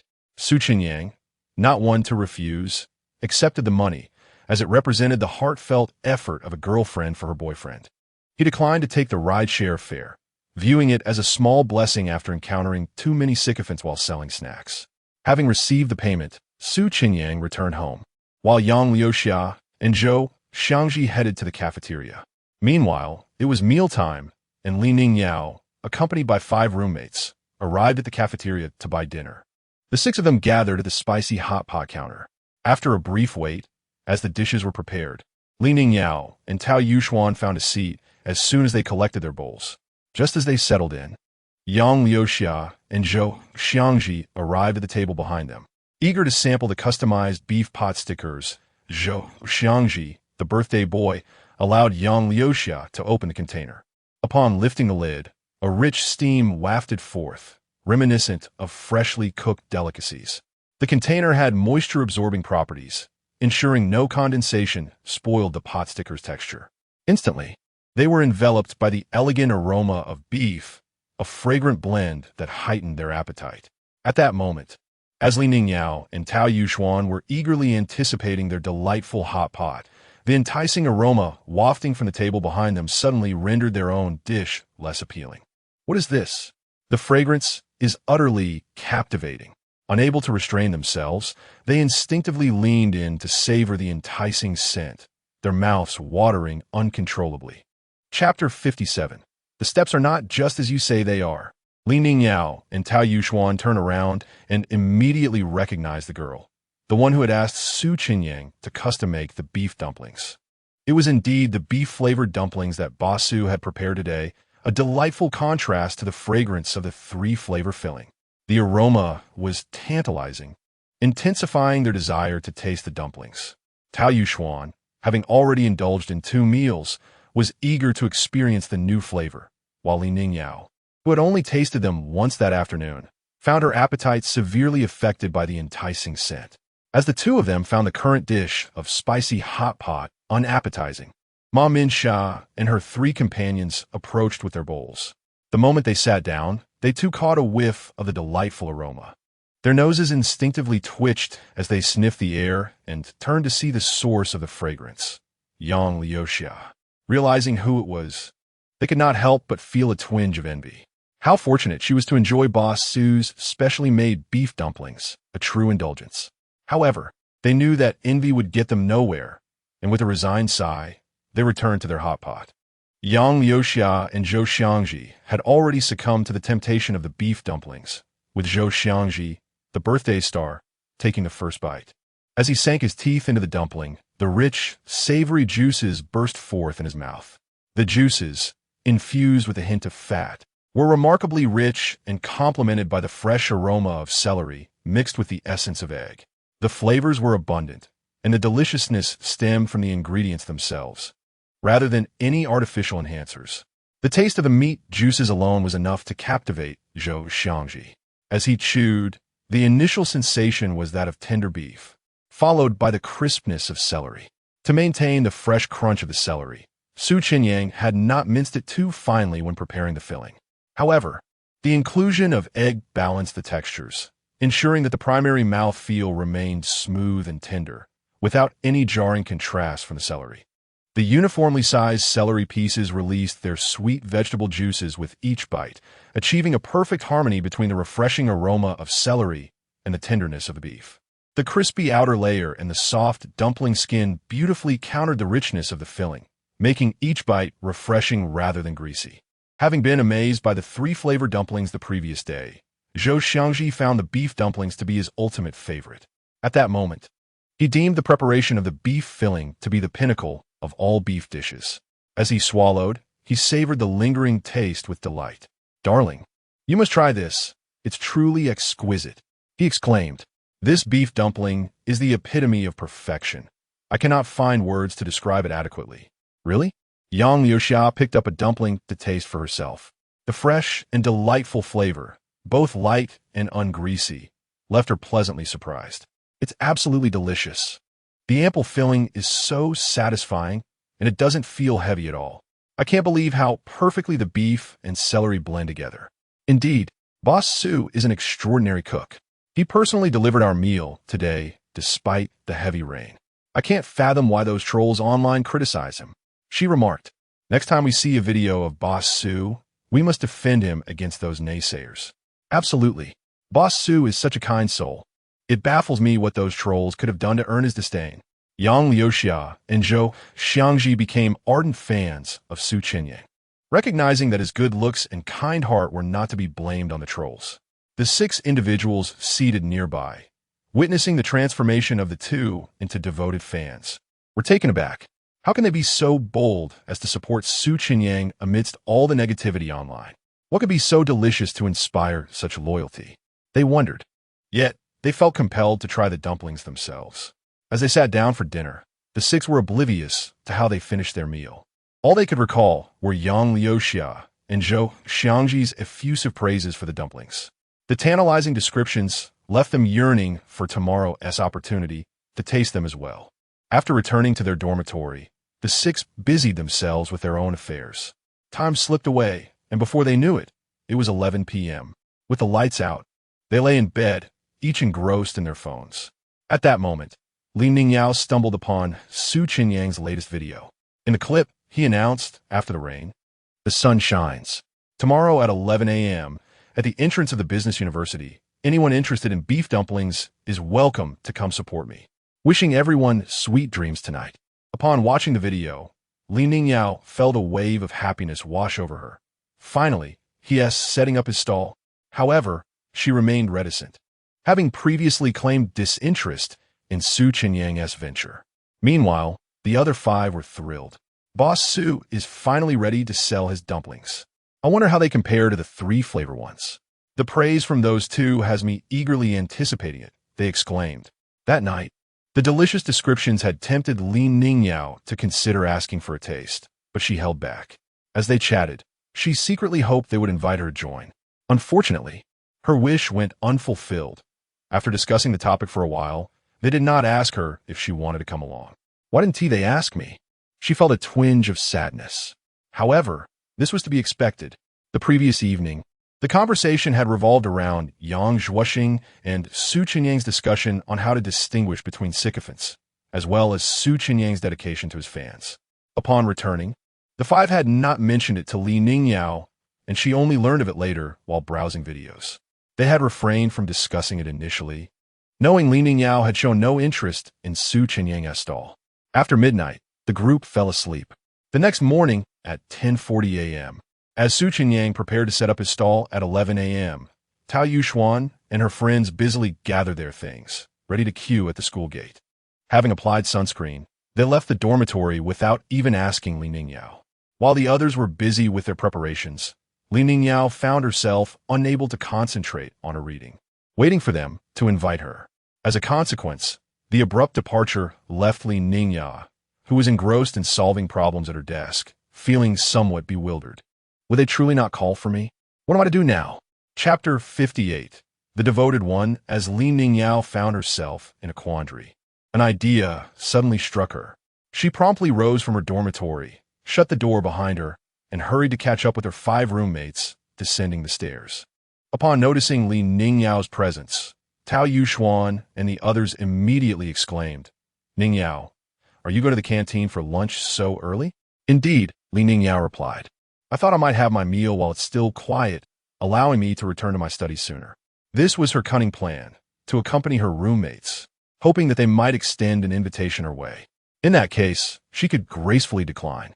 However, Li Ningyao had already mentioned her intention to finish her meal and return to her studies, and given her preparations for the upcoming graduate entrance exam, her roommates had no reason to invite her to partake in activities deemed frivolous. Soon enough, Li Ningyao arrived at the entrance of the canteen alongside her 5 companions. Tao Yuxuan turned to her and said, "We're heading to the school gate now. See you later." Caught off guard by Tao Yuxuan's unexpected farewell, Li Ningyao found herself at a loss for words. Why hadn't she invited me? The situation was not as she had anticipated. Now, with Tao Yuxuan not extending an invitation, Li Ningyao felt too embarrassed to change her stance and could only muster a stiff goodbye. "All right, see you later."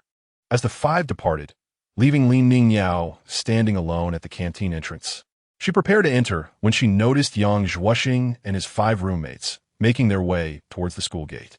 Upon catching sight of Li Ningyao, Yang Zhuoxing also noticed her. Normally, he would greet her with warmth and enthusiasm, but after Chenyang's remarks about the standards for devoted followers, he had lost heart. While Li Ningyao was undeniably beautiful, Yang Zhuoxing felt overwhelmed by the prospect of competing with numerous rivals, and, without any clear progress, he found the endeavor exhausting. Resolutely, he chose to give up. When he passed by Li Ningyao without a greeting, she was taken aback. Is this really Yang Zhuoxing's attitude towards me? The sudden indifference from someone who had always pursued her with fervor left Li Ningyao feeling unsettled. Could it be that he had taken Chenyang's words to heart and ceased his pursuit? The thought displeased her. Although she believed that if Chenyang had genuine feelings for her, she could have clearly delineated her boundaries with the other suitors. It irked her that a mere follower could dictate the terms of engagement. With a dismissive pout, she considered, not pursuing is perhaps for the best. Yang Zhuoxing's sudden coldness did not merit her indulgence, and she mentally blacklisted him. Would those who pursued her truly abandon their interest simply because of Chenyang's comments? If that were the case, it would be disheartening, for as the campus belle, she could hardly afford to lose her allure. Just as Li Ningyao wallowed in her discontent, she heard a familiar voice call out, "Ningyao." Turning, she recognized He Kai-fan, who approached her with an exuberant demeanor.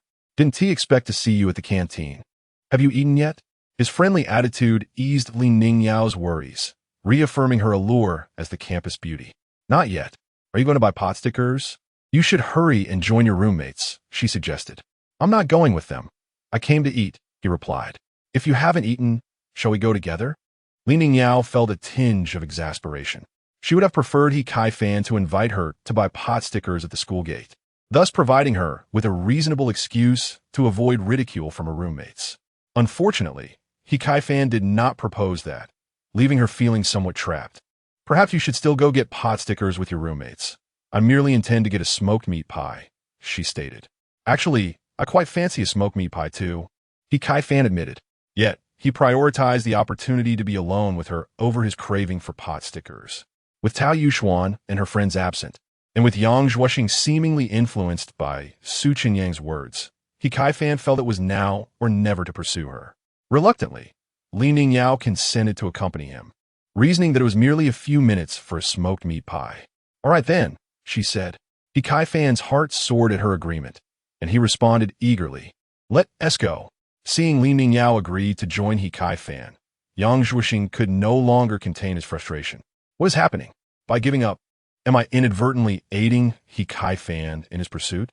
Regret washed over him as he realized that if his attitude towards Li Ningyao had changed due to Su Chenyang's remarks, and if others shared his sentiment, then he Kai Fan, the devoted one, would have the upper hand. Yang Zhuoxing had accurately deduced he Kai Fan's intentions. If all others ceased their pursuits, would he not have a greater chance?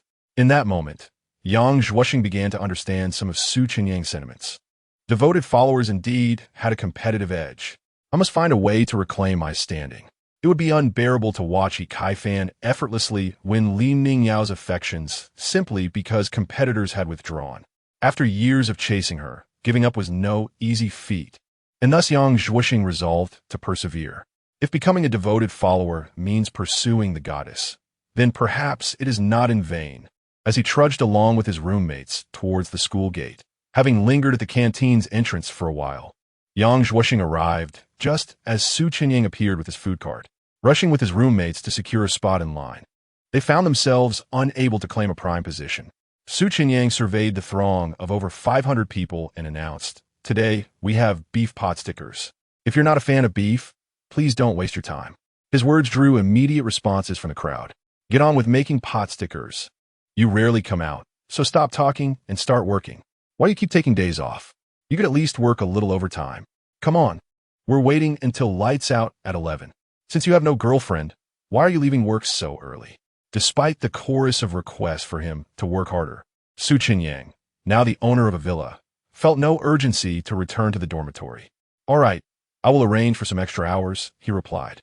The crowd brightened at his response, pleasantly surprised by his willingness to oblige. "That's the spirit, Boss Su. Focus on your career while you're single. Indeed, it is quite reasonable."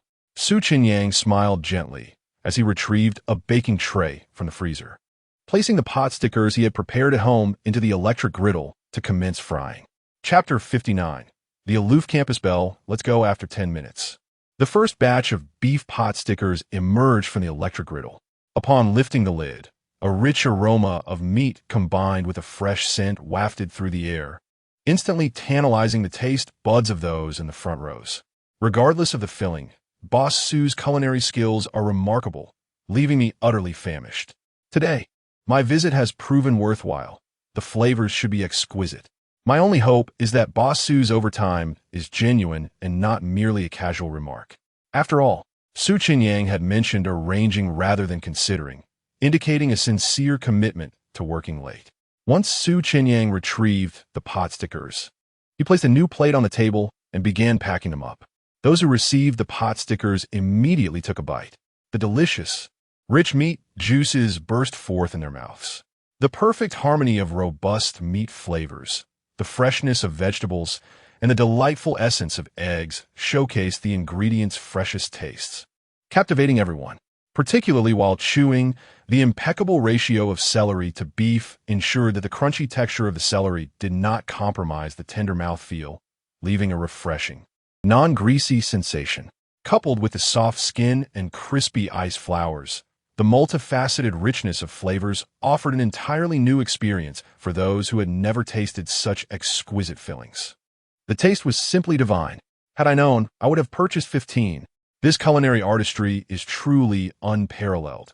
My midday excursion was not in vain. The praises from these individuals heightened the anticipation for Su Chenyang's creations among those waiting in line. The newcomers took note of the previous patrons' comments about underordering. Just the day before, many had opted for 15 pot stickers, only to discover they couldn't finish them. By afternoon, patrons adjusted their purchases to 10 or 12, depending on their appetite. Consequently, even those who had previously attended felt compelled to forget their last experience of excess, opting to buy more rather than risk inadequacy. An hour and a half later, Tao Yuxuan and her 4 companions finally acquired their pot stickers, ordering 15 in total. The rich, aromatic, and non-greasy delicacies left them feeling that they hadn't overindulged. However, after consuming 12, they found themselves nearly satiated, their stomachs protesting against further intake. Tao Yuxuan grumbled. "Those people in front led me astray, claiming it wasn't enough, and now I can't finish." Indeed, she initially thought the beef filling would be less filling, but Boss Su's generous portions proved otherwise. Reluctantly, The five could only close their food containers and return to their dormitory. At that moment, Li Ningyao was engrossed in her studies. Noticing someone entering, she turned to see the five holding their containers and inquired, "Why are you back with food containers? Was today's pot sticker not delicious?" The previous night, they had polished off their pot stickers en route, returning without any leftovers. "No, today's pot stickers are equally delightful.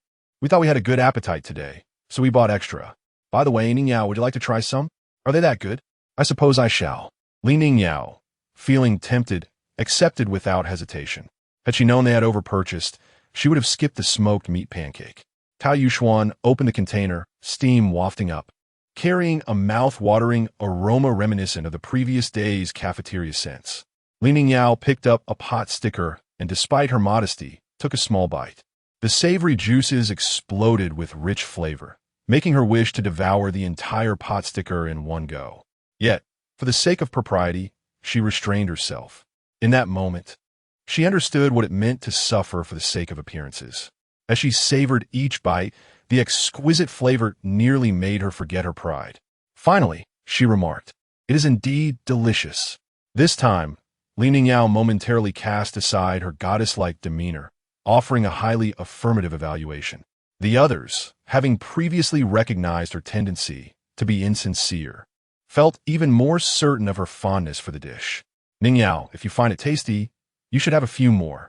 Ma Minsha and her friends placed the container closer to Li Ningyao. She laughed. "Do you think I'm a pig? There's no way I can finish that much. Just eat what you can, and we'll have a bit more. Let's finish them while they're hot. Once they cool down, the broth will evaporate, and the flavor will significantly diminish." All right then. Li Ningyao decided to indulge without further pleasantries. As she enjoyed the pot stickers, Ma Minsha said, "Ningyao, honestly, if you're worried about attracting Boss Su's attention, you could always wear a mask. That way you could join us in line." Tao Yuxuan immediately concurred, "Yes. If you wear a mask, with how busy Boss Su is, he surely won't recognize you as his type." Upon hearing this suggestion, Li Ningyao felt a surge of joy. Her friends had invited her once more. However, wearing a mask in the afternoon was certainly not an option. She found herself unconcerned about Su Chenyang, knowing she fit his type. After all, how would he know if she concealed her face? Yet, the mere fact that her roommates extended another invitation provided her with an escape route. Li Ningyao could no longer hold back. "Ah, that's a splendid idea.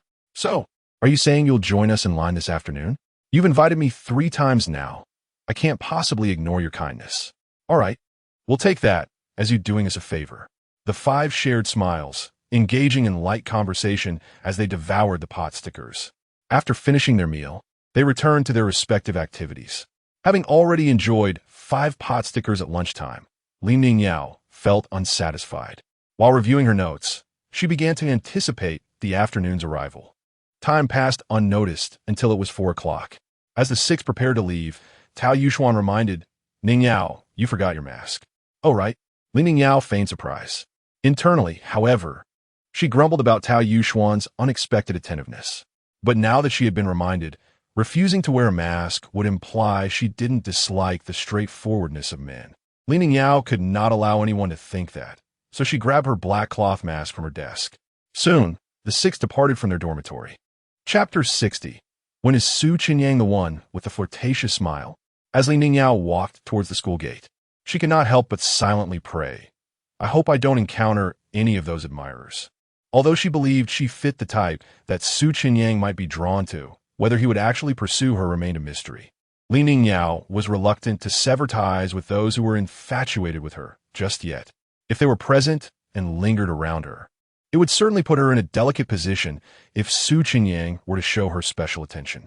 She was also unwilling to be excessively harsh on those boys in public. Before long, the 6 of them arrived at the school gate. The scene was reminiscent of the previous day, with a long line of 12 rows comprising over 500 people. The 6 friends joined the queue at the very end. Since it was Li Ningyao's first time queuing, Ma Minsha sought to comfort her. "Ningyao, don't be disheartened by the long line. In fact, Boss Su is quite efficient. We'll surely be served within 3 hours at most." "It's all right, we're here now, and I have the patience to wait," Li Ningyao responded. Just then, her voice reached the ears of a boy in the front 2 rows. He turned around, and, upon recognizing her, his eyes lit up. Ningyao, are you here for the pot stickers too? This boy was none other than Kai Fan, who had longed for pot stickers during lunch, but had refrained from coming for the sake of his goddess. Naturally, he had returned in the afternoon, not anticipating yet another encounter with her. It felt like fate.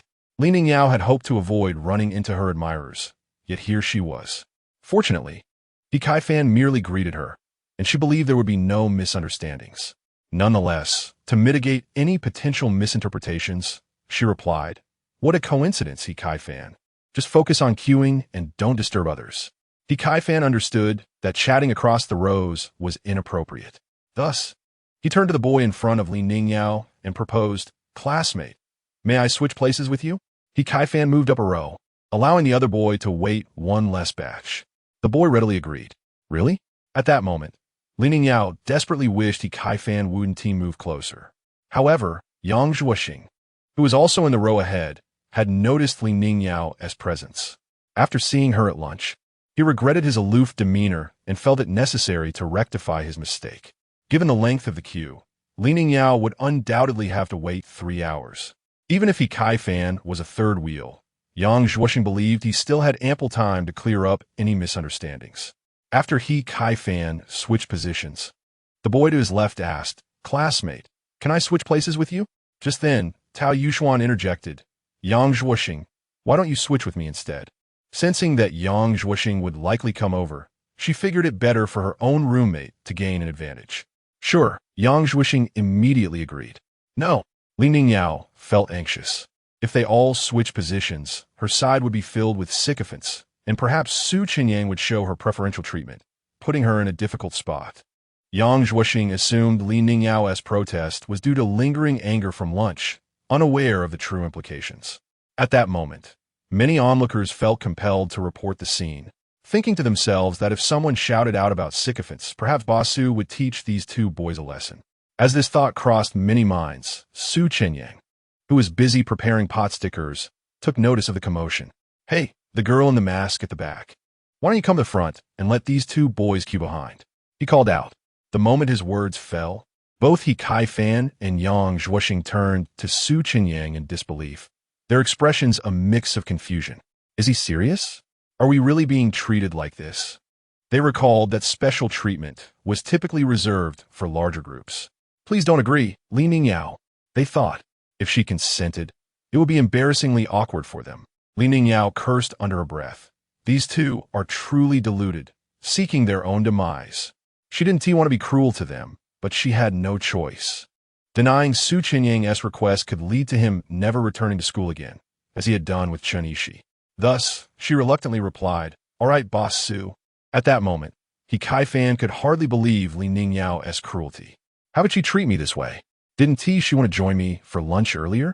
Yang Zhuoxing lamented his poor choices, realizing he was indeed a sycophant and regretting his decision to compete with Kai Fan for Li Ningyao's affection. Now, both boys found themselves utterly disregarded in Li Ningyao's eyes, embodying the saying that sycophants end up with nothing. Witnesses in the vicinity couldn't help but express sympathy for Kai Fan and Yang Zhuoxing.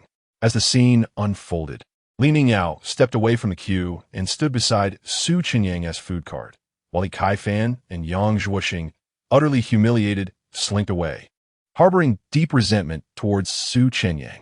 After 5 minutes, Chenyang's batch of pot stickers was ready. He handed the first serving to Li Ningyao. "Classmate, your pot stickers are ready." "Thank you," Li Ningyao replied politely, purposefully removing her mask and placing it in her pocket. She then tucked her hair behind her ears, revealing her delicate neck, allowing Chenyang to see her clearly. Li Ningyao merely intended to taste the pot stickers, making her actions seem justifiable, and she was unbothered by her roommate's potential comments. Her cool, stunning visage was undoubtedly to Chenyang's liking, prompting him to gaze at her longer. Yet, he furrowed his brow, sensing that her gestures seemed somewhat contrived, hinting at a hint of cunning. Chenyang was uncertain of his judgment, but in the sweltering summer heat, wearing a mask suggested she wished to remain unrecognized by her admirers. Given how Li Ningyao had distanced herself from the sycophants, he pondered why she would remove her mask and flirt with her hair in front of someone who favored the type of girl she appeared to be. If she wanted pot stickers, couldn't she just step back and remove her mask? Furthermore, was it truly necessary to flirt with her hair? A girl exuding her charm in front of a boy was undoubtedly unusual. This is akin to the way a young man deliberately flaunts his charm to capture a woman's attention. Chenyang was uncertain whether he was merely being narcissistic, yet he couldn't shake the feeling that he had become a target in a game of seduction. If he lacked self-control, he might end up ensnared like a hapless fish, facing a fate far worse than that of a lovesick admirer. This girl was not easily swayed. Perhaps it would be wiser to change his spot to set up stall tomorrow. Chapter 61. Equal distribution of opportunities, setting up a stall in the CBD. Li Ningyao noticed Chenyang casting glances in her direction, only to shy away shortly after. Although she was aware that Chenyang was attracted to her type, it still filled her with a sense of pride to capture the attention of such a charming and accomplished young man. Just as she contemplated greeting him and extending a friendly demeanor, she sensed numerous eyes upon her, particularly those of her roommates, who were intently observing her every move. Despite the legitimacy of removing her mask at that moment, Li Ningyao felt it prudent to refrain from initiating any interaction, as it would contradict her disdain for overtly straightforward men. Ultimately, she was content in the knowledge that she had successfully garnered Chenyang's attention. Grabbing a pot sticker, she promptly used her chopsticks to sample it, seeking to validate her decision to remove her mask as a mere appreciation for the culinary delight.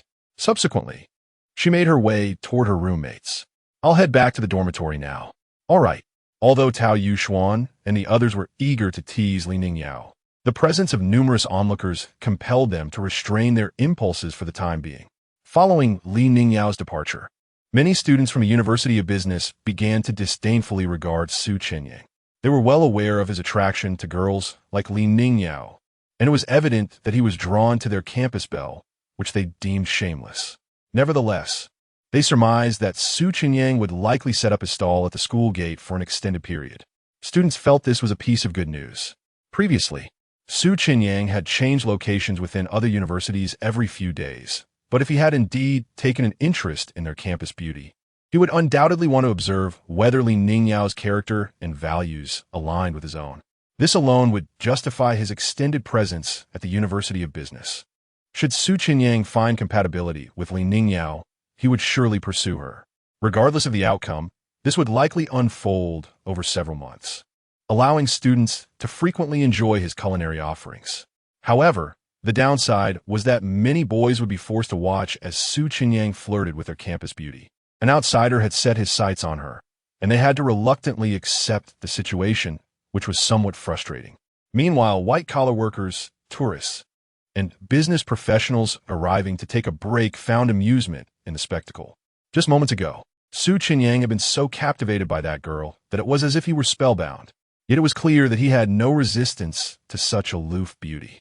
The girl was truly stunning, and they pondered whether Chenyang would succeed in his pursuit, eagerly anticipating the developments to come. Those who had come to unwind had already prepared to return for another round of snacks, eager to witness the unfolding drama. Oblivious to the thoughts of the waiting crowd, Chenyang continued his work preparing pot stickers. By 6 o'clock, during the dinner rush, the number of patrons surged, nearly reaching 1,000. The sight of such a vast crowd, tightly packed and bustling, was indeed a formidable spectacle. At 7:27 p.m., the system alerted Chenyang that supplies were running low. The system could only provide an estimate due to the fluctuating demand for pot stickers. After receiving the notification, Chenyang addressed the couple at the end of the line. "Dear couple at the back, it seems our supplies are nearly exhausted, so you need not wait any longer. Boss, it's only 7:27, and you're out of supplies already? You really need to arrange for overtime." This comment stemmed from a video clip that had circulated online earlier in the day, where Chenyang had mentioned the possibility of working overtime. Yes, I will definitely arrange for overtime as soon as possible. I apologize for the inconvenience." He added, "Additionally, could you please inform the next arrivals that we are sold out?" Of course, the young man replied readily, and Chenyang resumed his task of making pot stickers. At that moment, the other snack stall owners recognized that the upcoming hours would belong to them. The influx of customers brought joy to their hearts. They hoped the girl who had caught Su Chenyang's eye would foster a good connection with him. If Su Chenyang were to win her affection, he would surely be stationed at the school gate throughout her academic tenure. They fervently wished for his success in love, hoping she might take a more proactive approach in their budding romance. The stall owners found themselves fervently wishing for Su Chenyang's romantic success, even to the extent of hoping that Li Ningyao would take the initiative to pursue him. With a girlfriend, it was unlikely Su Chenyang would operate at the gates of other schools, which meant they could continue to enjoy delicious snacks until Li Ningyao's graduation. Time swiftly passed, and soon it was 10:40 p.m. As he finished the last batch of pot stickers, Su Chenyang tidied up and prepared to head home. He had sold 140 portions of pot stickers that day, accumulating a total of 859 points. Name: Su Chenyang. Culinary points: 5612. Su Chenyang chose not to spend his points, preferring to save them for a few more days in hopes of unlocking the rewards from a golden treasure chest at the 10,000 point mark. As he sat in the food cart on his way home, he felt a bit weary. Over the past fortnight, he had set up stalls at 3 different universities, and finding a sincere girl who fit his ideal was proving to be quite challenging. Where should he set up his stall tomorrow? Just as he pondered this dilemma, he noticed a celebratory banner hanging on the facade of a nearby shopping mall. The long holiday was just around the corner. Why not set up a stall in the CBD during the holiday? The vicinity was replete with shopping centers. Unless they were traveling to other cities, most university students would likely choose to indulge in a little retail therapy and delicious treats to reward their diligent studies. Therefore, commercial complexes would be the preferred destination. Even the most studious students, who typically refrained from outings during weekends, would likely venture out with friends during the holidays, with girls enjoying their leisure time. What was the point of Su Chenyang setting up a stall at the university gate? Even if he was confident in his culinary skills, many might hesitate to waste their holiday time standing in line. The school would likely be filled with boys, and the patrons at his stall would consist solely of them, rendering the effort unworthy.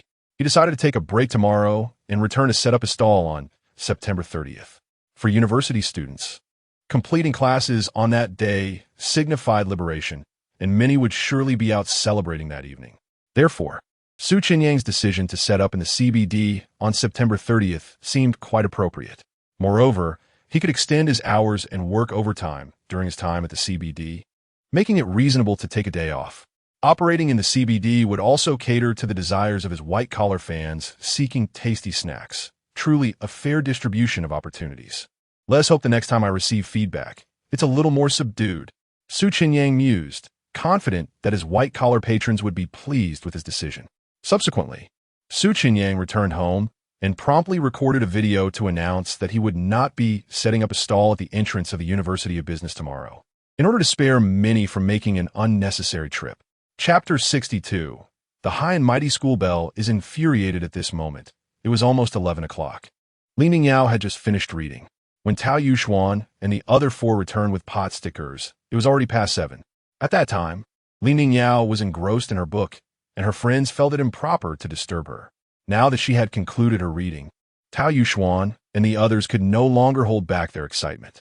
Tao Yuxuan immediately teased, "Ningyao, when you went to buy pot stickers and took off your mask." Boss Su gazed at you a few extra seconds, and a netizen captured that moment and posted it online. You wouldn't believe it. It's trending first on the local hot search list. You should check it out. Is that true? Are these netizens so bored? Li Ningyao replied, her tone laced with feigned exasperation. However, she had anticipated such a scenario, so it didn't come as a complete surprise.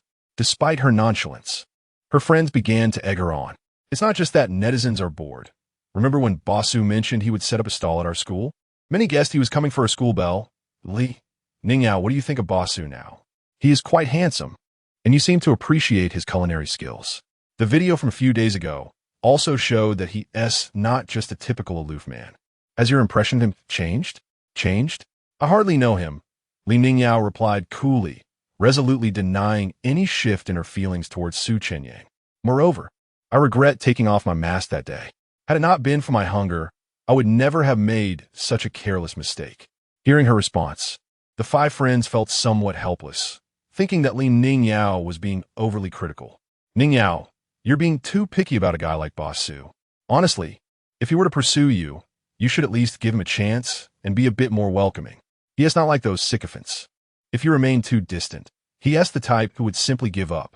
Finding someone better than him among those who pursue you might not be easy, so it's essential to cherish such a quality man. Since the six of them shared a good rapport, they sincerely advised Li Ningyao not to miss out. However, the five roommates were blissfully unaware that their concerns were unwarranted. Li Ningyao was no fool. She knew precisely how to handle a man like Su Chenyang. Nevertheless, she would never admit it aloud. What do I have to regret? I would rather he didn't pursue me, she insisted. The way she dismissed Su Chenyang evoked envy from Tao Yuxuan and the others, who felt a pang of longing. Our school belle is stunningly beautiful and confident, even turning down a guy like Boss Su. If it were me, I would be over the moon to have someone like him pursue me. Indeed, if I had someone like Boss Su chasing me, I would eagerly reciprocate. Not just reciprocate, I would be more proactive. They lamented that the men Li Ningyao scorned were the very ones they yearned for. Li Ningyao, despite her calm demeanor, felt a swell of pride within. She struggled to suppress a smile and decided it was time to change the subject. All right, I won't keep you all any longer. I'm off to take a shower. With that, she grabbed a basin and headed toward the bathroom. Just as she stepped inside, Pan Ruaming suddenly exclaimed, "Wait, what is happening? Why is Boss Su suddenly not coming to set up his stall tomorrow?" Her words immediately captured the attention of Tao Yuxuan and the other four. Even Li Ningyao, on the verge of entering the bathroom, paused in surprise. Their gazes swiftly turned to Pan Ruaming. Tao Yuxuan asked Ruaming, "Are you serious about Boss Su not coming to set up his stall? Don't joke about such things." "Yes, this isn't a funny joke," Ma Minsha added, cautioning Pan Ruaming to be mindful of her words. Not long ago, they had all been joking about Boss Su, believing he would be around for quite some time. Pan Ruaming's sudden announcement felt like a blow to their expectations. At that moment, the one who found it hardest to accept the news was undoubtedly Li Ningyao. This must be a joke, she silently hoped. If Pan Ruaming wasn't jesting, it would be catastrophic. For Su Chenyang, she had publicly dismissed the advances of two other suitors, leaving them utterly embarrassed. This could lead the other boys pursuing her to realize their position in her eyes, mere admirers, not contenders. Perhaps they might even decide to stop pursuing her altogether. Li Ningyao had, to some extent, drawn a line between Su Chenyang and those who merely fawned over her. If Su Chenyang decided not to pursue her anymore, wouldn't she be the one losing out? Pan Ruaming, who had been part of the earlier banter, wouldn't just make such a statement lightly. I'm not joking. Boss Su himself posted a video. If you don't believe me, check it out. At this, Tao Yuxuan and the others quickly grabbed their phones. Li Ningyao, who had intended to wash up, also took her phone to see if Su Chenyang's latest video corroborated Pan Ruaming's claims. She searched for Su Chenyang's account and clicked on his latest video. In it, Su Chenyang smiled at the camera. "Hello everyone, I'm your food blogger, Su Taiyang. Recently, many people have come to support me after work while I've been setting up my stall. However, the influx of customers has led to some people making fruitless trips, which I find quite disheartening. Thus, I've decided that starting the day after tomorrow, from September 30th for 8 days during the National Day holiday, I will be setting up my stall near the CBD. I haven't yet decided which CBD I will be at, but I'll post another video to inform you all once I've made up my mind. Many have complained about my stalls being at school, so this is a way to share the love. I hope everyone will have fewer complaints and more positive feedback. During my time at the CBD, I'll start setting up a bit later each day. So, please take a day off tomorrow and don't come to the university. I don't want you to make a wasted trip. Wishing everyone a joyful holiday in advance. See you on September 30th. After watching the video, Li Ningyao's mind went blank, leaving her utterly stunned. On one hand, her wish had come true. She had hoped Su Chenyang wouldn't pursue her, and now he was coming. But on the other hand, she couldn't accept this reality. Wasn't she the type of girl Su Chenyang liked? Hadn't he been captivated by her? Why had he chosen not to pursue her anymore? The video offered no explanation. Li Ningyao felt a surge of defiance. Chapter 63. Is the graduating belle no longer a belle? After watching the video, Tao Yuxuan and her companions exchanged glances realizing that Pan Ruaming was not joking. For a moment, they were at a loss for words. The silence lasted a few seconds until Tao Yuxuan broke it, questioning how fickle Su Boss could be. He clearly preferred aloof types, so why had his affections shifted? What type of girl did he truly favor? It seemed he was more capricious than they were. Wasn't Ning Yao as competent as that girl from the finance university? Why did Su Boss favor her and not Ning Yao? Even if Li Ning Yao was not attracted to Su Chenyang, the five of them felt a sense of injustice on her behalf, puzzled over where she fell short. Of course, they were mainly lamenting their own unfulfilled hopes. As they voiced their complaints, they noticed Li Ning Yao was simply standing there, engrossed in her phone. At that moment, they began to wonder if perhaps Li Ning Yao was the reason behind Su Chenyang's absence. After all, her beauty should have captivated him. There was no reason for him not to show up. Ning Yao, did you say something while buying pot stickers that might have deterred Su Boss from coming? Mom Minch's perspective quickly garnered agreement from the others. Even if the video captured Li Ning Yao removing her mask and Su Chenyang glancing at her, it did not mean all sounds were recorded. With so many people in line, the noise was quite overwhelming. Perhaps Li Ning Yao had uttered something that the video did not capture. Hearing her roommates speculate whether her words had upset Su Chenyang, Li Ning Yao felt a wave of indignation. She was merely being stubborn, not foolish. She had already taken tangible steps to distance herself from Su Chenyang and his sycophants. There was no way she would utter such words. Yet, Li Ning Yao found herself unable to reveal the full truth. At that moment, a bitter sense of helplessness washed over her, akin to swallowing broken teeth. I assure you, you are overthinking this. I only took off my mask to eat pot stickers. Why would I say anything? She explained.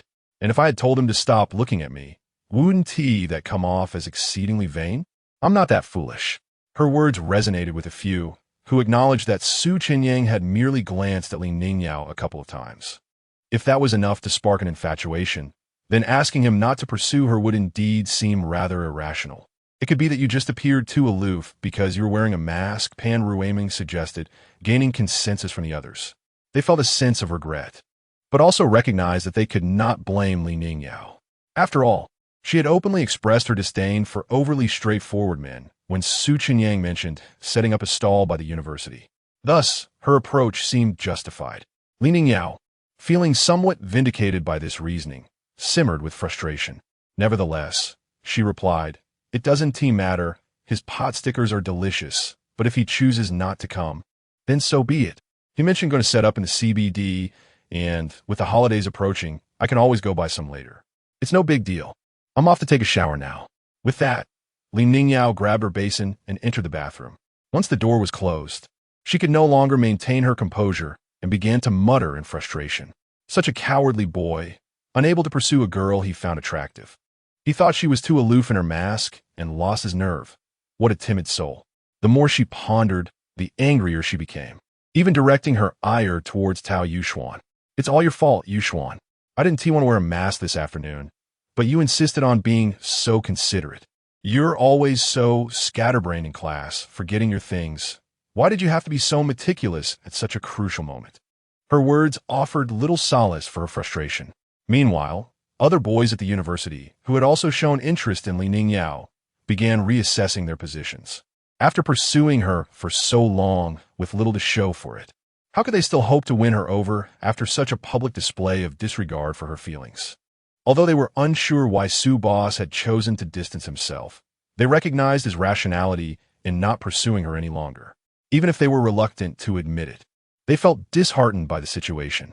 Unbeknownst to Su Chenyang, he had become an exemplar for those vying for Li Ning Yao's affection. At that moment, he lay in bed, scrolling through his phone, primarily checking the latest comments on his video. The mixed emotions he felt upon reading the new comments were palpable. Why are there so many critiques about changing my position? Wasn't it clear I found her attractive? The comments in the section were relentless, questioning his choices and motives. "Isn't that girl your type? Why switch spots? Didn't she reject the advances of the sycophants? Are you still dissatisfied? Were you really planning to work overtime? Or were you just arranging things elsewhere?" While these criticisms were manageable, the remarks from some of his white-collar fans left him exasperated. "Did you come to the CBD because all the pretty girls are out enjoying the holiday? If you're only here because of the university girls, that's rather presumptuous. Are there no high-class beauties among white-collar workers? To the graduated beauties, you're just a younger brother. If it's a romance between older and younger, the beauty must take the lead. Setting up shop in the CBD is your fate. You might as well do it full-time. The graduated beauties are definitely worth it, and there are even wealthier women. As he read these comments about the beauties, Chenyang felt a sense of helplessness. Who was it that had suggested his motives were tied to the belle? The notion that he was chasing after her was damaging to his reputation. If he were truly interested in the belle, why would he change his position upon seeing her? He scrolled through other videos that had edited together clips of him glancing at Li Ningyao. The comments made it seem as though he was fixated on her. Now, Chenyang felt trapped in a misunderstanding he could not clarify. The misinterpretation by his white-collar fans left him feeling wronged. Perhaps he deserved some form of compensation for the mental anguish. If you're to set up shop in the CBD, he might as well offer something upscale and slightly more expensive. Surely no one would mind. Price increases must be justified by corresponding value. Chenyang is not so easily swayed by the banter of these white-collar fans to raise prices indiscriminately. Moreover, it would be quite delightful if an esteemed graduate, a belle of the school, were to lend her support. Chapter 64. The Creative Bun. Chenyang had grown accustomed to being ridiculed, so after a while, he drifted into slumber, unaffected by the teasing. However, Li Ningyao found herself unable to sleep, haunted by the cost of her sacrifices, and spent the night in restless turmoil. By morning, her eyes were red and swollen. At 9 o'clock, when Li Ningyao went to the cafeteria with her roommates for breakfast, several of them noticed her disheveled state. "Ningyao, did you not sleep well last night? Your eyes look a bit red," one inquired. "Really?" Li Ningyao feigned surprise in response. "I slept quite well. Perhaps it was just the face wash that got into my eyes." This explanation seemed plausible enough, and her roommates did not press further. Upon arriving at the cafeteria, Li Ningyao hastily purchased scallion pancakes and ate treasure porridge. Just as she was surveying the room for a suitable place to sit, she spotted He Kai-fan, who had also come to the cafeteria for breakfast with his roommates. Upon seeing Li Ningyao, he merely cast her a cold glance and pretended not to notice her, his previous enthusiasm entirely absent. Sighing, Li Ningyao realized that the events of the previous night had evidently hurt He Kai-fan. She had already anticipated that neither he nor Yang Zhuoxing would pursue her any longer, so she did not dwell on it too heavily and chose a seat near a fan.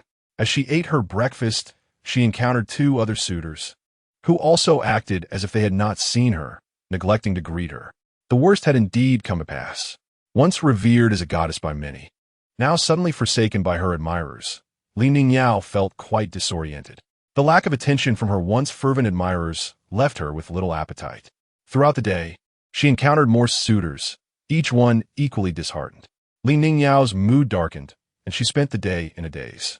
As the day slipped away, Chenyang had remained at home, enjoying a restful day and waking up at 5 o'clock. After freshening up, he opened the system's marketplace interface and selected to exchange for a bun recipe. With so many patrons frequenting his stall, it was paramount that he could produce buns in large quantities. The process of making buns was not overly complicated, and their various creative shapes could command higher prices, particularly among the office workers who were willing to pay for aesthetics. When Chenyang clicked on the bun recipe, he discovered two options: recipe formula and creative design. The latter bore a description, can achieve the creation of various high-difficulty buns. However, the creative design required additional points. Chenyang found this both amusing and frustrating. He had intended to craft some creative buns to elevate their price, only to find that the system demanded a separate exchange. The formula cost 100 points, while the creative design necessitated 200 points. Fortunately, he had enough points. Next, Chenyang inquired, "System, how many points are required to upgrade my food cart?" Currently, the owner's food cart merely requires an upgrade to the stove position, which necessitates 50 points. Additionally, considering the need for speed in steaming buns, an increase in stove power requires an extra 20 points. After a series of exchanges, Chenyang's points were reduced by 370. Name: Chenyang, culinary points, 5,242. The modifications would be completed in 3 hours. The plan for the pot stickers was saved. and the next time the owner wished to utilize it, he would only need to reactivate it for 1 point. After notifying him, the food cart parked in the garage was transported to the system space for renovation. Subsequently, Chenyang proceeded to the kitchen to purchase ingredients from the marketplace. He placed over 100 pounds of preserved vegetables into a large bucket filled with cold water to soak. This time, he chose a meat filling primarily composed of preserved vegetables and pork. The reason for selecting a meat-vegetable filling was that if only meat were used, the filling would shrink into a lump upon steaming, rendering the buns less substantial. As Chenyang aimed to create uniquely shaped buns, a meat-vegetable filling was essential to support their form. He then began kneading the dough, dissolving an appropriate amount of yeast in cold water. He added a touch of sugar to aid in fermentation. Given the summer heat, the temperature was already suitable for the yeast, eliminating the need for warm water. Once the yeast was dissolved, he poured it into the flour and commenced kneading. During the process, he incorporated some lard. After forming the dough into a ball, he covered it with plastic wrap to allow it to rise. Knowing 1 bucket of dough would not suffice, he continued kneading a second bucket. After half an hour, he had kneaded 3 large buckets of dough. However, this was still insufficient, as he needed to create colored dough for the uniquely shaped buns. Consequently, he prepared dough in various colors, including black rice flour, millet flour, and purple rice flour. Once finished, the preserved vegetables had soaked sufficiently. After several thorough washes, he processed the preserved vegetables, pork, and a suitable amount of scallion and ginger water in batches until finely minced. The preserved vegetable and pork filling amounted to 8 large buckets. Looking at the filling before him, Chenyang sighed. "This is going to wear me out." He needed to cook the preserved vegetable and pork filling to at least 80 doneness. Cooking it thoroughly allowed the flavors to meld beautifully, resulting in a more delightful taste. By achieving 80 doneness, the steaming time could be minimized, ensuring optimal flavor. Chenyang prepared a large pot and poured in a bucket of the preserved vegetable filling, using a large spatula to stir-fry it. Unbeknownst to him, time flew, and it was already 9 o'clock. At the University of Commerce, Chenyang and her roommates were enjoying breakfast. While eating and scrolling through their phones, the 6 of them stumbled upon a video posted by Chenyang. In the video, he cheerfully exclaimed, "Hello everyone, I am your food blogger, Chenyang. The weather is splendid today. I hope you can savor the delights of food while enjoying the beautiful scenery. Today, I will set up my stall by the banks of the shallow pond, away from the residential area, as that spot allows for a 24-hour stall. As promised, I will start selling at 11 o'clock and wrap up by 12, which should be quite generous, right? I welcome you all to come and support me." As the video concluded, Chenyang couldn't help but scoff. Oh, he still has the time to set up a stall. Without hesitation, she chose to block Chenyang. At that moment, Tao Yuxuan suggested, "Since we have nothing else to do, why don't we go join the fun at 11? "Sure." Ma Minsha and the others readily agreed.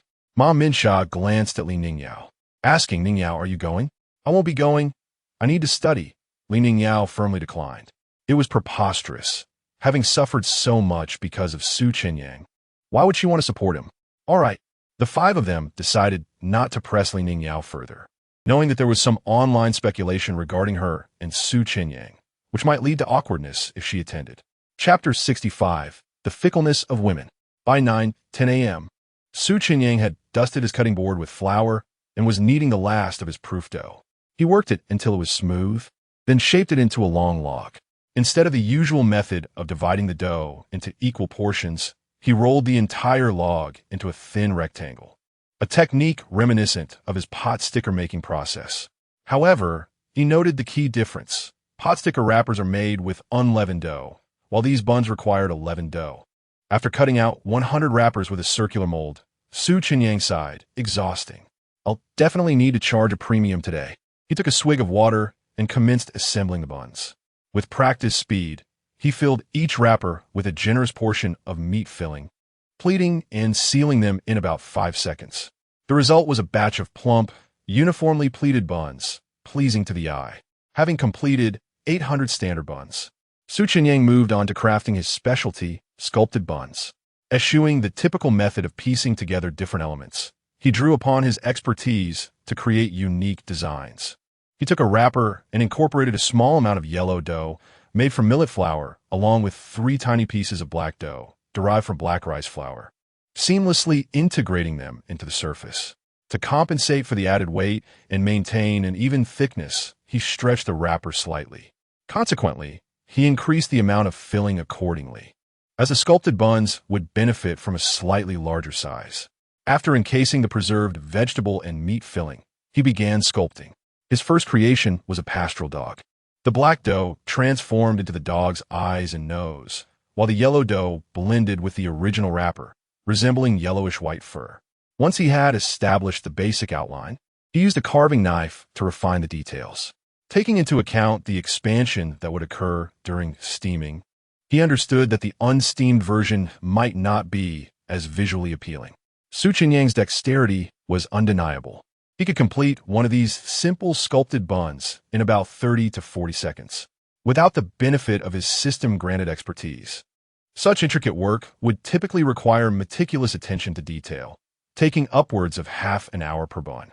After an hour and a half of bun making, at 10:40 a.m., Chenyang set off on his food cart. Chenyang River was a short distance from his apartment complex. 10 minutes later, Chenyang arrived. The waterfront was teeming with people enjoying the scenery and taking photos. He knew better than to assume that everyone at Chenyang River was there for him. However, those who had come specifically for his buns were undoubtedly delighted to see his cart. "Sue is here. Stop taking photos," someone exclaimed, inadvertently alerting others to his arrival. A crowd of hundreds converged on Chenyang's stall, forming an orderly queue. In the front row, Chenyang was surprised to see his neighbor, Zhou Yulin, dressed in a black V-neck dress with a bow. She was accompanied by her close friend, Sun Meichin. "Yulin, what brings you here?" Chenyang greeted with a smile. "Aren't you busy with work before the holiday tomorrow?" "My company is in the adjacent fortune building," she explained. "We decided to come over for an early lunch." "I see." As the area was near the CBD, Chenyang was not surprised. He excused himself to retrieve 2 large steamer trays of buns from his cart's refrigerator. Each tray, measuring a meter long and 60 centimeters wide, held 120 buns, spaced to allow for even cooking. The trays contained 2 distinct varieties, the standard round buns and the sculpted pastoral dog buns, their yellowish-white hues intended to mimic the dog's fur. The black dough accents, however, gave them a somewhat awkward appearance, with squinting eyes and small noses. Many onlookers grimaced, deeming them unattractive. Noticing their expressions, Chenyang explained, "Don't judge the pastoral dog buns just yet. They'll transform into adorable, cartoonish versions once they're steamed. The regular buns are priced at 10 yuan each. 3 should suffice for a woman and 4 for a man. A maximum of 4 per person. The cartoon dog buns are 20 yuan apiece." Despite his assurances, few seemed convinced, and the dog buns remained largely unappreciated. "I'm being doubted," Chenyang lamented. Confident in his skills, he decided to let the finished product speak for itself. He poured water into his 2 steamers, placed the trays inside, and turned on the heat. While the buns were steaming, he continued to prepare more wrappers and filling. 20 minutes later, the first batch was ready. Chenyang, wearing heat-resistant gloves, removed the trays and placed 2 more filled with regular buns. As the sculpted buns were more expensive, he reasoned that they would appeal more to the high-income white-collar workers, while the regular buns were better suited for the predominantly student crowd. With the next batch steaming, he removed the lids from the first trays. The aroma, having been locked in during cooking, was not immediately apparent. However, as the steam dissipated, the queuing customers could finally see the buns in their fully cooked glory. The regular buns had expanded, becoming even rounder. But it was the pastoral dog buns that had truly undergone a transformation. The steaming process had given them a 3-dimensional form, with even the smallest ears perked up. The previously off-putting squinting eyes now appeared bright and lively, and the small noses were now rounded and prominent. Especially the eyes. The obsidian irises, enlarged by the steaming process, possess a small ring of white, reminiscent of anime character designs. The indigenous canines all wear a perpetual smile, lending them a mischievous air. The intermingling shades of light yellow and white in their coats appear remarkably authentic, with precise color modulation. The overall design is evocative of a quintessential chibi indigenous dog. Furthermore, the Mantu buns of indigenous canines come in diverse poses, some seated, others prone, all of which are exquisitely captivating and endearing. Utterly delightful. I was instantly smitten. The modeling and design prowess of proprietor Sue is truly exceptional. Never before have I witnessed manta buns crafted in such a manner. These 20 yuan are an absolute steal. Many of the female patrons in the queue were immediately captivated. Any prior reservations were instantly dispelled, replaced by a singular impulse to acquire them without delay. Chapter 66. Why can you all be so pretentious, being university students? Su Chenyang noticed a change in the expressions of the girls in line, which brought him great joy. He promptly asked the woman at the front of the line, a professional in the workforce, "Sister, which type of bun would you like?" "I would like 3 buns in the shape of a terrier, each with a different design." She replied. "Very well." Su Chenyang responded enthusiastically, quickly grabbing 3 containers to separate the buns. Mindful that the professional had spent a considerable amount on them and would likely wish to photograph them for social media. After she left, the next girl in line echoed, "I would like 3 buns in the shape of a terrier as well." "Certainly," Su Chenyang replied, his spirits lifted. Typically, when selling at the university's entrance, the average transaction would not exceed 30 yuan. However, now that they were in the vicinity of the CBD, the average transaction had surged to 60 yuan, which was quite gratifying. Next in line was a 19-year-old university student named Fong Siwen. She immediately stated, "Boss, I want 3 buns shaped like puppies." Su Chenyang was aware that young women often favored adorable items. However, considering the limited living expenses of university students, he felt that students should not prioritize the aesthetics of their buns. "Classmate, all the buns taste the same. There's no need to pursue the visually appealing. I suggest that we ordinary university students opt for the standard buns," he advised. Fong Siwen recognized Su Chenyang's good intentions, but believed that she could indulge in some reasonable luxuries. "No worries, Boss Su. I recently received a scholarship of 10,000 yuan, so a few buns are no problem at all," she declared. A scholarship of 10,000 yuan indicated a national scholarship, which had recently been increased from 8,000. "All right," Su Chenyang acknowledged, feeling that with such a generous scholarship, he need not say more as he prepared 3 buns for Fong Siwen. Then, it was the turn of her roommate, who, without waiting for Su Chenyang to speak, announced, "Boss, I also received a 6,000 yuan school scholarship, so I'll have 3 buns shaped like terriers." "Understood." Su Chenyang nodded. Upon hearing these 2 girls, the subsequent 2 in line felt somewhat embarrassed. Yet, despite lacking scholarships, they still wished to purchase a terrier-shaped bun for a photo op, opting for 1 decorative bun and 2 standard ones.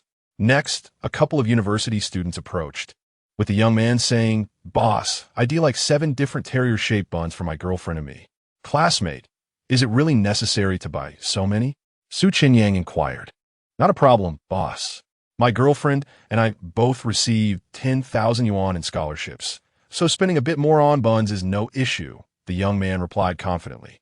"Oh," Su Chenyang thought to himself, realizing that among the university students supporting his stall, there were some hidden talents, many of whom were high achievers with national scholarships. He packaged 7 buns for the couple.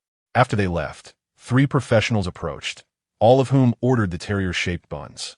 Soon after, another couple of university students appeared, with a young man saying, "Boss, we want 7 terrier buns." Once again, Su Chenyang cautioned, "As university students, I genuinely do not recommend purchasing such expensive buns.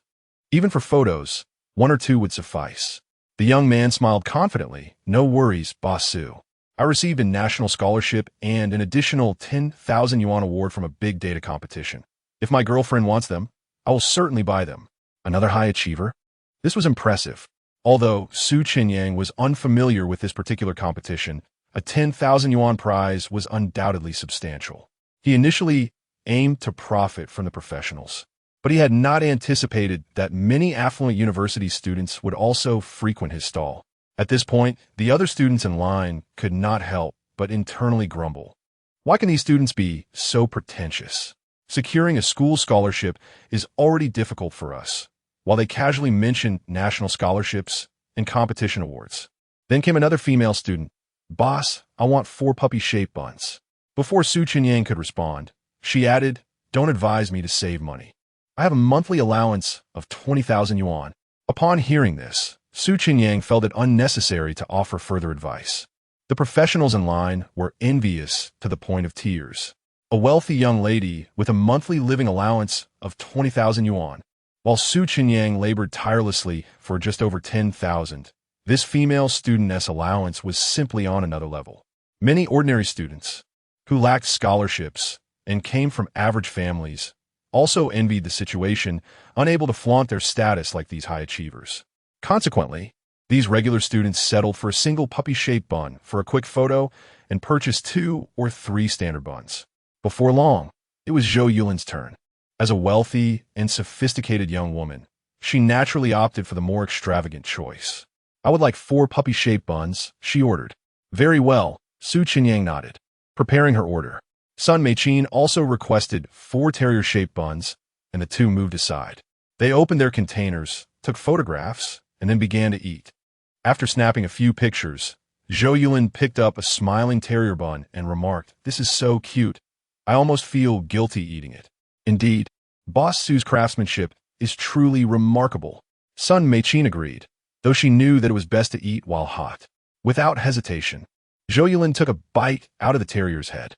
She expected that the unique design would mean only a small portion contained filling, but with the first bite, the rich, savory broth burst forth, invigorating her senses. The savory flavor was derived from the salted vegetable that had absorbed the essence during its curing process. Distinct from the ordinary salty flavor, it was slightly more intense than usual, but not overwhelmingly salty. The saltiness melded beautifully with the aromatic vegetable, creating a delightful fragrance that harmonized with the succulent juices of the pork belly, resulting in a perfect balance. Moreover, since the pork and vegetable filling had been pre-cooked, much of the excess grease had been removed. The juices were rich yet not greasy, making it utterly impeccable. Zhou Yulin savored each bite, relishing the tender texture of the meat and the softness of the vegetable. The more she chewed, the more the unique aroma of the vegetable enveloped her senses, offering an exquisite experience for those who enjoyed it. Additionally, it was noteworthy that the bun's dough was uniformly thin, measuring just 3 millimeters, ensuring that the first bite did not result in a thick edge that would overshadow the filling, which often leaves a bland taste. Zhou Yulin glanced down at the bun she had taken a bite from and realized that the terrier-shaped bun was not assembled from pieces, but rather shaped from a single piece, filled generously with meat. Su Xiaoti's culinary skills were indeed exceptional. As soon as she voiced her admiration, Sun Meichin chimed in, "Absolutely. The dough for such a uniquely shaped bun has achieved a perfect balance of thinness and ample filling. Moreover, the flavor of the preserved vegetable and pork filling is nearly sublime. As one savors the delicate dumpling skin alongside the savory filling, the dough absorbs the broth, rendering it less greasy and utterly delightful. It is not only visually appealing, but also delectable and affordable, priced at merely 20 yuan, surpassing those upscale restaurants. Indeed, the price set by Chenyang may not be inexpensive at this stall, yet when compared to high-end dining establishments, it feels almost like a gift." Subsequently, the two indulged in their dumplings joyfully while editing photos on WeChat, sharing their culinary experience in a post on the social media platform frequented by affluent individuals. Chapter 67. Which boy can resist such allure? Chenyang had 2 steamers for steaming buns, with a total of 240 buns. Some customers purchased 3, while others opted for 4, indicating that he could satisfy the appetites of around 60 to 70 people at once. However, when it was the turn of the 48th person, the special pastoral dog buns were already sold out. Thus, the girl in line called out to those behind her, "Sisters, you go ahead and buy. I will wait for the next batch of the pastoral dog buns." Naturally, the girl behind was displeased and, separating from her friends, turned to the couple behind her, saying, "You can go ahead." The couple, however, did not need such courtesy and replied to the 3 girls behind them, "You go ahead. My girlfriend and I will wait for the pastoral dog buns." No, I want to wait for the pastoral dog buns too. Let them go first." One after another, they insisted on waiting. Seeing their unwavering determination to purchase the pastoral dog buns, Chenyang could only remind them, "Everyone, please do not feel compelled to wait for the pastoral dog buns. I still have 2 steamers of regular buns." Furthermore, these creative buns take longer to prepare than the regular ones. If I were to make only creative buns, I wouldn't be able to produce many throughout the day. As soon as he finished speaking, a girl chimed in, Boss, aren't you still making buns? Why not rush and make the creative buns? This suggestion immediately garnered agreement from the girls in line. Exactly. You should focus on the creative buns. There will still be demand for your regular buns. Let them go first. We're not in a hurry. However, Chenyang sensed that allowing those behind to go first might lead to chaos. He proposed, how about this? Not everyone is buying only the creative buns. Why not purchase a few regular buns to tide you over? This suggestion resonated with those at the front of the line. All right, I'll take 2 regular buns. I'll just have one. Since Chenyang mentioned that 3 buns would suffice for a girl, purchasing 1 or 2 regular buns was adequate. The boys, having little interest in the puppy-shaped buns, were perfectly fine with regular buns.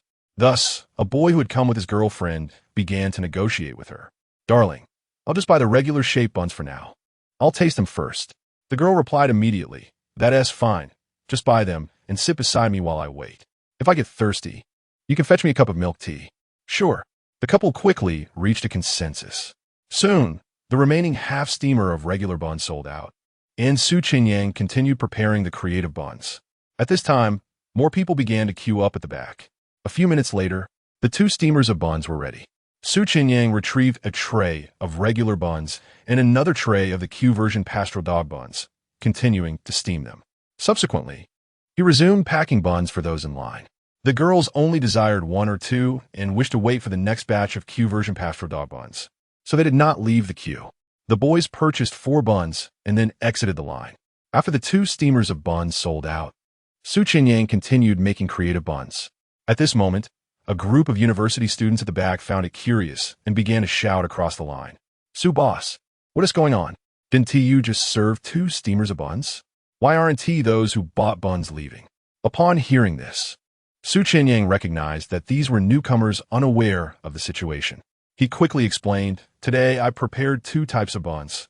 One is the regular round buns, and the other is the creatively shaped buns. Each person is limited to 4. Those at the front haven't received their creative buns yet, so they must continue to wait. Once the creative buns are ready, they will leave. As soon as he finished, a girl in line asked, Boss, what are these creative buns? Can we take a look? These, Chenyang said, raising a Q-version cat bun for the others to see, are the Q-version cat buns. They might not look appealing now since they haven't been steamed. Once they're steamed, the dough will puff up, making them look delightful. There are also Q-version pastoral dog buns in the pot. The girl expressed skepticism. Will they really look good after steaming? Absolutely. The first batch of pastoral dog creative buns was initially criticized, but now they're being snatched up. However, the Q-version buns would be priced higher than the regular ones, with the ordinary priced at 10 yuan each and the Q-version at 20 yuan. Upon hearing the price double, the boy who had come with his girlfriend felt quite helpless. Boss has truly grasped the female mindset. Make it look a bit nicer, and the price doubles. My living expenses are already tight. 20 yuan for a bun is unbearable. Fortunately, Chenyang's pricing wasn't excessively outrageous, so the boys did not resort to cursing. At that moment, another girl called out from the back, curiously asking, Boss, do you have any other creative buns apart from the puppy and kitty shapes? Today, I've only made the kitty and puppy shapes for the girls. After all, creative buns take more time to prepare, and I can't make too many different shapes. As soon as he finished speaking, a boy at the front of the line, planning to buy 7 Q-version buns for his girlfriend, asked, Did you make creative buns specifically for boys? Indeed, I made buns shaped like 5th-generation fighter jets for boys. I believe many will like them. Chenyang retrieved another tray of buns from the freezer and held one up for display. The boys in line suddenly widened their eyes. The kitty and puppy-shaped buns did not pique their interest, but the fighter jet-shaped buns were undeniably captivating. This was the bun of their dreams. If they were concerned about the price of the kitty and puppy-shaped buns being too high to bear, they suddenly felt that perhaps it wasn't so unbearable after all. The university students' shoulders could still withstand the weight. At that moment, the boy who had previously purchased 4 regular buns and exited the line felt dissatisfied. Initially, he was quite pleased with the deliciousness of his buns, savoring them with delight. However, upon seeing the fighter jet buns. He suddenly felt that the regular buns in his hand were lacking in appeal, even if the taste was the same. Comparing the ordinary buns to the fighter jet-shaped buns was akin to comparing an ordinary person to a goddess. "So boss, why didn't you reveal the fighter jet-shaped buns earlier? Why hide such good things?" The boys who had already bought regular buns grumbled, making those still in line feel fortunate for staying put. What a delightful treat. Which boy could resist such a temptation? Thankfully, they hadn't left the line earlier. Otherwise, they would have missed out significantly. Finally, Sue Boss had done something satisfactory. These boys began to eagerly anticipate sharing photos of the fighter jet buns on social media, imagining how envious their peers would be. Chapter 68. Why must men complicate matters for each other? Faced with the disgruntled comments from a fellow student devouring his buns, Chenyang felt a sense of helplessness. He remarked, "The primary issue lies in the complexity of crafting these aircraft-shaped buns, which is why they are priced higher than the simpler cat and dog designs, 30 yuan each. They cannot be preserved for long. One must consume them shortly after capturing a photograph. I believe it is unnecessary for university students to spend such exorbitant amounts." His statement immediately drew dissent from a male student in the queue. "Sue, your perspective is misguided. While it may seem that those white-collar workers have their own incomes, the housing prices in Hangzhou are exorbitant. If they wish to establish their lives here, they must save to purchase property. Lacking a home, they have to rent, and if they have girlfriends, they incur dating expenses as well. Where would they find the leisure funds for such luxuries? As university students, we face comparatively fewer pressures. I could simply refrain from in-game purchases, you know? So please, do not underestimate our financial capabilities. Next time, consider us, the university students." The clarity of his reasoning resonated with other male students. "This brother speaks truth, Sue. Do not devise ways to siphon off the funds of those white-collar workers. They have their struggles, and if you deplete their meager savings, do you think that's fair? It's been said online that men's expenditures pale in comparison to that of dogs, which aptly describes these white-collar youths. For someone like me, having received a 10,000 yuan scholarship and bearing no life burdens, what harm is there in treating myself to some food? You, being a university student yourself, should prioritize us next time, considering the financial plight of those youths. They truly have it tough." Upon hearing this, the girls in line couldn't help but chuckle. It seemed that men had little resistance to such appeals. Why must men complicate matters for one another? As it was still before noon and not yet the end of work hours, the queue of white-collar workers purchasing buns was sparse. In the face of the university students' chatter, the workers found themselves without an advocate.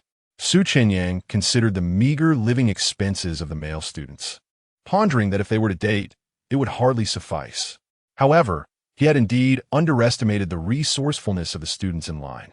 "All right, I shall certainly take you into account next time," he conceded. "Let the next batch include the aircraft-shaped buns." "Very well," he nodded. At that moment, one of the boys already enjoying his buns inquired, "Sue, what do we do now that we've secured our buns?" "You have already purchased 4 buns, which meets your limit. You cannot buy more," Chenyang replied, a statement that, while accurate, left the boys feeling aggrieved. "Sue, we were unaware and ended up buying these ordinary buns. Had we known, we surely would not have purchased 4. Leaving room for one more," they protested. "Ignorance should absolve us. Can we not return to the line for an additional purchase?" In their eagerness to acquire the aircraft-shaped buns, the boys set aside their pride, hoping Chenyang would show leniency. Sue found himself in a quandary. That seems rather unreasonable. Besides, did you not come with your girlfriends? Typically, a girl can suffice with 3 buns, and since each of you is allowed 4, why not have your girlfriend purchase one for you? "Fine, that works," the boys conceded, moving on from their insistence. At that juncture, Chenyang surveyed the queue and noted it had swelled to over 600 individuals. He still had some creative buns in stock, yet if every person in line desired one, he would need to prepare an additional 400. Each creative bun took 30 to 40 seconds to make, while the aircraft-shaped buns required over a minute each. Thus, merely for the creative buns, Sue would find himself occupied for 5 to 6 hours, not to mention the necessity of producing more ordinary buns to satisfy their appetites. "Today, the demand for creative buns exceeds my expectations," he announced to the crowd. We will have to limit sales to those currently in line.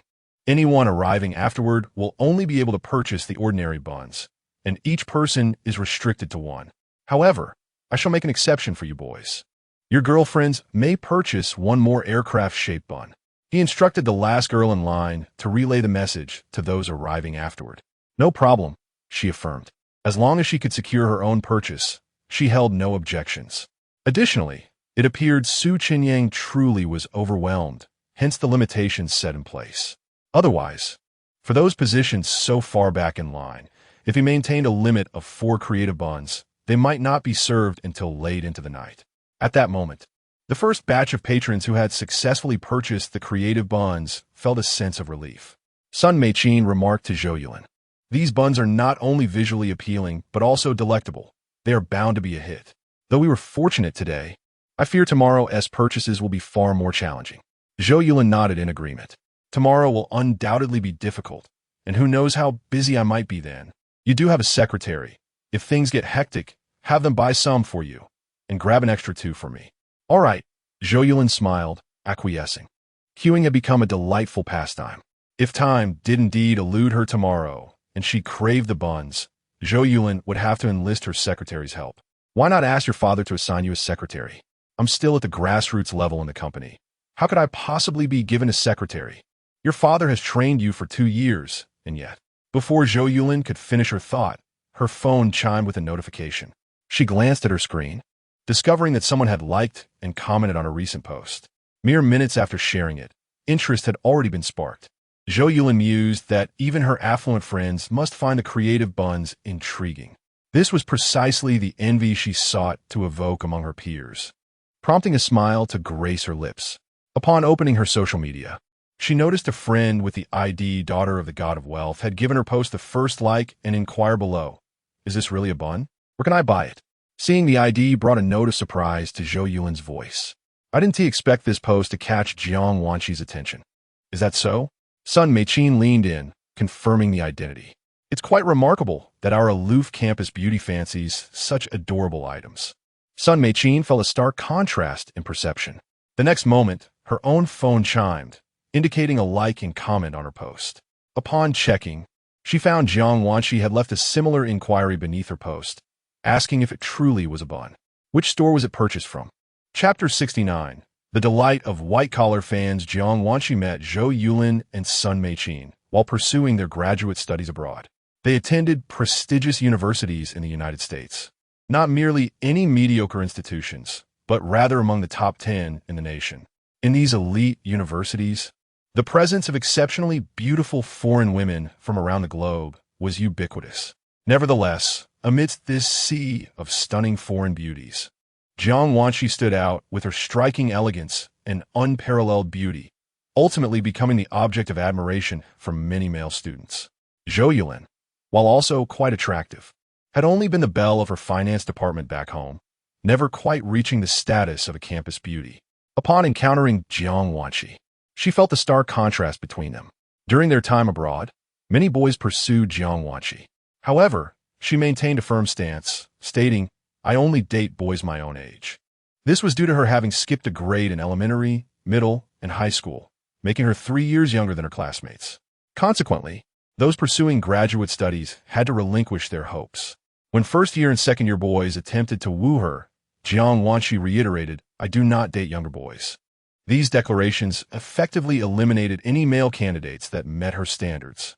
Many boys lamented their past academic shortcomings, wishing they could have accelerated their education. Yet they could not bring themselves to blame Jiang Wanqi for her high expectations. During their time studying abroad, Zhou Yulin, Sun Meichin, and Jiang Wanqi formed a strong bond, supporting each other in the unfamiliar environment. However, as Jiang Wanqi hailed from Shanghai, it was not easy for them to gather casually. Upon seeing the pictures of the adorable dog-shaped buns posted by her friends, Jiang Wanqi felt compelled to reach out. While enjoying a bun, Zhou Yulin texted Jiang Wanqi, "Are you in Shanghai? Asking me where to buy them is futile." A minute later, Jiang Wanqi replied, "I have a business trip to Hangzhou tomorrow and will be there for the long holiday. Is it convenient for me to stay at your place?" Zhou Yulin responded affirmatively. Curiosity piqued, Jiang Wanqi inquired about the dog-shaped bun, wondering if it was indeed as realistic as it appeared. Zhou Yulin, anticipating that Jiang Wanxi might not be able to take a video call, snapped a picture of the last bun and sent it to her. Jiang Wanxi marveled at the craftsmanship of the bun, expressing her eagerness to try it when she arrived. Sun Meiqin, witnessing Jiang Wanxi's enthusiastic responses, chuckled at the unexpected display of eagerness from their usually composed friend. Zhou Yulin continued the conversation, confirming their plans to meet the following evening. After concluding their chat, Sun Meiqin playfully asked Zhou Yulin whether she would arrange for someone to queue for the buns or take Jiang Wanxi herself. Zhou Yulin contemplated the appropriateness of bringing Jiang Wanxi along, given her rare visit to Hangzhou. They agreed that if Jiang Wanxi was willing to wait in line, they would take her. If not, they would send someone on her behalf. As they discussed their plans, notifications chimed on their phones, revealing messages from their affluent friends inquiring about the location of the delightful buns. Zhou Yulin and Sun Meiqin exchanged glances of satisfaction, reveling in the attention their culinary discovery garnered. Meanwhile, in the kitchen, Chenyang had just finished preparing an array of whimsical buns, including the Q-version dog-shaped buns. When the steamer lid was lifted, the delightful sight left everyone awestruck. The charming designs of the buns captivated onlookers, leaving them wishing they had arrived earlier. The boys, equally mesmerized by the fighter jet-shaped buns, could hardly contain their excitement. The meticulously crafted buns, with their silver-gray exteriors and intricate detailing, appeared almost like models rather than food. The sight of such artistry left them enchanted, compelling them to part with their money without hesitation. Chenyang had, at last, succeeded in winning the admiration of his fans, knowing full well that these uniquely crafted buns would be irresistible to the crowd. Chapter 70. Today's university students are quite arrogant. As the white-collar enthusiasts expressed their satisfaction with the snacks of the day, they hurriedly formed a queue at the back. Just as they settled in, a girl, who had earlier greeted Chenyang, announced, "Dear friends, Su Boss has just informed us that the creative buns for today are sold out. Those at the back can only purchase the regular buns. If you're looking for the creative ones, there's no need to wait in line." "What? We can't buy the creative buns anymore?" The previously jubilant white-collar fans erupted in dismay. They immediately called out to Chenyang, "Su Boss, does this mean we newcomers can't purchase those stylish creative buns?"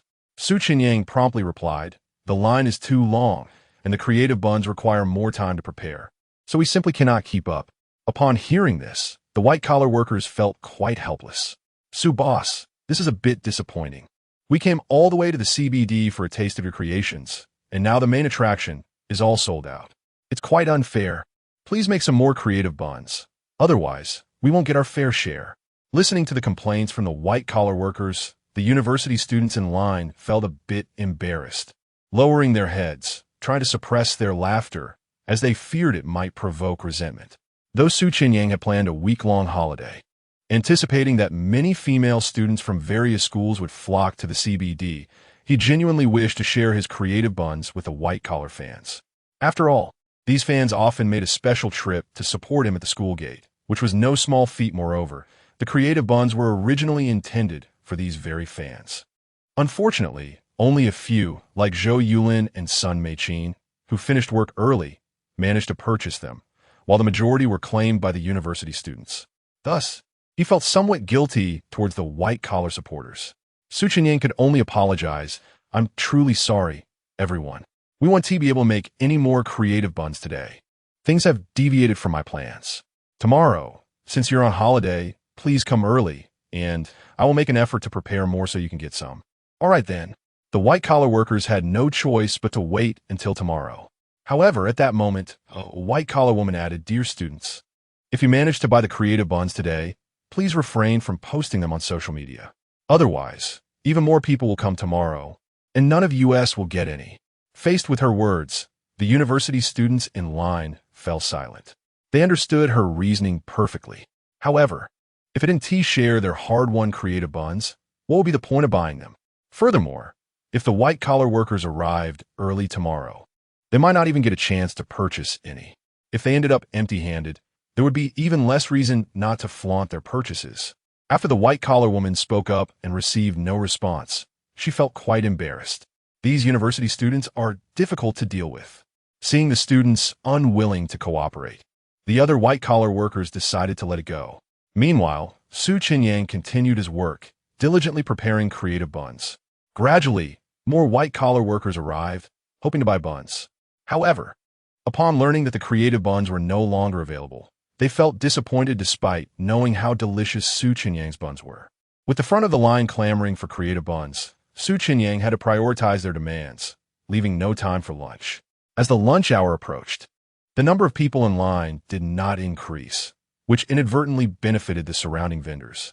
Observing the increased foot traffic, the stall owners were overjoyed, realizing they would likely profit from Su Boss's presence over the next 8 days.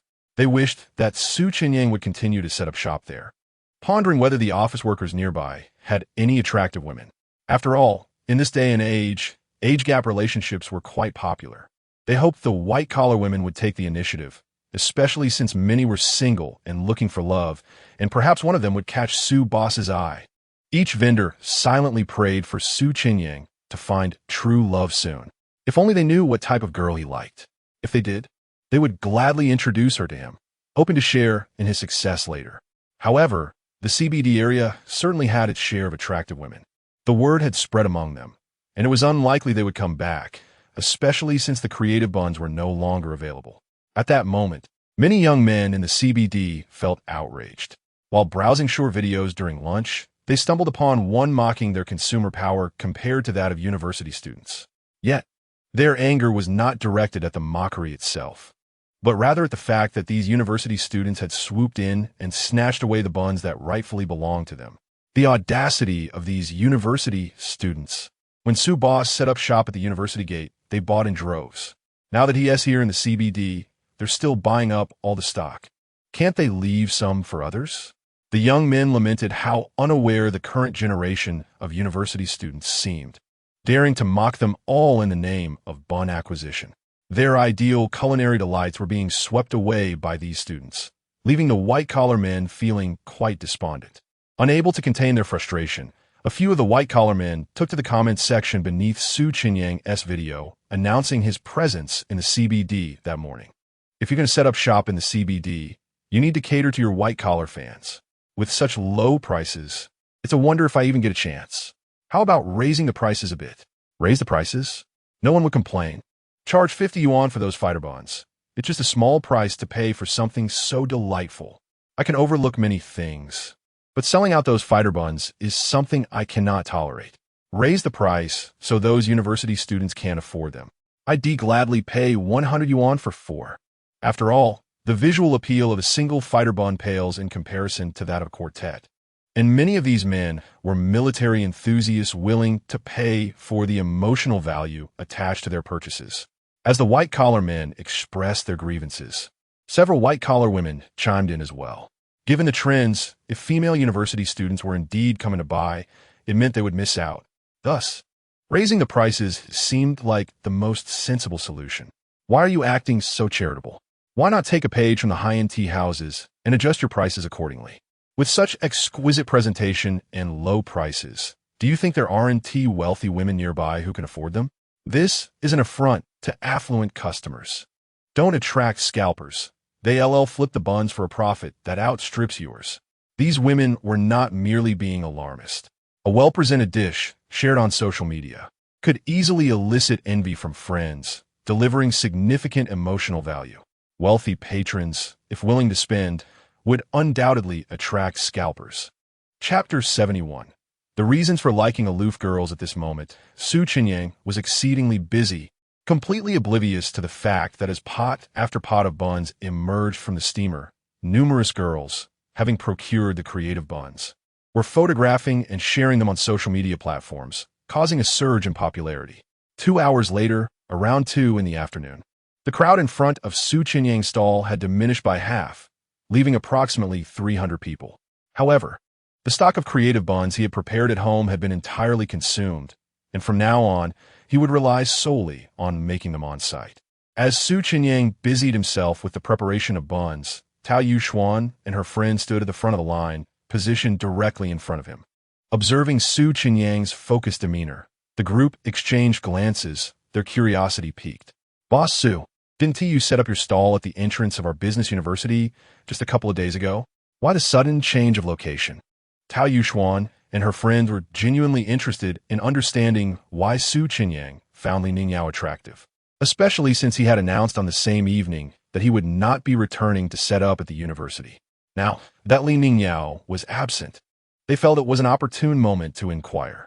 As Tao Yuxuan broached this topic, the line of patrons perked up their ears, eager to hear Su Chenyang's response. Since he began his stall, he had been quite straightforward during conversations with customers, and the crowd believed he would answer honestly. With a slight smile, Su Chenyang replied, "Haven't I addressed a similar question before? I don't find any girls particularly attractive." No sooner had he finished speaking than other girls chimed in with playful jeers. "But Boss Su, didn't you steal a glance at the pretty girls from Business University the other day?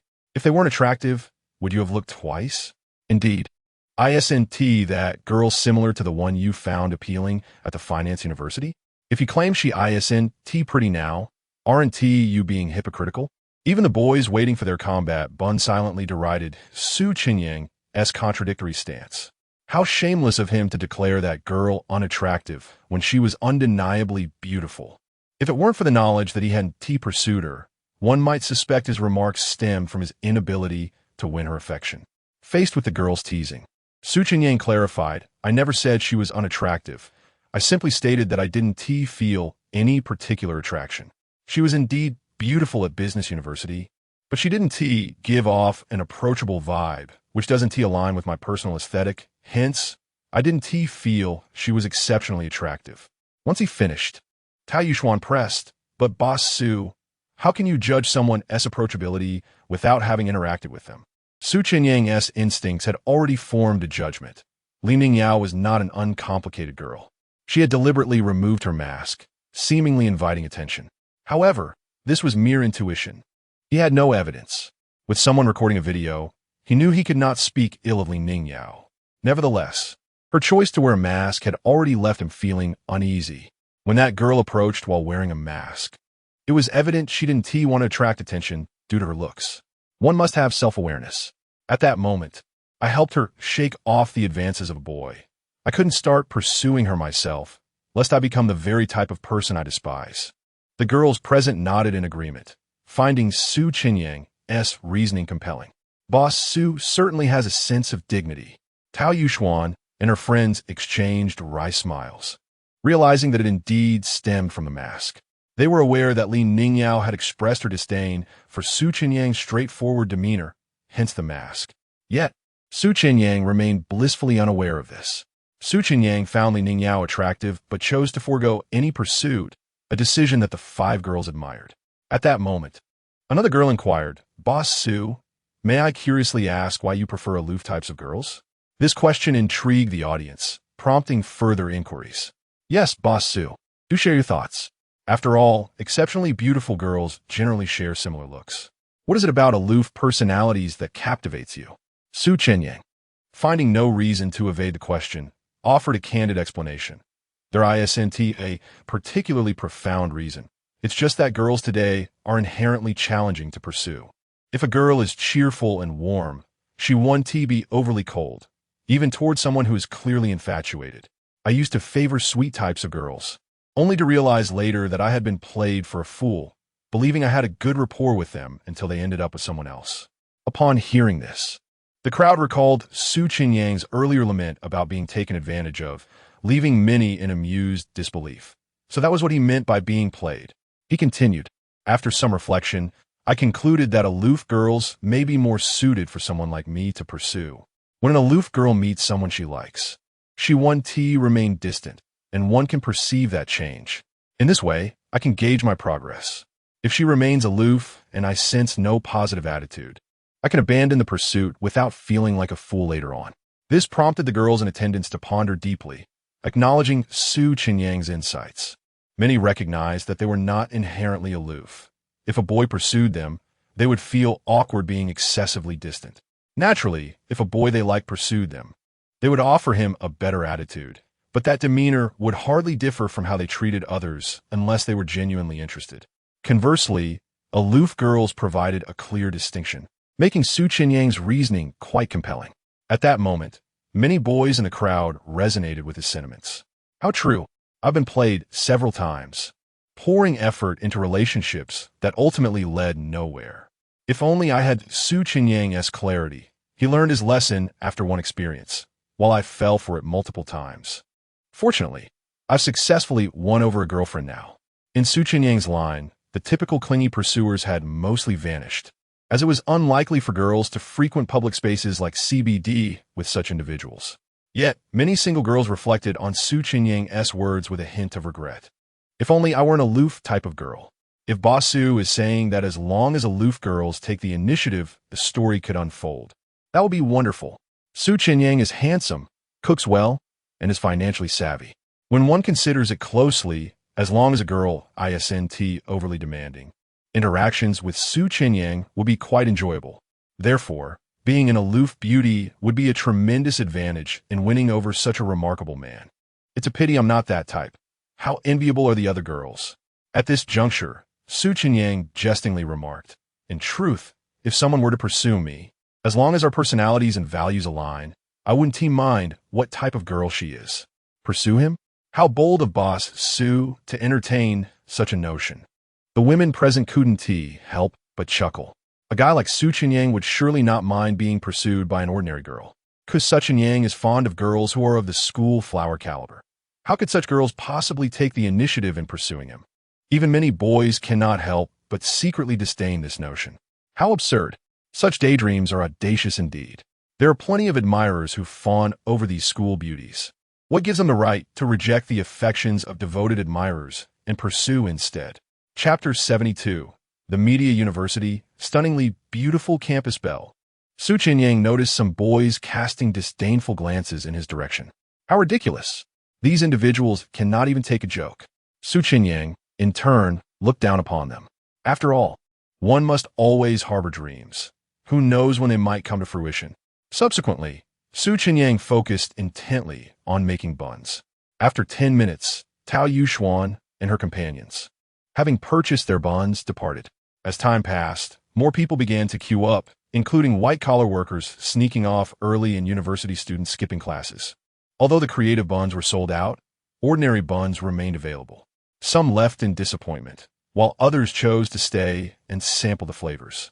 At 6 p.m, Lining Yao dined alone in her dormitory, enjoying takeout while scrolling through short videos. She stumbled upon a clip featuring Tao Yuxuan and her friends questioning Su Chenyang about his change of school. Hearing Su Chenyang mention that it was due to Li Ningyao wearing a mask, appearing disinclined to engage, left her feeling rather helpless. This Su boss is truly absurd. What if I merely wore a mask due to a cold? Why be so presumptuous? She found herself regretting her attitude towards Su Chenyang, never even considering pursuing him. Li Ningyao could hardly believe that any high-caliber beauty would be shameless enough to chase after a boy. Afterward, Li Ningyao clicked not interested to avoid seeing any more videos related to Su Chenyang.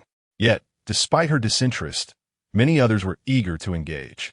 At Hangzhou Media University, the clock struck 6, and the students had just finished class in classroom 502 of the broadcasting department. 6 girls were the last to emerge, clutching their books. The Media University was not lacking in beautiful girls, especially not in the broadcasting department. Each of these 6 girls possessed an exquisite beauty that would undoubtedly make them the most sought after in any other university. Among them was a girl clad in a white shirt paired with a denim skirt, her brown hair elegantly styled in a middle part, cascading down to her collarbone. Her face was as finely crafted as a painting, and her complexion shone as brilliantly as moonlight. In addition to her stunning appearance, her lively demeanor set her apart from her 5 roommates, who were animatedly chatting. This girl was none other than Tang Shuya, the universally acknowledged goddess among the boys at Hangzhou Media University. As they stepped out of the classroom, Lin Suishan, who had been distracted during class by her phone, remarked, "Did you all see Su Boss's video? The creative buns he made today were truly innovative." Lu Silu immediately replied, "I saw it this afternoon. Those buns looked so appetizing. We should go buy some together tomorrow." "I'd love to go, but I'm afraid we might not get any," she continued. "Su Boss can only make a limited quantity in a day. From what I saw in the video, He almost sold out right after setting up shop at noon, let alone for tomorrow. That's true, but I genuinely want to try them, so let's take a chance. All right then. As the conversation heated up, the uninitiated Tang Xia inquired, "What are you all talking about? What buns?" Upon hearing her question, Lu Silu explained, "Well, Su Boss sold buns today and made it to the trending searches." Tang Xia expressed skepticism. "Buns can trend? Why would I lie? Just search for it yourself. It's currently at the top of the trending list." "Is it really that exaggerated?" Tang Xia felt perplexed and picked up her phone to check the trending topics. The title at the top read, "The Pinnacle of Bun Aesthetics." Upon clicking, she found a first video posted by a girl who had visited. Although the account had few followers, the video had garnered 50,000 likes and thousands of comments. In the footage, the girl showcased Su Chenyang's Q-version rural dog buns, Q-version cat buns, and fighter jet-shaped buns. They appeared so lifelike that, had she not known they were buns, Tang Xia would have mistaken them for toy models. The fact that the buns looked so exquisite made it clear why they were trending. Tang Xia glanced through the comments, which were filled with praise. This creative bun's taste is uncertain, but its appearance is undoubtedly the finest in the nation, no contest. Too bad I can't get any. Crying emoji. For such buns, I think looks are secondary. What matters is taste. Unless Su Boss sets up shop in the capital, I won't be convinced. Smirking emoji. It's inconvenient to go to the capital. Hangzhou is relatively close to Shanghai. Su Boss, you should consider catering to fans in nearby cities too. Dog emoji. Seeing the nationwide enthusiasm for the buns, Tang Xia felt that being captivated by their aesthetics did not reflect a lack of experience. Noticing her interest, Lu Silu and the others asked, "Xia, are you coming with us tomorrow?" Tang Xia contemplated for a moment before nodding. "Sure, those buns are indeed beautiful.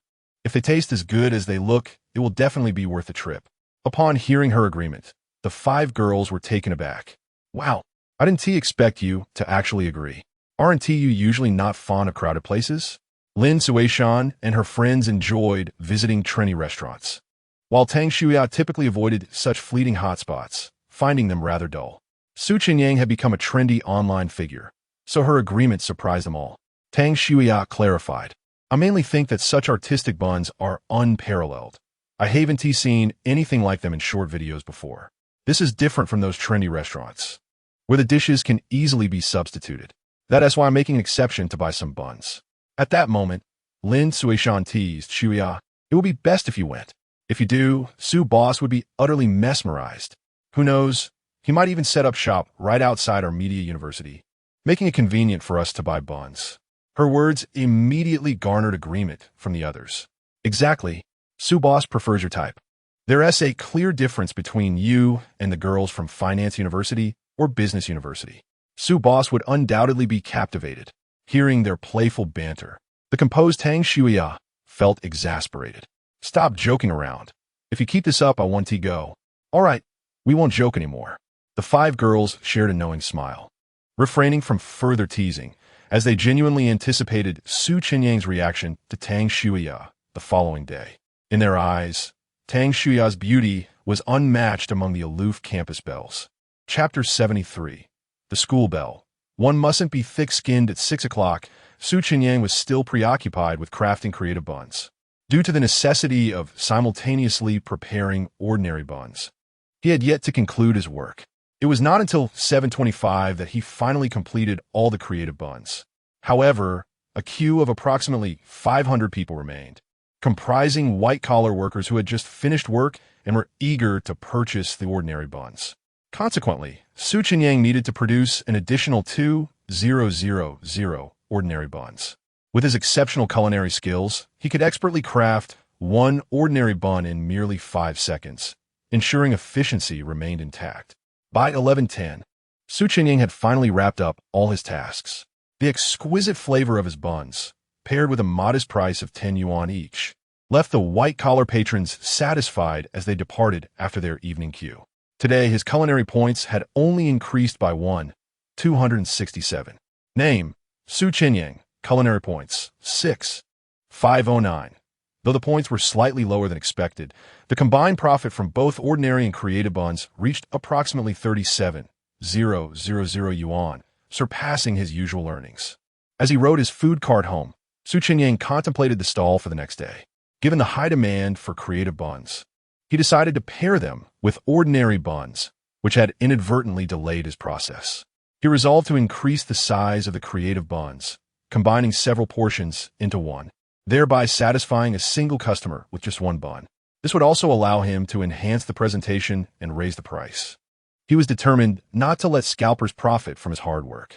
Having been preoccupied, Chenyang had not had the chance to check online reviews. However, while queuing that evening, a white-collar fan mentioned this predicament. It would be quite absurd if the buns he painstakingly crafted yielded less profit than those sold by scalpers. With the impending price increase, Chenyang planned to issue a video announcement. Upon returning home, as he prepared to record the video, he noticed a message from his roommate. Chenyang, tomorrow, Jiang Moliai, Wu Ruiquan, and I will come to buy a creative bun. It's not that I don't want to queue. It's just that I can't get one. Knowing his roommates were likely still awake, Chenyang promptly replied, Chenyang, then tomorrow morning at 6. You three come to Yanglu Xiaofeng community to help me out. Wink emoji. He could delegate some simple tasks to them, easing his workload. Chenyang, no problem. Okay, emoji. For the sake of his girlfriend, the three were willing to exert themselves. Chenyang chuckled at this thought and quickly recorded the video to inform his audience about the price hike. After posting the video, he took a shower and fell into a deep sleep, utterly exhausted. At 6 o'clock the following morning, Chenyang's phone rang. It was Chenyang. As the three had been stopped by the community security, Chenyang instructed Chenyang to hand the phone to the security guard, granting them access. After finishing his morning routine, the three arrived at the villa's entrance. Once invited inside, their admiration was palpable. Wow, you're living so well now. No wonder you don't return to the dormitory. This villa must be quite expensive. You're a hidden tycoon. Regarding the topic of the villa, Chenyang simply replied, the rent is around 30,000 to 40,000 a month. After working so hard every day, one must indulge a little. Not even flinching at 30,000, your current income is truly enviable. Honestly, if we can't find jobs after graduation, we might as well work for you. That's fine, Chenyang chuckled. But I'll need to assess your work abilities first. With that, he led the three into the kitchen. The preserved vegetables have been soaking overnight and are ready now. Xiangbing, Moliai, you two are in charge of rinsing the preserved vegetables thoroughly. Ruiquan, assist me with the dough. Got it. After assigning the tasks, Xiangbing and Jiang Moliai promptly began their work, pouring out the water from the bucket of preserved vegetables. Wu Ruiquan joined Chenyang at the dough-making station. Ruiquan, there are 3 bowls here. Please empty a 50-kilogram bag of flour into each bowl. Understood. Wu Ruiquan immediately set to work. Meanwhile, Chenyang prepared 3 pitchers of cold water, adding an appropriate amount of yeast and sugar to ensure proper fermentation. Once the yeast dissolved, he poured 1 pitcher of yeast water into 1 bowl of flour and began kneading the dough. Throughout the kneading process, he had Ruiquan assist with adding water. With someone helping, Chenyang felt an immediate alleviation of pressure. The tasks were simple, allowing the 3 to coordinate seamlessly with him. Before they knew it, the clock struck 8. At Hangzhou Media College, in the dormitory of the broadcasting department, 6 girls, including Tang Shuya, lazily awoke at 8, having enjoyed a leisurely sleep due to the holiday. Instead of rushing to wash up, they lay in bed, scrolling through short videos on their phones to gradually wake up. While browsing, Lu Silu stumbled upon Chenyang's latest video. Surprised, she sat up and exclaimed to her 5 awake roommates, Boss Su posted a video last night. He mentioned the buns will be more expensive today and advised us university students not to buy them. Is that so? Are we still going? Curious. Tang Shuya and the others quickly searched for Chenyang's account. Tang Shuya clicked on his latest video. In it, Chenyang addressed the camera. Hello everyone. I am Su Taiyong, the food blogger. During my stall yesterday, an overwhelming number of people came to buy creative buns, exceeding my initial plans. Even at noon, all the creative buns were sold out as soon as I set up. I felt somewhat guilty towards the white-collar fans who arrived later. To accommodate more creative buns, I've decided to make them slightly larger today, with more substantial portions and exquisite details. Hence, the price will increase. After the price adjustment, They will be less affordable for university students, so I don't recommend you come to buy them today. Originally, Chenyang intended to set up his stall at the CBD, anticipating many students would visit during their holiday, hoping to share the bounty. However, he realized that his white-collar fans were left out, which felt inappropriate. He assured himself that he would return to the university for future stalls, ensuring his white-collar patrons could enjoy their buns.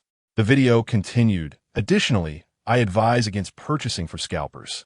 If you come to buy yourself, although queuing may be a bit tedious, you will at least enjoy the deliciousness firsthand. Otherwise, if a scalper brings them to you, they might even be cold. I can confidently say my buns are among the best in Hangzhou. If you're merely seeking a photograph, you might as well buy a toy and showcase it in your social media posts. My buns are comparable to those toys, and no one would know the difference. That concludes what I have to say. Interested friends, see you at 11. The video ended there. Upon finishing, Tang Shuya glanced at the comment section. Boss Su has heeded the advice. The price increase is well-deserved. It is only reasonable for prices to rise. Otherwise, university students would flock to purchase the creative buns, monopolizing them entirely. Those of us who work during the long holidays would be left with no opportunities whatsoever. Once the holiday concludes, Boss Su will depart, and these few days of preferential treatment are merely a gesture of goodwill towards us, which is certainly not unwarranted. The white-collar fans in the comments section express their agreement, acknowledging that a slightly higher price is preferable to the disappointment of being unable to purchase at all. Tang Shuya, however, did not notice any comments from university student fans. She pondered that perhaps the students felt too shy to speak up, especially considering that they nearly monopolized the buns yesterday. Moreover, Chenyang himself advised against university students attending, suggesting that it might be unnecessary for them to impose themselves in support. Chapter 74. Can girls like something that boys cannot? While Tang Shuya was still browsing the comment section, Lu Silu sought the opinions of a few roommates. Since Boss Su mentioned it, are we still going to buy buns at noon? Lin Suishan immediately expressed her thoughts. The main concern is the price increase. Once creative buns become popular, they tend to raise prices, which is a bit hard to accept. Exactly. Besides the price hike, we would have to queue for a long time today. I'm not really keen on going, another chimed in. Those cat and dog shapes look appealing, but with the price increase, it just makes the consumption experience less enjoyable. Noticing that Tang Shuya had remained silent, they turned to her. Shuya, what do you think? Tang Shuya felt that the university students in the comment section were quite self-aware. Therefore, it seemed unnecessary for them to act otherwise. Let us just skip it. There's no need to join the crowd. Boss Su is offering special treatment for those white-collar fans, so we shouldn't intrude. Otherwise, competing with those professionals for buns would make us university students seem rather shameless. Tang Shuya's words instantly dispelled their hesitations. Indeed, there's no need to embarrass ourselves over a bun. Let us just go for a casual stroll and enjoy some other delicious foods. Sounds good. Since this was their original plan, the six of them easily reached a consensus. With the intention of going out to explore and indulge in some good food, they promptly got out of bed and took turns freshening up. By 8:30, the six of them had finished their meal in the cafeteria and then exited the school. 2 hours swiftly passed, and it was now 10:30. In the Fortune Center building adjacent to Chenyang New Town, in a 20-square-meter office on the 16th floor, Zhou Yulin had just wrapped up some documents when her phone chimed. It was a WeChat message from Sun Meichin. Sun Meichin, I'm heading down from the office now. Zhou Yulin promptly replied. Zhou Yulin, I just finished an urgent matter. I'll be down shortly. After sending the message, Zhou Yulin grabbed her phone, slung her bag over her shoulder, and stood up for her desk. However, as she stepped out of the office, she spotted a man in a suit, standing about 1.78 meters tall at the door. Brother, are you looking for me? Yes. Are you planning to buy something to eat again? Since Zhou Yulin had posted a picture of the Q version rural dog bun on her social media after buying it yesterday, Zhou Kaijia was naturally aware. At your age, still enamored with such cutesy things? While you're at it, could you grab me a fighter jet bun? Zhou Yulin nearly twisted her waist in disbelief. Brother, how can you ask that? I can't guarantee I can buy it just because I have to queue. Besides, Boss Su limited the quantities yesterday, so today might be the same. If I buy one for you, I want to be able to get one for myself. Why don't you send your secretary? My secretary is busy working right now. Since you have the free time, Why not take your secretary to buy one for me? Zhou Kaijia reminded her. Don't forget, I've been bearing the pressure of your matchmaking lately. All right. Zhou Yulin found herself unable to refute him and could only agree with a smile. By the way, what did you need to talk to me about? Let us discuss it later. You should head down first to avoid missing out on the buns. Fine. It seems like it's not a pressing matter. With that, Zhou Yulin called her secretary and they left. Upon arriving at the riverside market at Chenyang River, Zhou Yulin and her secretary were met with a large crowd. Although it was a National Day holiday and many people were out enjoying themselves, Zhou Yulin sensed that a significant portion of the crowd had gathered for Su Chenyang's creative buns. Due to the overwhelming number of people, Zhou Yulin couldn't spot Sun Meichin. After a quick exchange on WeChat, they managed to locate each other amidst the throng. Upon meeting, Sun Meichin remarked, "Why did you bring Shaoli along?" "I had no choice. My brother insisted I buy him a fighter jet bun. I figured it would be limited today, so I had to bring Shaoli along." Sun Meichin nodded in agreement. Chances are today's buns will indeed be limited. If we don't secure a good spot, we might end up queuing for a long time. The overtime workers can't afford that. Tell me about it. I have a meeting scheduled for this afternoon, the latest being at 2 o'clock. If I can't get the buns, I'll be in trouble. While Zhou Yulin and Sun Meichin were chatting, a voice from the crowd suddenly shouted, "Boss Su is here." Many people rushed forward, hoping to lessen their wait in line. However, with the sheer number of individuals, it was nearly impossible to make any headway. As Su Chenyang halted his food cart, the crowd began to form an orderly queue to prevent chaos, ensuring that everyone would have a chance to purchase their buns. Zhou Yulin and Sun Meichin found themselves in a favorable position, roughly 300 people back in the line. Given that Su Chenyang had ample supplies, both Zhou Yulin and Sun Meichin felt confident they would secure their buns before returning to work in the afternoon. Seeing the large turnout, Su Chenyang couldn't help but feel overwhelmed. The neatly formed lines extended all the way to the neighboring vendor. With around 60 people in each line, there were 18 lines squeezed together. He estimated that over 1,000 people had gathered, and he was concerned that his ingredients might be insufficient, with only a slight surplus. Fortunately, he had called upon his roommates for assistance and had prepared extra creative buns, or he might have been overwhelmed. Feeling a sense of relief, Su Chenyang called out to the man at the back of the queue, "If anyone tries to cut in line, just let them know we're out of buns." "Got it." The young man responded with a smile, as did the others in line. It was indeed a remarkable feat for Su's stall to sell out so quickly. Meanwhile, the vendor next to him was quite pleased. The foot traffic is high today. It's another profitable day. The vendor had no qualms about the lines extending to his stall, as it meant more customers for him. Soon, Su Chenyang retrieved a tray of creative buns from the freezer. The girls at the front of the line were visibly excited upon seeing the creative buns. "Boss Su, is that a panda?" "Yes, indeed. However, this panda bun is crafted from the equivalent of 4 regular buns, so one will fill you up." This was essentially 4 buns combined into one. However, due to the intricacy required to depict the panda accurately, each bun was priced at 100 yuan. This price was indeed on the higher side. Customers who found it too steep were welcome to leave. If the previous cat and dog buns had been priced at 100 yuan, there might have been hesitation. Yet, when faced with the allure of a panda, few girls could resist its charm. 4 regular buns totaling 80 yuan made the panda bun a mere 20 yuan premium, well within an acceptable range. This struck a chord with me. Today, I simply must acquire this panda bun. Given Boss Su's skills, I'm sure the panda will be incredibly cute. I made the right choice coming today. Even Sun Meichin and Zhou Yulin, 2 affluent young women, were captivated by the panda. Boss Su truly understands what girls want. As the girls reveled in their excitement, Su Chenyang glanced at the queue and noticed that the majority of the first row were girls, with only 5 boys among 60 people. Due to the increased size of the buns, only 60 can be steamed at a time across the 2 steaming trays. Thus, Su Chenyang had to adopt a pragmatic approach. With a slightly greater number of girls in the front row, he decided to prepare the panda buns first for them, instructing the boys to wait for the next batch. At that moment, a boy from the front row inquired, "Boss Su, are the panda buns unavailable for boys?" Chapter 75, The Swift Change of Face. Even the school beauty could not resist temptation. This question momentarily left Su Chenyang somewhat taken aback. Naturally, He would not state that a particular type of bun was exclusively reserved for girls, denying boys the opportunity to purchase it. However, he instinctively assumed that boys would gravitate more towards the fighter jet buns. He promptly replied, "Of course you can buy them. If you all prefer panda buns, then that would be splendid. I will buy panda buns. I shall also procure panda buns," declared the 5 boys in the front row in unison.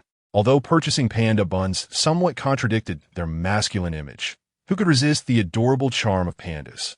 These delightful creatures not only captured the hearts of girls, but also bewitched boys. At that moment, a boy from the back of the line inquired about the fighter jet buns. "Boss Sue, aside from the 5th-generation fighter jet buns, do you have any other varieties available today?" "Indeed, I do. In addition to the fighter jet buns, I have also crafted buns shaped like a 10,000-ton destroyer." "What? Destroyer-shaped buns?" The expressions of the 5 boys in the front row instantly transformed. Chenyang retrieved a steaming tray of destroyer-shaped buns from the freezer, although they had yet to be steamed and appeared somewhat unappealing. Any boy with a modicum of military knowledge could immediately recognize that this was the latest model of the so-called King of the Seas, capable of taking on aircraft carriers single-handedly. Compared to the fighter jet buns, this was undoubtedly the superior choice. After all, with the unveiling of 6th-generation fighters, the 5th-generation fighter had become somewhat antiquated. It was precisely because of this that the 5 boys in the front row had previously found the idea of purchasing panda buns acceptable, feeling no need to wait for the fighter jet buns. "Boss, I think I'll pass on the panda buns and opt for the destroyer-shaped buns instead." "Yes, Boss Sue. Surely you can accommodate this change?" The boys in the front row immediately expressed their regret. At this juncture, the boys in the back row voiced their discontent. The destroyer-shaped buns were evidently more intricate and expensive. However, the cost was not the issue. The problem lay in the fact that Chenyang had a limited supply. This latest model of the destroyer was in high demand. It would be foolish not to seize the opportunity to purchase it. Hey, brothers in the front, a man's word is his bond. Changing one's mind at a whim is not a commendable trait. Indeed, the panda is adorable and quite fitting for you. So just stick to the panda buns. Leave this one to us. The girlfriends of the 5 boys in the front row, hearing the remarks from the back, couldn't help but chuckle helplessly. However, the boys in the front were not swayed. "I believe 1 panda bun is sufficient. There is no need for more. If you think 2 would look better, then you should definitely opt for the panda buns instead of the destroyer-shaped ones." Amidst this banter, Chenyang interjected, "Gentlemen, let us not quarrel. You can purchase whatever you desire. The destroyer-shaped buns require the equivalent of 5 ordinary buns in terms of ingredients and are quite challenging to prepare. Thus they are priced at 200 yuan.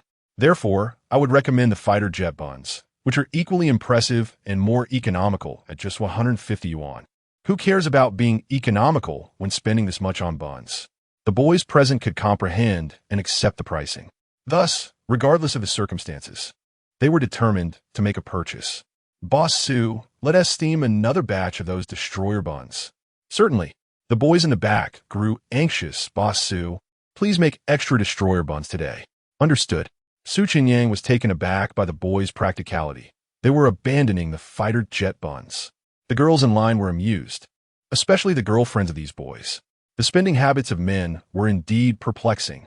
They would typically hesitate to spend a few extra yuan on clothing, yet without a moment's hesitation, they were willing to pay an additional 50 yuan for the destroyer buns. Even if Boss Sue had quoted 300 yuan, these boys would likely comply without protest. As the girls reflected on this, Chenyang resumed his work on the panda buns, as there were more girls in line.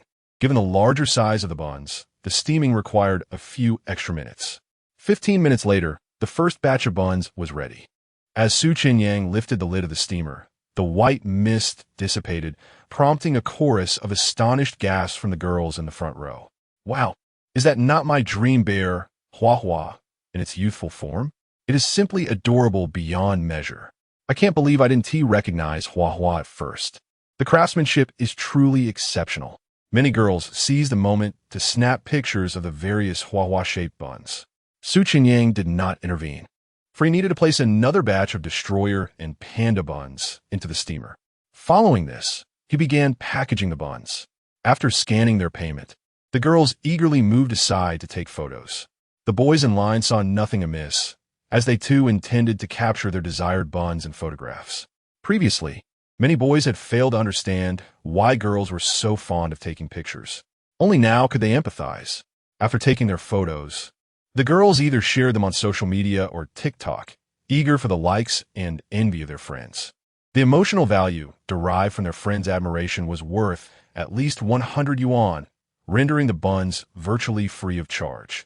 A while later, another batch of buns was ready. Many boys and girls collected their buns and moved aside, snapping photos and sharing them on social media. Chenyang's creative buns had already topped the trending search list the previous day, and even after a night had passed, they remained on the charts, attracting significant attention. At noon, at the Silver Tide Mall by the seaside in Hangzhou, Tang Shuya was queuing outside the Haidi Lao hot pot restaurant with 5 of her roommates. Due to the long holiday, the mall was bustling with people, making it entirely normal to wait in line. The 6 of them had taken a number and had already been waiting for 2 hours, so their turn was imminent. As they stood chatting and browsing their phones, Tang Shuya suddenly stumbled upon a short video posted by a girl with the ID exclaimed Chuqing. This video showcased a series of photos. The first image displayed numerous panda-shaped items in a steamer, unmistakably buns. Is that Huahua? Tang Shuya immediately recognized her beloved bear. No way. Boss Su is making Huahua-themed creative buns today. This is outrageous. By outrageous, Tang Shuya meant that it was unacceptable for college students to miss out on these buns. Even the usually composed Tang Shuya felt her patience wearing thin. Huahua-themed buns? Lin Suishan and the other 4 girls quickly leaned in to see. The short video showcased several pictures of Huahua, and had they not known it was buns, they would have thought it was a collection of plush toys. The buns were so lifelike that they far surpassed any toy in detail. As the video continued, they saw the creator posing with the Huahua-themed buns, eliciting envy from the 5 girls. Boss Su is being so preferential. Why is he treating these white-collar fans so well? Indeed, although he did not set up a stall at our school lesson trance, his presentations at other schools were not nearly as aesthetically pleasing and refined. I longed for those creatively adorned steamed buns. As we awaited our turn for the Haitian delicacy, several among us suddenly lost interest. Lin Suishan suggested, "How about we go buy some buns?" "That sounds good," replied Tang Shuya, the first to express her agreement. As soon as she spoke, Lin Suishan and Lu Silu, along with the other 3, turned their gazes toward Tang Shuya. Noticing their collective stare, Tang Shuya asked, "Why are you all looking at me like that?" "You agreed rather swiftly, didn't you? Didn't you mention in the dormitory that you don't think it's advisable for college students to purchase them? Wouldn't it be rather shameless to go and buy some now?" Chapter 76. University students harboring resentment towards Su Chenyang. Tang Shuya suddenly recalled that she had indeed uttered those words while in her dormitory, and her cool demeanor flushed crimson.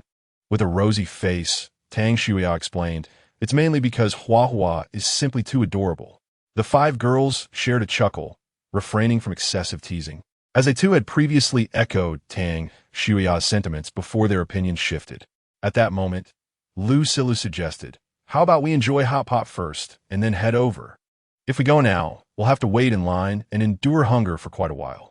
With just 2 tables ahead, Lu Silu felt that having stood in line for 2 hours, it would be unwise to leave now. However, as soon as she finished speaking, several roommates immediately expressed their dissent. "But if we wait until after the hot pot, considering the popularity of Su's stall, will there even be any left for us? The Huahua-shaped buns are bound to be immensely popular. Once someone posts about them, even more people will flock to buy them. If we don't hurry, we might miss out entirely. If we're worried about getting hungry while waiting in line, we can grab a snack later." Upon hearing this, Lu Silu began to concede that there was merit in their reasoning. Remarkable items such as these cannot be leisurely awaited until one is fully satisfied. "Then let's go," she agreed. Just as the group settled on their decision to depart, Tang Shuya noticed the caption beneath the video. "Wait a moment. It seems today as creative buns have sold out." Earlier, Tang Shuya had only recognized the creative buns as belonging to Huahua, neglecting to read the caption. Now realizing this, she understood that even if they didn't eat, there would be no opportunity for the 6 of them to purchase any. The moment this revelation was made, the five roommates erupted in disbelief. Sold out? It's only noon. Didn't Su say he would make extra creative buns today? If they've sold out by noon, what about those who come later? Su is truly lacking. As the five complained, they glanced at the caption, which read, "My dream bear is the top sensation wherever it goes. It sold out as soon as it hit the stall." Thankfully, I managed to grab one. Clearly, it was no longer available. If only we had gone at 11. They sighed collectively, feeling as though missing out on the Hua Hua buns was akin to losing a beloved. Their spirits, once buoyed by the prospect of a delightful outing, were now considerably dampened. Yet, Douyin remained oblivious to their discontent. Given that they often enjoyed watching Hua Hua's short videos, the girls soon found themselves inundated with more clips of others who had successfully purchased the creative buns. Each girl featured in the videos cradled the buns in their hands, posing for pictures that left the six friends envious and regretful. As they scrolled, Tang Shuya stumbled upon a video from a classmate. "Look, Liang Shulan also bought Hua Hua's buns." "What? Liang Shulan went to buy them too?" The five leaned in, spotting a vibrant, beautiful girl with a ponytail and neatly styled bangs in the video. Liang Shulan actually bought buns? Didn't she say she despised vendors like Su who cater to pretty girls? Indeed, she previously claimed Su was a coward who wouldn't dare pursue attractive girls. Now she is shamelessly supporting him. "Shuya, it appears we were the foolish ones. You commented earlier about the lack of university student responses. Perhaps they were simply too embarrassed to speak up. Little did we know, those who actually wanted the buns didn't waste time commenting. They let their actions speak." Tang Shuya realized that her cleverness had backfired. The astute had already indulged, while those pretending to be clever, like them, could only watch enviously. As the group lamented, it was finally their turn for hot pot. The server led Tang Shuya and her friends into the restaurant. As they settled down and began ordering, they overheard the nearby tables of university boys grumbling about Su Chenyang. Su is really pushing it. He is selling the 10,000-ton destroyer-shaped buns for just 200 yuan. If he charged 500, I do understand that students might not afford it, but 200 is reasonable. Another boy chimed in, "Exactly. My girlfriend wanted to go this morning, but I said the wait was too long and the price was outrageous, which made her upset. That panda bun was only 100 yuan, and it's made up of 4 buns, costing just 20 yuan more than the usual 80 yuan creative buns. How am I supposed to smooth things over now? And the 10,000-ton destroyer-shaped buns are only 200 yuan. If I bring my girlfriend tomorrow and buy one without complaining about the price, I feel like she'd murder me." This remark elicited nods of agreement from the other boys. "This morning, I told my girlfriend that these creative buns are just a tax on intelligence. And now Su is launching his dream ship. It's a slap in the face. If they were more expensive, I could excuse myself from the embarrassment, but at 200 yuan, it's just tantalizingly within reach." Hearing the boys' grievances, Tang Shuya and her friends couldn't help but chuckle. Yet one thing was clear, they all shared a common plight. At that moment, after finishing their orders, Lin Suishan and the others began to whisper among themselves. "It looks like many university boys will be buying tomorrow. The competition will be fierce. We should arrive early to secure a good spot." "Absolutely. I anticipate many office workers will also flock there. If we arrive late, we may find everything sold out." They discussed the necessity of arriving promptly at 11 to avoid missing out due to excessive competition, seemingly overlooking the presence of affluent middle-aged consumers who possess significant purchasing power.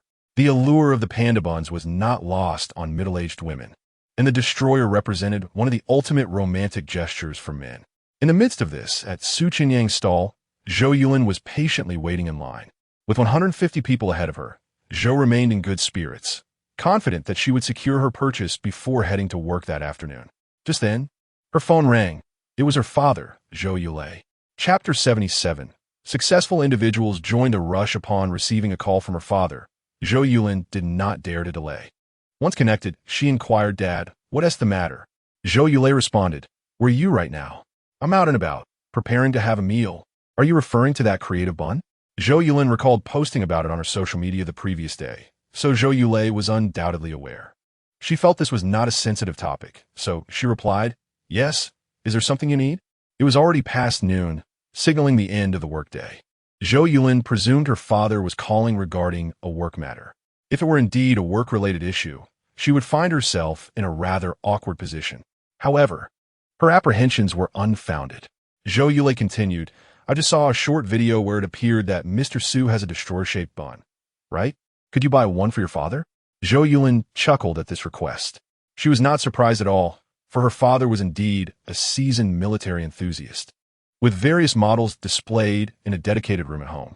She quickly replied, Dad, that is not possible. Mr. Su limits each person to just one creative bun. My brother has already asked me to buy one, and I can only get another if I bring my secretary along. Then why not find a scalper? Zhou Yulei suggested nonchalantly. For someone of his status, spending an extra couple of hundred yuan to resolve an issue was trivial. Surely, you would TQ up, would you? Dad, where would I even find a scalper? I don't even know who they are. Zhou Yulin protested. She had noticed numerous comments beneath the video expressing concern about scalpers, and it was indeed plausible that some existed today. Yet, they would not be calling out in plain sight, leaving her a loss. Well then, just bring the buns to my office later, Zhou Yulei instructed. Wait a minute, Dad, are you really going to compete with my brother for the buns? How can you be so shameless? Zhou Yulin replied, incredulous. Zhou Yulei immediately laughed off the suggestion. It's not a competition. Your brother has to make a trip to a factory in the suburbs. If I buy the buns, he won't even get to eat them, and that would be a waste. If he truly wants one, he can find a scalper after returning from the factory. Is my brother really going to the suburban factory? Zhou Yulin's first instinct was to think that Zhou Kaijia was not going there of his own volition. It seemed that Zhou Yulei did indeed require Zhou Kaijia to make the trip this afternoon, albeit the arrangement had been moved up. Compared to her, Zhou Kaijia would likely know how to contact a scalper, even though Su Chenyang had advised against seeking scalpers in the video. Zhou Yulin felt such matters were impossible to control. All right, Dad, but it will probably take me about another hour to secure them. Fine, I shall wait for you in the office. Understood. I will deliver them as soon as I have them. With that, Zhou Yulin hung up the phone, surprised to discover that her uncle was also fond of Mr. Su's creative buns. My dad is a military enthusiast, so that is to be expected. But come to think of it, Uncle Sun seems to be a military fan too, doesn't he? No sooner had she thought this than Sun Meichin's phone rang as well. Well, my dad is calling now, she remarked. Sun Meichin knew that typically, they communicated via WeChat rather than phone calls, so this unexpected gesture hinted at ulterior motives. As anticipated, the content of the call was as expected. Sun Meichin sighed. If I can find a scalper, that would be great. If not, I'll miss out on the buns. Since she had come alone, she could only buy one bun, which would have to go to her father. Aside from Zhou Yulin and Sun Meichin, several others in the queue also received calls from family members. These individuals came from well-off backgrounds, and their elders generously suggested contacting scalpers for purchases. Meanwhile, as Su Chenyang busied himself with making buns, he overheard some people in the front of the queue discussing scalpers. Are there scalpers even at this price? Wealthy individuals truly have too much money to burn, he mused, feeling somewhat helpless. In truth, Su Chenyang felt a twinge of guilt as prices soared to such heights. For instance, the panda bun, while made in a quantity of 4, only cost him around 3 yuan each to produce, yet was now priced at 88 yuan. The fighter jet and destroyer-shaped buns had even more remarkable profits. This profit margin was staggering. It made Su Chenyang feel a pang of conscience. After all, when he previously operated a stall outside the university, his profit margins were at most 50 to 70%.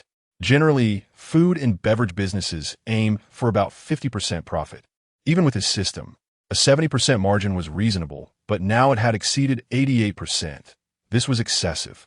If these wealthy individuals each sought out scalpers, it would undoubtedly attract a swarm of them. He needed to devise a strategy to address this issue. Su Chenyang had specifically advised students not to come, intending to provide some courtesy to his professional fans. If the queue became filled with scalpers, his advice would seem futile. However, he was preoccupied with the current rush, planning to contemplate a solution later. Before long, an hour had passed. Sun Meichin and Zhou Yulin finally acquired their buns. As Sun Meichin sought out a scalper, Zhou Yulin accompanied her in the search. Lacking experience in contacting scalpers, they asked other women who had secured buns, but no one was willing to sell, forcing them to abandon the quest. Feeling disheartened, Sun Meichin was consoled by Zhou Yulin. Never mind, Meichin, I can lend you my bun for a photo. All right, thank you. Son Mei-chin responded, viewing this as her only option. Considering the bun's flavor, Zhou Yulin opted not to take a photo herself after allowing son Mei-chin to snap one, and promptly headed to deliver the bun to her father. 8 minutes later, Zhou Yulin arrived at Zhou Yulei's office with the buns, only to discover her mother, Li Ruoping, present as well. Mom, weren't you supposed to be dining with friends today? Yes. I just finished shopping and had lunch with Aunt Zhang and Aunt Wang at a nearby restaurant. They're still waiting for me. They're waiting for you. So why are you here at the office? I heard from your father that you bought panda buns, right? Just give them to me, and you can find a scalper for yourself. What? Zhou Yulin was taken aback, not expecting her mother to be waiting for her. After standing in line for 2 hours, all the buns were to be given to her parents. Mom, that's not fair. You should find a scalper yourself. Have your brother do it. He has plenty of connections with scalpers from when he was pursuing your sister-in-law. It will be no problem. Then you must let me have the first one, as Aunt Wang and Aunt Zhang are waiting. With that, Li Ruoping approached Zhou Yulin, who had no choice but to hand over the panda bun.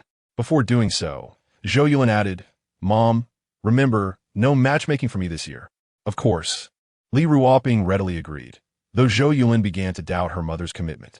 Grabbing the creative bun, Li Ruoping joyfully departed. Zhou Yulin set down the destroyer bun, seeking out her brother, Zhou Kaijia, to see if he could locate a scalper, as she had yet to take a photo. Her friends and mother had already captured theirs, but she had yet to document her own purchase. Chapter 78. The Ecstasy of Successful Individuals, Accomplishing Grand Endeavors with Minimal Expenditure. Upon receiving a call from Zhou Yulin, Zhou Kaijia promptly replied, Sister, simply deliver the buns to Dad. I am at the factory. Zhou Yulin responded, Brother, Mom has taken my buns. If you happen to find a scalper this afternoon, could you please procure a panda bun for me? And send me a scalper's contact information as well. She was eagerly anticipating the arrival of her dear friend Jiang Wanqi later that evening, with plans to venture out for creative buns the following day. However, given the current predicament, Zhou Yulin sensed that it might prove quite challenging. Therefore, if all else failed, she would need to resort to a scalper. Amused by the thought of Zhou Yulin's lost buns, Zhou Kaijia chuckled, I see. How can our parents be so shameless, especially Dad? He grandiosely instructed me to inspect the orders at the factory, only to snatch my buns away. It's ridiculous. He couldn't bear to cue himself, nor did he think to send his secretary. After a brief exchange of grievances, they concluded the call. Nevertheless, the fact that they had their buns pilfered did nothing to dampen the spirits of Zhou Yulei and Li Ruoping. Zhou Yulei opened the lunchbox to reveal a magnificent light gray warship, a bun that exuded an air of majesty. The intricate details of this bun mirrored the model he had purchased himself. Even seasoned military enthusiasts could not detect any flaws in its design. Eagerly, Zhou Yulei took out his phone to capture the moment and opened his seldom-used social media account to share these photos, accompanied by a caption, What I'm consuming is not merely a bun, but the culmination of years of toil and tribulation. After posting, he hesitated to take a bite, though he knew it was still warm and best savored fresh. With a sense of regret, Zhou Yulei took a bite. The savory, aromatic broth burst forth in his mouth, a delightful fusion of rich meatiness and a unique salty flavor, perfectly balanced. In that instant, he was taken aback, feeling as though he had never tasted anything of such quality before. Who would have thought that a humble street vendor could possess such culinary prowess? Having scrolled through short videos before sleeping, Zhou Yulei had stumbled across those featuring Chenyang, who had recently gained immense popularity online. Zhou Yulei attributed this to Su's handsome appearance, believing it exaggerated the praise he received for his cooking skills, as he had yet to encounter any male admirers lauding Su's culinary talent. However, now that he had tasted it himself, he began to realize that some things indeed held merit beyond mere flattery. As Zhou Yulei continued to chew thoughtfully, he savored the expertly rendered pork belly, which, despite being rich, was remarkably tender. The preserved vegetables were soft and fragrant, creating a perfect harmony with the pork. The bun's dough, when chewed together, balanced the richness without overwhelming the palate with saltiness, ensuring one wouldn't feel parched after indulging. The flavor was impeccably calibrated, and each bite was a pleasure. Truly. Chenyang was remarkable. Just as Zhou Yulei was about to take a second bite, he noticed the intricate layers of Chenyang's creative bun. The portion he had just bitten into was the body of the ship, which was thick. Had it been filled solely with meat, the bun would have been excessively rich. Instead, Su had ingeniously added 2 thin layers of dough in the middle, achieving a perfect equilibrium. This bun was undeniably exquisite, surpassing even the most established establishments. Zhou Yulei took another substantial bite, his face lighting up with satisfaction. At that moment, a notification chimed from his phone. Upon checking, he saw that an old friend had commented on his recent post. Before he could even open the messaging app, more comments flooded in. Is that a bun? Questioning emoji. Are you joking? A bun can look like that? Let me see you take a bite. Sneering emoji. Faced with skepticism regarding the authenticity of his bun, Zhou Yulei snapped a picture of the warship bun he had devoured and shared it once more. Within 2 minutes, several replies emerged. Wow, is there such a talented chef in Hangzhou? Shocked emoji. Is it a chain? Does it exist in the capital? Questioning emoji. Isn't this bun a bit excessive? Why isn't it available in Shenzhen? It's not even in Shanghai. Now I feel compelled to visit Hangzhou. Watching his longtime collaborators express envy, Zhou Yulei felt vindicated for having swiped this bun from Zhou Kaijia. At their age, flaunting luxury cars, designer watches, or lavish homes felt rather trite. This unique brand of rugged romance was the ultimate indulgence. The admiration he garnered through a mere 200 yuan bun was far more gratifying than the envy evoked by luxury cars worth millions or watches worth hundreds of thousands. Zhou Yulei's vanity was thoroughly satisfied. Graciously, he responded to his friends. If you plan to come, do so quickly. I'll treat you for a few days.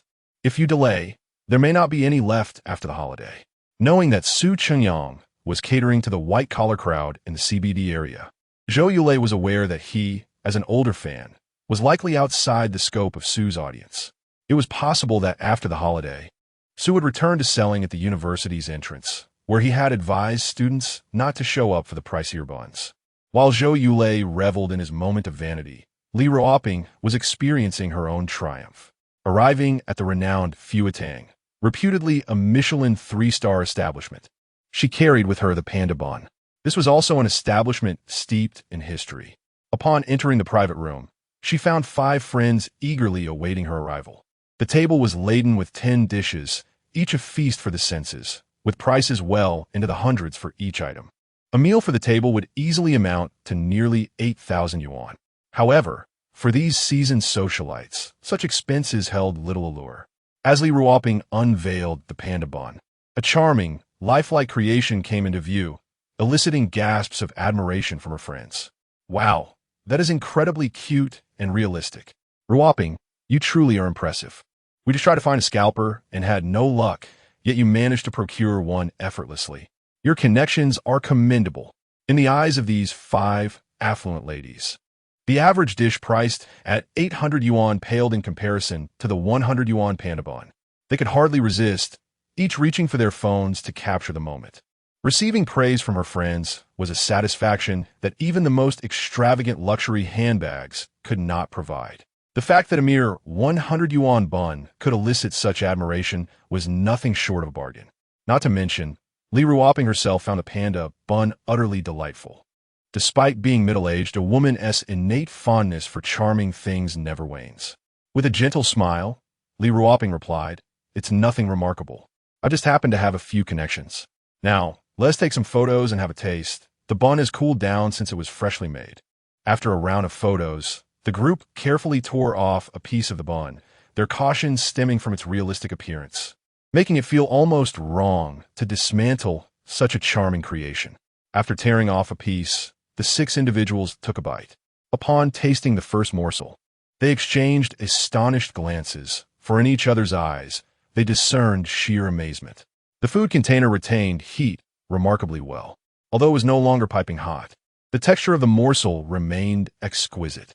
It was still delectably tender, rich in meat juices, and infused with the fragrant essence of preserved vegetables, creating an unparalleled flavor that was utterly irresistible. Due to time constraints, the bun surface had developed a slight oily film and had become somewhat firm. However, as it was their inaugural tasting, the 6 did not perceive this as an issue. Rather, they found it quite delightful. Just tearing off a small piece left them feeling unsatisfied, prompting them to hastily tear off another piece, fearing there would be none left. Chapter 79. Is the scalper too arrogant? The panda bun is truly meant for four. With 6 individuals sharing the delicacy, it became evident that none would even taste a single bun to their satisfaction. The exquisite flavor left not a trace of the delightful minced pork with preserved vegetables in the takeout box. It was savored completely. The group, composed of pampered, affluent ladies, refrained from expressing any lingering desire for more. However, upon sampling other dishes, they unanimously concluded that these items, each priced at an average of 800 yuan, paled in comparison to the impeccably seasoned buns crafted by Chenyang. After their meal, they reclined in their chairs, taking a moment to relax while sharing the photos they had just taken on social media. It would be devoid of spirit not to post about having procured the panda bun.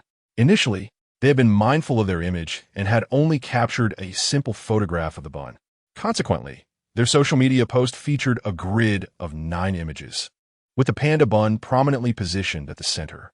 Following their meal, the 6 continued their shopping expedition. As they strolled, their social media feeds began to fill with envious comments from friends. Impressive. I contacted numerous scalpers, and all claimed there was no stock. How did you manage to obtain the panda bun? Is there really such an incredible chef in Hangzhou now? The panda bun seems almost adorably excessive. To think there's a panda bun. Alas, I'm currently traveling the mountainous city and cannot return. If only I had known. I wouldn't have chosen to vacation. Friends from Hangzhou and beyond expressed their admiration and envy. The 9-image grid garnered attention, especially the photo of the panda bun, which received far more engagement than their typical posts. The 6 felt a sense of triumph, believing they had made a wise purchase. Not only did Li Ruoping and her companions evoke envy among their peers, but many affluent ladies who managed to procure panda buns from scalpers also sparked a wave of admiration. The panda bun rapidly gained popularity within the elite circles of Hangzhou. Simultaneously, the destroyer bun began to flourish among the successful gentlemen, with both affluent men and women clamoring to purchase them. As demand surged, many sought to procure buns through scalpers, eager to flaunt their acquisitions on social media. Alas, even the scalpers found themselves at a loss in their attempts to secure more stock. Most of those queuing in front of Chenyang's stall were white-collar fans who recognized that the creative buns would likely be sold out by the time they arrived. Over the ensuing holiday, it would be nearly impossible to find them. Thus, the opportunity to flaunt a modest expenditure was slipping away. Moreover, Chenyang had mentioned that prices would be relatively steep today. The patrons able to support his stall were primarily affluent white-collar workers, who valued quality of life and would not easily resell a product for a mere few hundred yuan. Consequently, the scalpers could only acquire a fraction of the buns. Orders from wealthy men and women, as well as successful uncles and ladies, flooded in, far exceeding supply. The inability to profit left scalpers in a state of despair. By midday, the number of scalpers had dwindled, and their attempts to buy high from others attracted little attention. However, by 4 in the afternoon, many scalpers grew brazen, openly shouting offers. I'll buy the panda bun for 5 times the price. Come to me if you wish to sell. I'll purchase the destroyer bun for 4 times its price. Come to me if you want to sell. I'll buy the fighter bun for 4 times its price. Come to me if you wish to sell. Chenyang himself sold the buns for a maximum of 200 yuan, while these scalpers offered up to 800. Much to his annoyance, Chenyang devised a plan to deal with the scalpers, vowing to teach them a lesson the following day. His demeanor remained cold while preparing the buns, and the patrons noticed. The QS first person, an elegantly dressed young woman, spoke up. Mr. Su, don't take those scalpers too seriously. Their willingness to pay such high prices only proves the value of your buns in the eyes of the wealthy. It's actually a good thing. Once one person spoke, others joined in to reassure Chenyang. After all, beneath the handsome exterior, he was still a young man who had yet to experience the harsh realities of life. Mr. Su, consider the concert tickets for major celebrities. Despite numerous crackdowns, scalpers persist. Even the top doctor's appointments are plagued by scalpers. Your frustration with them is truly unwarranted. While Chenyang appreciated the understanding of the white-collar women in line, he could not dismiss the need to confront the scalpers. He felt compelled to ensure that they would not succeed in their endeavors the next time. With a forced smile, he replied, "Ladies, I'm not angry, merely a bit discomfort. But worry not, I have a plan to deal with the scalpers. Just wait and see tomorrow." Knowing that some girls were recording videos, Chenyang recognized that his words might end up online, potentially reaching the scalpers. However, he considered this an early warning. If the scalpers faced setbacks tomorrow, they had no one to blame but themselves for disregarding the advice given. Though the white-collar women were skeptical of Chenyang's assurance, they offered their encouragement. "Mr. Su, go ahead and show those scalpers what you're made of." "I will," he replied with a smile, relaxing his stern expression while preparing the buns. It appeared that he had found some solace, yet the other patrons, including young professionals and a few university students, began to worry. Scalpers, much like mosquitoes, surfaced intermittently, and any attempts to curb their presence seemed futile. They feared that Chenyang's approach might be to cease sales altogether. Given the innovation behind his buns, many would not hesitate to return for new designs should they become available. To alleviate Chenyang's concerns, one patron said, "Rest assured, Mr. Su, we will unite to resist the scalpers. Their inability to purchase at high prices signifies our collective resistance. Just focus on your work and enjoy your time selling." "Indeed, Mr. Su, don't lose heart due to the actions of a few." With a smile, Chenyang acknowledged their sentiments. "I understand, and I have devised a plan to address the scalpers. I will continue to sell my buns well." That's reassuring. The patrons who had encouraged Chenyang felt a measure of relief. Whether his plan would prove effective remained uncertain. But one thing was clear. Chenyang was not the type to crumble under pressure. Chapter 80. The Enigmatic School Beauty. Jiang Wanqi, as the clock struck 7 in the evening, in a private dining room at a restaurant named Guiyuzhai in Hangzhou. Zhou Yulin and Sun Meiqin were eagerly awaiting their dear friend, Jiang Wanqi. Where could Wanqi be? Perhaps I should send her another message. Otherwise, Boss Su's buns will go cold, Sun Meiqin remarked, her impatience growing. The two had splurged a considerable sum, 900 yuan, a price that included a tearful 800 yuan contribution, to acquire these creative buns, seeking to enlighten Wanqi, who often lamented that Hangzhou was a culinary desert. After all, scalpers were trading panda buns for as much as 500 yuan, so they were not likely to sell them for a mere 100 or two. Having waited for over half an hour since receiving the buns, the two friends were concerned that the thermal insulation of the takeout boxes was diminishing. Just as Sun Meiqin picked up her phone to message Wanqi, the door swung open, revealing a figure clad in a striking purple women's suit. The ensemble was complemented by a black low-cut base layer and a purple vest beneath the tailored jacket, paired with loose-fitting trousers. Though she wore simple flats instead of heels, her height of 1.7 meters granted her an air of elegance and grace. However, it was not merely her attire that captured attention. It was her stunning visage, a flawless complexion that rivaled the most exquisite porcelain. Her bare face was even more radiant than Zhou Yulin's subtle makeup, exuding a natural beauty that elicited envy from every girl. With her hair styled into a low bun, her long locks were neatly gathered, allowing her ethereal beauty to shine with an elegant and intellectual allure. This strikingly aloof beauty was none other than Jiang Wanqi, the cherished friend that Zhou Yulin and Sun Meiqin had met abroad.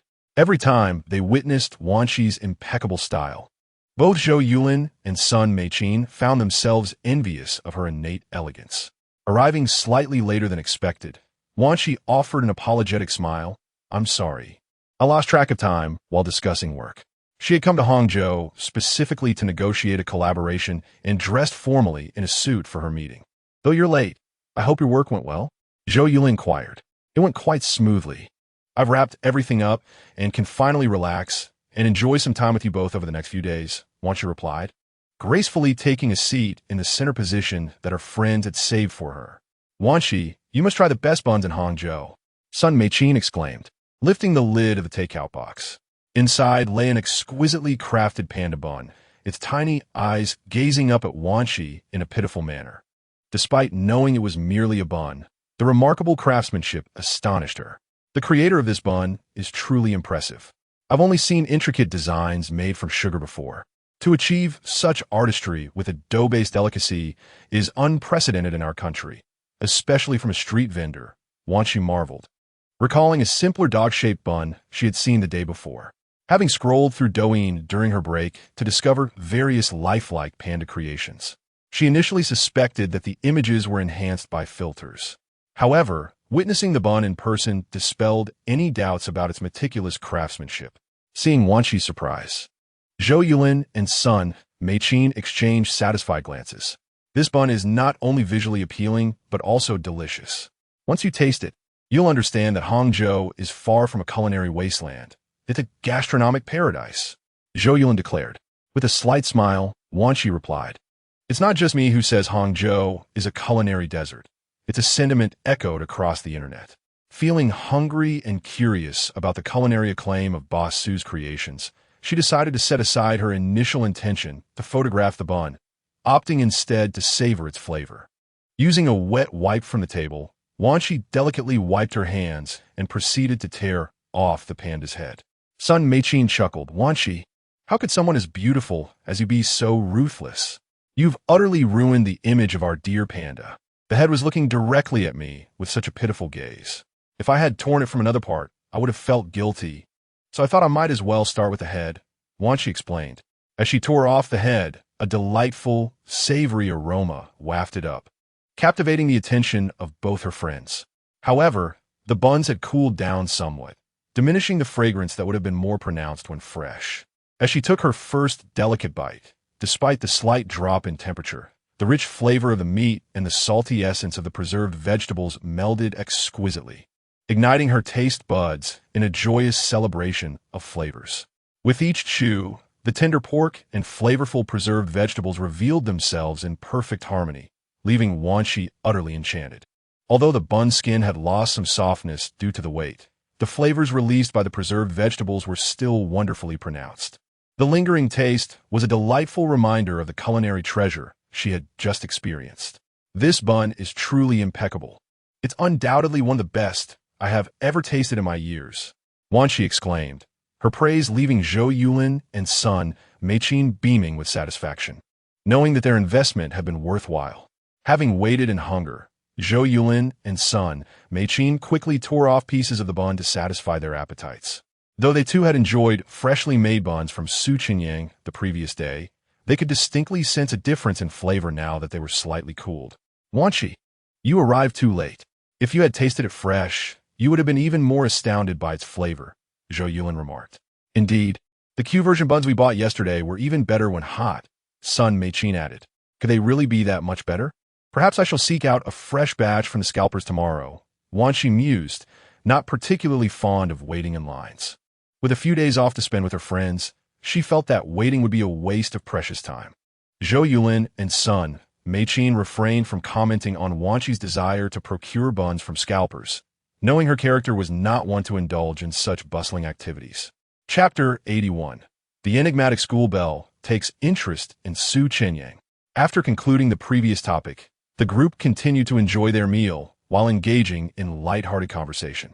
"By the way, Wanshi, now that you've graduated and returned to work at your family's company, have your parents arranged any blind dates for you?" Jiang Wanshi replied with a subtle smile. "I'm only 23. I'm not under the same pressure as you all. Besides, my brother, the eternal bachelor, is still around to bear the brunt of it." This remark elicited both laughter and exasperation from Zhou Yulin and Sun Meiqin. Sun Meiqin broached this subject, evidently troubled by it herself, and Zhou Yulin felt similarly. Jiang Wanshi's comment made it seem as though only they were immersed in a sea of anxiety. All right. It seems we sisters have diverging views on this topic. Youth is indeed a blessing." Zhou Yulin and Sun Meiqin swiftly shifted the conversation to more pleasant subjects, such as cuisine, recent reads, or current events. By the time they left the restaurant, it was already 9 o'clock. Jiang Wanshi and Sun Meiqin accompanied Zhou Yulin back to her villa, where Sun Meiqin planned to stay for the night. Once at the villa, the three gathered in the living room to indulge in fruits, watch television, and chat. Meanwhile, Chenyang was still occupied with making buns. When he finally closed up for the night, it was already 11 o'clock. Despite a long day's work, Chenyang felt elated, having sold a total of 1,095 creative buns. Name: Chenyang. Culinary points: 7. 604.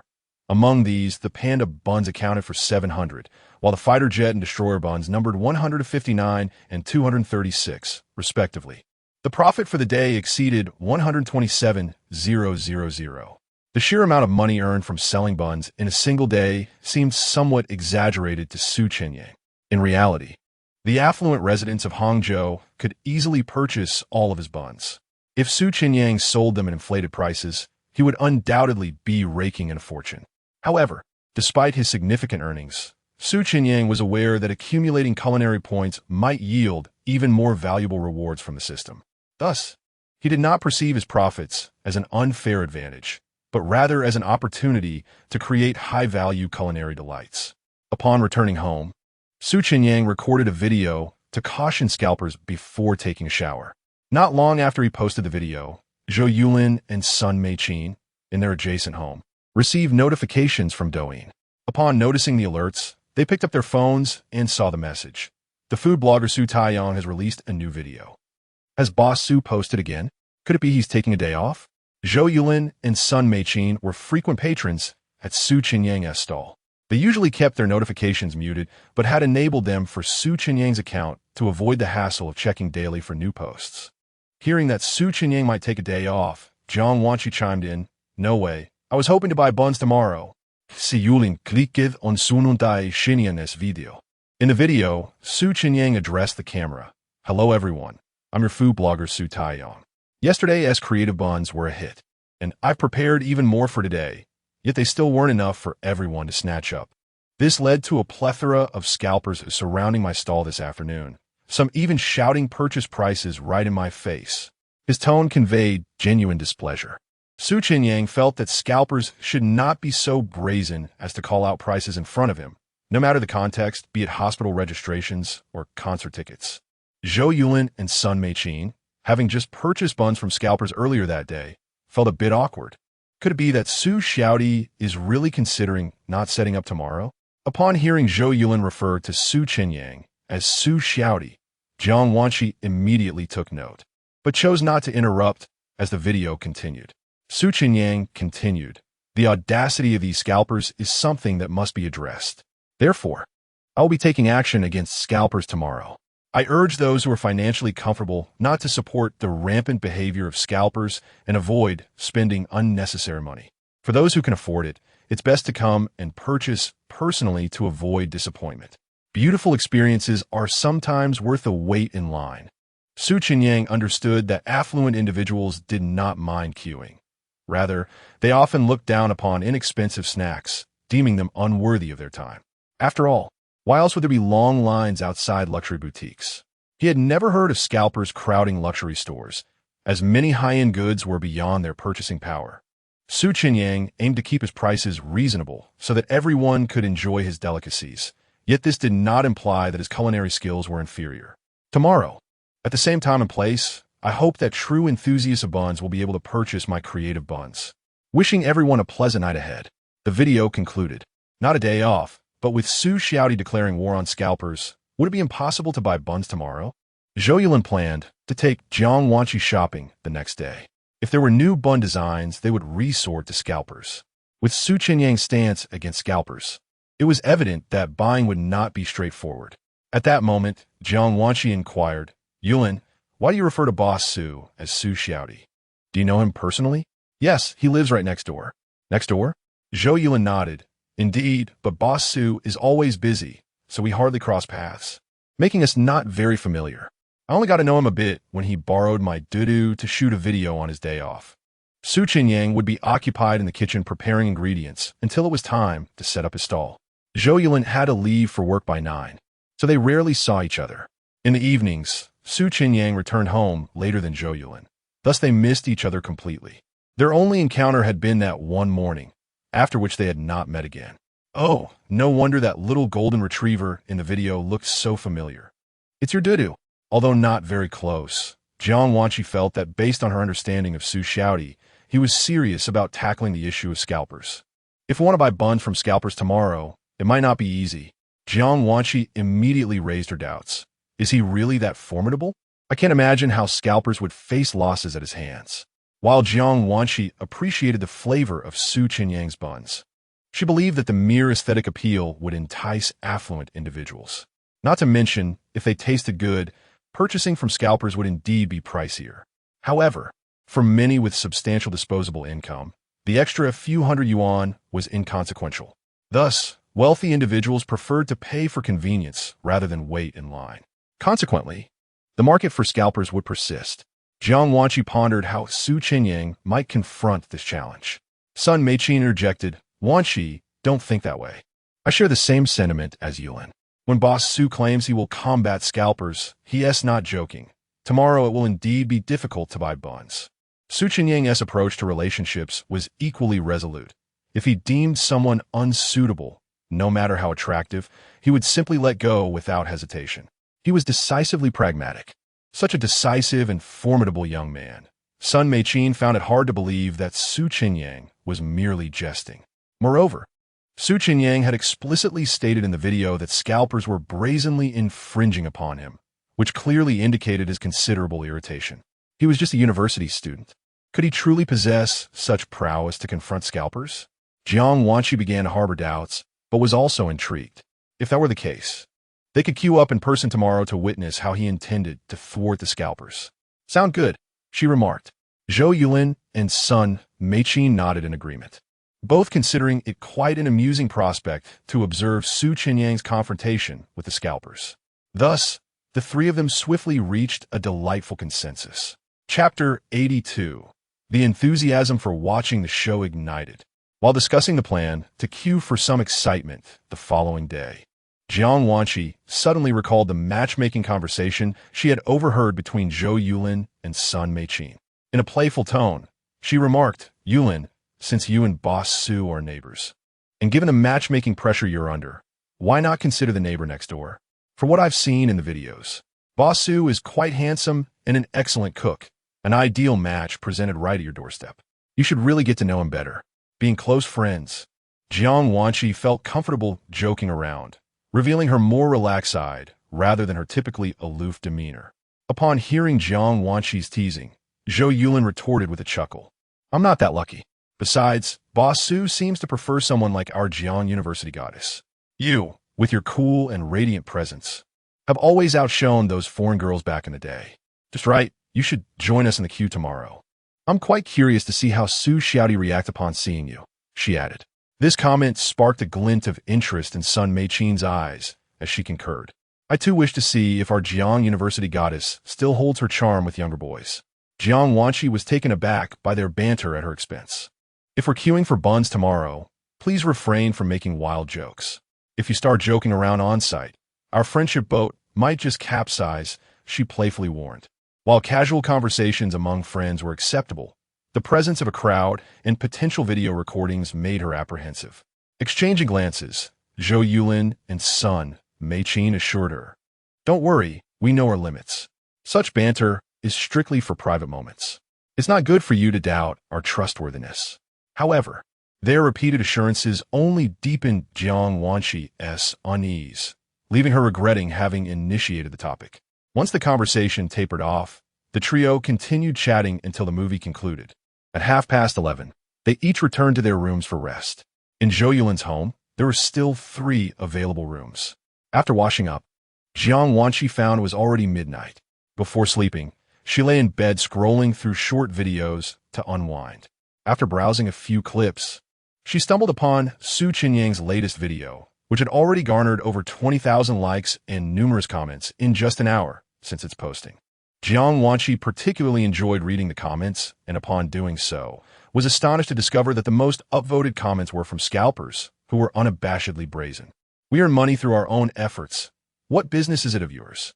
If you disagree, come at me. I doubt you could do anything about it. Eye roll emoji. You keep talking about cracking down on scalpers. So many companies have tried, yet look at the scalpers, still thriving. If you have the guts, come and try. Sunglasses emoji.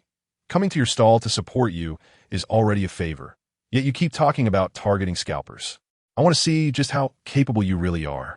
Doghead emoji. Seeing such audacious comment from scalpers, Jiang Wanqi questioned her own eyes. Was this real? It was her first time witnessing scalpers so brazenly challenging someone. Typically, Scalpers remained silent online, as they were universally reviled. Their current provocation was unprecedented, especially as Chenyang had merely spoken in the video without any overt aggression. Jiang Wanqi recalled the footage from earlier in the day, where fans visiting Chenyang's stall captured scalpers openly offering exorbitant prices. If she were the stall owner, she would undoubtedly be furious at such blatant behavior. Thus, Chenyang's intent to combat scalpers seemed entirely justified. If these scalpers wished to continue profiting, they ought to maintain a lower profile rather than flaunting their audacity. Why, then, were they so brazen in front of Chenyang? After pondering for about 10 minutes, Jiang Wanqi remained puzzled. The reason for their boldness was evident. It stemmed from Chenyang's previous remarks about sycophants, which had inadvertently offended some scalpers. Their pride was wounded, and in response to Chenyang's current bravado in the video, they felt compelled to retaliate. Various prominent companies had failed to rein them in, so why should a mere university student like Chenyang act so high and mighty? Jiang Wanqi found herself increasingly curious about what drama would unfold the next day during the queue. The anticipation of the events to come left her feeling more exhilarated than ever, leading to a more restful sleep that night. Before she knew it, a night had passed. At 6 o'clock the following morning, Chenyang awoke. As he brushed his teeth, he opened Douyin to check the influx of messages regarding his video from the night prior. Upon entering the comments section, the top comments brought a smile to his face as he realized just how audacious the scalpers had become, openly challenging him.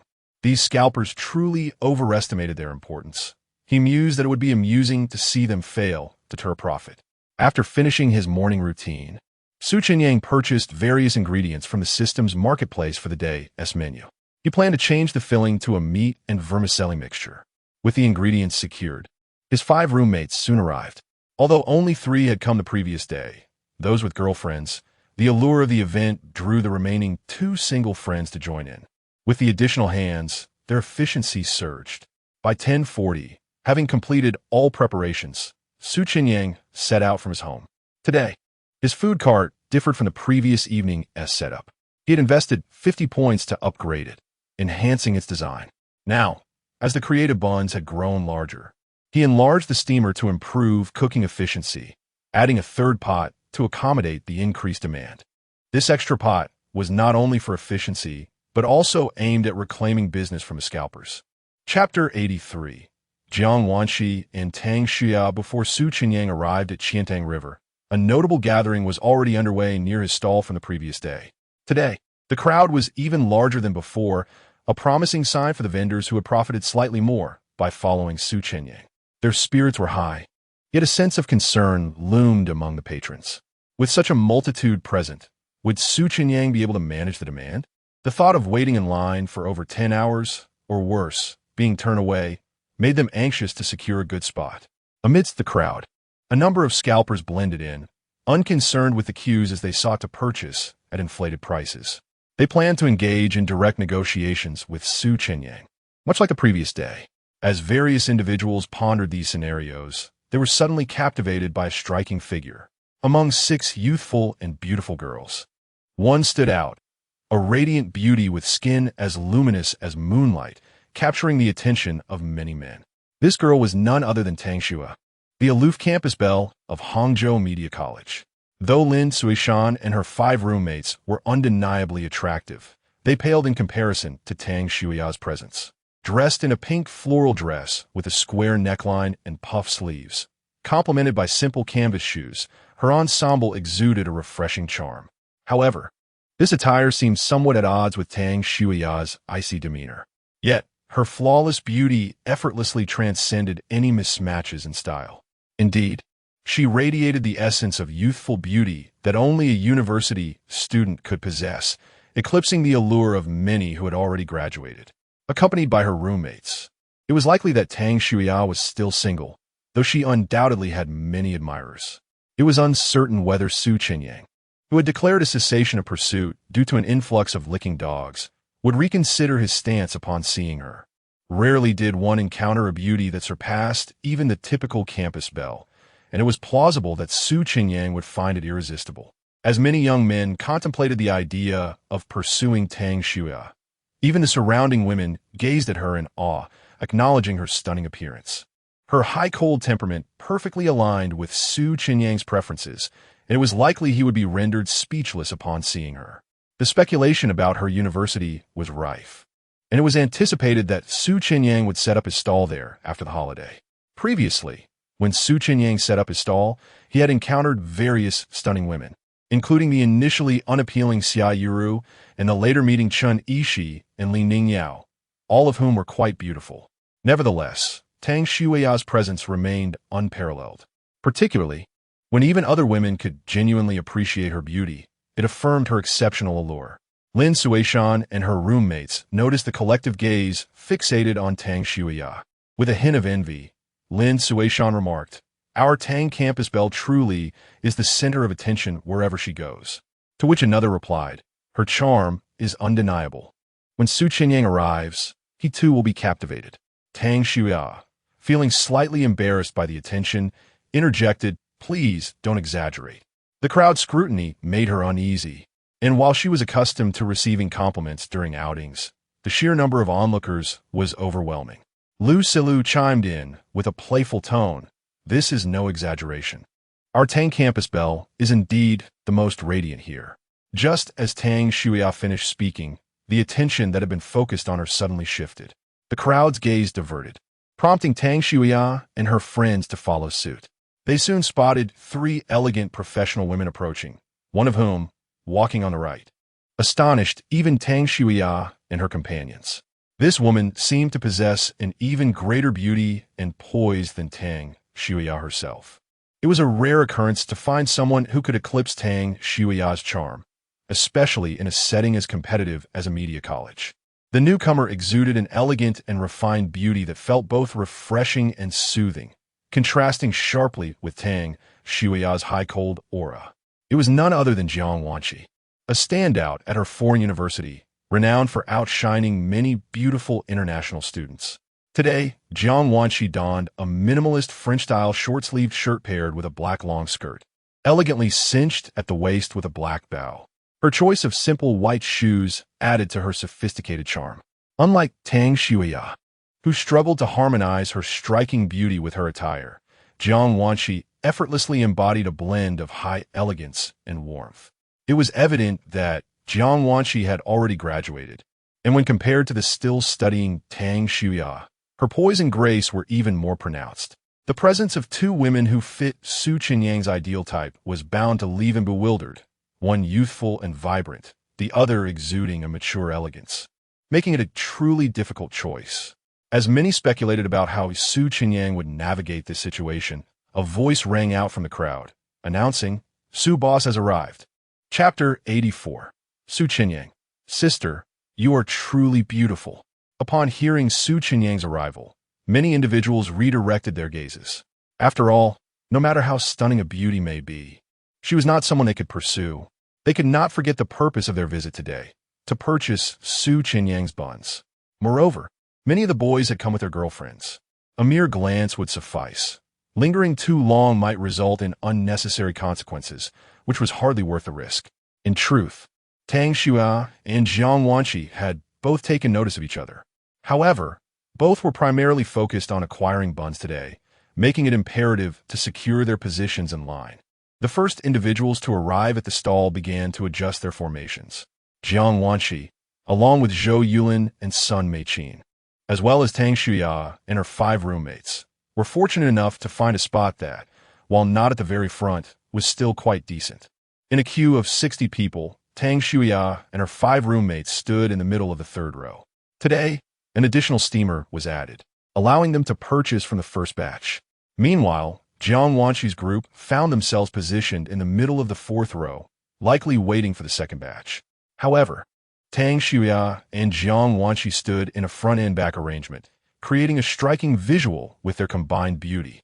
Many scalpers, unbothered by the queue, stood idly by, especially since Su Chenyang had previously declared his intent to confront them in his videos.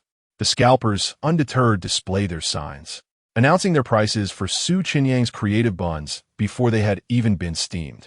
The prices remained consistent with the previous day, panda buns at 5 times the original price. while fighter jet and destroyer buns were priced at 4 times. Some scalpers even broadcasted through loudspeakers, enticing buyers with promises of satisfactory prices. Glancing at the boisterous scalpers nearby, Chenyang chose not to engage with them immediately. Instead, he retrieved 3 steamers of buns he had prepared at home from the freezer, 2 with panda fillings and 1 with fighter jet and destroyer fillings. Today's offering featured a vermicelli and minced meat filling, a flavor beloved by many. Upon hearing this, no one chose to leave the line. After all, who would walk away after coming this far? Besides, vermicelli and minced meat buns were considered mainstream and quite popular. A girl at the back of the line announced that the queue was full, advising others not to join. At that moment, the line comprised over 200 people. With 2 additional roommates joining, Chenyang had prepared a bit extra, which coincidentally matched the increased number of patrons. He felt slightly guilty towards those fans who were still working and could not arrive on time to queue. Nevertheless, Chenyang had done his utmost. The girl at the back acknowledged her understanding. Following her statement, Chenyang began to extract various colored doughs and fillings from the freezer. Observing Chenyang's preparations for the buns, many were disappointed, particularly Jiang Wanqi and her friends, who had hoped to witness Chenyang confront the scalpers. Jiang Wanqi whispered, "Isn't Boss Su supposed to take a stand against the scalpers? Why is there no sign of action?" Having been influenced by Zhou Yulin and Sun Meiqin's assertions that Chenyang was a man of his word, Jiang Wanqi had placed her faith in their words. The lack of response seemed quite out of character for him. "I'm unsure as well. This is quite different from the impression Su has left on me. I suspect he must have a plan," Jiang Wanqi mused, her hopes wavering slightly but not completely dashed. With sufficient stock, her turn would come soon, allowing her to make her purchase and save some money. Just as Jiang Wanqi finished her thought, she noticed Chenyang's gaze directed towards her. Turning her head, she confirmed his focus was indeed on her. Positioned one in front of the other, both she and Tang Shuya caught Chenyang's eye.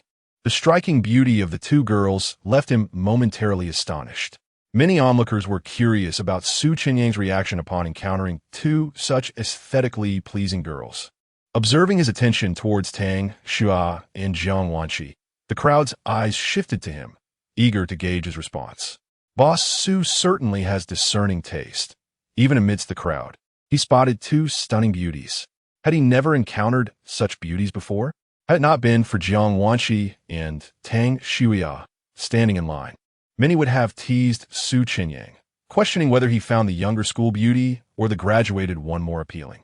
As the crowd entertained their playful thoughts, Chenyang unexpectedly greeted, "Sister in the white shirt, you are truly beautiful." White shirt. Jiang Wanqi compared herself with Tang Shuya, concluding that he was indeed addressing her. Surprised by Chenyang's direct approach, Jiang Wanqi felt a twinge of astonishment. Having watched prior videos featuring Chenyang, she noted that he typically refrained from initiating conversation with girls he found appealing. Although she recognized she fit within his preferred type, being 2 years his senior led her to believe that Tang Shuya, who was younger, was more aligned with Chenyang's standards for a partner. The queue was abuzz with astonishment at Chenyang's boldness. "Oh, Boss Su is quite audacious today.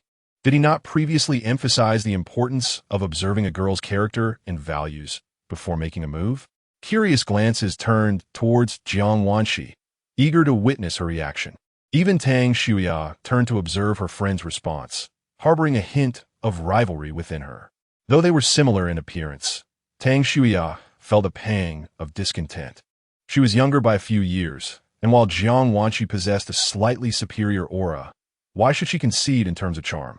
During her studies abroad, many handsome foreign suitors had pursued Jiang Wanqi, all of whom she had declined.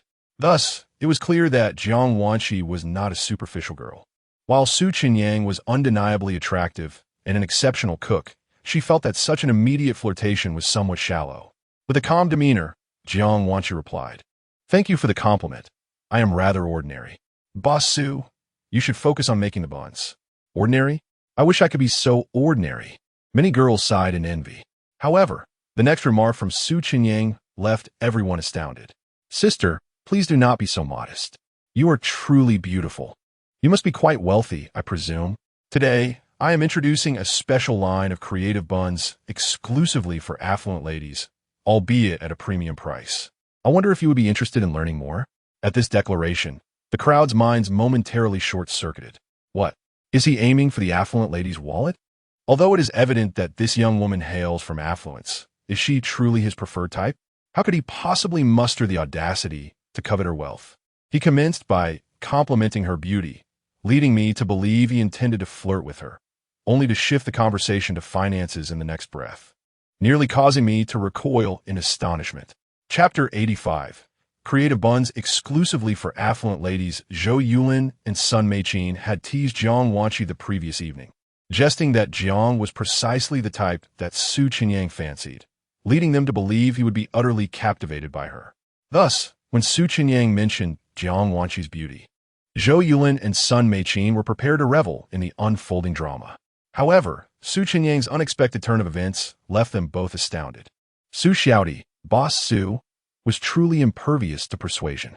Despite being an affluent individual, his preferences aligned with the very type he admired. Discussing money felt rather pedestrian, did it not? Even Tang Shuya, who had initially been skeptical, found herself stifling laughter at Su Chenyang's blatant disregard for the typical playboy persona. This boss, Su, simply lacks any semblance of scoundrel-esque traits. The media academy was replete with handsome men, and Tang Shuya observed that many of the attractive boys in their school were rather frivolous, readily dispensing cheesy lines. She mused that had those boys encountered Jiang Wanqi, they would have undoubtedly employed all manner of syrupy compliments. In stark contrast, Su Chenyang's approach was refreshingly direct, eschewing flirtation entirely in favor of financial discourse. This left Jiang Wanqi momentarily flustered. When Su Chenyang extolled her beauty, her mind raced through various possibilities, even anticipating some cliché, flirtatious lines he might employ to draw closer. Instead, he boldly addressed her wallet, leaving her feeling somewhat uncomfortable. If Su Chenyang had pursued her for her looks, she might have felt a tinge of discomfort. However, his focus on her financial status was far more unsettling. Su Chenyang had set up shop at the entrances of various universities, targeting the campus beauties. So why, she wondered, was he now fixated on her wallet when her own beauty remained intact? Was her elder sister, merely 2 years her senior, not deserving of the title of campus beauty? Though she felt somewhat disgruntled at being viewed solely as a wealthy patron, Jiang Wanqi couldn't help but feel intrigued by Su Chenyang's proposition of exclusive creative buns for affluent women. Curiously, she inquired Boss Su, "What precisely is this exclusive creative bun you speak of?" Su Chenyang, anticipating her interest, recalled that Zhou Yulin had purchased panda buns from scalpers to treat the striking sister before him. Jiang Wanqi's perceived affluence made her an ideal candidate for his marketing strategy. The exclusive creative bun would be a whimsical addition to the panda bun, crafted to resemble the sister herself, perhaps depicting her cradling a panda or frolicking with one. In essence, it would be a bun that captured the likeness of the sister alongside the panda, an utterly unique creation. This was Su Chenyang's ingenious method to counter the scalpers. After all, those wealthy women paid a premium for creative buns to flaunt on social media, to showcase their acquisitions that others could not procure. If Su Chenyang could tailor a bun featuring a likeness of a patron with a panda, it was highly likely they would choose to queue for in person. After all, if one affluent lady showcased a mere panda bun on her social media, while another displayed a bun that mirrored her alongside a panda, the former would undoubtedly fall short in comparison. If the goal was merely culinary delight, what distinguished a regular round bun from a creative one? Why pay exorbitantly to scalpers? As Su Chenyang articulated his strategy, the expressions of the nearby scalpers shifted dramatically. Wow, this is quite the bold move. Creating such an exclusive creative bun is rather excessive. Initially, these scalpers had assumed Su Chenyang could only devise methods to restrict their purchases.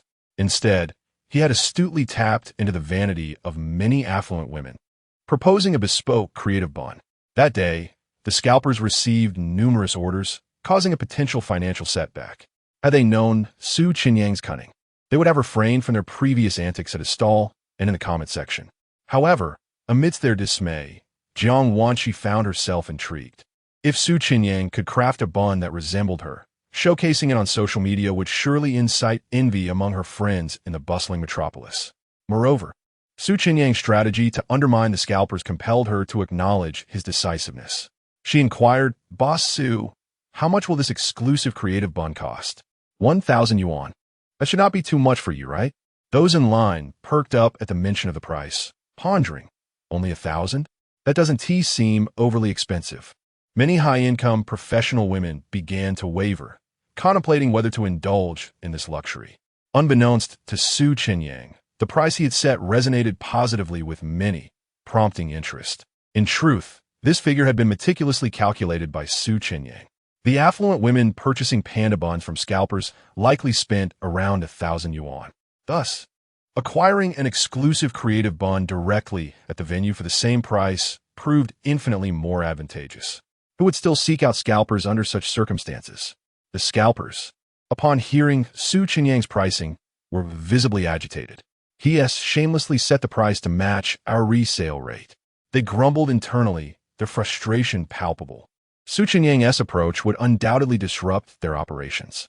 If the acquisition price dropped to 200 or 300 yuan, those waiting in line for hours would find it hardly worth their while to sell to scalpers, especially for those at the back of the queue.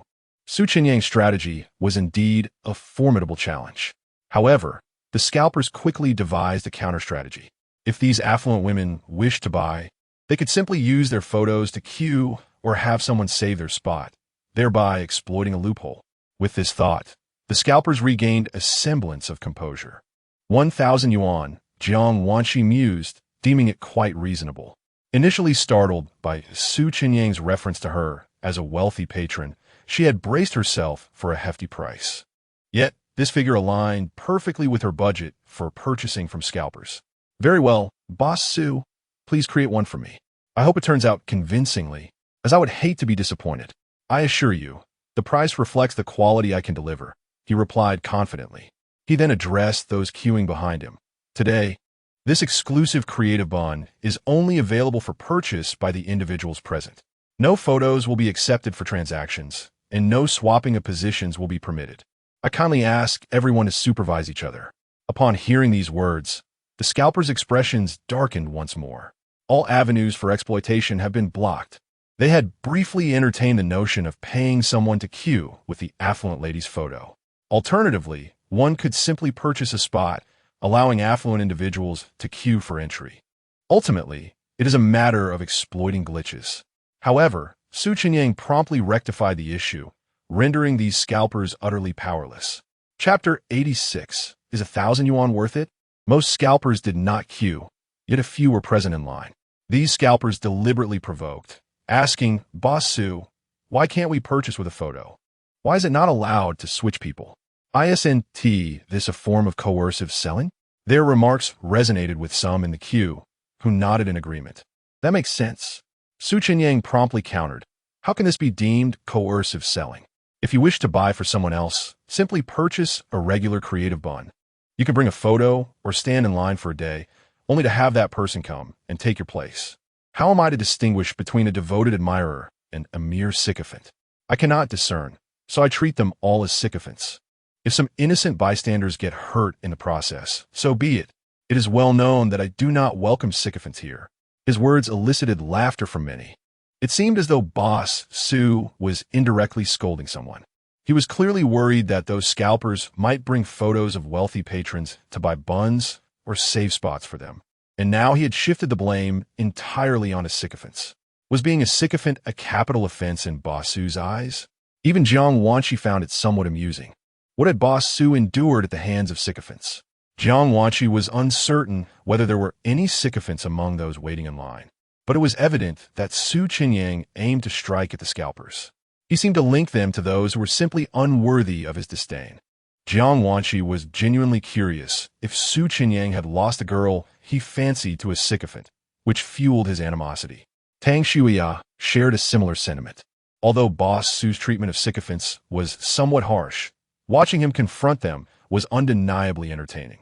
As mere onlookers, Tang Shuya found Chenyang's disdain for sycophants particularly intriguing. While she had seen him mock sycophants in short videos, witnessing it live was far more captivating. With Chenyang's retort, The scalpers fell silent. They might be scalpers, but they certainly did not want to be labeled as sycophants. If they continued to speak, they risked incurring further mockery from Chenyang. With so many people recording videos, being branded as a sycophant would damage their reputations online. They silently prayed for their turn to come soon. For just 100 yuan, one could acquire panda buns or battleship buns, and surely they could sell for 300 to 500 yuan. If wealthy patrons were a tad slow to catch wind of the exclusive creative buns, they might even fetch nearly 1,000 yuan. At that moment, Zhou Yulin and son Mei Qin spoke up. Su Xiaodi, I would like an exclusive bun. Boss Su, I want one too. Since Jiang Wanqi had purchased one, Zhou Yulin and son Mei Qin felt compelled to follow suit. Very well, my dear sisters, Su Chenyang replied. He then began crafting the creative buns. Ladies, would a panda hugging your thigh be acceptable? Yes, Jiang Wanqi and the others nodded.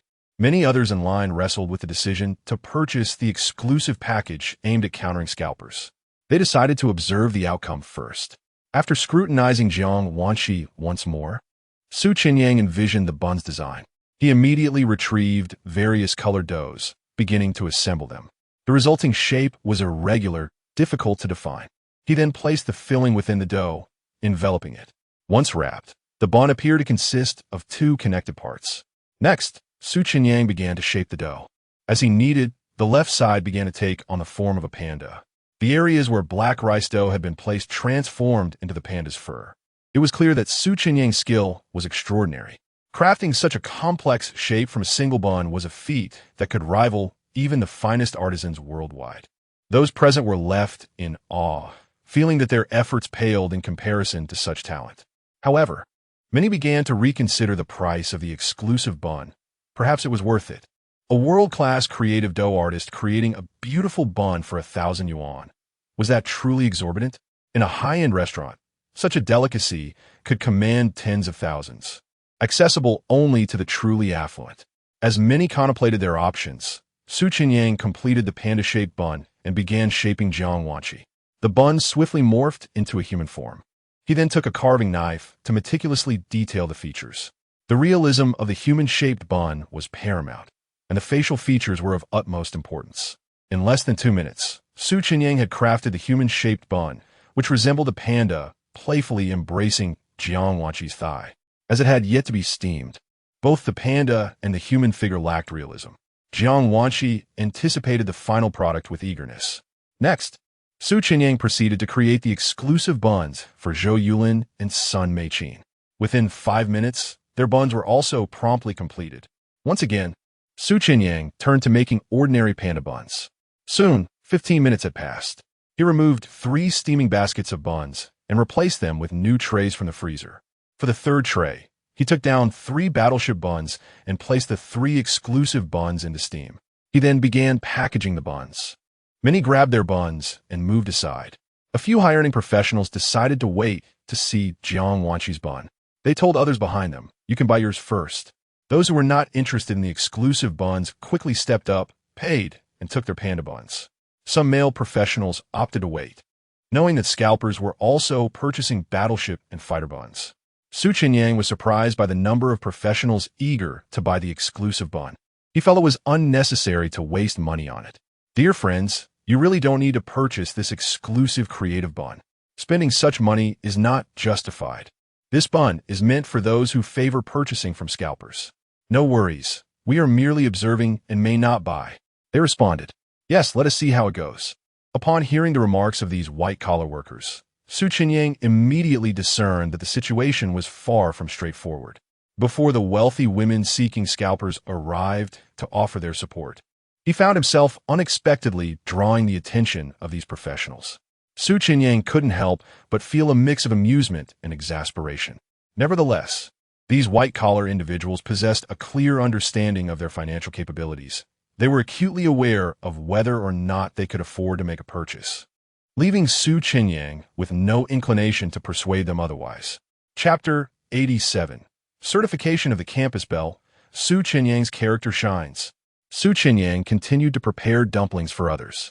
Soon, it was the turn of Tang Shuya and her 5 companions.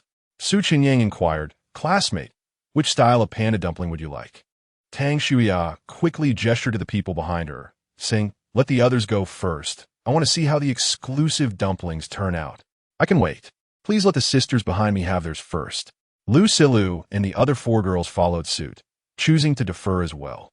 Su Chenyang was astonished to discover that Tang Shuya and her friends were, in fact, discreetly affluent. He thought to himself that white-collar workers should not indulge in such luxuries. And certainly, college students had even less reason to do so. He gently advised classmates as university students, there's really no need to join this frenzy and spend extravagantly. Don't you think? Previously, he had even posted a video urging college students to refrain from purchasing creative dumplings to avoid unnecessary expenses. Now, he found himself reasoning with them again. While Su Chenyang's intentions were well-meaning, Tang Shuya appreciated his concern, but believed that it was essential to recognize that some university students could indeed afford such indulgences. 1,000 yuan for a dumpling might seem exorbitant for the average student, but coincidentally, Tang Shuya's dormitory housed a group of particularly capable individuals. Thus, for them, 1,000 yuan was hardly a burden. Tang Shuya responded, "Boss Su, 1,000 yuan doesn't impose any financial strain on us. So please refrain from urging us towards more rational consumption." Her words left many white-collar workers present feeling somewhat embarrassed. Are these 6 girls from the same dormitory? Is the entire dormitory filled with wealthy individuals? All 6 of them are quite attractive, and yet they are also affluent. How unfair. The stark contrast left many feeling envious. They could hardly justify spending 1,000 yuan on dumplings, while these college students appeared unconcerned. As the crowd admired the situation, Su Chenyang continued to prepare dumplings for those behind, while still attempting to persuade the 6 university students. Honestly, as someone who sells dumplings, I find the exclusive dumplings to lack value for money. You might be better off purchasing a bag you truly like, as that would be a more worthwhile investment than consuming a dumpling. Regardless of how beautifully crafted, the dumpling would ultimately be eaten in a short time, with flavors akin to the regular panda dumplings. Tang Shuya had only encountered unscrupulous merchants eager to profit as much as possible from customers. She had never met anyone like Su Chenyang, who genuinely advised against unnecessary spending. His principled stance earned her admiration, and she couldn't help but smile, her demeanor becoming warmer and less aloof. "Thank you for your kindness, Boss Su. A little luxury now and then is perfectly acceptable. We earn our own money through part-time jobs and do not rely on our families."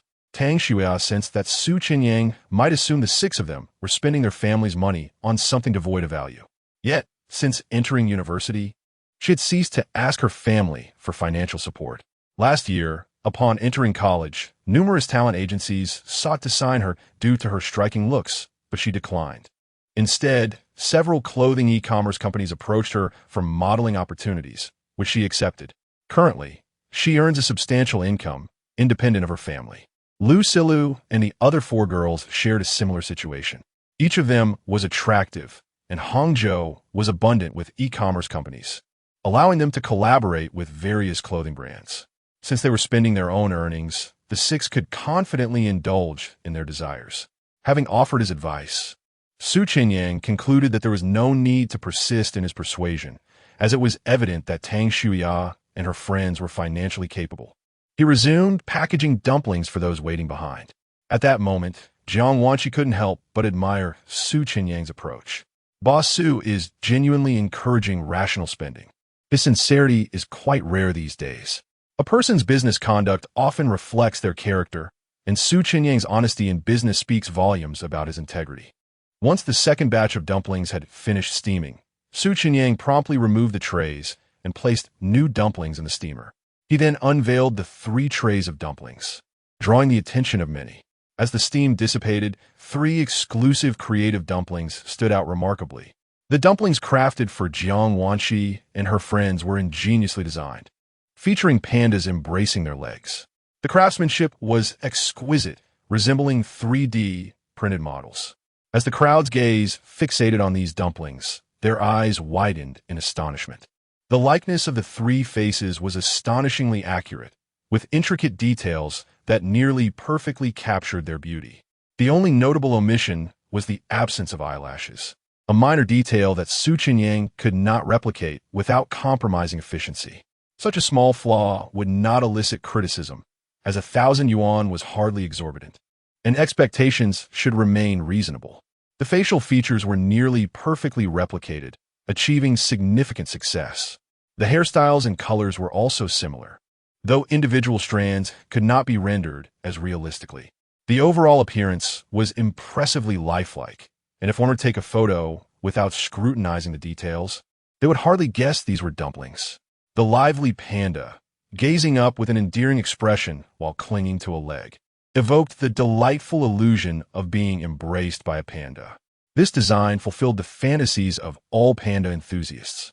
Jiang Wanxi, Zhou Yulin, and Sun Meiqin were instantly enamored.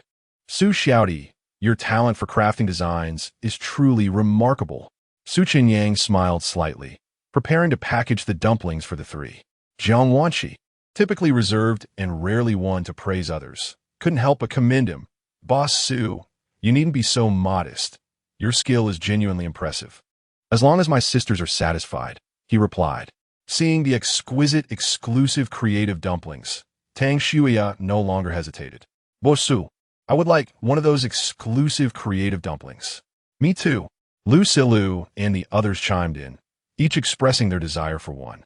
Other onlookers were roused from their reverie and began to speak up, even those positioned further back in the queue.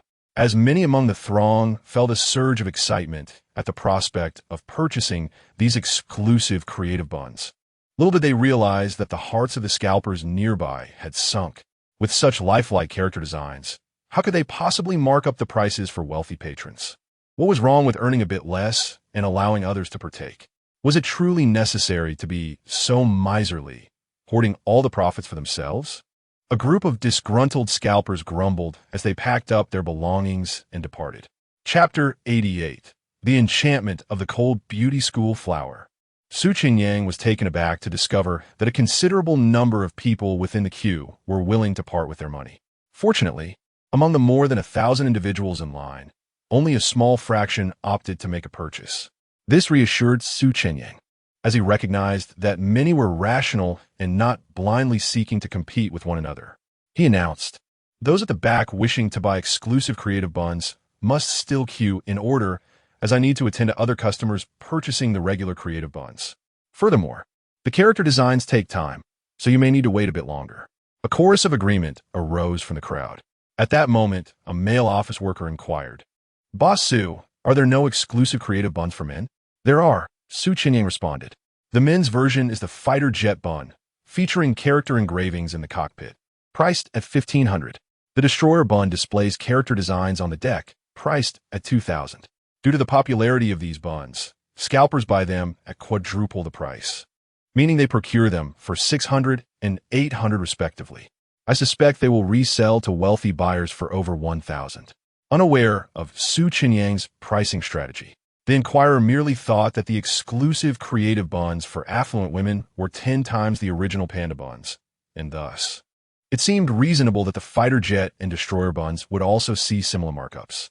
Many potential buyers quietly resumed their positions in line. As Chenyang continued to package buns for the other customers, those who had already received their buns began to disperse. Jiang Wanxi, Zhou Yulin, and Sun Meiqin, after acquiring their buns, sought out a less crowded spot nearby, perfect for taking photos. After capturing a few beautiful shots, they were eager to savor the flavors. However, upon gazing at the exquisitely crafted buns in their containers, a pang of reluctance struck them. Honestly, if these buns could be preserved for a long time, I would hesitate to eat them, Jiang Wanxi remarked. They are simply too exquisite, akin to works of art. Yet, there's no denying that consuming them while hot is the way to appreciate their flavors. Having experienced the disappointment of cold buns yesterday, Jiang Wanxi was determined not to let this batch cool down. Time had already slipped away during their photo session, and they could not afford further delays. She separated her character design bun from the panda bun and decided to start with the latter. Zhou Yulin and Sun Meiqin followed suit. As they tore into the panda bun, the sight of the filling and the wafting aroma of savory meat ignited their appetites. Unable to resist, they took large bites. The burst of succulent broth from within the buns nearly made them gasp in delight. Though the filling consisted primarily of minced meat, the juice was remarkably flavorful. As Su Chenyang had selected premium pork from the front leg, a well-balanced mix of fat and lean meat, with access to a systematic marketplace. Su Chenyang could procure any cut of meat in bulk. As he minced the pork, he combined it with vermicelli, cabbage, diced carrots, and eggs, stir-frying the mixture until it reached an optimal state. By the time he finished, the rendered fat had contributed to a rich filling without overwhelming greasiness. The cabbage, while initially high in moisture, had lost excess water during cooking, allowing the fragrant essence of the cabbage to meld beautifully into the meat juice, complemented by the subtle sweetness of the carrots. Thus, the trio found the meat juice of the buns extraordinarily rich and delectable. These freshly steamed buns were indeed distinct from those they had eaten the previous day. Jiang Wanshi marveled internally. She had already deemed yesterday's braised vegetable pork buns delicious, but this warm vermicelli and minced meat bun captivated her even more. As she savored each bite, the soft dough enveloped a filling of perfectly cooked minced meat and egg, yielding a tender, silky texture. The vermicelli was delightfully soft, infused with the robust flavor of meat juice, making each mouthful exceptionally appetizing. What astonished Jiang Wanshi most was the texture of the diced cabbage within the filling.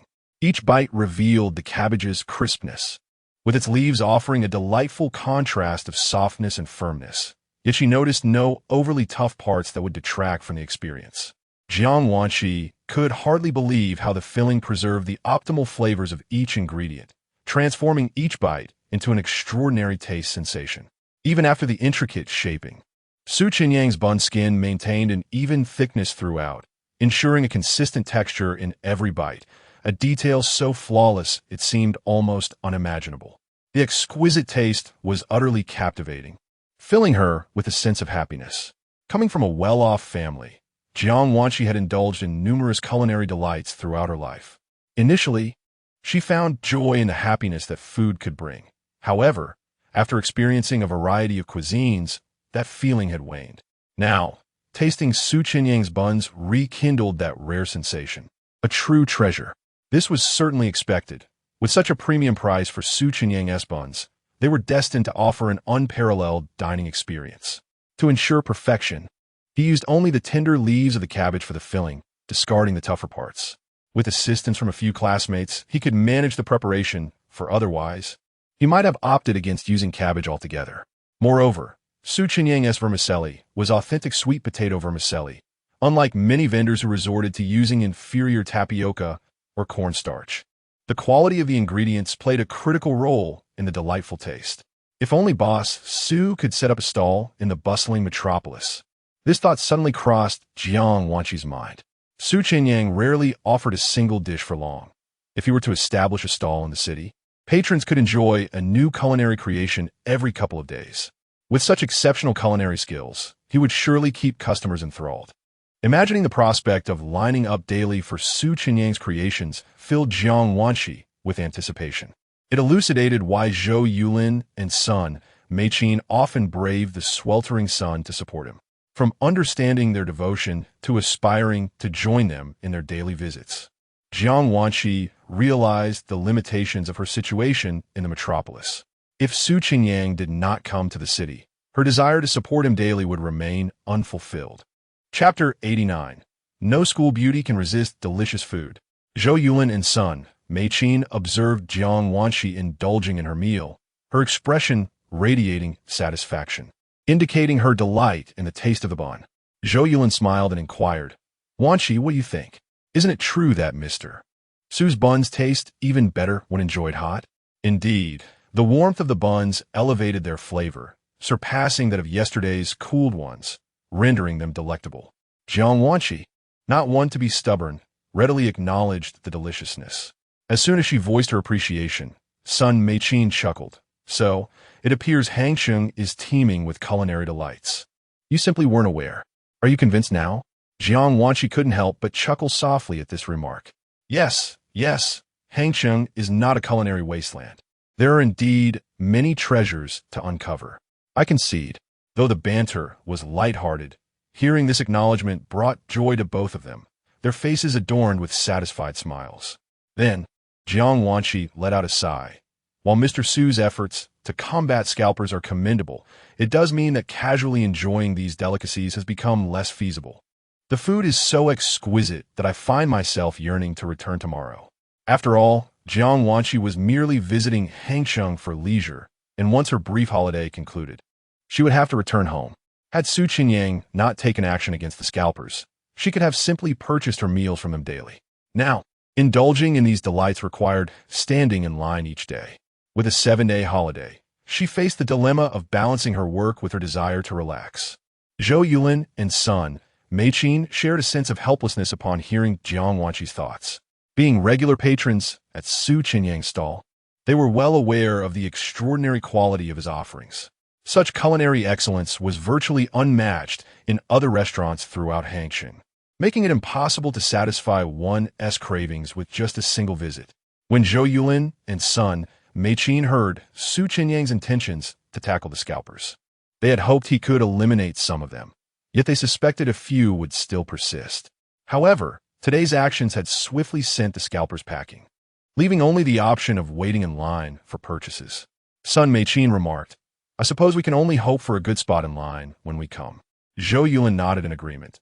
Indeed, if we manage to buy quickly as we did today, we can still enjoy a leisurely stroll afterward. It all comes down to luck. Let us hope for better fortune tomorrow. Jiang Wanqi's tone carried a hint of resignation. The trio continued to eat and chat about their plans for the afternoon. Before they knew it, they had polished off both the panda-shaped buns and the character-shaped buns. The combined quantity was equivalent to 5 regular buns. Thus, the panda bun, designed for a photo opportunity, could not be as substantial as the standard 4-bun serving. Today's panda-shaped bun amounted to 1.5 buns, while the character-shaped one required a more generous 3.5 buns. For young ladies, finishing 5 buns was indeed a remarkable feat, feeling overly full. The three settled in for a moment of respite, soaking in the riverside scenery and enjoying the gentle breeze, a reminder of life's simple pleasures. Aside from Jiang Wanqi and her companions, many others who had acquired their buns shared a similar sentiment, appreciating the location chosen by Su Chenyang. Unfortunately, Su Chenyang himself was too preoccupied to enjoy the view. As his stock of creative buns dwindled, he had to prepare everything fresh, resulting in longer waits for customers.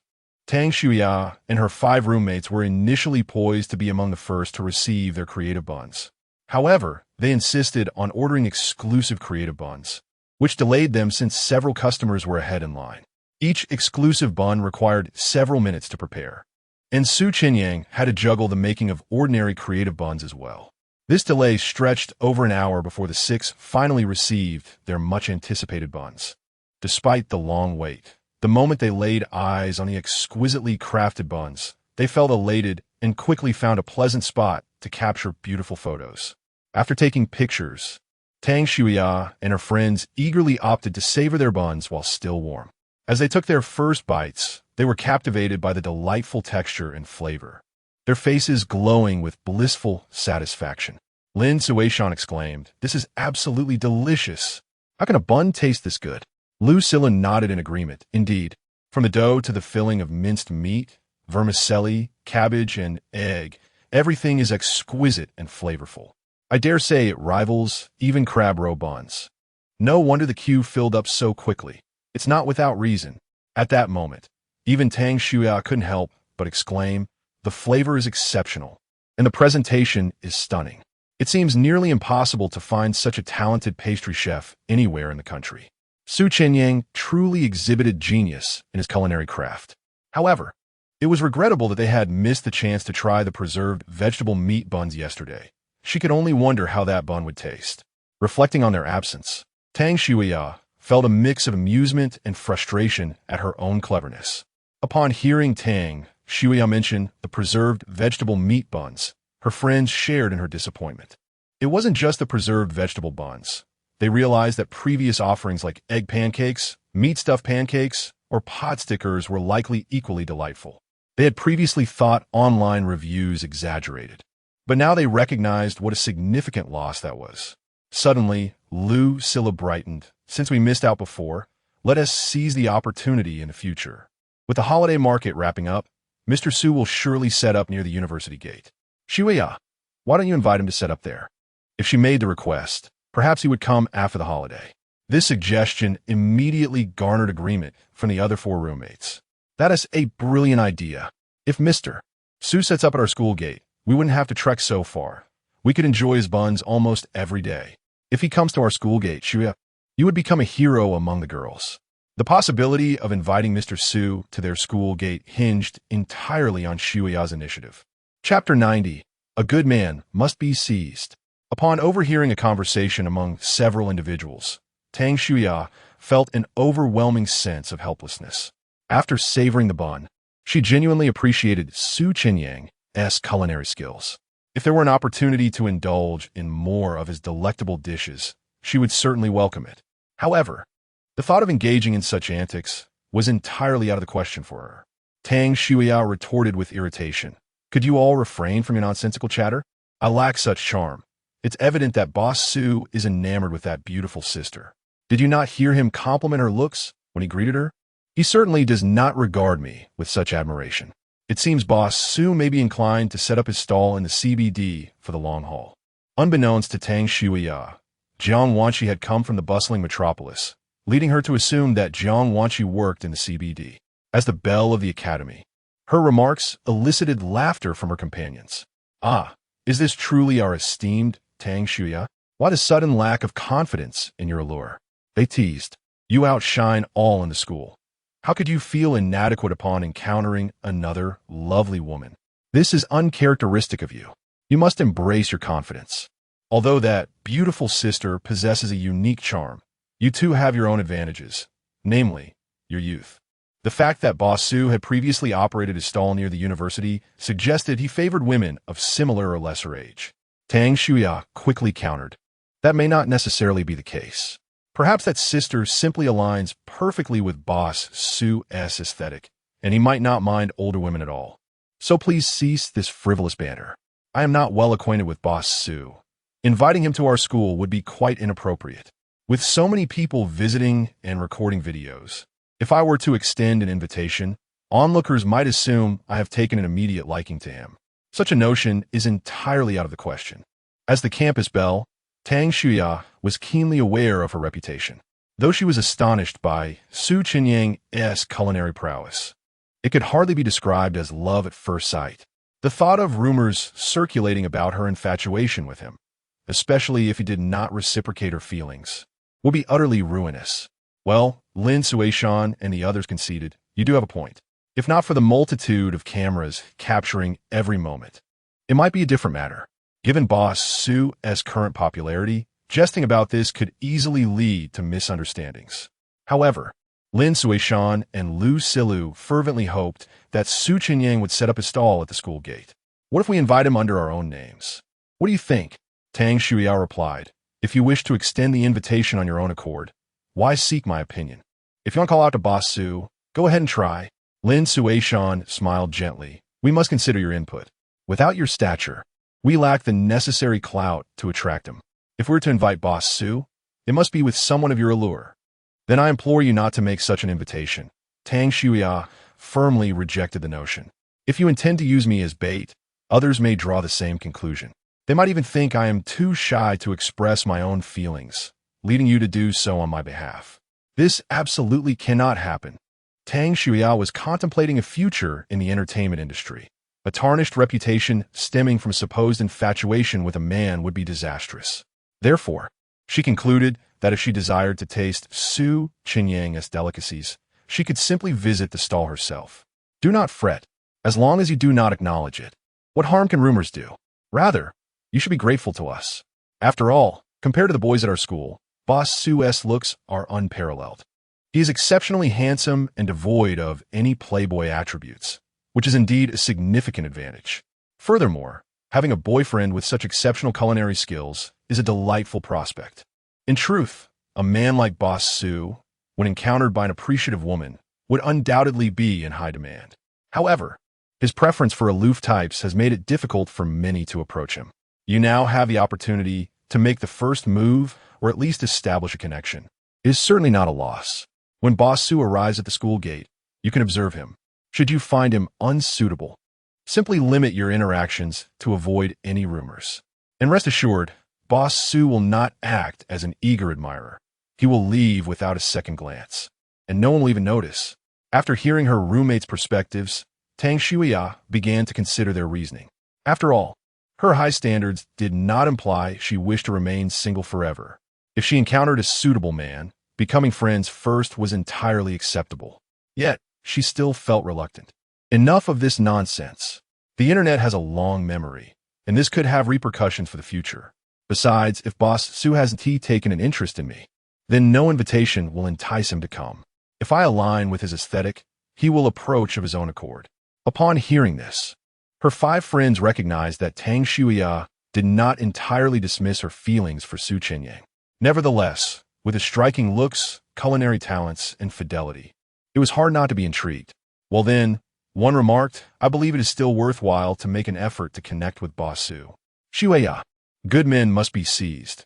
If you miss this chance, it may never come again. Tang Shuya shook her head in response to their heartfelt advice.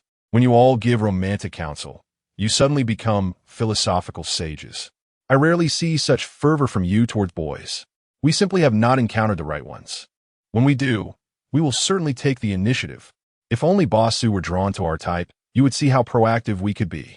Her friends were serious in their assertions, and Tang Shuya realized they genuinely might take action. Yet there was no need for haste. After all, once Boss Su returned from his extended break, and if he hadn't developed feelings for that sister, he would surely resume his stall at the university gate. In truth, Tang Shuya had not disclosed that Su Chenyang had previously operated stalls near his own university. Aside from the schools he frequented, her own media institute was conveniently located near the foreign language institute he attended.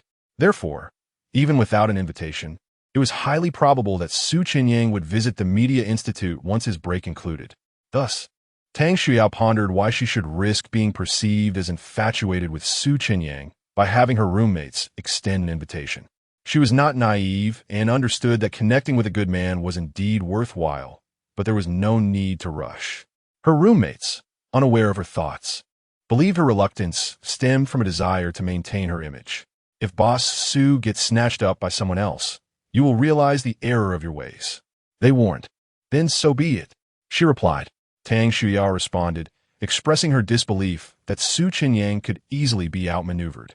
If Su Chenyang truly favored the aloof type of girl, Tang Shuya believed that among the nearby universities, none could compare to her own allure.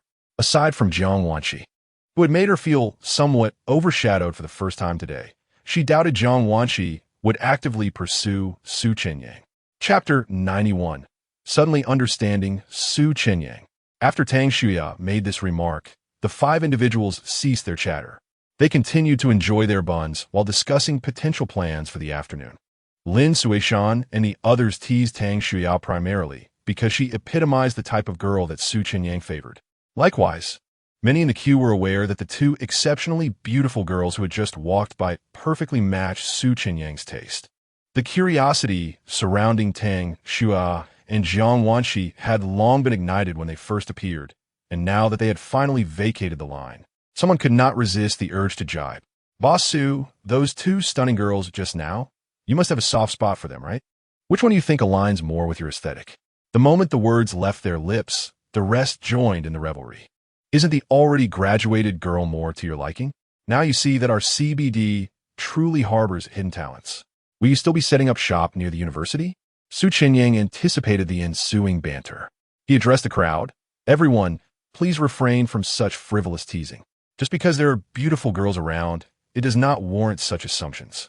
While attraction may begin with appearance, we must remain true to character. Therefore, do not hastily inquire about my preferences. His words rendered the onlookers somewhat sheepish, as they recognized the superficiality of their previous remarks. After all, Su Chenyang had previously stated that while beauty is alluring, one must first consider the personality and values of a person before pursuing them. Even a remarkably attractive girl would not sway his principles, an admirable restraint that many present could not help but reflect upon. They pondered whether they could uphold such standards when faced with such beauty. Subsequently, Chenyang immersed himself in making buns. At that moment, the buzz surrounding his newly introduced exclusive buns for affluent ladies surged online. Many wealthy individuals learned of this not through social media, but directly from scalpers. Given Chenyang's pricing, these scalpers found themselves at a loss regarding how to continue acquiring the exclusive buns. Unable to procure them, they naturally had to refund their clients and explain the circumstances. Although these affluent patrons felt disappointed, the allure of the exclusive buns still captivated them. Compared to a mere creative bun, the exclusive variant undoubtedly had a more ostentatious appeal. Chenyang's prices were identical to those offered by the scalpers, and he had thoughtfully crafted an upgraded version. Thus, even if patrons had to make an effort to purchase them personally, they would be willing to overlook the inconvenience. Chenyang's exclusive creative buns were aimed specifically at those with excess wealth who sought out scalpers. Surprisingly, upon hearing the news, these affluent individuals did not resort to complaints. Instead, a faction of them began to criticize in the comment sections of videos uploaded by patrons who had visited his stall, particularly those featuring Chenyang's rules against proxy purchases. While Chenyang busied himself making buns, he remained oblivious to the online criticisms.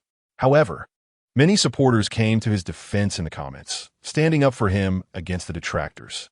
Soon enough, the clock struck 7 in the evening.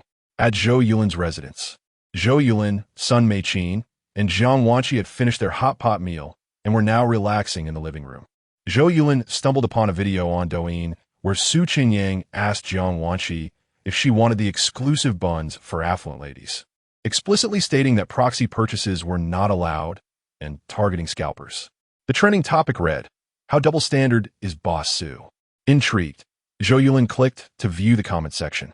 She found several pinned comments disparaging Chenyang, which left her feeling exasperated. How absurd! Su Xiaodi is tackling scalpers, and yet he attracts so much disdain. This is utterly ridiculous. Sun Meiqin and Jiang Wanqi, equally astonished, leaned in to examine the comments. You're selling buns, but enforcing such nauseating rules? Isn't that a bit excessive? Why can't someone else buy them for me? If it's my girlfriend's birthday, am I not allowed to surprise her with a bun? Last time you set up shop near the university, a girl bought dumplings for her boyfriend, and you gave her special treatment. Now you've imposed these rules. Aren't you being hypocritical? You could find alternative methods to restrict scalpers without such draconian measures. Isn't it reasonable for true lovers to buy buns for each other? Yet, many comments defended Chenyang, noting that he only restricted the exclusive creative buns, while ordinary creative buns remained available for purchase. Nonetheless, no matter how many supporters rallied for him, those criticizing Chenyang always managed to conjure up counterarguments. Could these people be sycophants? Why else would they disparage Boss Su so? Sun Meiqin mused, feeling a pang of sympathy for Chenyang. Even Jiang Wanqi, taken aback by the comments, agreed with Sun Meiqin's sentiments. They must be sycophants. If their love were genuine, they could buy the buns without issue. Why pursue the most expensive option, despite having skipped a grade in school, which placed her at a different age group than her classmates, and focusing solely on her studies without engaging in romantic relationships? Jiang Wanqi observed that in any true love, if rules prevented a purchase, it wouldn't stem from a partner's reluctance, but rather from understanding between the couple. She reflected, no wonder Boss Su despises sycophants. So many are eager to play that role, spending both money and time in line, yet they grow upset if they cannot acquire the most expensive item. I can now comprehend when he says he feels overwhelmed by sycophants. Previously, when she had seen the video of Chenyang lamenting being overwhelmed by sycophants, Jiang Wanqi had found it exaggerated. Now, however, she realized the extent of the competition among them. Yet, the most absurd aspect was that despite their criticisms, these individuals would invariably show up at Su Xiaodi's stall the next day. Tomorrow's line will surely be, Zhou Yulin began to say when her phone rang. Seeing that it was her brother, Zhou Kaijia, calling, she answered, Hey, what is up? Tomorrow, Dad wants me to pick up a client from the airport. Can you handle the acceptance of 3 batches of materials that will be delivered to the factory? Me? Zhou Yulin hesitated. Jiang Wanqi immediately interjected. You go ahead. I'll take care of things here. Zhou Yulin responded. All right. What time should I be there? Just be there by 9 a.m. I'll email you the specifications for the materials shortly. Okay. After ending the call, Zhou Yulin turned to Jiang Wanqi, saying, then it seems you and Mei Qin will have to line up tomorrow. Before Jiang Wanqi could respond, son Mei Qin piped up, I was just about to mention that. I have plans tomorrow as well. My aunt said her classmate's child is back from abroad, and I can't miss the lunch gathering. Oh, a matchmaking event, I see. Jiang Wanqi smiled in understanding. You may proceed with your tasks. I shall manage the queue alone, she said. Perhaps if fortune does not favor me tomorrow and the location is less than ideal, the day will pass swiftly. Zhou Yulin expressed her apologies, saying, I am truly sorry. I had intended to take good care of you these past few days, but an unexpected matter arose. It's quite all right, Jiang replied. There's still several days ahead. Moreover, if I manage to purchase my buns quickly tomorrow, I could come to your factory to visit and perhaps enjoy a little tour. That sounds delightful. Soon after, they continued their conversations and watched a film together. Chapter 92. Su Chenyang has no tolerance for sycophants. Time swiftly passed, and before long, it was 11 o'clock. Su Chenyang finally completed his work. Riding his food cart home, he felt quite content. Today, he sold a remarkable total of 158 creative buns. Name, Su Chenyang. Culinary points, 762 points. The profits for the day were substantial. Among these, the exclusive creative buns accounted for approximately 96 sales. With an average price of around 1,500. Just from these buns alone, the profit soared to 140,000. The remaining creative buns brought in an additional 160,000, culminating in a profit exceeding 300,000 for the day.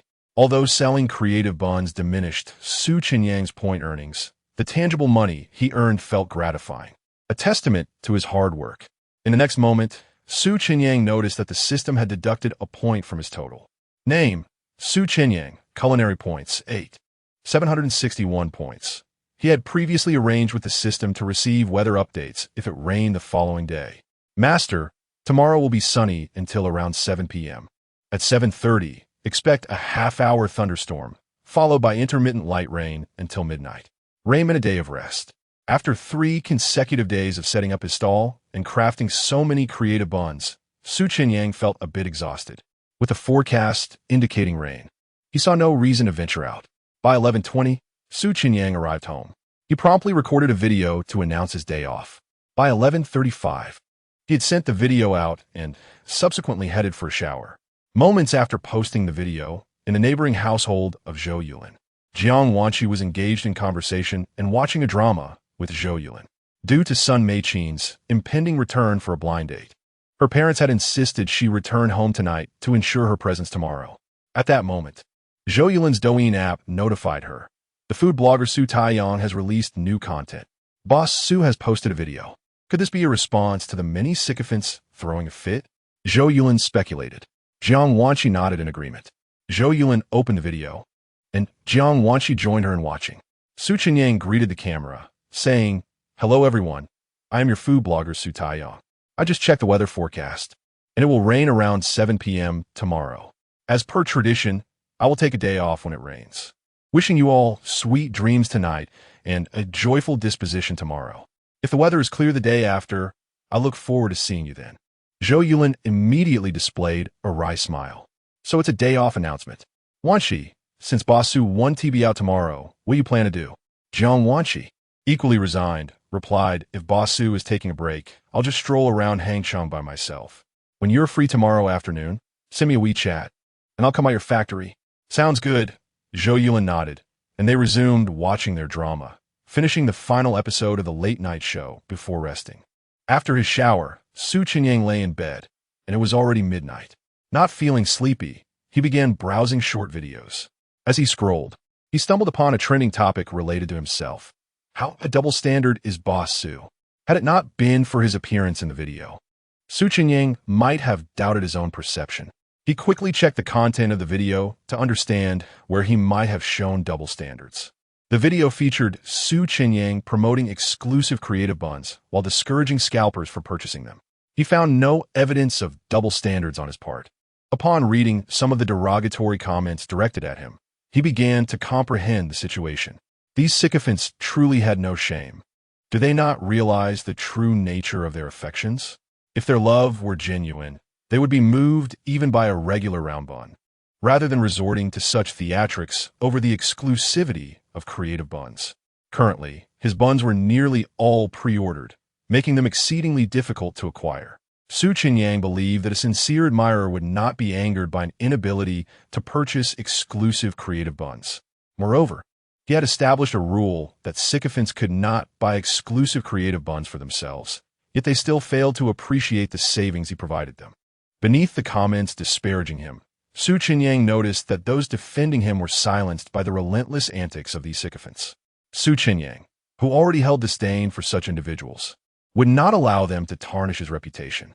With a day off tomorrow, he resolved to borrow Zhou Yulin's golden retriever to create a video that would illuminate the true nature of these sycophants. He set his phone down, contemplating what content would effectively convey his message, and soon drifted into slumber. The following morning at 8 a.m., Chenyang awoke and immediately sent a WeChat message to Zhou Yulin. Chenyang, Yulin, may I borrow your golden retriever to play with today? Zhou Yulin needed to reach the factory in the suburbs by 9 a.m., and since her home was quite distant, she had left at 7:30 to avoid the morning traffic.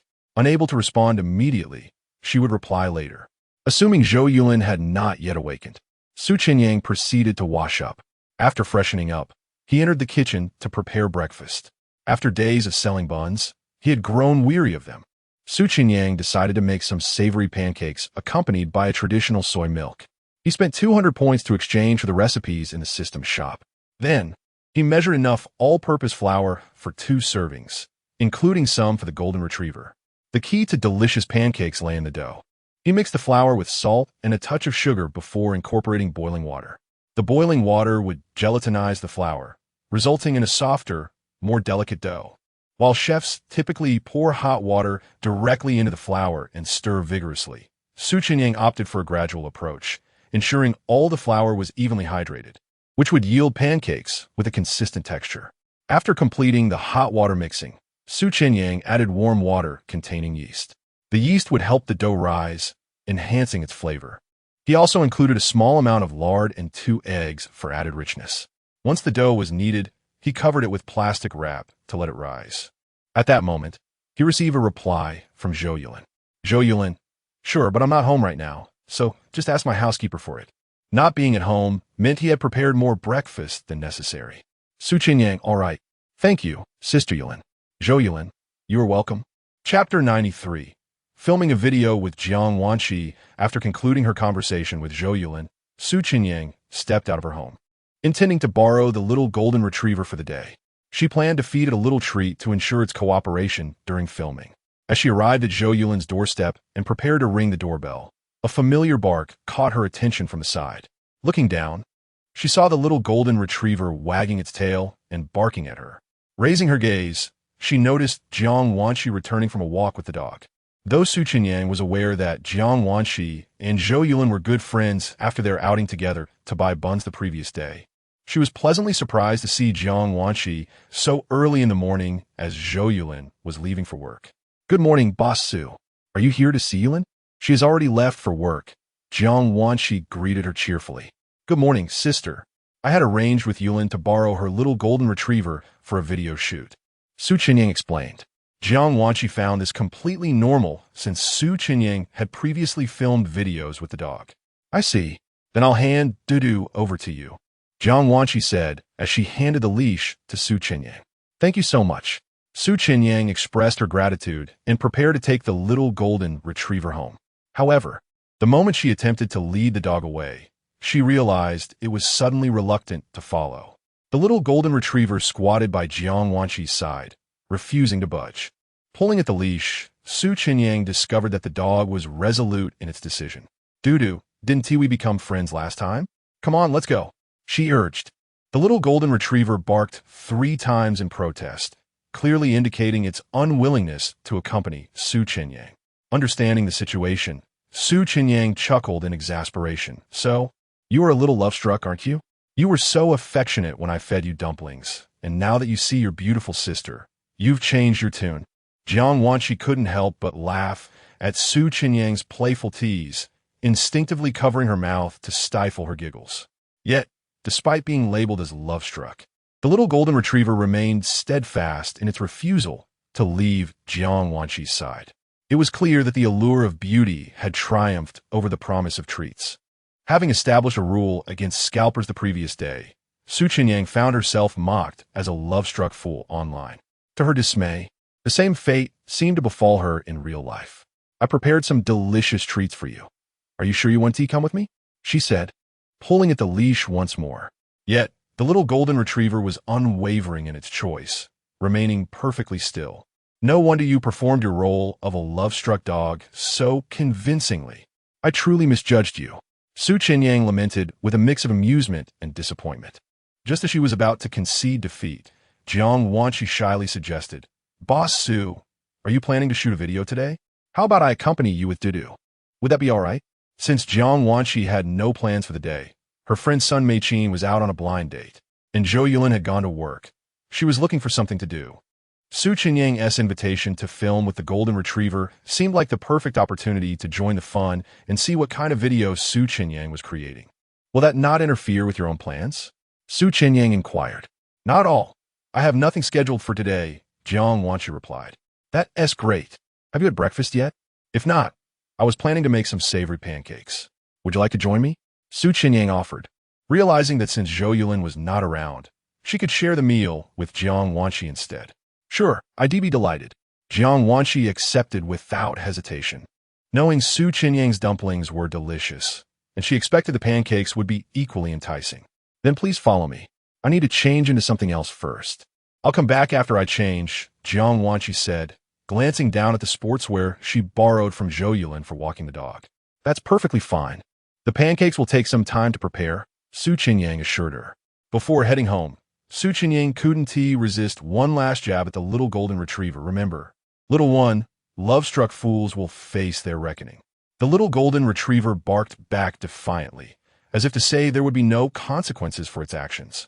Not wishing to argue further with the dog, Su Chenyang returned home while Jiang Wanqi took the dog back to Zhou Yulin's house.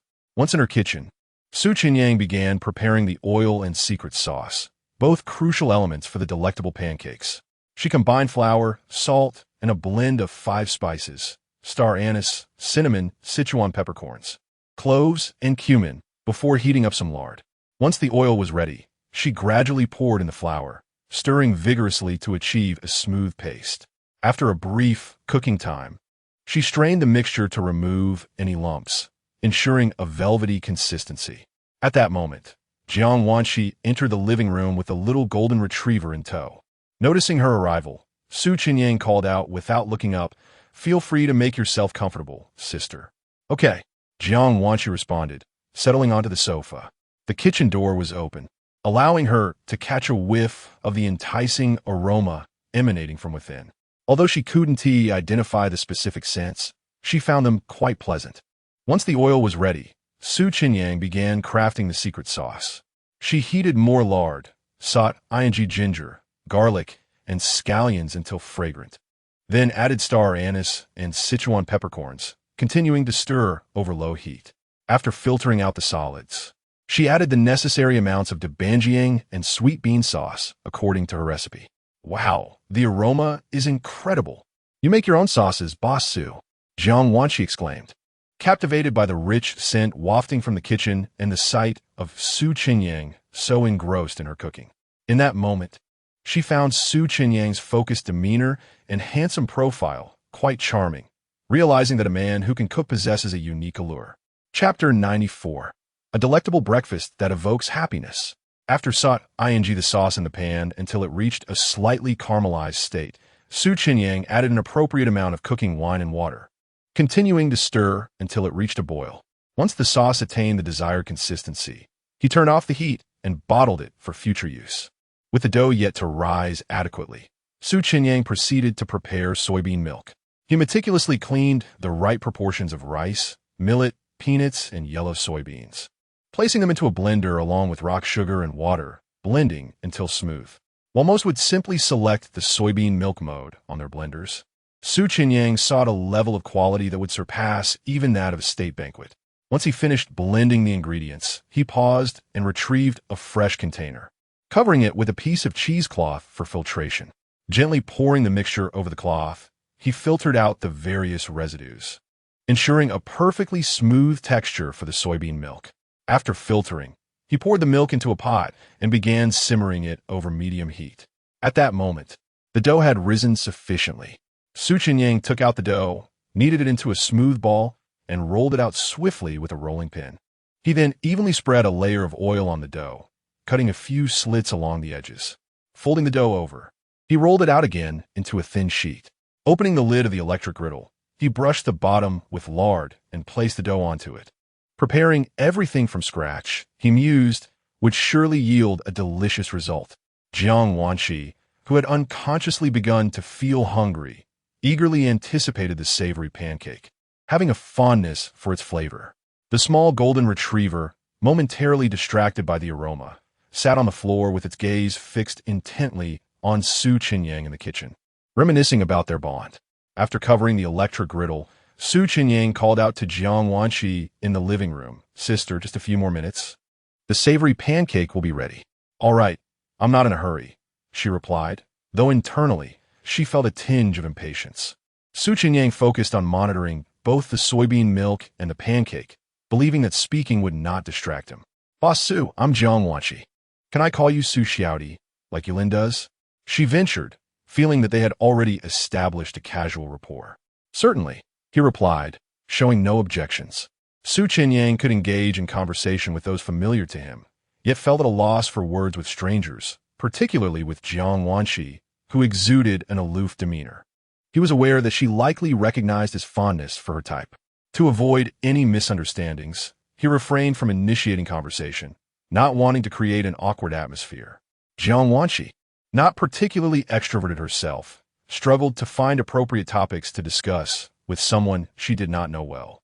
After exchanging greetings, they both fell into silence, leading Jiang Wanshi to tactically reach for her phone to alleviate the awkward quietness.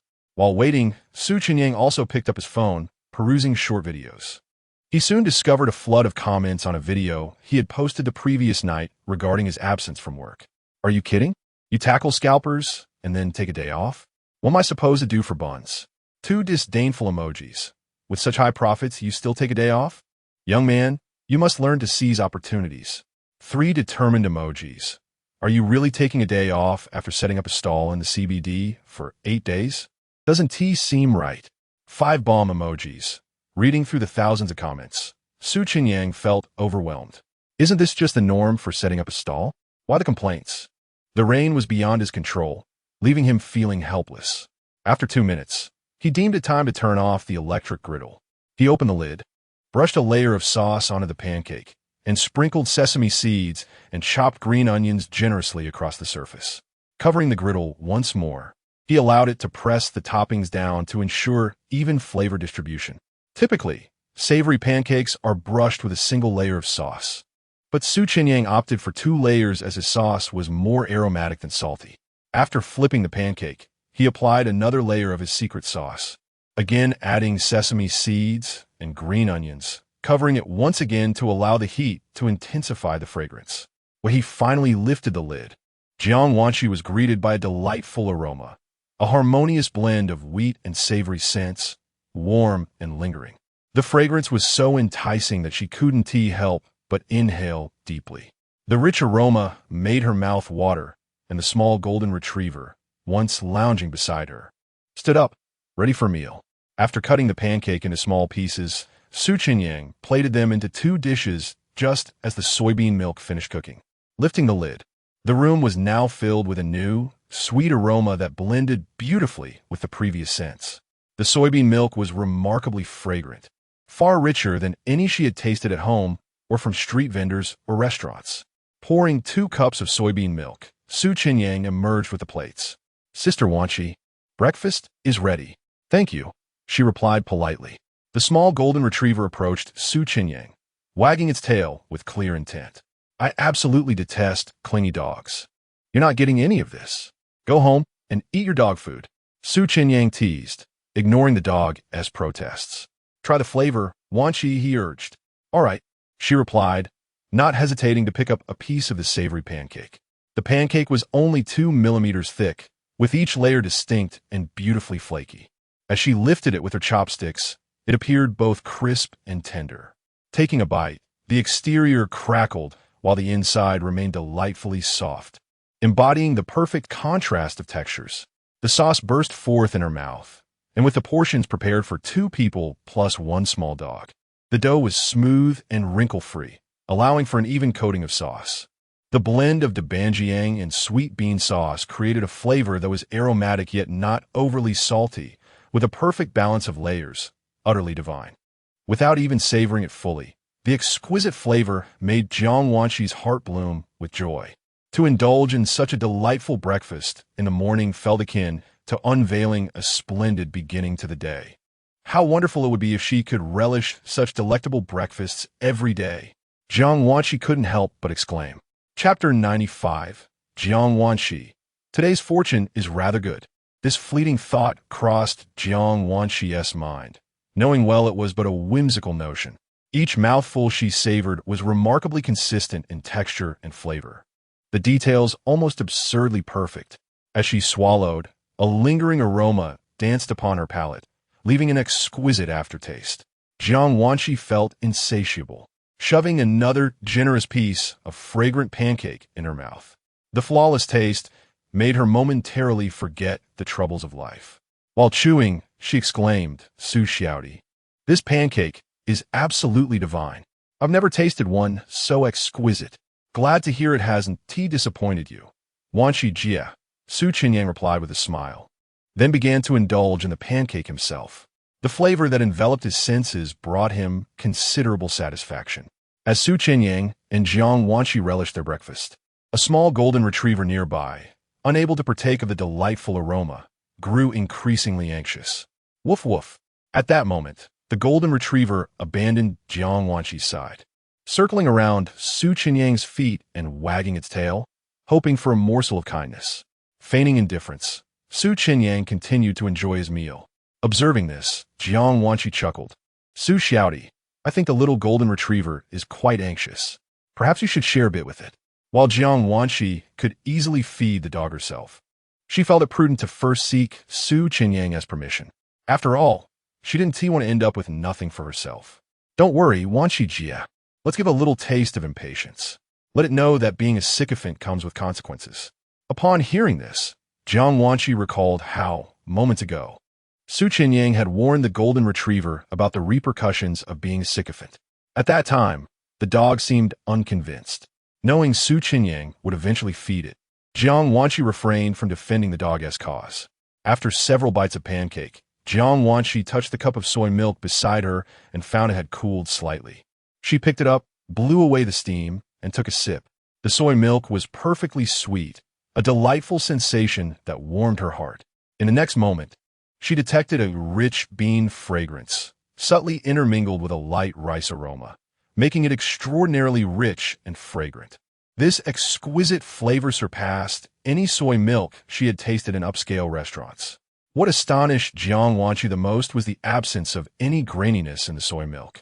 It was as smooth and silky as milk itself. She realized Su Chenyang had indeed filtered out the soy residue. However, even the high-priced soy milk served in luxurious hotels could not achieve the level of texture Su Chenyang had perfected. If even the soy milk was crafted with such finesse, what else could he not excel at?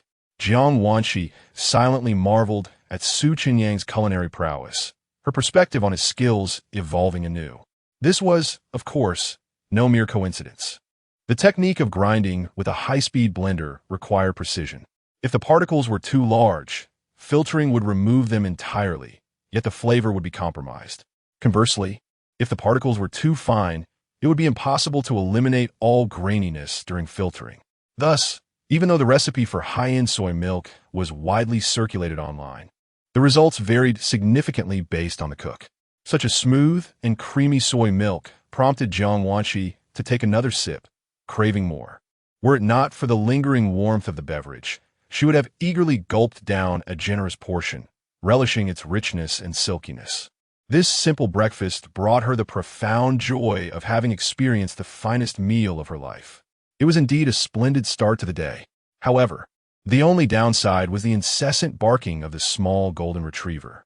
The dog, having noticed Jiang Wanqi's gaze, abandoned its pursuit of Su Chenyang's attention and approached her, hoping for a more benevolent response. Jiang Wanqi smiled and said, "Don't look at me. I can't help you." Recognizing the unreliability of human kindness, the golden retriever returned to Su Chenyang's side. Su Chenyang, not truly intending to torment the small dog, lifted it by the leash and asked, "Will you still be a sycophant?" Woof! The golden retriever barked twice, signaling its surrender. "Is there a consequence for being a sycophant? Do you accept this?" Woof! After the dog acknowledged its defeat, Su Chenyang ceased the playful banter and headed to the kitchen, bringing out the remaining half of the fragrant pancake for the golden retriever. He saved the other half for Jiang Wanqi, just in case she desired more. Upon retrieving the pancake, the golden retriever eagerly wagged its tail and barked affectionately at Su Chenyang, clearly having reverted to its role as a devoted companion. Jiang Wanqi smiled and remarked, "This little golden retriever lacks dignity. Such is the nature of a sycophant. Wanqi Jia, if you're still hungry, I have more in the kitchen." All right. On a typical day, Jiang Wanqi would surely have declared that one plate of pancakes sufficed. However, given the exquisite quality of Su Chenyang's pancakes, she feared she might not be satisfied and thus refrained from making any definitive statements. It soon became evident that Jiang Wanqi knew herself well. When presented with delicious food, her instinct was to indulge further. Su Chenyang promptly retrieved the remaining half plate of pancakes and poured another cup of soy milk for her. With 2 cups of soy milk and a plate and half of pancakes, Jiang Wanqi felt pleasantly full, reluctant to move, and wished to lean back on the sofa to rest. Yet having enjoyed his breakfast, she felt obliged to contribute somehow. After Su Chenyang cleared the dishes into the dishwasher, Jiang Wanqi inquired, "Su Xiaodi, where shall we film our video later?" "This morning, I plan to shoot in the yard, and then we can venture out in the afternoon." As he spoke, Su Chenyang approached the dining area and prepared to take the well-fed golden retriever to work. "Having had breakfast and not helping at all, I feel quite embarrassed." "Not all, Wanqi Jia. Just sit back. Otherwise, this little sycophant won't cooperate." Su Chenyang looked disdainfully at the golden retriever once more. Were it not for the dog's incessant demands, Su Chenyang would have saved himself much trouble. With Jiang Wanqi accompanying him, he felt obligated to treat the golden retriever throughout the day. This was not merely about Su Chenyang begrudgingly feeding Jiang Wanqi. It was simply far more straightforward to dine alone than with company. With a guest present, one must maintain decorum. "By the way, Wanqi Jia, while I film, you can contemplate what to have for lunch and dinner. I can manage my own meals. Don't feel obliged. It's just a matter of extra chopsticks. You can relax on the sofa and enjoy some television. Let me know once you've decided. Then I shall defer to your preferences. You decide. If that's the case, let us have 3 delicacies noodles for lunch, and we can discuss dinner later. How does that sound?" "Sound good." Jiang Wanqi smiled subtly, suddenly realizing that both Zhou Yulin and son Mei Qin had their own plans today, which fortuitously allowed her to enjoy Su Chenyang's cooking for lunch and dinner, a privilege not afforded to the average diner. Thus, her fortune today was indeed splendid. I wonder how Su Xiaodi's 3 delicacies noodles will turn out. Jiang Wanqi began to anticipate the arrival of noon with eager enthusiasm. Chapter 96. The Beautiful Schoolgirl Assists. After discussing lunch plans with Jiang Wanqi, Su Chenyang commenced filming the video. He led the golden retriever into the courtyard, where the dog's inherent nature as a devoted companion became glaringly evident. When dragged away by Su Chenyang, the golden retriever glanced back at Jiang Wanqi with lingering affection. "Oh, you loyal creature. If your owner were to discover your overly affectionate demeanor, they would surely be distraught." Su Chenyang chuckled derisively. Although Zhou Yulin may not possess Jiang Wanqi's beauty, she was certainly striking in her own right. It baffled Su Chenyang how such a dog could lack worldly experience. He found himself questioning whether an owner's temperament could indeed shape their pet's behavior, pondering if Zhou Yulin had once displayed similar tendencies. Jiang Wanqi, unimpressed with contemporary television dramas, believed the writers must have been somewhat unhinged, which rendered her indifferent to watching them. Seated on the sofa, she observed Su Chenyang as he filmed in the yard. "Dudu, lie down for me and try to convey a sense of sorrow embodying the essence of unrequited love. Your gaze should be as woeful as when I denied you that savory pancake, he instructed the golden retriever. Despite being pulled away, the dog frequently turned its head toward Jiang Wanqi. Su Chenyang, exasperated, called out, "Wanqi, why not come and lend a hand?" "All right." Jiang Wanqi nodded and joined him in the courtyard. She gently patted the golden retriever's head, signaling it to lie down, which it promptly did. "Oh, you stubborn creature. Why are you so uncooperative this time? Were I not preoccupied, I would certainly adopt a dog of my own, a fierce one, so I wouldn't need you anymore." Jiang Wanqi found herself amused by Su Chenyang's remarks. Typically serious, she had laughed several times while spending time with him. Although Su Chenyang did not intend to amuse her, she found his attitude toward the devoted dog quite entertaining, even endearing. With a smile, Jiang Wanqi defended the golden retriever. "Su, it's merely a dog. One cannot hold it to excessively high standards. It was tea-like this last time. When I took it for a video shoot, it cooperated splendidly. Now, upon seeing you, it seems utterly captivated. This dog shall never achieve greatness." The golden retriever barked 3 times, as if to assert its humble status. Subsequently, Su Chenyang instructed Jiang Wanqi to give commands to the dog, which it followed obediently, showcasing the expression of a lovesick pup. Su Chenyang then took out his phone and officially began filming. As the filming progressed, Jiang Wanqi remained nearby, assisting Su Chenyang in issuing commands. This collaboration led to a much smoother filming experience. Hours slipped by unnoticed, and as noon approached, they successfully captured all necessary footage. "Wanqi, please relax in the living room while I prepare some noodles. This afternoon, we shall venture out for more filming," Su Chenyang announced. Jiang Wanqi nodded in agreement, and he headed to the kitchen. Jiang Wanqi affectionately patted the golden retriever's head, playfully admonishing, Do cooperate this afternoon. Don't let Su call you a lovesick fool and embarrass your owner." The golden retriever barked in response, seemingly affirming its commitment. Whether it truly would remain cooperative, however, remained to be seen. Jiang Wanqi then led the dog back to the living room, where she began scrolling through short videos. In the kitchen, Su Chenyang commenced his culinary preparations, opting for high-gluten flour to achieve a firmer noodle texture. To enhance the flavor, he added 2 eggs during the kneading process. As he worked, Jiang Wanqi felt a twinge of guilt for merely waiting to eat, prompting her to approach the kitchen. "Su, may I assist you with washing the seafood? I may not be adept at cooking, but I can handle cleaning," she offered. "No need. Wanqi, you're a guest. I cannot impose chores upon you. Please, make yourself comfortable in the living room," Su Chenyang insisted. "It's quite all right. I don't consider myself a true guest, so helping out is appropriate," she replied. Acknowledging her role, she understood that had it not been for the golden retriever's attachment to her, Su Chenyang would not have hosted her. It would be rather shameless to bask in the dog's affection without contributing in some way. After all, she would need to earn her keep for dinner later. Eager to sample Su Chenyang's culinary skills, "I truly appreciate your willingness, but I insist you relax and wait for your meal," Su Chenyang said.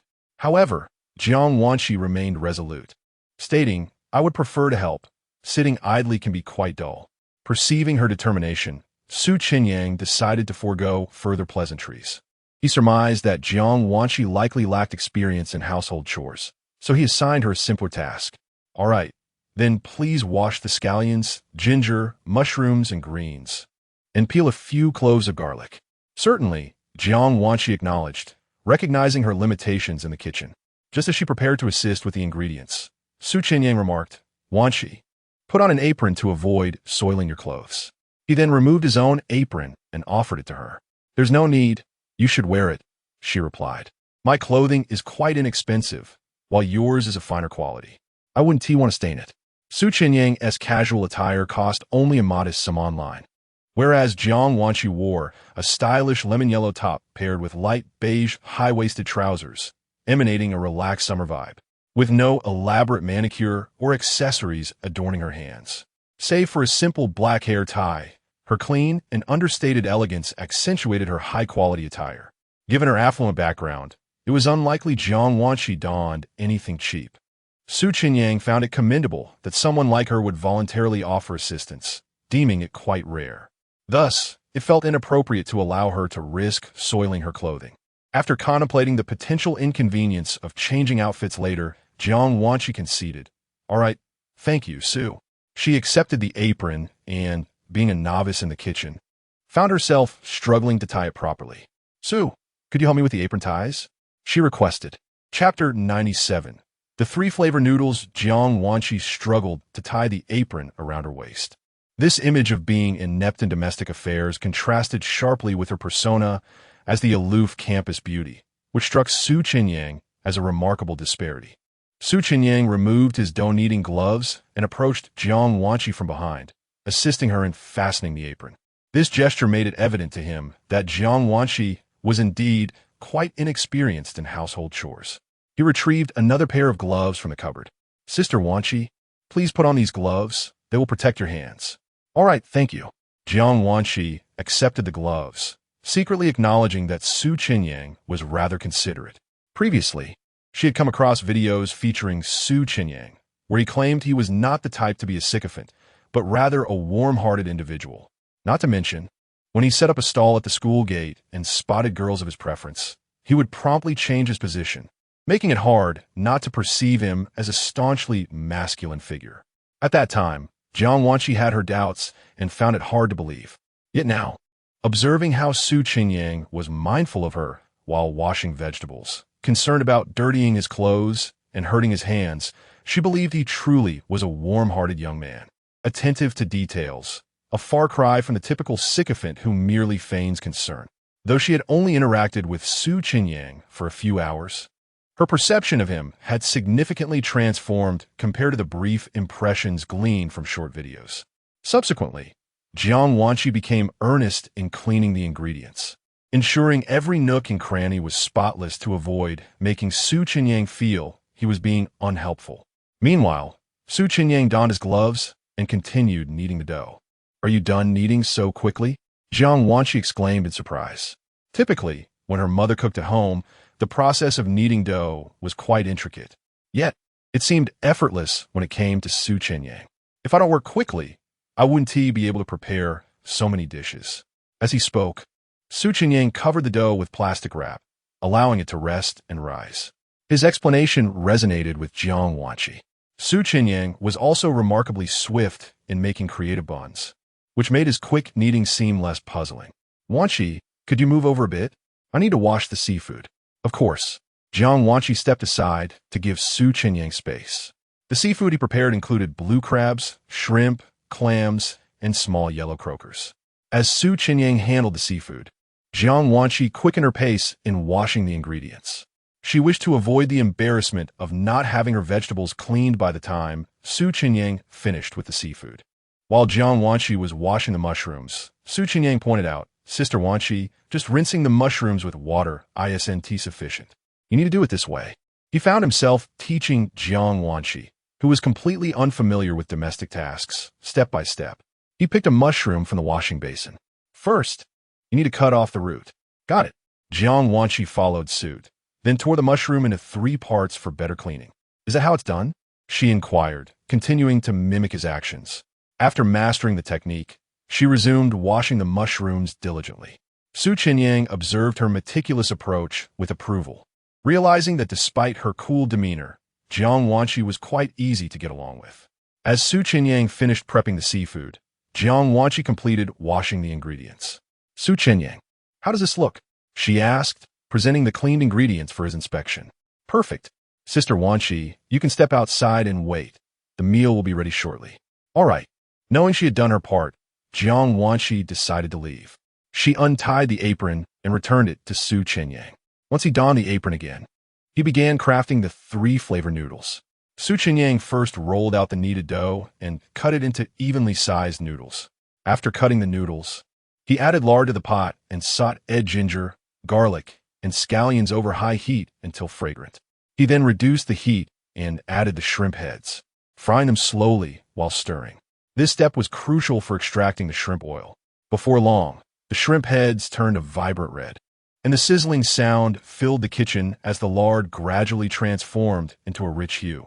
Once the oil reached the right temperature, Su Chenyang swiftly turned off the heat and filtered out the shrimp oil.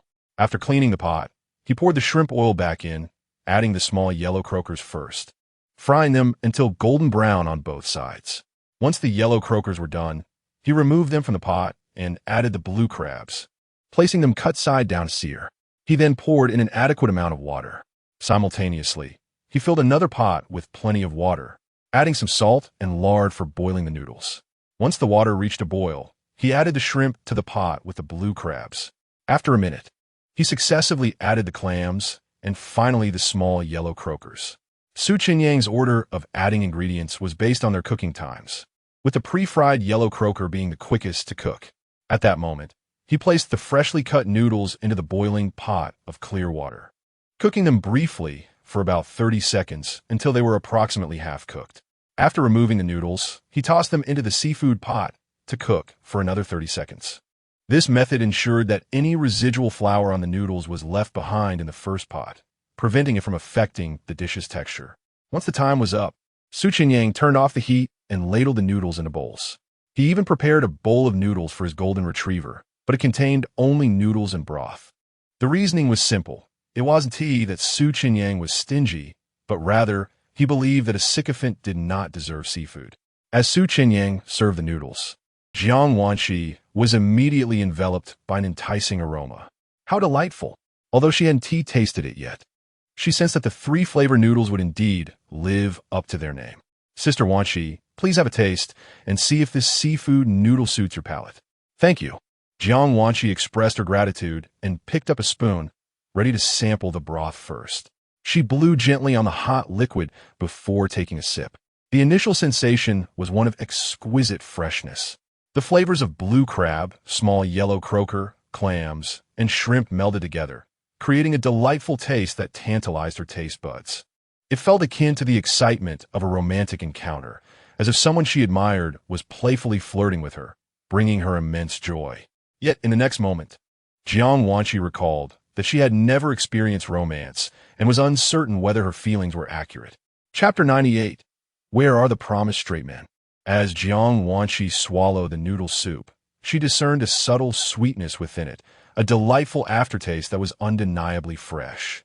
She recognized the exquisite flavor of the pleurotus mushrooms and the refreshing sweetness of the greens, which enhanced the soup's overall depth and complexity.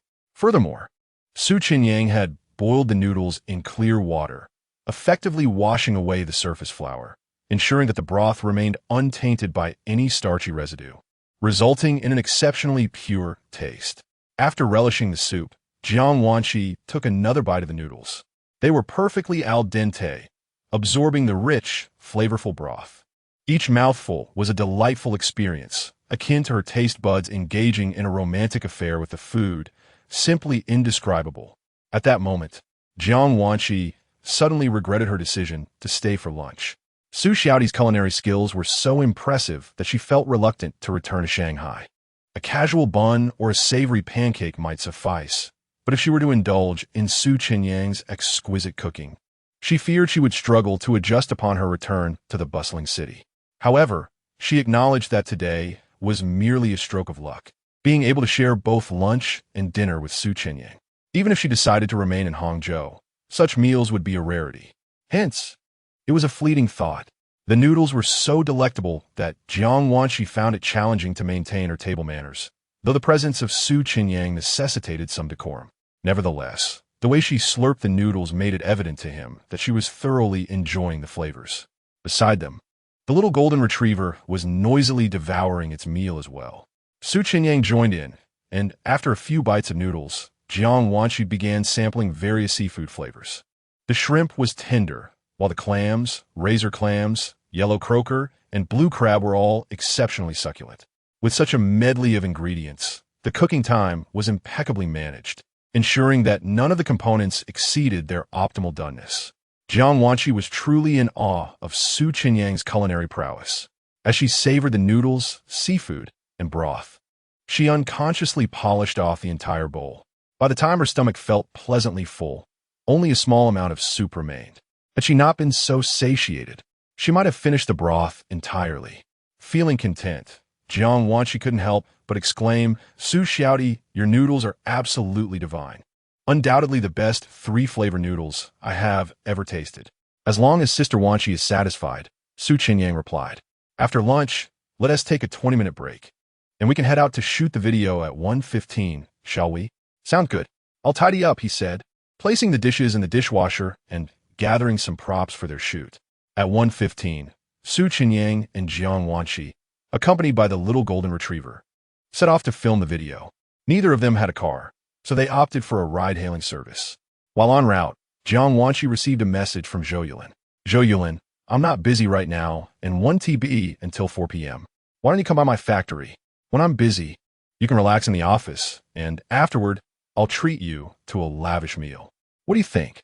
Seeing Zhou Yulin's enthusiastic message made Jiang Wanchi feel a bit guilty for having to decline. She quickly responded, Jiang Wanchi, Su Xiaodi borrowed your little golden retriever for the video, but it's not cooperating, so he asked me to lend a hand. I can't make it. Zhou Yulin, oh, so Su Xiaodi asked for your help? That is fine, I understand. Are you both busy? Noticing Zhou Yulin's cheeky emoji, Jiang Wanchi realized her friend had misunderstood the situation. Given that the last time their dog had filmed with Chenyang, he had praised its cooperation. It was natural for Zhou Yulin to wonder why the dog was suddenly uncooperative. Moreover, Jiang Wanchi was clearly Chenyang's type, making Zhou Yulin's misinterpretation all the more understandable. However, since Chenyang had invited Jiang Wanchi and she had agreed, Zhou Yulin was wise enough to not interfere with their outing. Jiang Wanchi, I'm serious. Zhou Yulin, I believe you. Have fun. I won't disturb you too. See you later. Zhou Yulin gracefully concluded the conversation, leaving Jiang Wanchi to ponder how she would clarify the misunderstanding later. Shortly thereafter, Chenyang guided Jiang Wanchi and the golden retriever to a park they had previously visited for filming. This park allowed picnics, and Chenyang hoped to encounter fans with dogs again to borrow for their video shoot. On the third day of the long holiday, the park was bustling with visitors. Upon arriving at a grassy area filled with picnickers, a female fan spotted Chenyang. Recognizing him, she also noticed Jiang Wanchi beside him. The previous day, when Chenyang had gone viral for promoting a special dumpling video featuring Jiang Wanchi, she had inadvertently gained some fame herself.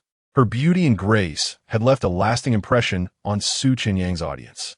Yesterday, a video had surfaced showing people at his stall playfully teasing him about choosing between Jiang Wanchi and Tang Shuya, with many suggesting he favored Jiang Wanchi.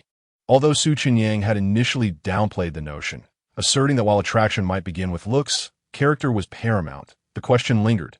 Why was he out with Jiang Wanchi today? The female fan waved and called out, Boss Su. Many others around turned their heads, and upon confirming it was indeed Chenyang, some young men inwardly scoffed at him. How hypocritical it seemed to preach about understanding a woman's values and compatibility before pursuing her, only to have invited such a stunning beauty the very next day. What a contrast! While these men struggled to secure dates, Chenyang had effortlessly arranged one. The envy was palpable. Conversely, many women present were impressed by Chenyang, intrigued by how he had managed to win over such a beautiful girl. It seemed he had his own unique approach to courting women. Chapter 99. Chenyang is misunderstood again. When greeted by fans, Chenyang felt a surge of joy. However, being misinterpreted was quite a predicament. He immediately clarified, I'm not here for a date. I am here to shoot a video. Did Chenyang really need to invite a stunning beauty to film a video? Moreover, Jiang Wanchi had queued in front of Chenyang's booth just yesterday, so theoretically, they should not be well acquainted. It seemed incongruous that someone unfamiliar would make such an arrangement, raising eyebrows among the onlookers. Only a fool would believe Chenyang's explanation. Instantly, the crowd erupted in playful teasing. Su boss, do you really need to bring a beautiful girl to shoot a video? You usually seem quite oblivious to girls. Perhaps that is only because they aren't your type. When you encounter someone you fancy, you're not so oblivious, are you? You've managed to charm her right out. The revelation that Chenyang preferred older women led to further banter. If only you had set up your stall here in the CBD earlier, it would have saved us the hassle of trekking to the university entrance for food. Chenyang was uncertain whether these individuals were genuine fans. Their raucous laughter left him feeling quite helpless. He and Jiang Wanchi were still not on familiar terms. Bringing her out to film and being misunderstood felt rather inappropriate. He attempted to clarify, "Please don't misinterpret this. This lady is a good friend of my neighbor. I filmed a video with this little golden retriever last time, which belongs to my neighbor. I intended to bring the golden retriever today, but it turned out to be quite the clingy pup, refusing to leave my side upon seeing the beautiful lady. Thus, I had no choice but to invite her to accompany me." After Su Chenyang's explanation, Jiang Wanqi chimed in, "That's right. I'm simply here to help Su Xiaoti film with the golden retriever, nothing more." The crowd responded with knowing smiles, their expressions suggesting disbelief in their words. Even if Su Chenyang and Jiang Wanqi were indeed together for that reason, it was evident that a girl as stunning and aloof as Jiang Wanqi being persuaded to join a boy with such an excuse raised suspicions. Yet, Jiang Wanqi had no plans for the day and merely wished to witness the excitement alongside Su Chenyang. However, as things unfolded, Jiang Wanqi felt exasperated by the misunderstandings. Now, it seems impossible to clarify. Su Chenyang had already explained himself, but the crowd remained skeptical. He was accustomed to this, much like when he set up stalls outside the finance university or the business university and encountered Chen Yishi and Li Ningyao. Many assumed he had ulterior motives towards the two girls, but once he changed locations, the gossip dissipated. Next time, when Su Chenyang is not seen with Jiang Wanqi, misunderstandings will likely cease. His primary intention today was merely to see if any fans would bring their dogs for a playful outing. Among the crowd, a 30-year-old female fan was out with her husband and child, accompanied by a Samoyed. Su Chenyang saw an opportunity. Approaching the lady's umbrella, he asked, "Excuse me, may I borrow your Samoyed for a video? I'll send you a red envelope later." Ren Pingxian chuckled, "No need for a red envelope. If you want to film with it, go ahead. Just know my little dog might not cooperate, as it's quite shy." "No worries. These little dogs are usually easy to entertain," Su Chenyang replied as he took the leash from her. The Samoyed appeared well-behaved. "Isn't your dog quite obedient?" he remarked. "Perhaps it finds you appealing. I seem to be in luck. I'll borrow it and send you the red envelope later." Though she declined the offer, Su Chenyang could not be dissuaded. He led the Samoyed towards Jiang Wanqi, intending for it to join the golden retriever in the video. However, as soon as he made his way back, he noticed the Samoyed had gravitated towards Jiang Wanqi, affectionately clinging to her. This revelation made Su Chenyang realize why the Samoyed had been so compliant earlier. It had its own agenda. He called out to Ren Pingxian, "Is your Samoyed female? She seems quite the affectionate pup." At that moment, Ren Pingxian was momentarily speechless, having just stated her dog was shy. Yet upon seeing the stunning Jiang Wanqi, it shamelessly sought her attention, embarrassing its owner. Many present witnessed this scene, realizing that even animals could not resist the allure of a top beauty. It was indeed enviable to be in their company. In that instant, a number of onlookers began to believe Su Chenyang's earlier claims that the golden retriever's attachment to Jiang Wanqi was the reason for their outing together. With another clingy dog in the mix, Su Chenyang had to concede the situation. He brought the Samoyed and the golden retriever to a nearby patch of grass, commencing the planned video shoot. Many picnickers turned their attention to Su Chenyang, eager to see what kind of spectacle he would create. Su Chenyang attempted to direct the Samoyed, but his words fell flat. It was evident that Jiang Wanqi was better suited for the task. This led Su Chenyang to express his disdain for both the Samoyed and the golden retriever, labeling them as clingy. While the crowd could not hear his words, they certainly picked up on his expressions of disdain. With Jiang Wanqi commanding the two dogs, it became apparent that Su Chenyang was indeed struggling to manage the situation, leaving a sour taste in his mouth. Thus, Su Chenyang's previous rationale gained credibility among the spectators. Nonetheless, many still suspected there was something more between him and Jiang Wanqi. After all, would a girl like her easily accompany a boy she barely knew?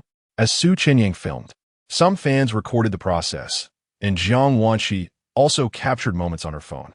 She focused on the amusing scenes of Su Chenyang ridiculing the Samoyed and the golden retriever for their clinginess, finding it particularly entertaining. Jiang Wanqi filmed simply to document the day, while the nearby female fans aimed to share their encounters with Su Chenyang on social media. Although they sensed a hint of intrigue in the relationship between Su Chenyang and Jiang Wanqi, the two remained focused on their tasks, devoid of any intimate gestures. Thus, when these fans posted their videos, there was no malicious intent towards Su Chenyang. They merely wished to share their excitement about meeting him. However, many viewers who stumbled upon these videos lacked the full context, leading to widespread misunderstandings. Upon encountering the videos, viewers immediately took to the comment section to voice their opinions. Called in sick today due to rain, yet here you are out with a beauty. What gives? Knife emoji X5? Seriously? The very next day, you're out with a gorgeous lady? I thought you were a straight shooter. Now I'm questioning your integrity. Bomb emoji X3. Met once. And you've already charmed her out? A love guru, perhaps? You should consider teaching a class. I'd gladly attend. Contempt emoji. Su Chenyang's previously established image as a steadfastly straightforward man led many to believe that someone like him would face great difficulty in finding a girlfriend. Consequently, being labeled as a clingy dog by Su Chenyang did not deter them from engaging with him. Isn't it preferable to be a devoted admirer rather than remain single? Yet, unexpectedly, a stunning girl like Jiang Wanqi was able to be invited out by Su Chenyang the very next day. This is simply intolerable. The disdainful remarks in the comments section have escalated exponentially. Chapter 100. The school bell is bewildered. Do good men really need to be contested? At 3 o'clock in the afternoon, in the girls' dormitory of Hangzhou University of Commerce, Li Ningyao was engrossed in her studies. Suddenly, Ma Minxia exclaimed as she stumbled upon a video showcasing Su Chenyang and Jiang Wanqi enjoying a day out together. My goodness, Ningyao, Su the boss actually asked out the most beautiful sister who visited his stall yesterday. This is quite impressive, isn't it? Upon hearing this, Li Ningyao, who had been reading, felt a slight tremor in her body and immediately turned her gaze towards Ma Minxia. Is that true? Li Ningyao felt quite displeased when Su Chenyang left the school gate to set up his stall in the CBD. She thought it was absurd that he could be so picky, turning down someone like her. Thus, she believed he would inevitably regret his decision. However, she was taken aback to learn that he had indeed invited out that stunning girl from the previous day, which far exceeded her expectations. Jiang Wanqi's beauty and grace were undeniable, leaving even Li Ningyao feeling a sense of inferiority. It seemed reasonable for Su Chenyang to take an interest in Jiang Wanqi. But why would Jiang Wanqi be attracted to him? After all, Li Ningyao herself had been quite selective when Su Chenyang set up his stall, even initially reluctant to support him to avoid any entanglement. So, why wasn't Jiang Wanqi likewise discerning? The other roommates were equally astonished. No way. That beautiful sister doesn't seem like the type to be easily wooed. Exactly. With such beauty and grace, how could she be so easy to pursue? Although Su Chenyang was indeed exceptional, that sister appeared far from naive. Tao Yuxuan could relate to the astonishment of Li Ningyao and her roommates. In truth, she was equally surprised. Yet, the evidence was irrefutable. What can I say? You can search for it if you doubt us. Upon hearing this, Li Ningyao and her friends quickly opened Douyin and searched for Su Chenyang's name, discovering various videos posted by fans in the park. In the footage, Su Chenyang and Jiang Wanqi were filming a short video together. What they discussed was of little importance, nor was it crucial to assess their level of intimacy. The significant fact was that they were indeed together. The others gasped in astonishment. It's true. Su the boss is quite impressive. Despite thinking Li Ningyao was quite beautiful, they felt she paled in comparison to Jiang Wanqi. Moreover, they agreed with Su Chenyang's assessment. Li Ningyao, wearing a mask and appearing shy, clearly exhibited a hesitance that was not typical of Su Chenyang's character. It became evident that even a girl as stunning and graceful as Jiang Wanqi did not put on airs when Su Chenyang extended an invitation. Meanwhile, Li Ningyao seemed to have maintained her lofty demeanor. Tao Yuxuan and the others found it hard to empathize with Li Ningyao, given that they had previously advised her regarding Su Chenyang's admirable qualities. Unfortunately, Li Ningyao had not heeded their counsel. As Li Ningyao watched the video, her heart swelled with resentment, but more prominently, regret. Was he truly so remarkable that even someone like Jiang Wanqi would be so proactive? Li Ningyao believed Jiang Wanqi, with her beauty and poise, must have countless suitors, particularly since she was 2 years older. Thus, the likelihood of more men pursuing Jiang Wanqi than her was quite high. In this context, Jiang Wanqi deemed Su Chenyang an exceptional individual, willingly accepting his invitation, which only underscored how much Li Ningyao had missed. Moreover, if Jiang Wanqi, having graduated, struggled to find a satisfactory partner, what were the chances that she herself would encounter one? Let alone the fact that Su Chenyang's daily earnings from his stall in the CBD were estimated in the tens of thousands. Even if he took frequent leaves, he might still be earning a monthly income in the hundreds of thousands. A man with such high earnings, who is also handsome and faithful, would undeniably be the ideal standard for a partner. Li Ningyao felt a surge of self-reproach, questioning her previous judgments. What was I so critical about? She sighed inwardly, her pride diminishing. When Tao Yuxuan discussed this matter, she observed Li Ningyao's demeanor. However, her friends noted that Li Ningyao maintained an expressionless facade. They wished to delve deeper into the topic, but with Li Ningyao present, they refrained and returned to their own activities. Although Li Ningyao feigned calmness, attempting to showcase her indifference to the situation, her focus on her studies had undoubtedly been disrupted. During this period of discontent, another individual was also affected by the sight of Su Chenyang and Jiang Wanqi together, Tang Shuya. Tang Shuya was out shopping with 5 roommates and was currently waiting at the cinema entrance in the mall. As the 6 of them sat in the waiting area scrolling through short videos, they stumbled upon numerous clips of Su Chenyang and Jiang Wanqi on their date. Upon seeing this, Tang Shuya was taken aback.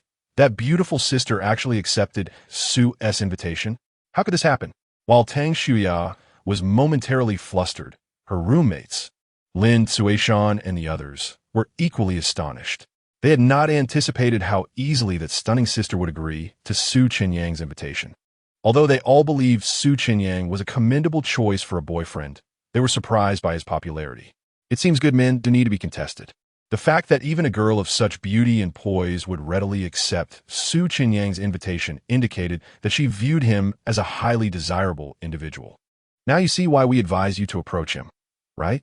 Lin Suishan suggested to Tang Shuya, encouraging her to invite Su Chenyang to set up his stall near their school to increase their chances of interaction. They reiterated that good men need to be pursued. Tang Shuya nonchalantly remarked, if someone else gets to him first, so be it. Their intention was not to make her regret her decisions, as they understood that just because they found Su Chenyang appealing did not guarantee that Tang Shuya would feel the same. They merely sought to validate their judgment. After all, why would a girl as flawless in grace and beauty as Jiang Wanqi be so forthcoming?